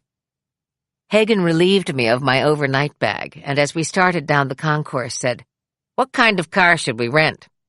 "Silly question on a beautiful August night in the Midwest," I responded. "A convertible, of course." Driving through the Iowa countryside, I thought I had never seen it look so beautiful. An early harvest moon illuminated the sky. We drove down winding roads, past countless cornfields, through small towns and gentle valleys, my hair whipping in the wind, Hagen behind the wheel. I looked up into the perfect star-studded sky and admonished myself to pay attention, that this was a moment to be fully present to. "Don't throw it away on what could be," I cautioned myself. "Just concentrate on what is." I threw my arms in the air and shouted, "This is my country!" Hagen smiled at me and put on the gas. When we drove through the old stone gates of Derby Grange, the house was lit from within, every room aglow, and in the front yard a bonfire blazed. Hagen was duly impressed. What a beautiful place. I jumped out of the car, pulled my overnight bag from the back seat, and called, "Come on!" as I turned and headed up the brick path to the front porch. I stopped just short of the steps, staring in astonishment at my old friend Claire Labine, who was sitting on a picnic bench next to my father. "Claire!" I cried, running forward to embrace her. "I didn't know you'd be here." "Neither did I," she replied, "but I'm awfully glad I came. Don't know how I'm getting back to New York, however, because I'm completely broke." With my arms around her neck, I said, "How many paintings did you buy?" "Oh, sweetheart," Claire laughed, "you don't want to know." My father, having sat and observed this reunion in silence, now spoke. "Hi there, sugar. Nice to see you again. I believe I'm your father." I went to my father, kissed him soundly on the cheek, then turned to Hagen and said, "Daddy, Claire, this is Tim Hagen. I met him in Ireland, and he's been stalking me ever since." Claire hooted and said, "Ireland has that effect on perfectly normal people. I understand." My father rose from his seat, extended his hand, and said, "Hagen, how the hell are you? And what are you drinking?"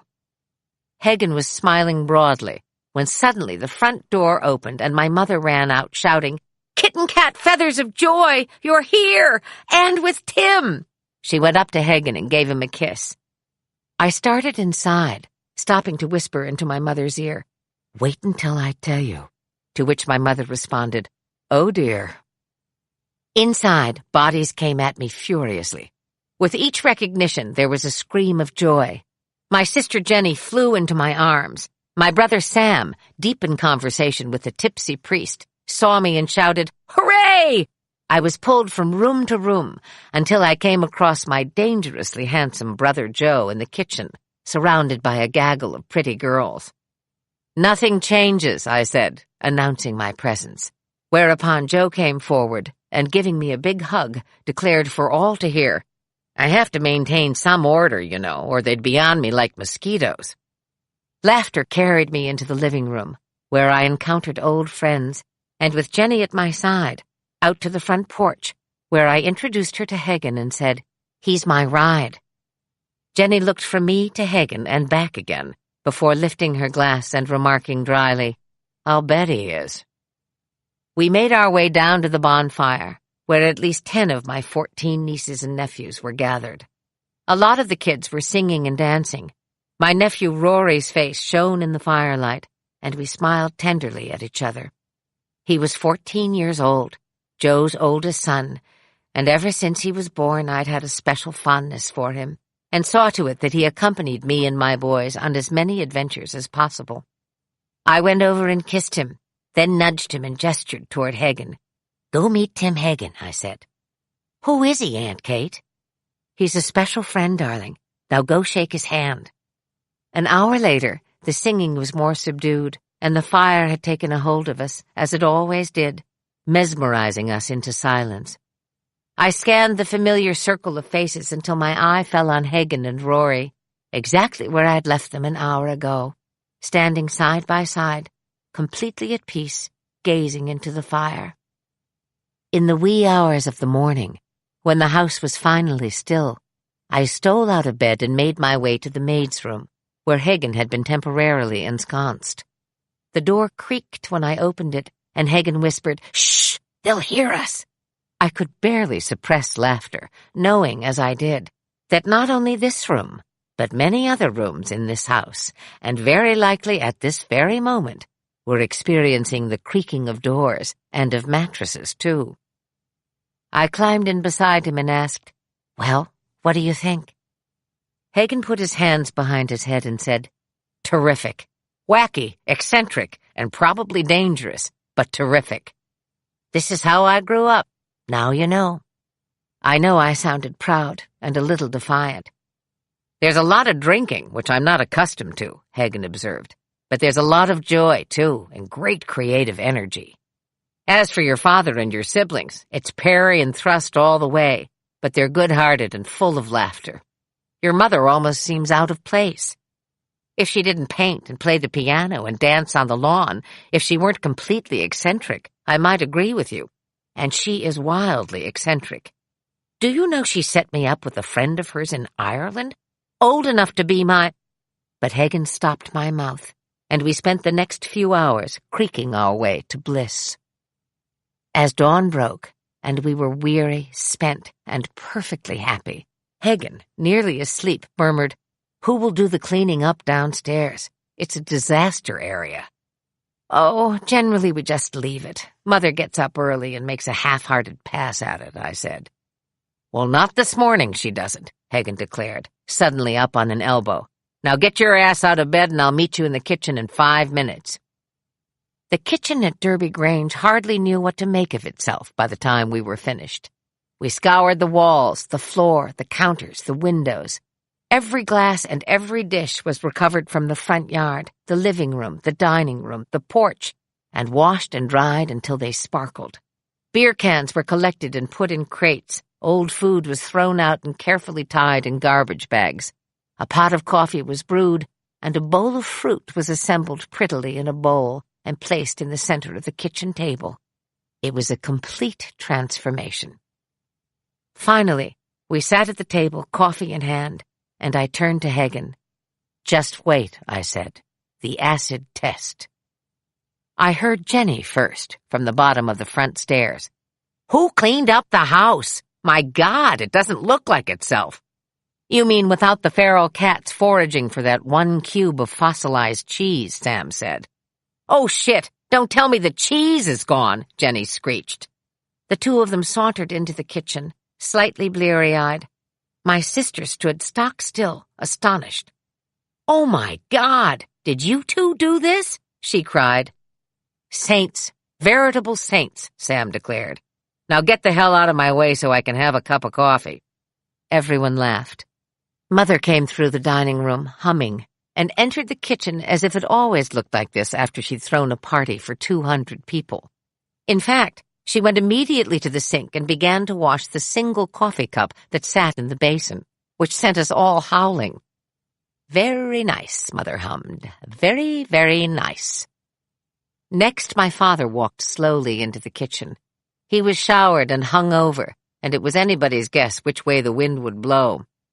The room fell silent as he made his way across the floor, opened the cupboard to retrieve his favorite cup, then slowly proceeded to the coffee pot, where he felt it necessary to rest for a moment before lifting the pot and pouring the coffee into his cup. This he did laboriously, but successfully. Then he turned to the group of us gathered around the kitchen table, took a sip, looked at Hagen, and said, "Still here?" As the day unfolded, everyone slowly dispersed. Mother disappeared into her studio, and I asked if she were going to paint. "Are you nuts?" she called as she pulled the door closed. "I'm counting my loot." It was understood that everyone would reconvene for dinner, and it went without saying that I, who loved to cook for my siblings, would prepare the meal. In the meantime, the day was ours. Oh, the whole day was ours, to do with as we wished. "Come on," I said to Hagen. "Let's take a walk." Hagen looked at me skeptically, as if walking through the woods and valleys might be less than idyllic, but I assured him he would see unimaginable beauty. "And every manner of wild creature," I whispered. "I know," Hagen replied. "I'm walking with one of them." We went through the green glen, past Pea River, into the timberland. "Pea River?" Hagen asked. "Tom named it that when we were very young," I explained. He was a dazzler with words and a born cartographer. Through the thicket we went, under the barbed wire fence, and into a clearing where rolling hills sloped to a winding creek. Real Iowa farmland. Again, I experienced a sudden, unexpected surge of pride. Hagen observed this and said, "It's pretty here." "Oh, Tim, it's not pretty. It's beautiful," I said. And when I put my arms around him, said again, "It's beautiful, and you know it's beautiful." We kissed for a long time, and lovemaking seemed imminent when we suddenly heard the low but distinctive bellow of a bull. "Jesus," Hagen said, jumping up. "Did that thing follow us from Ireland?" "Yes, he did, and they become very aroused when they see humans making love." I lay on the ground, arms outstretched. "Let's get the hell out of here!" Hagen was pulling me up, and I was laughing so hard I nearly stumbled and fell, but I shouted to him, "Run for it, Tim! Here he comes! He's full of fury! He's aroused, and he will follow the scent of the male of the species!" We clambered up the hill, slipping and shouting, made it under the barbed wire fence, and were crashing through the timberland when Hagen suddenly fell on his ass. Down he went like a great tree. I doubled over with laughter, gasping. "No time for rest! That bull knows a thing or two about a measly barbed wire fence." "Oh, knock it off, you nut job," Hagen said, pulling me to him. When we came through the door, red-cheeked, disheveled, and covered with pine needles, no one said a word. It was a rare display of familial solidarity, and indicated to me not only that Tim was well-liked, but that he had been accepted. Jenny and Sam were sharing a beer with Mother, who looked at the two of us and said, "That was a nice long walk." "Long walk," Jenny chimed in. Then Sam, my beloved brother and keeper of the peace, came to the rescue. "We're starving. What's for dinner?" As I assembled the ingredients for the pesto sauce, Jenny pulled out a chair for Hagen and asked him if he'd like a drink. "I don't really drink," Hagen told her. There was a collective gasp, and Sam followed this with, "Ever?" To which Jenny responded, "Are you on medication?" Hagen held up his hands and said, "Well, I do occasionally like a screwdriver." "Attaboy!" Sam slapped him on the back, adding, "Without the orange juice, however. Orange juice is persona non grata in this house." Dinner was delicious, wine was served, and the conversation swelled. Hagen was a born raconteur, but more important, he listened with his whole being, thus inviting all manner of subjects to be explored. It wasn't long before Mother, Sam, and Hagen found their way into an argument about metaphysics. I'd seldom seen my brother so animated, or my mother so engaged. So that's why I abandoned the church and became agnostic. Self-exile, Hagen said. Self-examination, really, Sam interjected, which often leads us into dark places. More interesting, the shadow side, Mother offered. More honest, somehow. Although I do think, like Spinoza, that God is everythingness. Everyone mumbled in agreement, as if it went without saying that God was everythingness. And then Jenny said, "Speaking of the shadow side, doesn't anyone want to talk about sex?" At this moment, my father opened the back door. "We're talking about sex," I called to him, "so pull up a chair." He studied us for a moment, shook his head, and said to no one in particular, "Jesus H. Christ." That night, I again crept into Hagen's bedroom, but this time there was no resistance. He pulled back the sheet and took me in his arms. The moonlight filled the little room, just as it had 21 years ago, when Tessie had wept about the injustice of her disease. "I'm the good one," she had said. The little room, full of secrets, grew still. The next day we prepared to leave. Many things were said to me, many whispered asides, many bright eyes met mine, and it was clear that they all understood that I was truly in love. Even as we pulled away in the little red convertible, Mother stood in the lane, watching until we disappeared around the bend. "I always cry when I say goodbye to Mother. Isn't that silly?" I asked, wiping my eyes. "No," Hagen answered. "That's love." At O'Hare Airport, we returned the car to the rental agency and took a shuttle bus to the concourse. We had about an hour before his flight was scheduled to leave. Mine was an hour later. We found a nondescript airport bar and drank Coke out of paper cups. I glanced at the clock on the wall. 45 minutes to go. I so much wanted to talk to him, because talking to him was such a pleasure, his listening such a gift, but I found myself at a complete loss for words. I felt a low-grade nausea stealing over me. As the clock ticked, my nausea intensified, until it was impossible not to say, "I'm afraid I have to find a bathroom." Hagen immediately stood up and said, Of course. I'll walk you to the ladies' room and then be on my way." No, I wanted to shout. "That's not what I meant. We still have 20 minutes.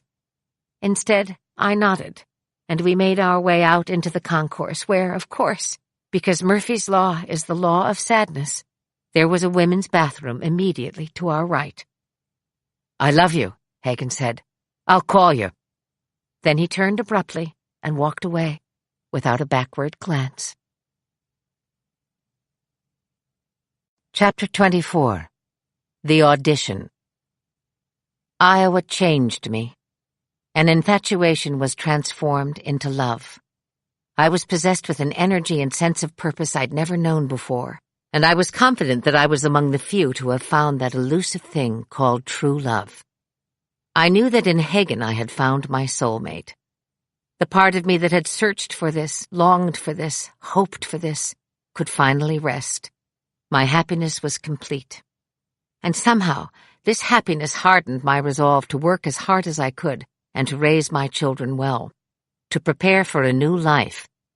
Back in Los Angeles, I called my manager and my agents and told them in no uncertain terms that I was on the warpath and to be prepared for bloodshed. My manager found my new attitude refreshing and told me that just that week the French-Canadian actress Geneviève Bujold, who had been hired to play the captain in the new Star Trek series, had quit. Evidently, Alan told me, she lasted a day and a half before she realized that 18-hour days, pages of technobabble, endless press, and 7 years of being away from her only child was not her thing. So she called the producers to her trailer and gave them her walking papers.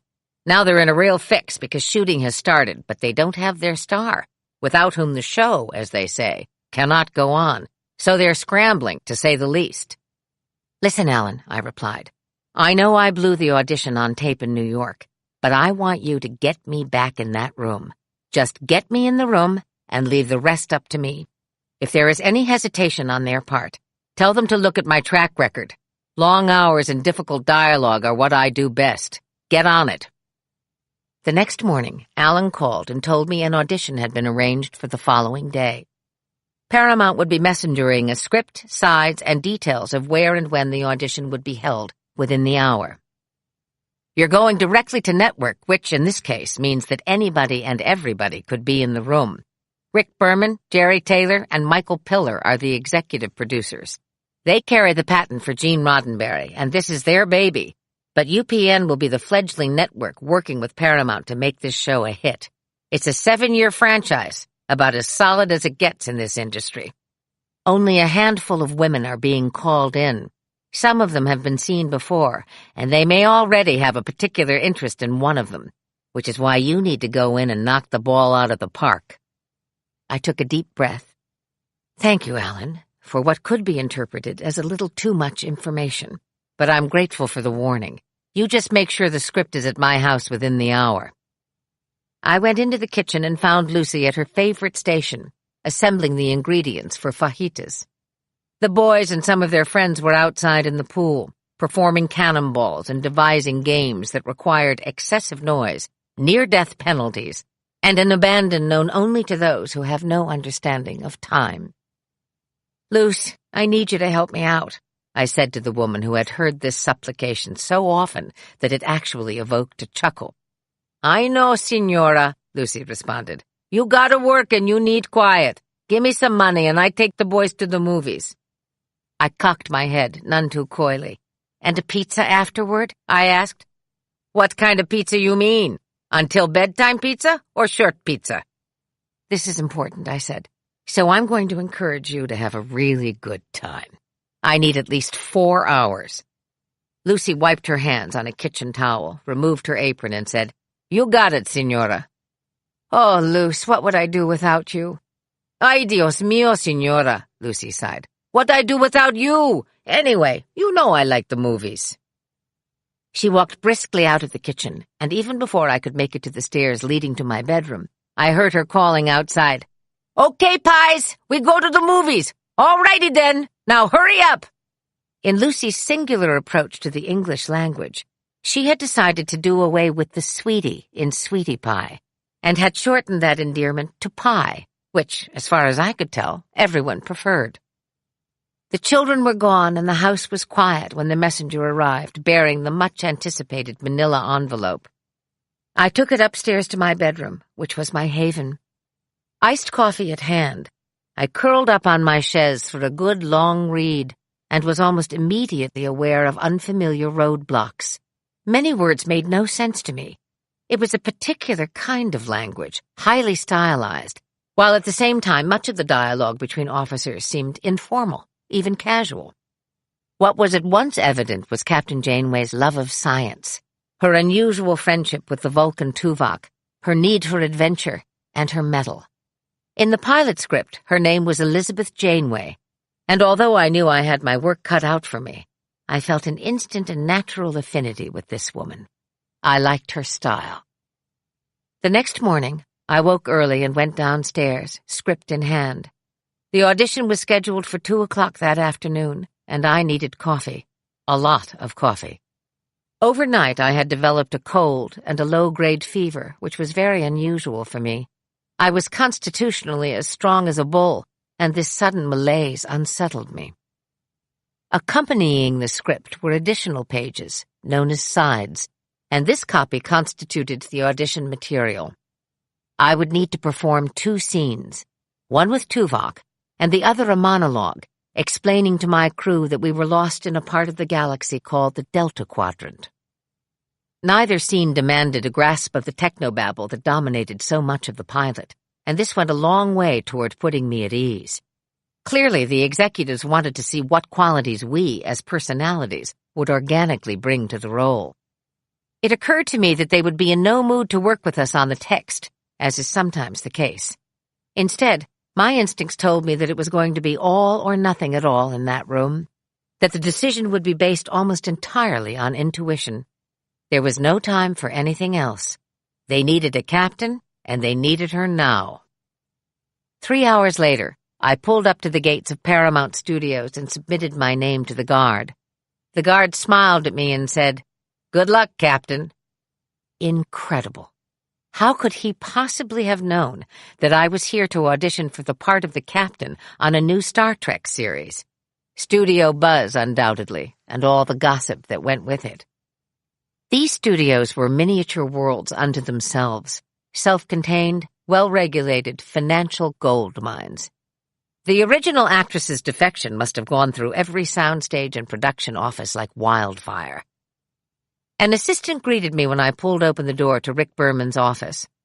"Good afternoon, Miss Mulgrew. Please come with me," she said, leading the way through a maze of rooms. I passed what looked like a conference room and saw two actresses sitting there, one of whom I recognized, the other I'd never seen before. The assistant ushered me into a private room and said, "We're going to put you in here by yourself. You'll be more comfortable that way. Would you like something? Coffee? A glass of water?" I smiled in gratitude and said, "A glass of water would be terrific. Have they started yet?" "Oh, yes," the young woman replied. "Two actresses have already done their first scene. It won't be long before you're called." I have always had nerves of steel, but when it comes to the last step on the high dive, something else takes over. The fight-or-flight syndrome, some might call it, but in no way was I inclined to flee. In fact, as the adrenaline flooded through me, a peculiar calm came over me, intense and empowering. I was aware that I had a cold and was slightly feverish, but none of this bothered me in the least. It didn't even occur to me to powder my nose. I was ready, and I wanted in. There was a knock on the door, and the amiable young assistant poked her head in and said, "They're ready for you, Miss Mulgrew." Those words, as many times as I'd heard them in my career, they still gave me a jolt. I braced myself for the last stop on the line, stood up and said, "And I'm ready for them." I walked into a large room full of unsmiling and not particularly welcoming people. 3 long tables sat against the back wall, and in every seat sat a person who would weigh in for the final decision. I didn't recognize any of the faces, which was a tremendous relief. I didn't want to know who was judging me. I would approach this audition exactly as I would an audition in the theater. The people watching constituted the audience, that was all, and it was in my nature to embrace this dynamic, to play with the audience, just as the audience would play with me. "Which scene would you like first?" I asked, addressing a man who was leaning forward, chin in hand, exuding indifference. "As you wish," he replied, and I thought, oh dear, they're tired, unimpressed. This process has not gone as well as they'd hoped. "I'll do the scene with Tuvok, then, my Vulcan friend." I smiled, and turning to a young man sitting next to the door, asked, "Are you reading with me?" "Yes, I am." "Okay, hang on to your hat," I said to him, which elicited a few chuckles. It is a wonderful thing to know and understand friendship. It is a gift, without question. I have been blessed with a handful of the most extraordinary friends, whose allegiance and devotion have, again and again in my life, lifted me up. Now, in this stiff room full of important people, I showed them Janeway's capacity for friendship. I laughed with Tuvok, I teased him, and then suddenly turned and found myself utterly vulnerable in his presence, seeking his counsel, needing his guidance. In the end, I embraced him and put my hand to his cheek. The scene had ended, and the man with the wry expression said, "Would you mind doing the next scene, the monologue, or do you need more time?" I looked him in the eye and retorted, "If there's one thing an actress doesn't need more of, it's time." He chuckled, looked down, and said, "Then please begin when you're ready." There were 2 ways to approach the monologue. I could give it to the reader, seat him closer to the table, or I could address the executives themselves, as if they were my crew. I chose the latter. Standing alone in the middle of the room, I looked at each of them in turn. As I explained that we were lost in an uncharted part of the galaxy, that we would have to find a way to work together if we were to survive, that we must triumph over old rivalries and embrace new friendships, that we must face each unexpected challenge with courage and audacity and hope, and that above all, and despite seemingly insurmountable odds, I would find a way to get them home.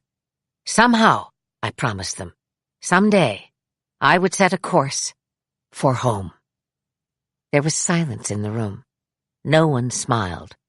A few studied me with curiosity, and then the man with the first indifferent and now bemused expression said to me, "Thank you very much. Please wait outside." This time I walked into an open room where the other candidates were seated. Collectively, they looked at me, as if searching for a lost compass. I simply shrugged my shoulders and said, "That was fun." One of the actresses groaned, as if my idea of fun was her idea of a root canal. After no more than 5 minutes, the assistant came into the room and, smiling, said, "Well, thank you, ladies. You've all been dismissed. Please sign out as you leave." We all looked at one another with open-faced surprise, having fully expected a second round of auditions to follow the first. This was most unusual, and none of us knew what it portended. We gathered our things, our handbags and our script bags, our garment bags and our makeup bags, and slowly made our way down the stairs and toward the parking lot. A more disparate-looking group of women you would be hard-pressed to find. I searched for the commonality and came up empty. Certainly, no one would consider us uniformly beautiful. One woman was short and comely with long blonde hair and startling blue eyes. Another quite tall with a dark bob, black eyes, and an air of cockiness. And yet a third was similar to me physically, but somehow softer and more vulnerable.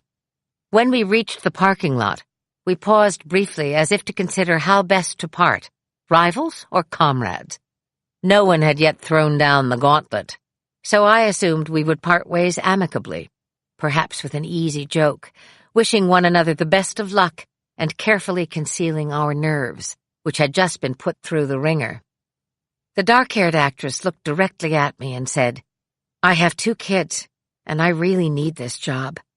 Maybe some of you don't feel as strongly as I do, in which case—" But here she trailed off, because there was nothing further to say.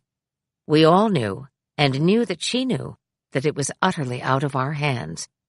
It struck me almost like a prayer, so I pressed her hand and said, "If it's meant to be, it's yours.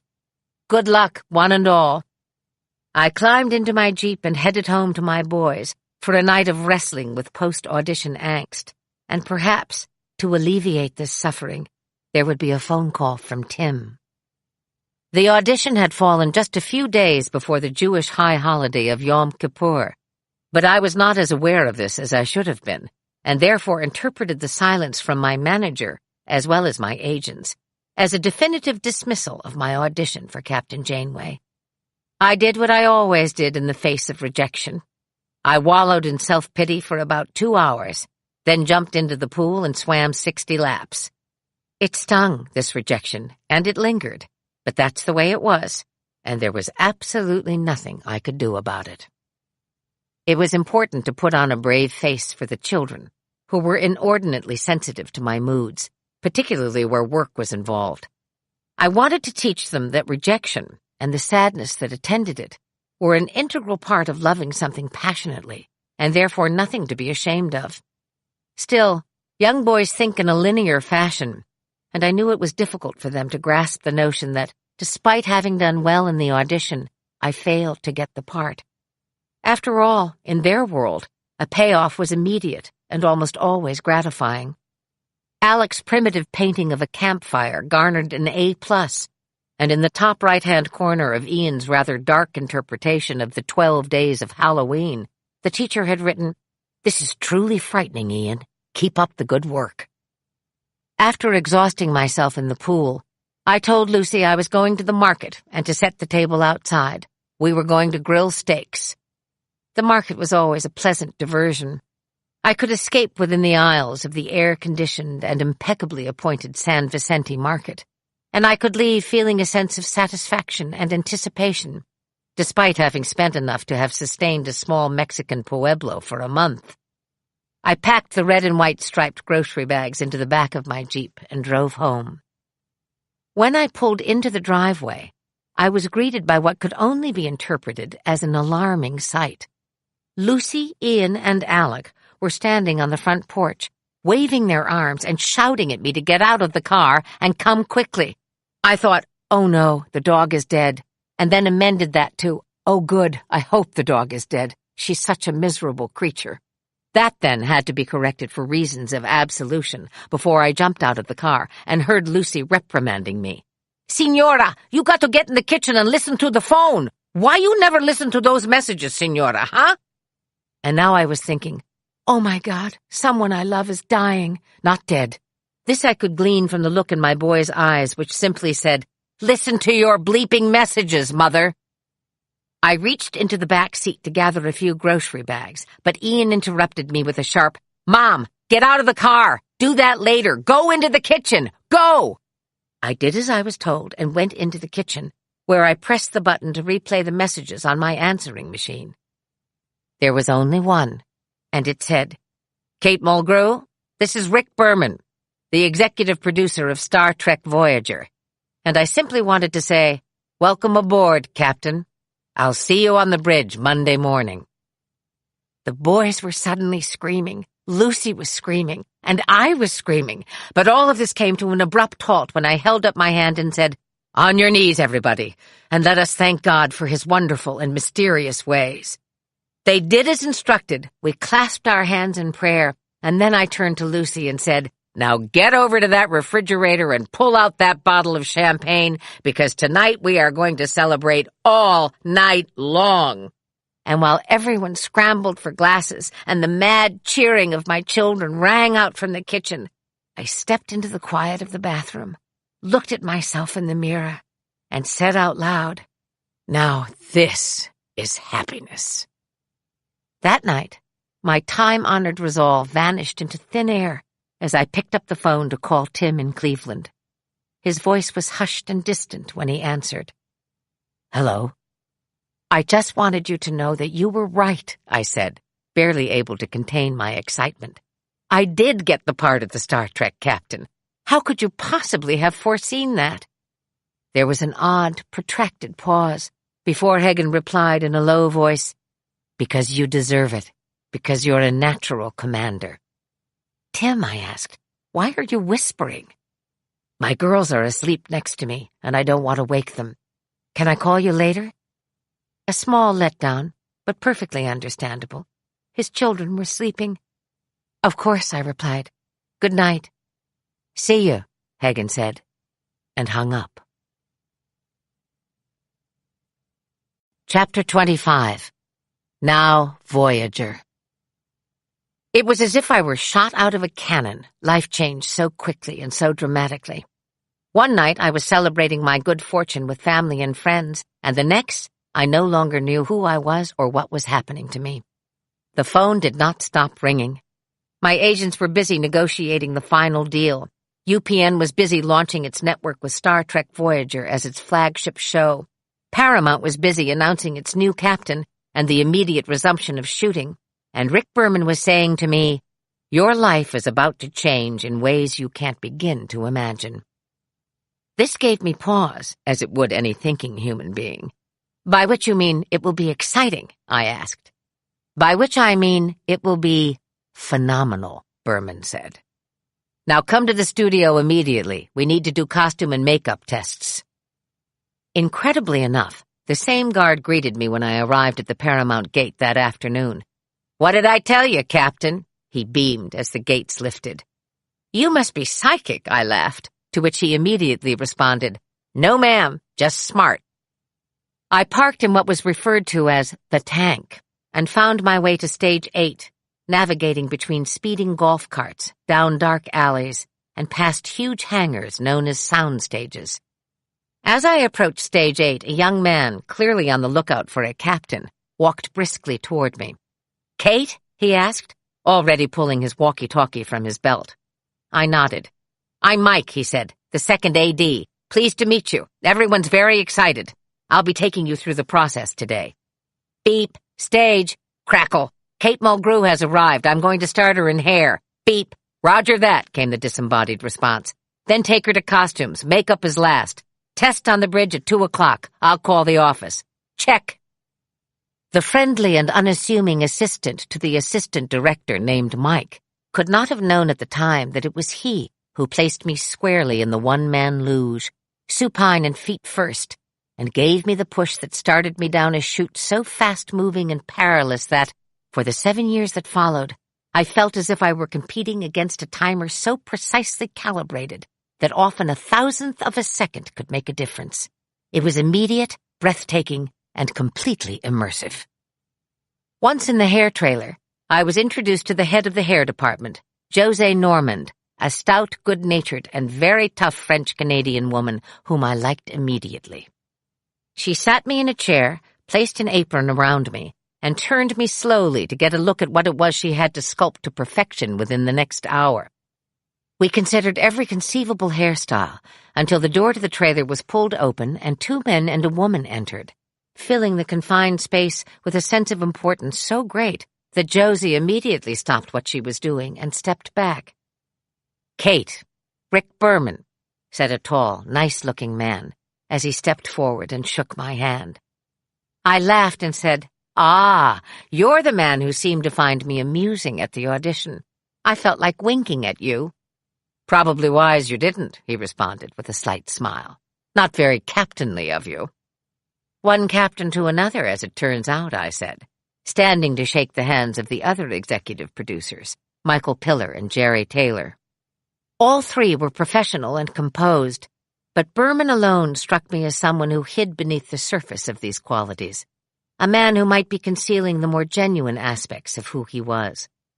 I was aware, for the first time in my career, that I was facing the old guard, a conservative and successful group of producers who had worked for a long-established cause known as the Star Trek franchise.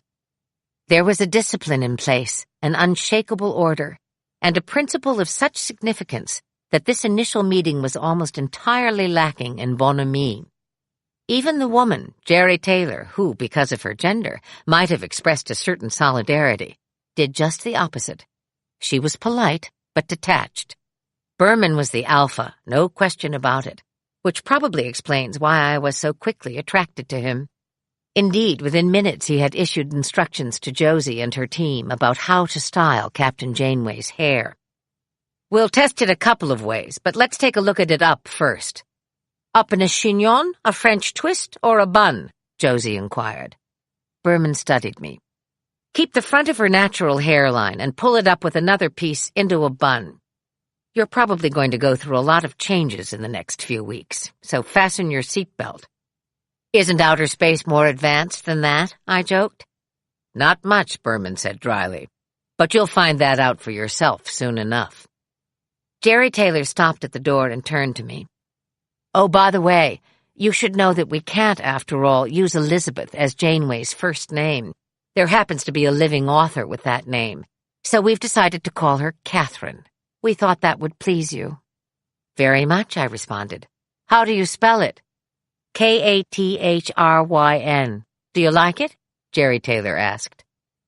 I swallowed, on the verge of suggesting the spelling of my own name, Catherine, Katherine, which I considered the more classic version, but I caught myself and said, "It's lovely. How nice." The triumvirate of producers, no doubt in a hurry to complete my deal and get on with the show, offered their congratulations, their best wishes for a successful 7 years, and their collective assurance that should I need anything at any time, I need only say the word.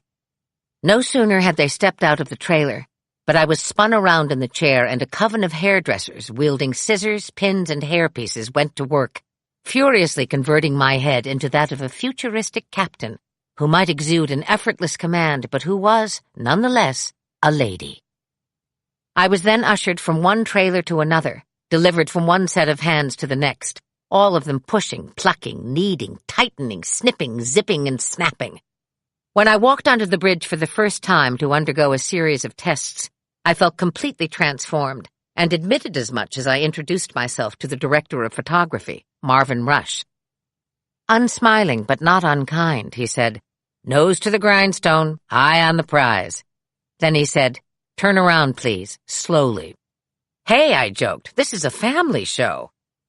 Neither Marvin Rush, the camera operator, the focus puller, the gaffer, or the best boy broke a smile. The heat was on, and standing there in my handmade Italian boots with 4-inch heels, I could feel it from the tips of my toes to the top of my bun-enhanced head. On Monday, my makeup call was 4:15 a.m., which necessitated a 3 a.m. wake-up at home. I needn't have set the alarm. I'd been lying in bed wide awake since 2 a.m. Now I jumped out of bed and began the ritual that would serve me well for the next 7 years. My work clothes were laid out on the back of my desk chair. I had showered the night before, so I had only to wash my face, brush my teeth, and pull my hair back into a ponytail. On the way out of my bedroom, I grabbed my script bag, a light jacket, and my purse before heading down to the kitchen, where Lucy had prepared the coffee the night before. I pressed the auto button, opened my script, and spent the following 10 minutes sipping my coffee and going over my lines. This was my first day, and the first scene on the call sheet was scheduled to shoot on the bridge. Janeway enters from her office, which on the USS Voyager was called the Captain's Ready Room, and walks slowly through the bridge, greeting each officer in turn. I was about to meet my comrades in arms, and I was excited, curious. How would I react to these actors, with whom I would be spending the next 7 years of my life? And more important, how would they react to me? Having already experienced the confusion and disappointment of Geneviève Bugeaud's defection, they were unlikely to be in any mood for fun. We were down to the wire, and now it remained to be seen whether or not I could control the set and command the bridge. It took nearly 3 hours that first day to get me camera ready, a process that, over the next months, I would whittle down to an hour and a half. I was to become the bane of Josie Norman's existence, in her ongoing effort to achieve a coiffure that would suit not only Janeway, but all of the Paramount executives as well. Obviously, this had not been a concern during the production of Star Trek The Next Generation, and without having even met the man, I envied Patrick Stewart his freedom from this kind of attention, for the extra sleep it allowed him, if nothing else. While I was being helped into my captain's uniform, there was a knock at my trailer door. "Come in," I called out, realizing that there would be no such thing as standing on ceremony. The door opened and a voice inquired, "May I come in?" Yes, come in and close the door behind you," I shouted. A young man bounded into the small space and filled it immediately with his vitality, his charm, and the completely unaffected way in which he greeted me. "I'm Kevin Brockman, publicity for UPN, and I'll be looking after you personally for the next few months. We're going to have some fun." He laughed, and I laughed with him.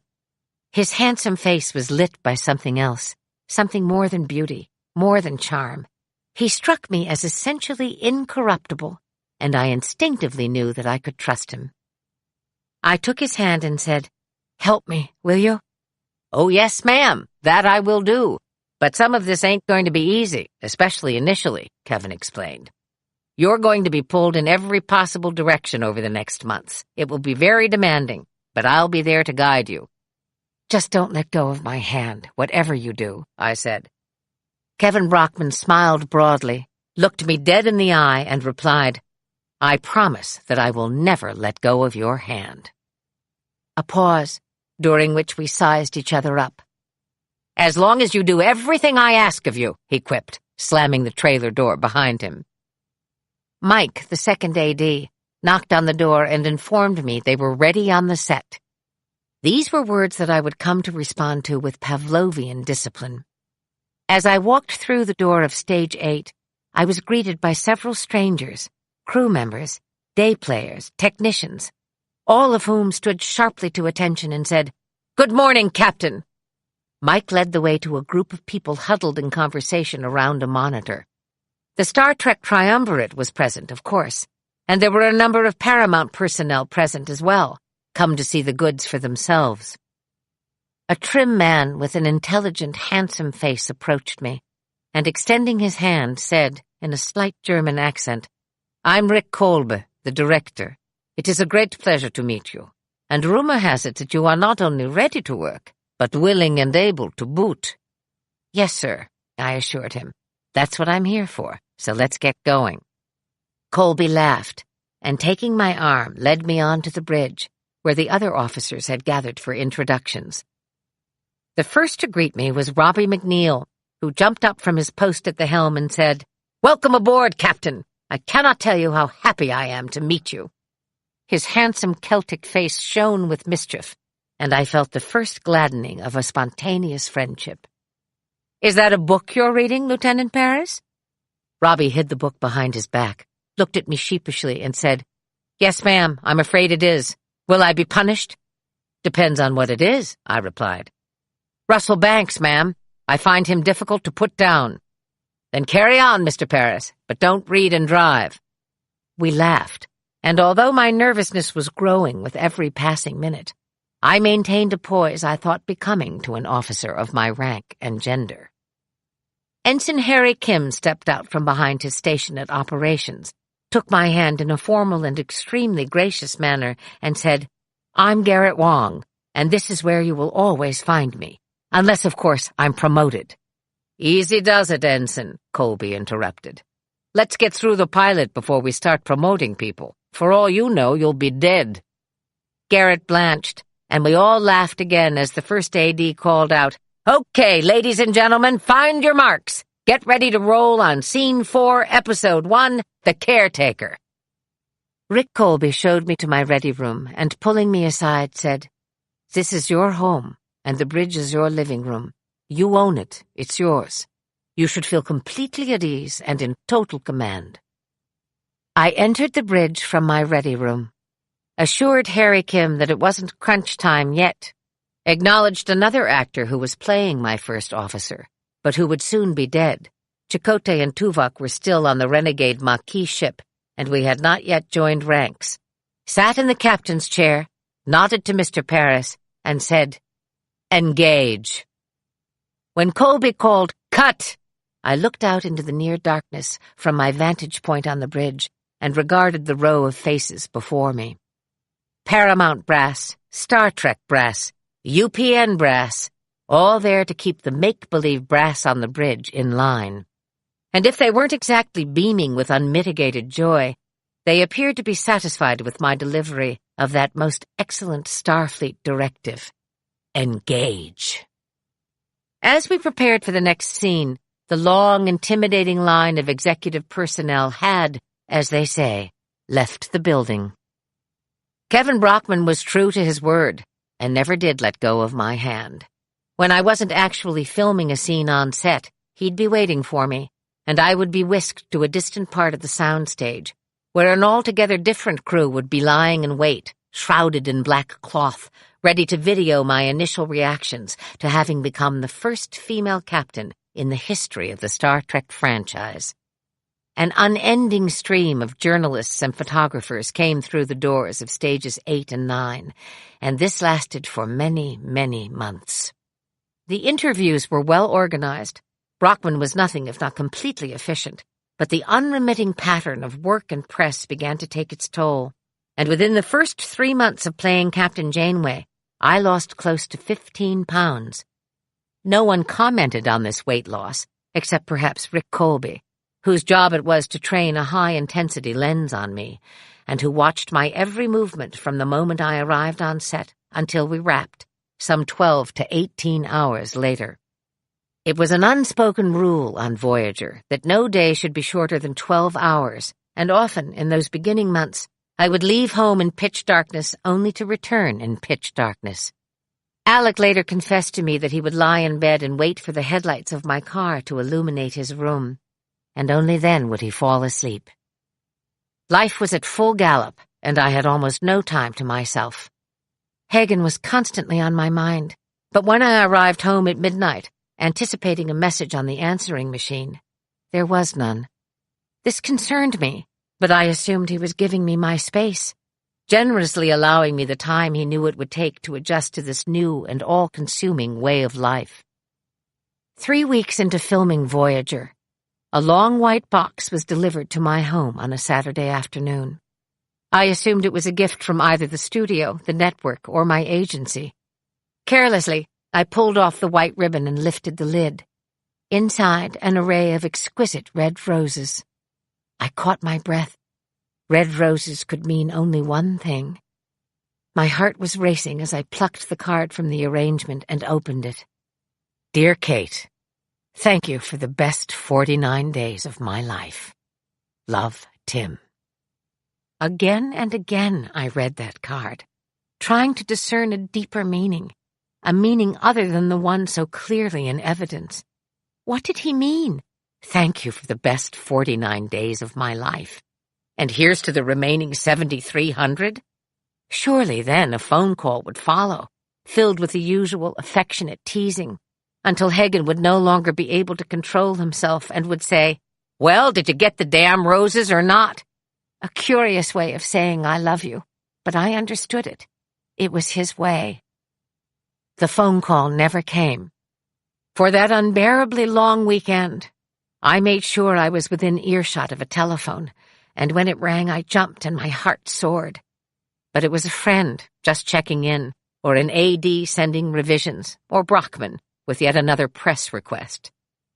As the clock ticked inexorably to 10 o'clock on Sunday night, I understood at last that the phone call would never come, that the roses were Hagen's way of saying goodbye, that he had chosen to leave me because he thought that a life together was impossible. His daughters, my sons, and most important, though unstated, my career. He wouldn't want to get in the way of my brilliant career. After the first wave of insupportable sadness, another followed, and this one was more devastating than the first. It was a wave of fury and unspeakable disappointment. Hagen was, after all, nothing but a coward. He didn't have the guts to call me himself, to face the music, to end with dignity and courage what he knew would break my heart. And so he hid behind a box of roses and disappeared from my life. On Monday morning, as the dawn broke over Paramount Studios and I made my way to Stage 8, it was impossible to check myself. I wept uncontrollably, barely escaping the watchful eyes of Mike Demerit, intrepid AD, as I slipped into my trailer and closed the door behind me. I was still weeping when there was a knock on the door. "Yes," I called, not wanting to see anyone, least of all an impatient AD. "Kate, it's Jerry Taylor. May I come in?" I couldn't very well say no to the executive producer of my show, so I hastily wiped my eyes and opened the door for her. She took one look at me and immediately apologized. "I didn't mean to disturb you. Is something wrong?" Then, to a woman I hardly knew, I poured out my heart. How quickly our emotions reveal themselves, and how cavalierly we share them. It didn't take long before she'd heard the story of my romance with Tim Hagen, my conviction that this was the only man for me, and the 49 roses he had sent, signifying the end. To her credit, Jerry Taylor was empathetic and kind. I knew she had come on a professional errand, but she sat and listened to me as I staggered through the story of the 49 days that constituted my epic love affair. When I finished, she smiled as women do when there is nothing left to say, sadly and softly, and handed me a script. "This might help a little. The next episode. I thought you might want to take a look. I think it's particularly strong." We embraced quickly. I thanked Jerry for listening, and she left. Within minutes, I was sitting in the hair trailer, and an hour later, I was on the bridge, issuing orders as if it were just another day in the bizarre and wonderful world of make-believe, as if my heart had not been broken into a million pieces, as if this were all possible to endure. Colby peered at me through the hard and clinical lens of the camera. Then he shouted, "Cut! Print! Moving on!" Grief moves through the system much as love does. It seeks expression. So I put my grief where it naturally belonged, in the company of an old and experienced wound. I gathered my feelings, shattered, scattered, and wild, and locked them in the same place where I kept my feelings about my daughter. Weeks passed. The atmosphere on set became increasingly relaxed as my co-stars and I got to know one another. Voyager had taken on the crew of the Maquis, a terrorist group that had lost its ship in battle, and now had no other option but to seek shelter on our starship. The leader of this group, Chakotay, was played by Robert Beltran. Strikingly good-looking, He was a curious combination of come hither, go away. He exuded an easy charm, but I often thought Robert was in a world of his own, dreaming of Shakespeare or women, anything but being lost in the Delta Quadrant. There was no question about his sex appeal, however, or his virility. Captain Janeway didn't hesitate before promoting him to first officer on her ship, which was met with a raised eyebrow by Tim Russ, who seamlessly inhabited the role of Tuvok, our resident Vulcan and tactical officer. He had been sent to spy on the Maquis and kept his opinion about Chakotay and his crew to himself, particularly when B'Elanna Torres, played by Roxanne Dawson, exploded in one of the temper tantrums so endemic to her race, the Klingon. The other half of her, the human half, was disciplined, intelligent, and brave, and soon became very important to Janeway, who quickly promoted Torres to chief engineer. I was fond of my cast, and I was pretty sure it worked both ways, especially when long nights turned into mornings on the bridge, when we were all exhausted and slap-happy. It took next to nothing to send us into gales of uncontrollable laughter, and the boys knew exactly how to push my buttons. It was bad enough when Beltran, McNeil, and Wong stood in a chorus line, crooning oldies and high-kicking in their skin-tight 24th century uniforms. Sometimes, on a whim, Beltran would stand up and do his spot-on impersonation of Burt Lancaster. This often occurred only seconds before my close-up, which was, invariably, the last close-up of the shooting day. Production somehow understood that I would find a way to fix my face into a perfect mask of composure for that final ECU, despite being surrounded by a bunch of madmen.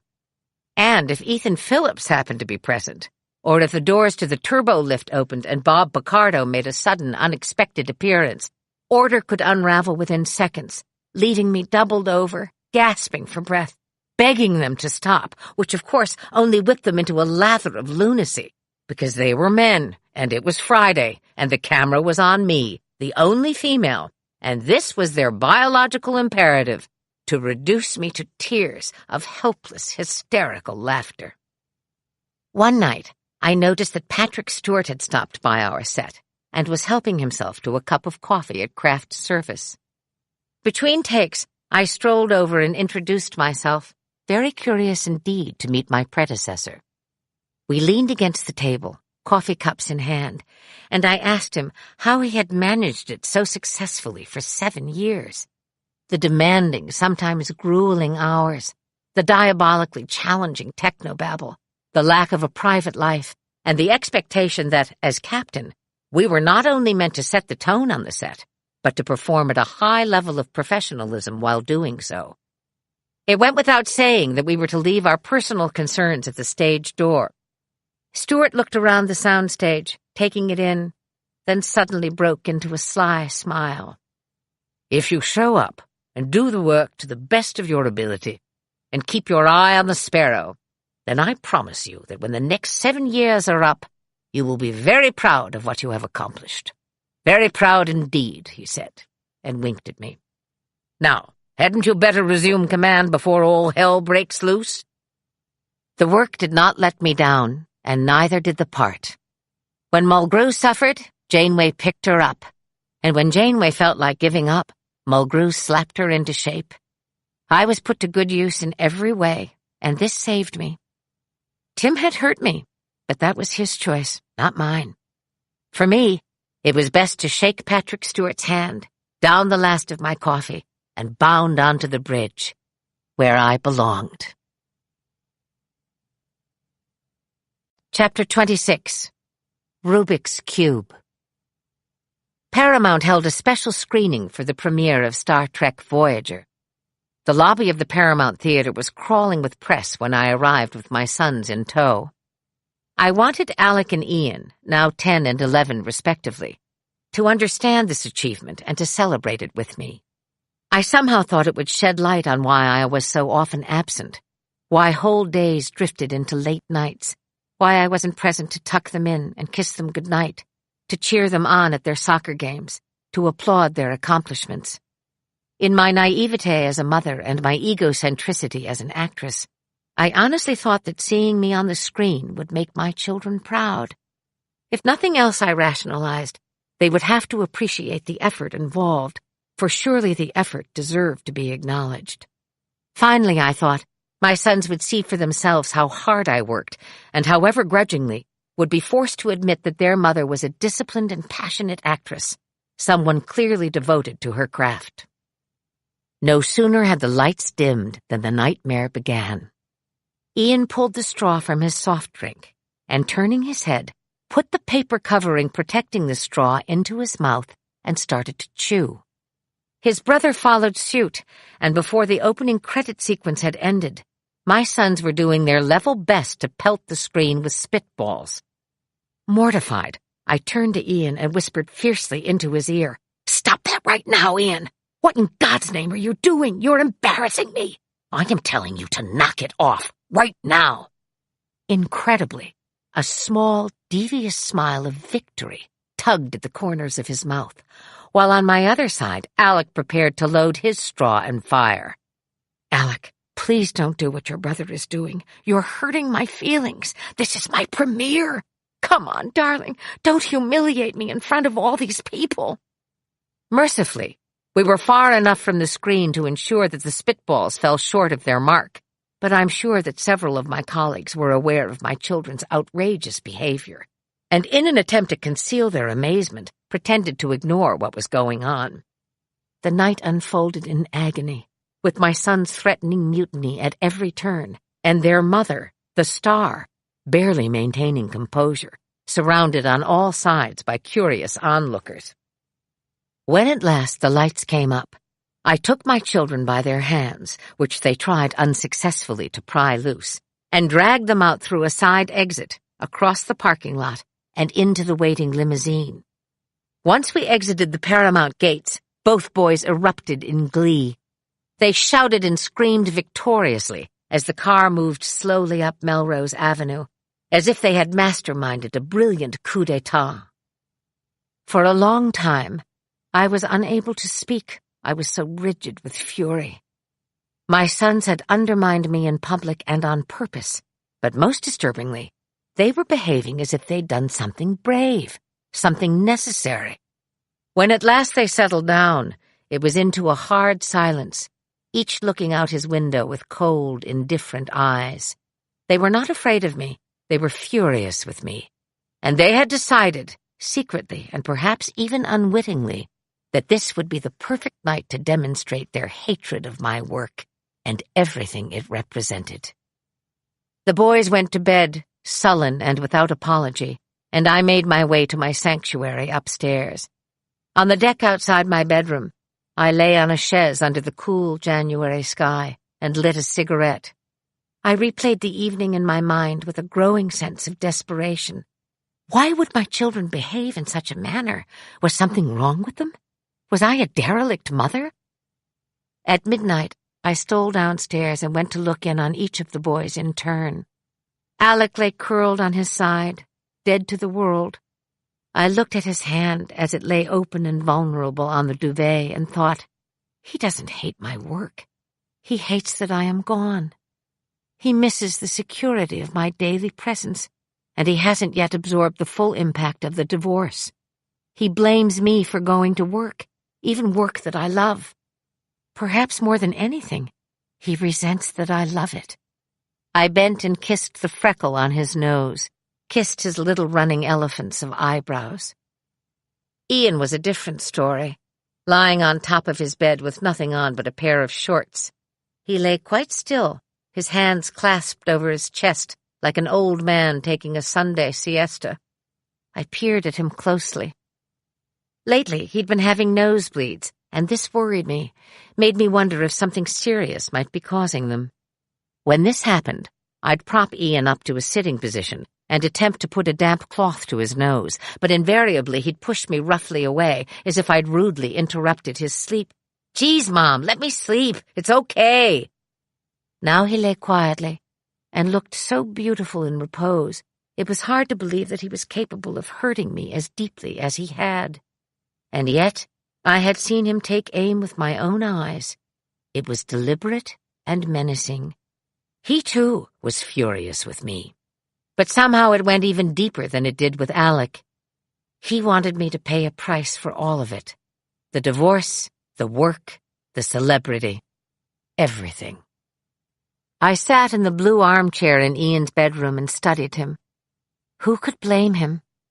The initial promise, the one that takes place at birth, had been one of unconditional love. He had internalized that as an infant, and now, as an 11-year-old, could not understand why the rules had changed so dramatically. Surely, if the mother deliberately upsets the apple cart, then that must mean that she has lost her love for the child. Actresses. What a bunch of sad saps we are, I thought. Madly in love with the child, madly in love with the craft, trying desperately to forge an alliance between the two, and constantly failing. If I were a man, I said to myself, none of this would be in question. My children would respect me, my wife would honor me, and everyone would exalt the work. But turn the knife just slightly to the left, and what you have is a harried woman sneaking out before dawn, cracking the whip for 16 hours on a soundstage, creeping back home under cover of night, forever explaining, forever apologizing, forever in conflict. Picasso wasn't in conflict. You can bet your bottom dollar on that. He said, "Scram, I need to work," and his mistresses and their spawn ran for the hills. Dickens wasn't in conflict.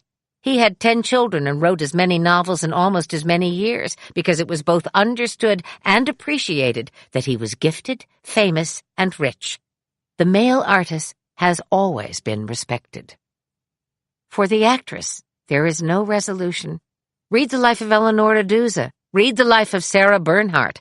Conflict and toil, occasionally leavened by illicit romance.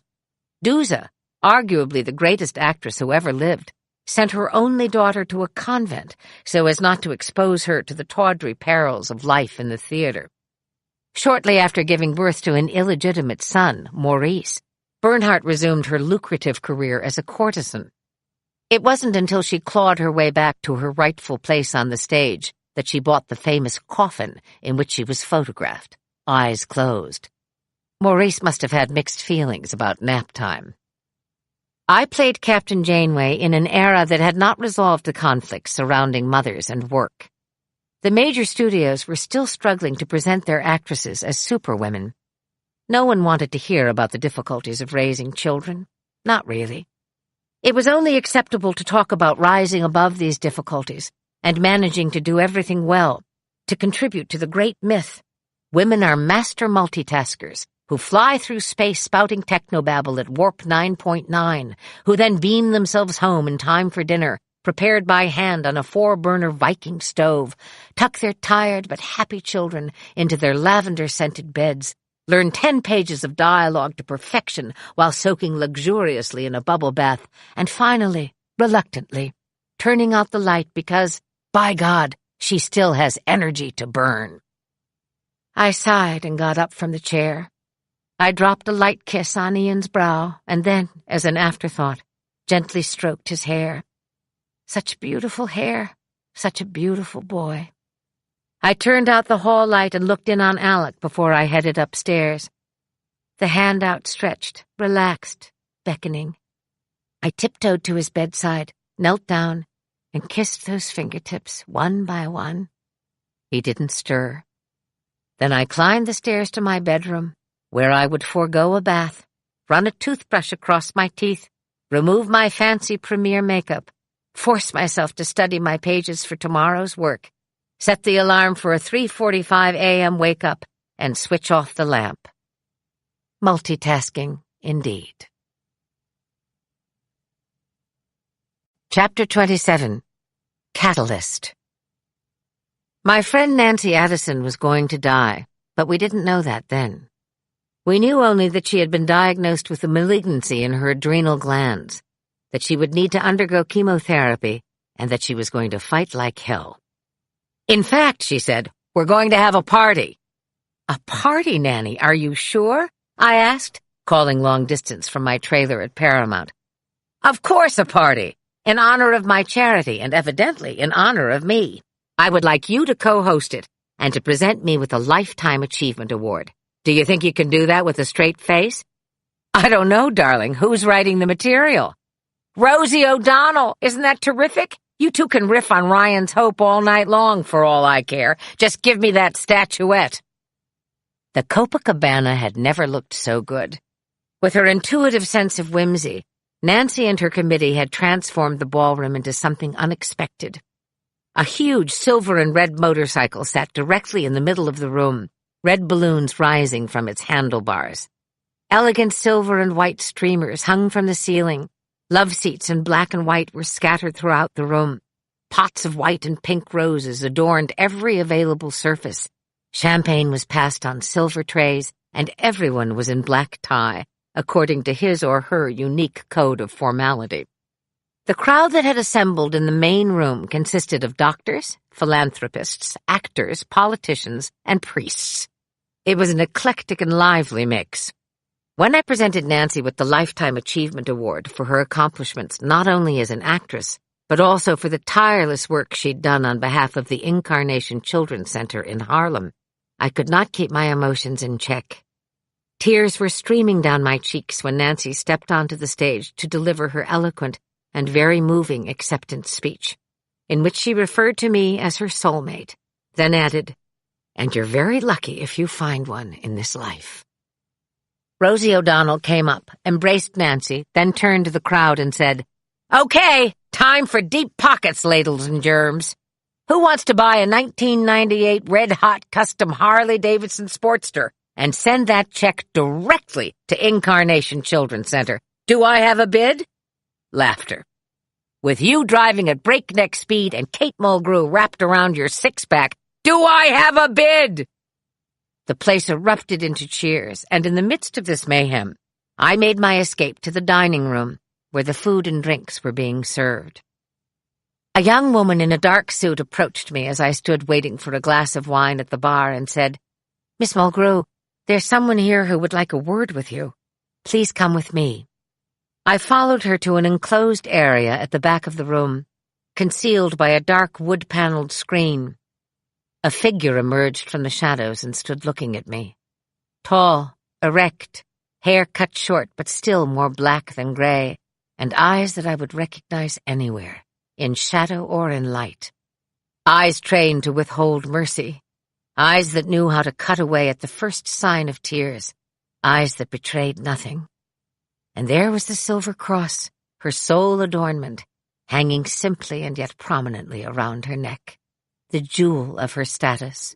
She stepped forward and smiled.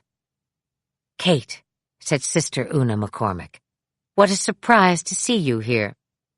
The executive director of the Catholic Home Bureau, lieutenant to Terence Cardinal Cook, and holder of the sacred keys of the kingdom of adoption, extended her hand, and I took it.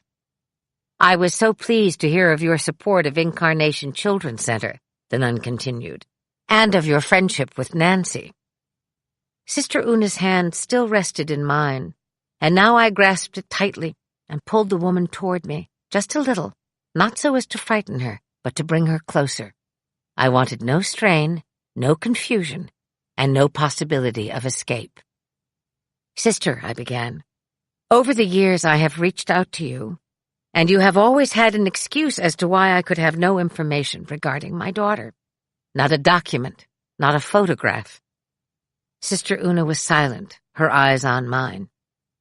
"I found out through a private investigator that my daughter had been moved out of state and adopted by a family in Watertown, Massachusetts, because Cardinal Cook had a relative who knew someone that wanted a baby. At the last minute, the couple I had chosen was told not to bother coming into the city. There had been a mistake. There would be no baby, after all.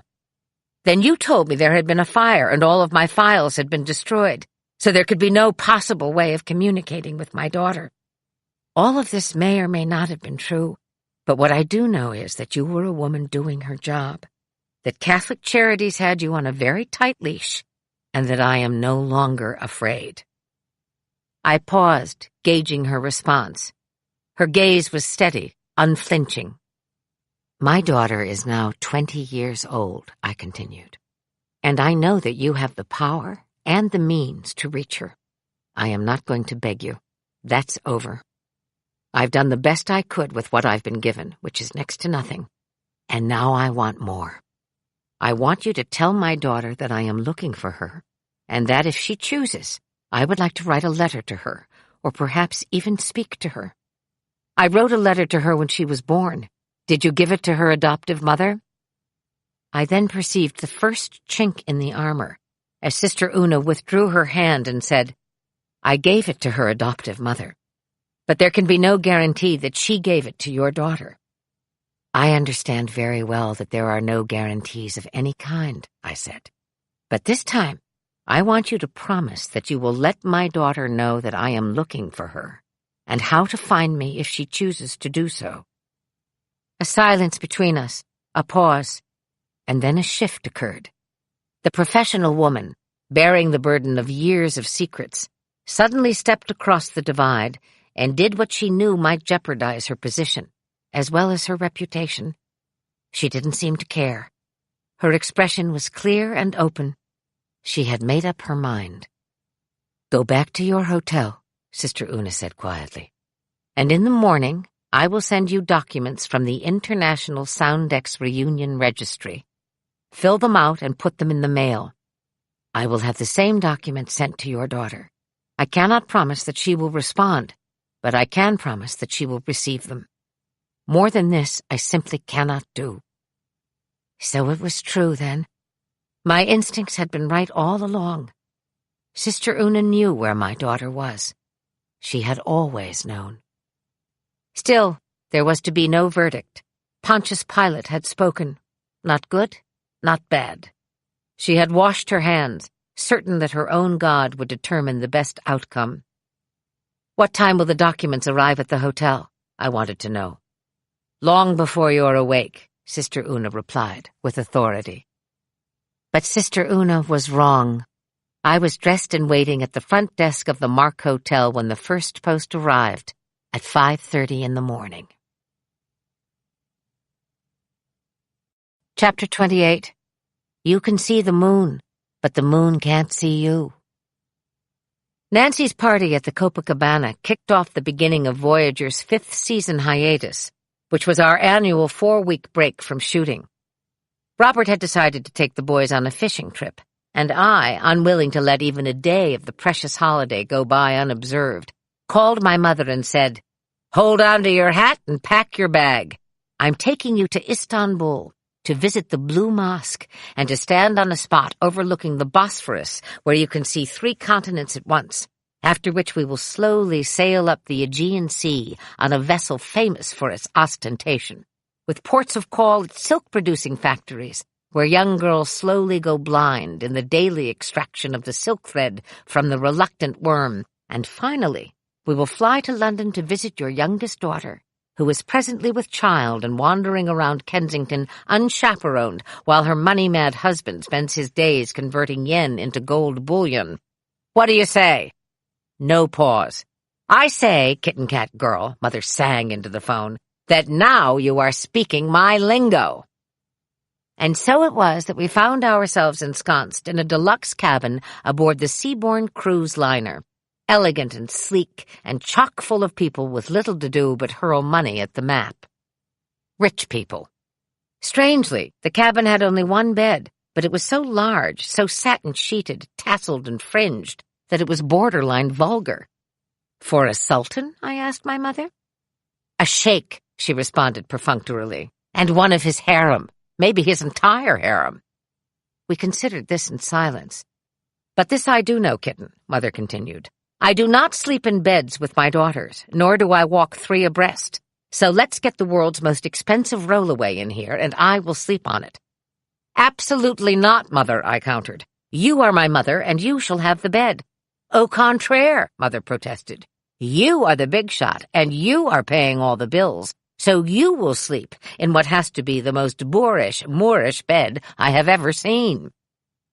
That night, we were invited to dine at the captain's table, a tantalizing prospect because Mother and I assumed that the table would be populated with interesting and extremely sophisticated people, some of whom would inevitably end up inviting us to their villa in the south of France, and that, despite severe time constraints, we would be compelled out of politeness to accept. Before we left the cabin, we had a cocktail on the small deck overlooking the Aegean Sea. 2 fingers of Jameson with 1 cube of ice each. Staring at the Turkish moon, which hung in the sky like a vast and astonishingly beautiful Japanese lantern, Mother and I slowly sipped our drinks. Suddenly, eyes heavenward, Mother said, "Do you want to know how special you are? You can see the moon, but the moon can't see you." Then, quite unexpectedly, she asked, "Kitten, what has been the greatest sorrow in your life, aside from the baby?" I took my time. I deliberated. I understood that she wanted me to go deep and not to present her with the obvious. She wanted a mysterious response, something that would surprise and perhaps shock her, something unrelated to the misfortunes that had befallen me, misfortunes that she had witnessed with her own eyes, misfortunes with which she was altogether too familiar. "Well, you should know, since you alone are responsible for it," I said at last. "Tim Hagen, the only man I ever truly loved. I found him, and then he disappeared, and it's all your doing. If you hadn't set up the meeting in Ireland, I never would have known the difference between great love and mediocre love. And now I have to live with it for the rest of my life." I watched her, then tipped the rest of my glass into the sea and said, "Tim Hagen is my greatest sorrow." Mother looked at me. "Really?" she asked. "Is that true?" "As true as the moon that can't see me," I replied, and opened the cabin door to escort my mother to the dining room. At the captain's table, we were surrounded by a group of very well-dressed, very polished people. I was seated next to the captain, and Mother had been strategically placed at the opposite end of the table, where she immediately engaged the man to her right by telling him about a visit she and Jean Smith had once made to a sheikh's elaborate Bedouin tent, and that inside they had been served a silver tureen of raw sheep's eyes, which were considered a great delicacy, and therefore could not be rejected by the guest. And so, following Jean's example, I just popped one in and downed my tea, and you know what? It wasn't bad. Her voice rose to a high pitch and carried across the long table, so that the captain was forced to clink his glass in an effort to draw everyone's attention and make his welcoming toast. This he did with a gracious, if slightly resigned, manner, whereupon I made the mistake of asking him how he'd begun his nautical career, what had inspired him to go to sea, and what experience would he single out as his most death-defying. His face lit up as if I'd suggested a midnight skinny dip in the ship's pool, and he launched into the story of his early life as a Scandinavian ne'er-do-well with a penchant for uncharted waters and high seas. About 10 minutes into his dissertation, I heard someone yawn so loudly that it almost masqueraded as a guffaw, an unspeakable gaffe at such a time and at such a table. I looked up sharply, my eyes rapidly traveling the length of the table, until they fell, with horror, upon the image of my own mother, sitting back in her chair, wineglass in hand, mouth wide open, yawning not only with sound effects, but with evident abandon. She caught my eye, and I mouthed, "Mother," and quickly shook my head, trying all the while not to draw attention to this exchange. Mother stared at me down the long, linen-covered, crystal-appointed, candle-lit table and declared, with perfect clarity, "But he's so boring." To his credit, and that of his dinner companions, the captain pretended to ignore what my mother had said, and turning to the infatuated middle-aged woman on his left, continued his story without a hitch. Meanwhile, my mother had risen from her seat and excused herself from the table, and was now skipping hastily through the dining room. I watched in disbelief as she sped through the room, and then, in an instant, I understood the cause of her agitation. As she tripped along, a stream of urine flowed from the hem of her black silk evening pants and trailed onto the polished parquet floor, as vivid as blood. I leaped up from my chair and ran after her, all the way through the labyrinthine corridors of the ship, until we had found the way to our cabin, where I pulled open the door and led Mother inside, saying, "My God, Mother, what happened to you? You've wet your pants. Here, let me help you off with these things. Are you all right?" As I forced my mother to sit and began to take off her pants, I noticed, with a chill that she was humming to herself. When I looked up, I saw that my mother was half smiling as she hummed, and when she caught my eye, she patted my head and said dismissively, "Oh, kitten, leave me alone. It's nothing. Let's go and see the moon and bring some you-know-what." With that, my mother pulled open the doors to the deck and stood there, her hands on the rail, looking at the sky. She was wearing only her bra, the Mikimoto strand of pearls my father had given her, and her urine-saturated underpants. She appeared to be entirely unconcerned with both her modesty and her discomfort, and showed not a hint of embarrassment. I stood and observed her for a long time, until she turned abruptly and called out, "Kitten cat, the moon needs a nightcap." In London, my little sister greeted us with an extravagant display of emotion. Jenny was 8 months pregnant with her first child, living in a foreign land with a husband who worked in finance, and no one near to call her own.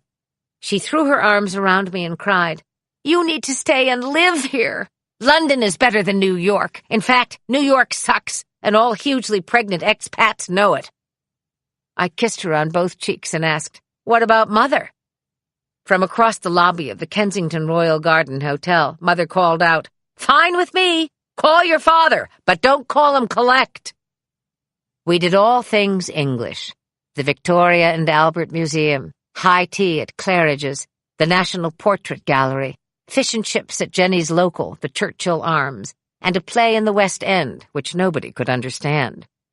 Mother collected every feather she could find and tucked them in the sleeve of her cashmere cardigan, to be placed on her drawing table when she got home and used as articles in the shadow boxes she loved to make. Strolling toward our hotel one afternoon, Jenny suggested we take the more scenic route through Kensington Park. "Why would I want to walk through a park? I live in a park," Mother exclaimed. 2 days before we were to leave, I woke early in my hotel room and looked at the clock. 6:30 a.m. Mother and I had adjoining suites designed like a small apartment. My room was long and elegant and contained a queen-size bed with steps leading down to Mother's room, which was equally long and rather narrow, with 2 twin beds against one wall and an armchair, table, and ottoman against the other. She preferred a twin bed, she had said, looking at me sideways. "I went to a convent school," she stated, by way of clarification. In the gray morning light, I stood on the landing that preceded the steps that led to Mother's room, and from this vantage point I could see everything. Mother was sitting straight-backed on the edge of her bed, fully dressed in her traveling costume, wearing her Burberry raincoat, holding her purse on her lap, and her passport in her right hand. Her suitcase rested on the floor in front of her, packed, zipped, and brightly beribboned. She was humming. I watched as she sat there, looking for all the world like a very young, very well-mannered schoolgirl. Something in her posture broke my heart.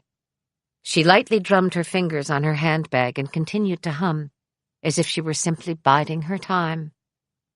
I walked very quietly down the stairs, and when she acknowledged me, I asked, "Mother, why are you up so early?" Mother looked at me with big eyes through her magnifying glasses. She blinked. "Well, we're leaving, and I'm waiting for my daughter to come and say goodbye." I sat next to her on the small bed. "Which daughter?" I asked, taking her hand. Mother smiled and, tapping my forehead with her fingers, said, "You don't fool me. You know the one." She couldn't find the name. She didn't know the day. The room crystallized into a tiny space with just the 2 of us in it, barely able to breathe. "But, Mums, we're not leaving today, and Jenny won't be over until later." I waited then for the moment of recognition, for the sliding out of one place into another, for a sudden clear illumination, but instead my mother dropped her hands to her lap and said, a little sadly, "She's a funny one." "Well, the good news is we have another 3 days in London, so let's unpack this suitcase and order breakfast. What do you think, Mums?"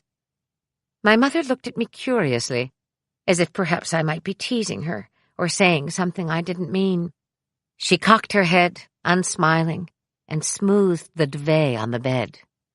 I sensed that she was trying to work something out, a new and difficult puzzle, as yet still hidden. I took her hand and lifted it to my lips. "Really, Mummy, we're going to have a wonderful time. I promise." She looked directly into my eyes.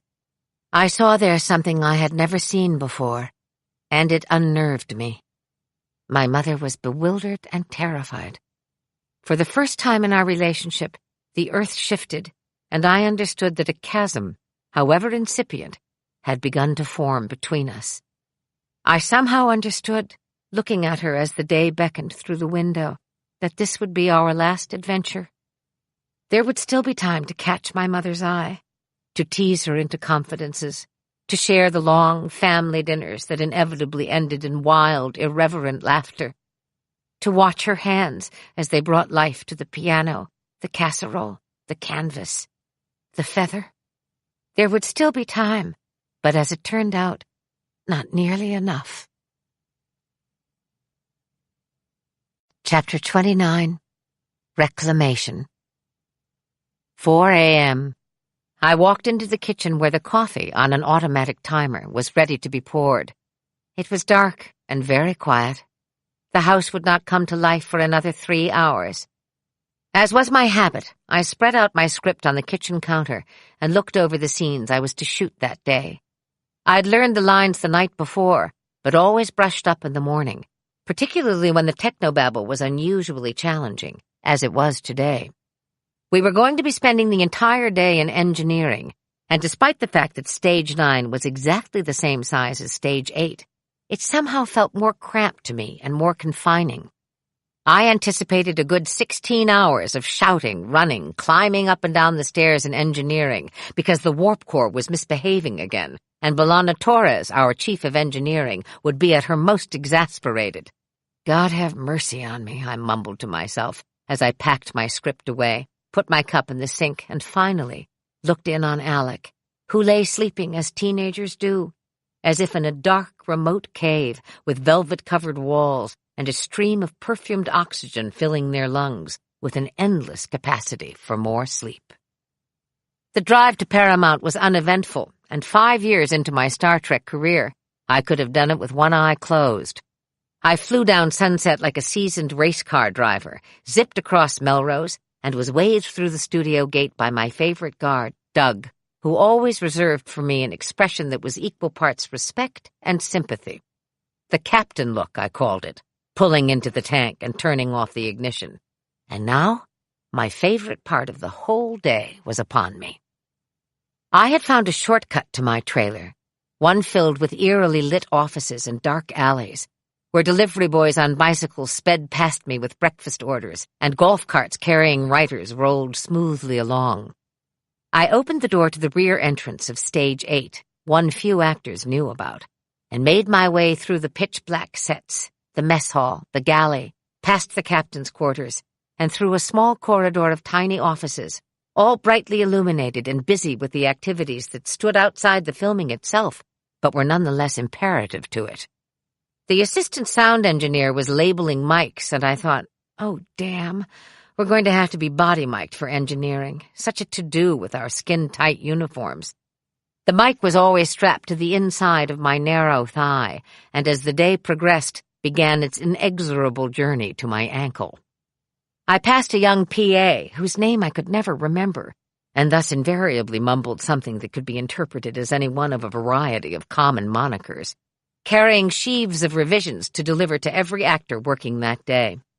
Finally, as I crossed in front of the bridge, Johnny Craft Service looked up at me from the feast he had laid in preparation for arrival of cast and crew. Johnny knew my habits well. "Coffee white?" he asked. I nodded, gratefully accepted the styrofoam cup, and made my way through the heavy doors that led to the alley outside, where my trailer sat, brooding. Up the 2 metal steps, through the door, already unlocked by the PA, who also knew my habits. Lights switched on, coffee placed on the desk, script pulled from the script bag and placed next to the coffee, open to the first working scene. Uh-oh, a tricky line, new to engineering vernacular. I'd have to nail that before going in for rehearsal, otherwise it would continue to nag at me. Let's find the key word and work around it. Suddenly, the phone rang and I jumped. Who in God's name would be calling me in my trailer at 5 a.m. on a Tuesday morning? The kids, I thought, and my heart skipped a beat. I reached for the receiver and said, "Hello, Lucy?" There was a slight pause, and then I heard a woman's voice on the other line, a gentle voice, unfamiliar to me. "Is this Catherine Mulgrew?" the voice asked. I hesitated, momentarily thrown by the formality of her question, then answered, "Yes, it is, but I'm afraid I'm about to go into work, so what can I do for you?" Then the woman actually said, "Miss Mulgrew, I think you should sit down." An invisible hand cut me hard under the knees, and I sat abruptly in the desk chair. "Miss Mulgrew, this is Anne Lowry from the International Soundex Reunion Registry, and I would like to ask you a few questions. Are you available to answer these questions now, or would you prefer it if I called later?" I breathed in. I breathed out. "I am available now, of course," I said, as a bolt of anxiety was screwed into my spine, because it was time for makeup, and the PA would be knocking any second, any second. "Please go on," I said, tethering the urgency in my voice, slapping it into submission.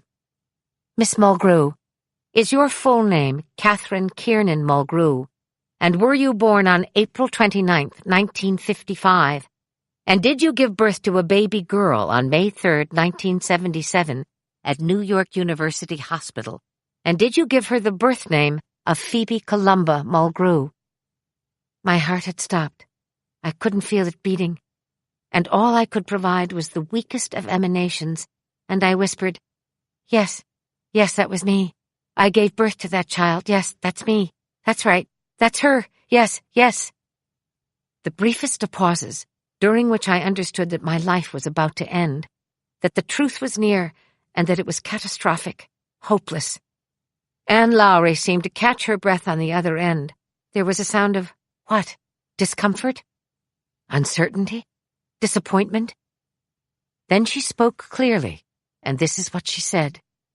"Catherine Mulgrew, we have received documents from your birth daughter, and it is my pleasure to tell you that we believe we have a match." "Oh, Father in heaven! Oh, glory be to God! Oh, forgive me my sins!" "Knock, knock! Kate, it's time! Makeup!" Cupping the receiver, I said in a tone so contained, so utterly foreign to my own, that I knew I had fashioned it to save my life. "Miss Lowry, please hang on for exactly 1 moment. Will you do that for me?" "Knock, knock!" "Yes, of course," Anne Lowry said. Covering the receiver with my hand, I wrenched open the door, and grasping the collar of the second AD, Mike Demerit, I pulled him to me and whispered with a ferocity unknown to past whisperers, "Now listen to me, Mike, and listen carefully. I need to take this phone call, and it may take 15 minutes, it may take longer, but I am not to be disturbed while this door is closed. Do you understand? Tell them to start on someone else. Tell them it's urgent. And tell them if I am disturbed before I open this door myself, I will leave this lot and not come back, and tell them that I mean it. Do you understand?" Poor Mike Demerit, so well-intentioned, so professional, so kind, didn't know what to do with himself, and simply muttered, "Yes, Kate, okay." I closed the door and locked it, brought the phone to my mouth and said, "Miss Lowry, forgive the interruption. I'm at work." "Yes, Miss Mulgrew," Anne broke in. "We know you're at work, but we felt it was important to share this with you as soon as possible. Do you have a few more minutes?"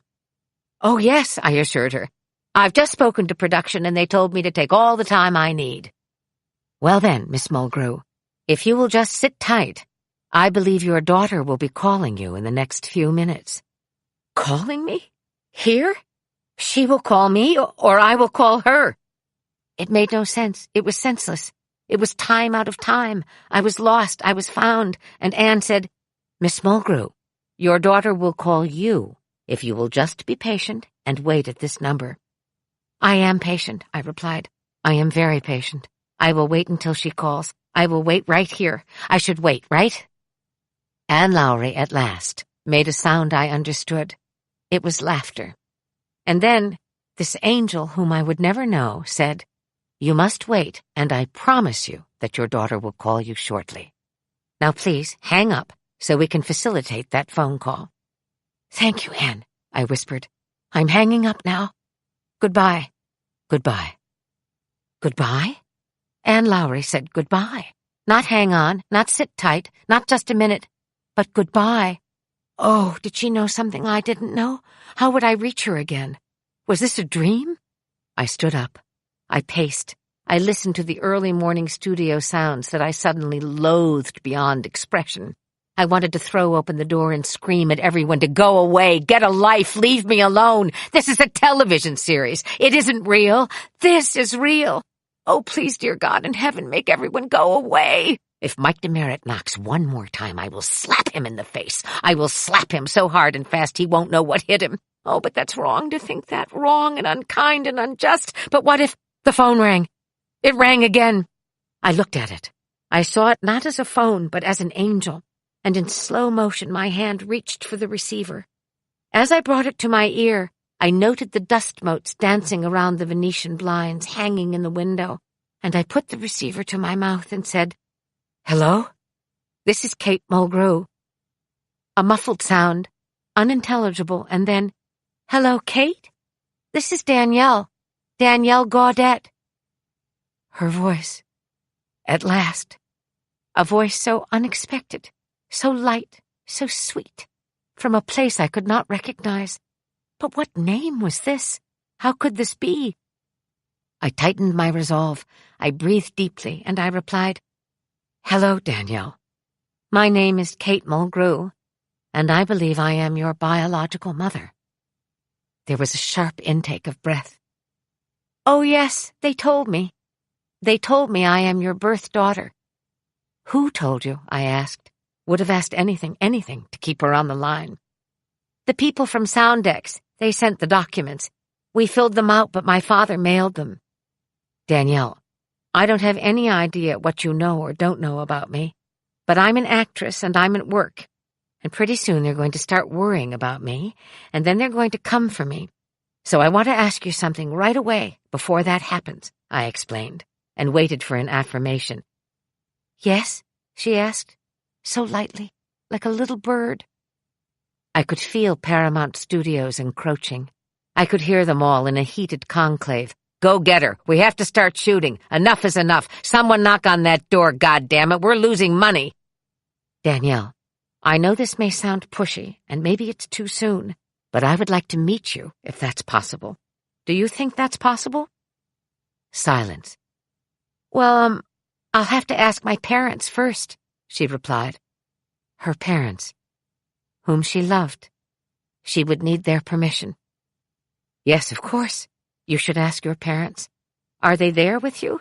Can I hang on while you ask them?" I heard a shuffling, muted voices in the background, a brief negotiation. Then that voice, my daughter's voice. "They said it would be all right," Danielle whispered, probably in an attempt to protect their feelings. "Oh, how lovely of them. They must be wonderful people to have helped you find me," I asserted, and then, before she had an opportunity to change her mind, or slip away, or ask for another phone call at another time, I asked, "Do you think I could come and see you this weekend? Would that be possible?" I sensed now, through the line and far across the country, a slight hardening, a recognition of fear, of a possibility too large to handle, and she again said, "I'll have to ask my parents. Do you want to wait?" Yes, of course, I'll hold on. I'll wait," I almost cried, and almost, but not quite added, "I've waited 20 years. What's a few seconds more?" Soon she came back, and I could hear in her voice a rising up of feeling and expectation, and she said, "My parents said that would be all right." I leaped then into the sea. "Well then, I will come to you this weekend. This Saturday. Is that okay with you? Can you meet me this Saturday?" "Yes," my daughter replied. "I don't have work this Saturday." Suddenly, I was struck by an awkward realization, oddly painful to reveal. "But I don't know where you live, Danielle." "Where do you live?" There was a letting down inside of me, the beginning of the unfolding of 20 years. "I live in Watertown, but we can meet in Boston. There aren't really any good hotels in Watertown." Watertown, Massachusetts. I understood in that moment that there was nothing to do but go to her. Go and see. My daughter had something to say. You could stay at the Charles Hotel in Cambridge. That's easy for me to get to. But she didn't live in Cambridge. She lived in Watertown. That's perfect, I responded. I will meet you in the lobby of the Charles Hotel this Saturday at noon. Is that good? My daughter hesitated, and then she too jumped into the sea. Yes, that's good. Okay then, I'll see you Saturday. I'll see you Saturday, I repeated, at noon, in the lobby of the Charles Hotel. Danielle giggled. It sounded like a giggle, but could have been relief that the phone call was finally coming to an end. I'll know who you are, she said. See you then. My daughter hung up, and I went to work. The Charles Hotel is designed for people who have money. Not pretentious money, not fast money, but money as old as time itself. The people who stayed at this hotel had attended Harvard, and their children in turn had attended Harvard, and their grandchildren, if all went according to plan, would attend Harvard. The colors of the interior of the hotel were blue and white. The rooms were nautically themed, also blue and white. Nothing fancy, nothing suggesting luxury, but all meeting in a place of perfect comfort and serenity. A bowl of apples sat on the foyer table. The beds were low, the pillows ample, the reading lights superb. I had taken a late flight the night before and arrived at Logan Airport at midnight. I had unpacked, taken a bath, and slipped into bed, but not before calling the front desk for a wake-up call, as well as setting the alarm clock next to the bed. It is imperative that you wake me at 8 o'clock, I told the operator. The operator assured me that she understood. I wanted to be left alone, to think and to reflect. I wanted to dwell on the past, the birth of my daughter, the years that followed, and what exactly it was that had led me here. I thought of David, of his blue-black hair and his beautiful mouth, of Beth riding with me in the taxi to the hospital, of the very kind young nurse who had let me look at my daughter through the nursery window.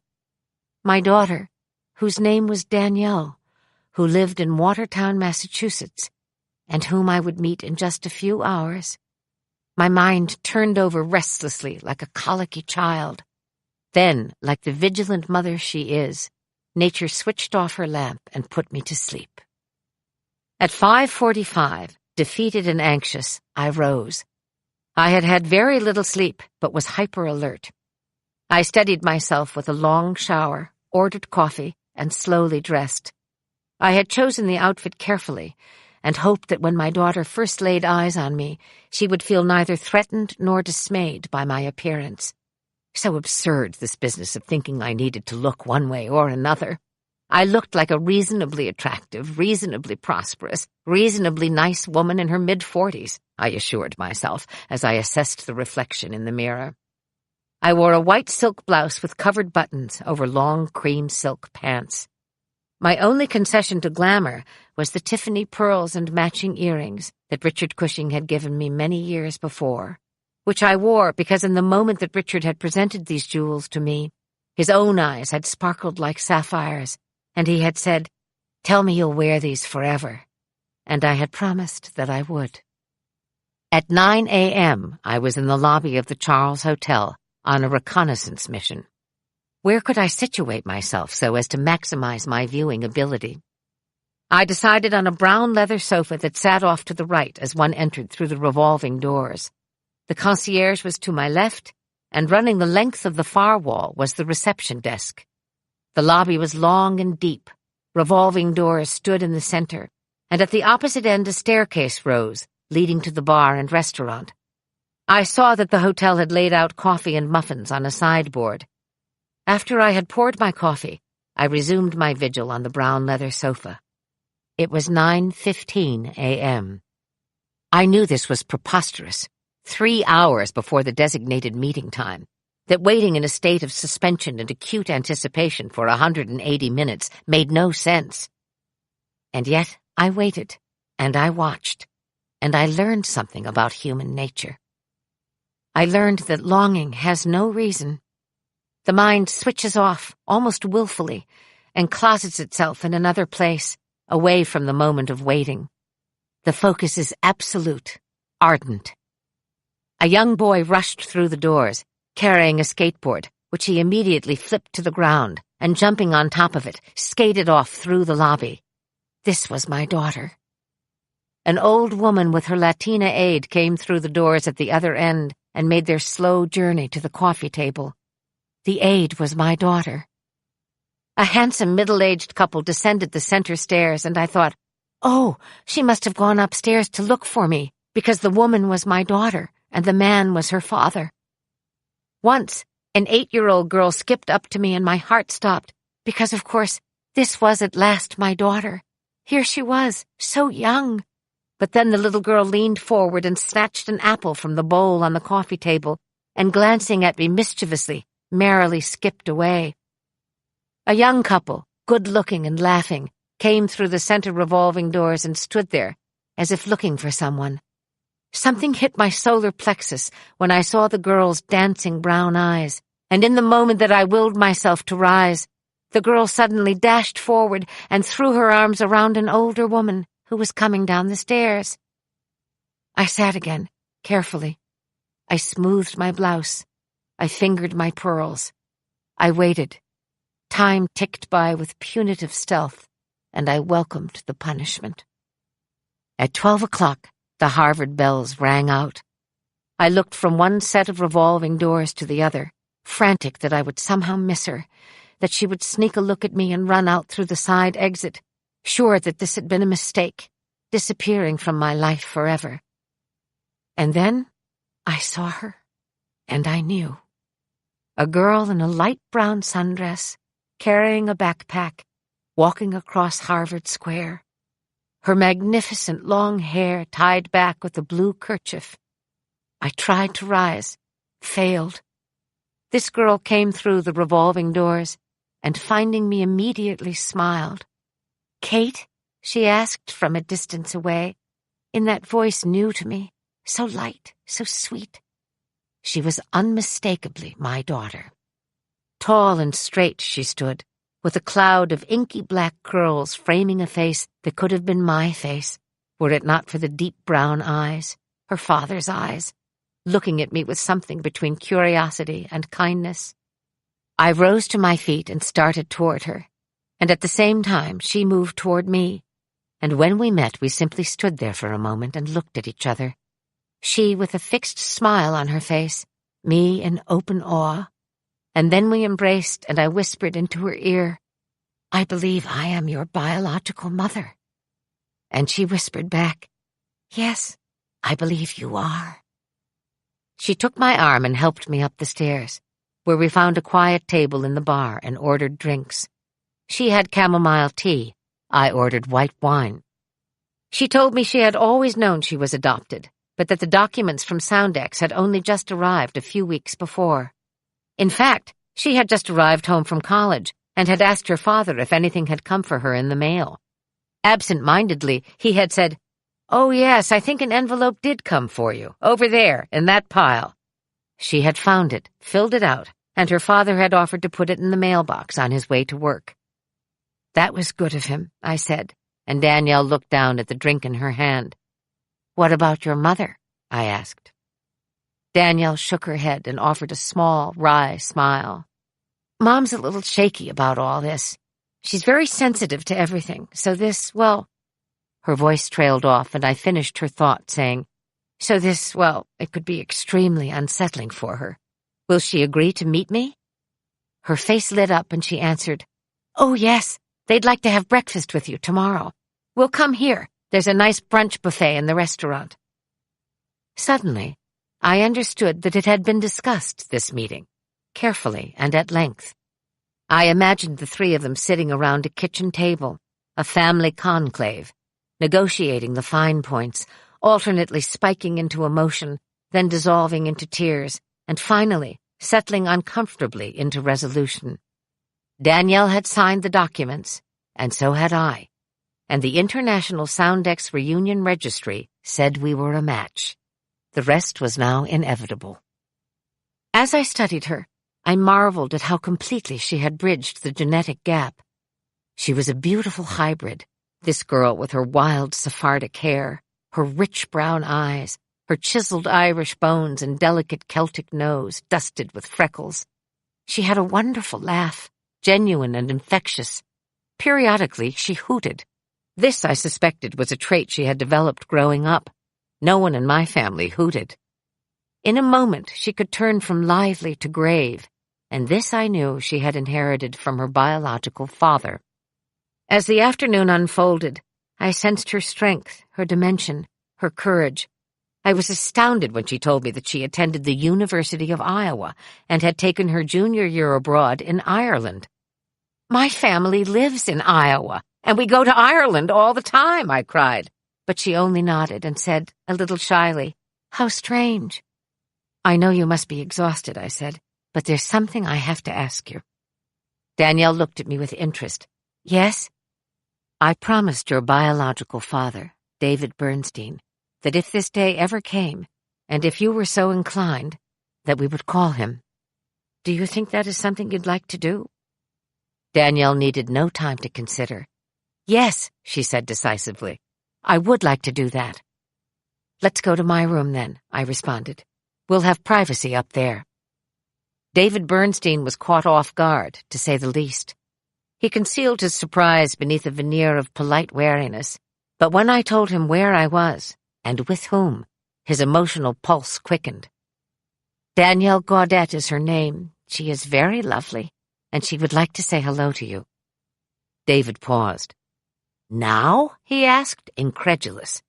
20 years had passed, during which we had never once spoken, and now here it was, that voice that had caused him so much turmoil, so much pain, a voice he was sure he would never hear again, asking if he didn't want to say hello to his biological daughter.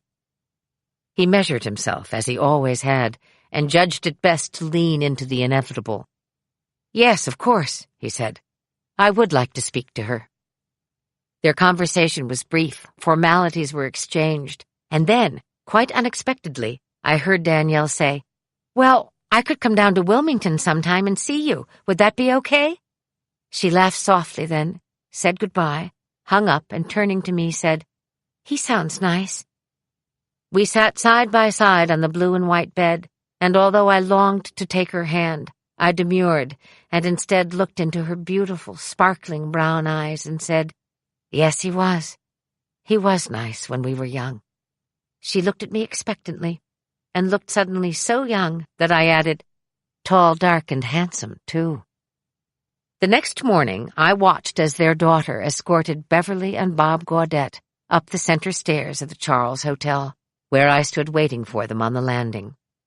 I went first to Beverly, who pulled me into a fierce embrace and whispered, through tears, "I knew this day would come. I just knew this day would come." Then we separated, and I greeted Danielle's father, Bob, who struck me as steady as a rock and infinitely kind. They were hungry, so we moved into the restaurant. Bob and Danielle excused themselves to go to the buffet, leaving Beverly and me alone. She was Italian, she told me. Working-class Italian. "Manzelli, is that Italian enough for you?" I studied her as only an actress would, stealthily, dissecting every word, every glance, every emotional turn.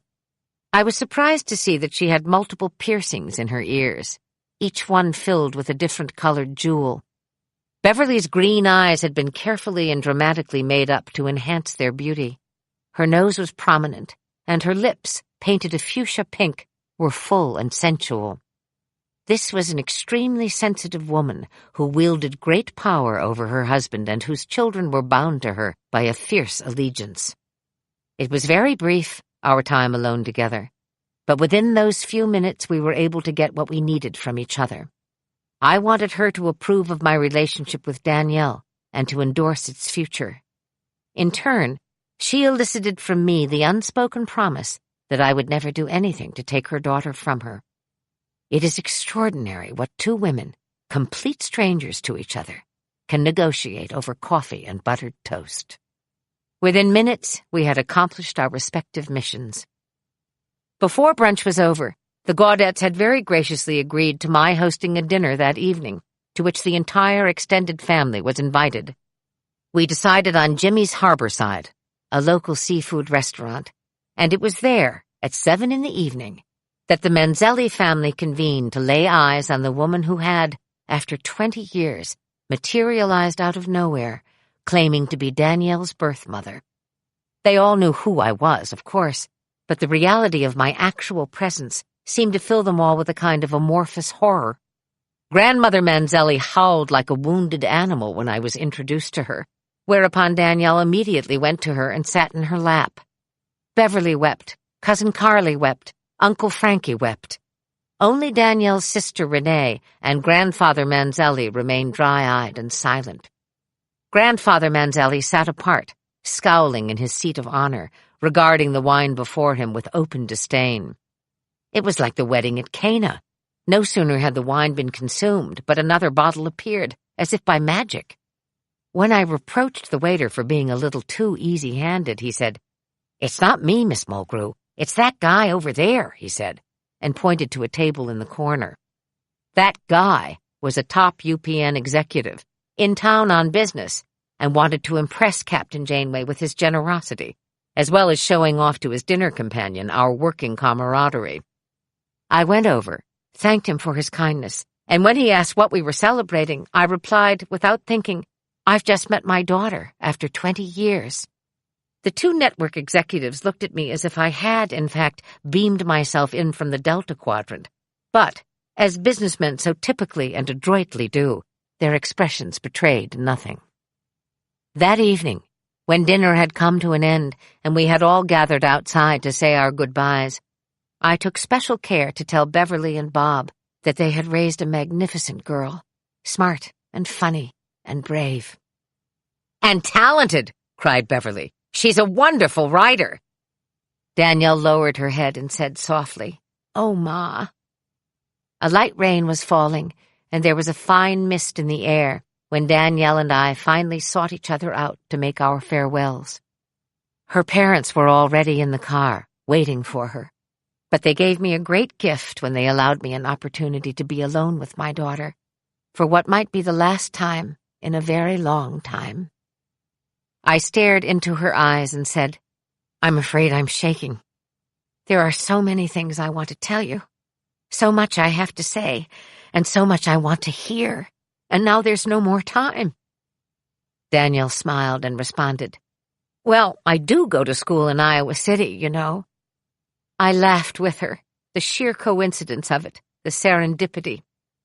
Then I took her hand and said, "You have 2 half-brothers who would love to meet you, whenever you're ready. If you feel—" Danielle interrupted me, nearly shouting, "Oh yeah, I want to meet those guys. Maybe I'll come out at the end of the summer." Breathless, I asked, "You will come? You will?" And again she giggled, uncomfortable, and said, "Sure, if I can bring my boyfriend." I put my hand to her cheek, fresh with the rain, looked into her father's deep brown and very beautiful eyes, and said, "Bring 2. Chapter 30. You Can See the Moon. I had yet to unpack from my trip to Boston and was lying on my bed in a gentle stupor when the phone rang. Production, no doubt, giving me my shooting call for the next day, eager to remind me that my idyll had come to an end and that it was time to get back to work. I picked up the receiver and said sharply, "Yes?" Someone chuckled on the other end and said, "Well, and hello to you, too." Of all the voices in all the world, his was the one I least expected to hear. I breathed deeply before speaking. "Tim Hagen," I said. "What a surprise. I haven't heard from you in 5 years." 5 years, more or less, Tim countered, although his voice was gentle and his manner reserved.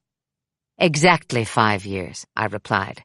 "So I'm very interested to know what it is you're calling me about, and why." "I got a phone call from your mother a couple of weeks ago," Tim explained, "in which she made it clear that she thought I should call you." "Why? What on earth did she say?" I demanded.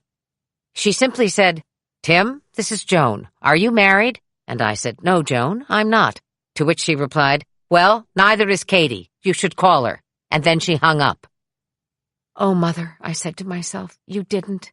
Oh, my little mother, you did, didn't you?" And I thought of the night under the Turkish moon and her question, so unexpected. What, she had wanted to know, had been my greatest sorrow.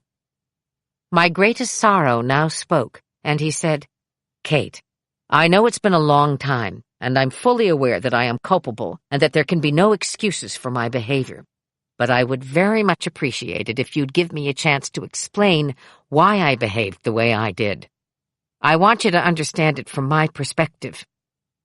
5 years I'd waited, and not a day had passed without my thinking of him. I would squander no more time.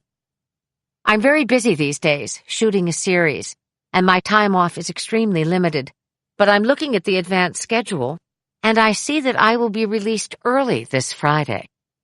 He said nothing. I allowed the sensation of regret to fill the space between us, and then I made up my mind.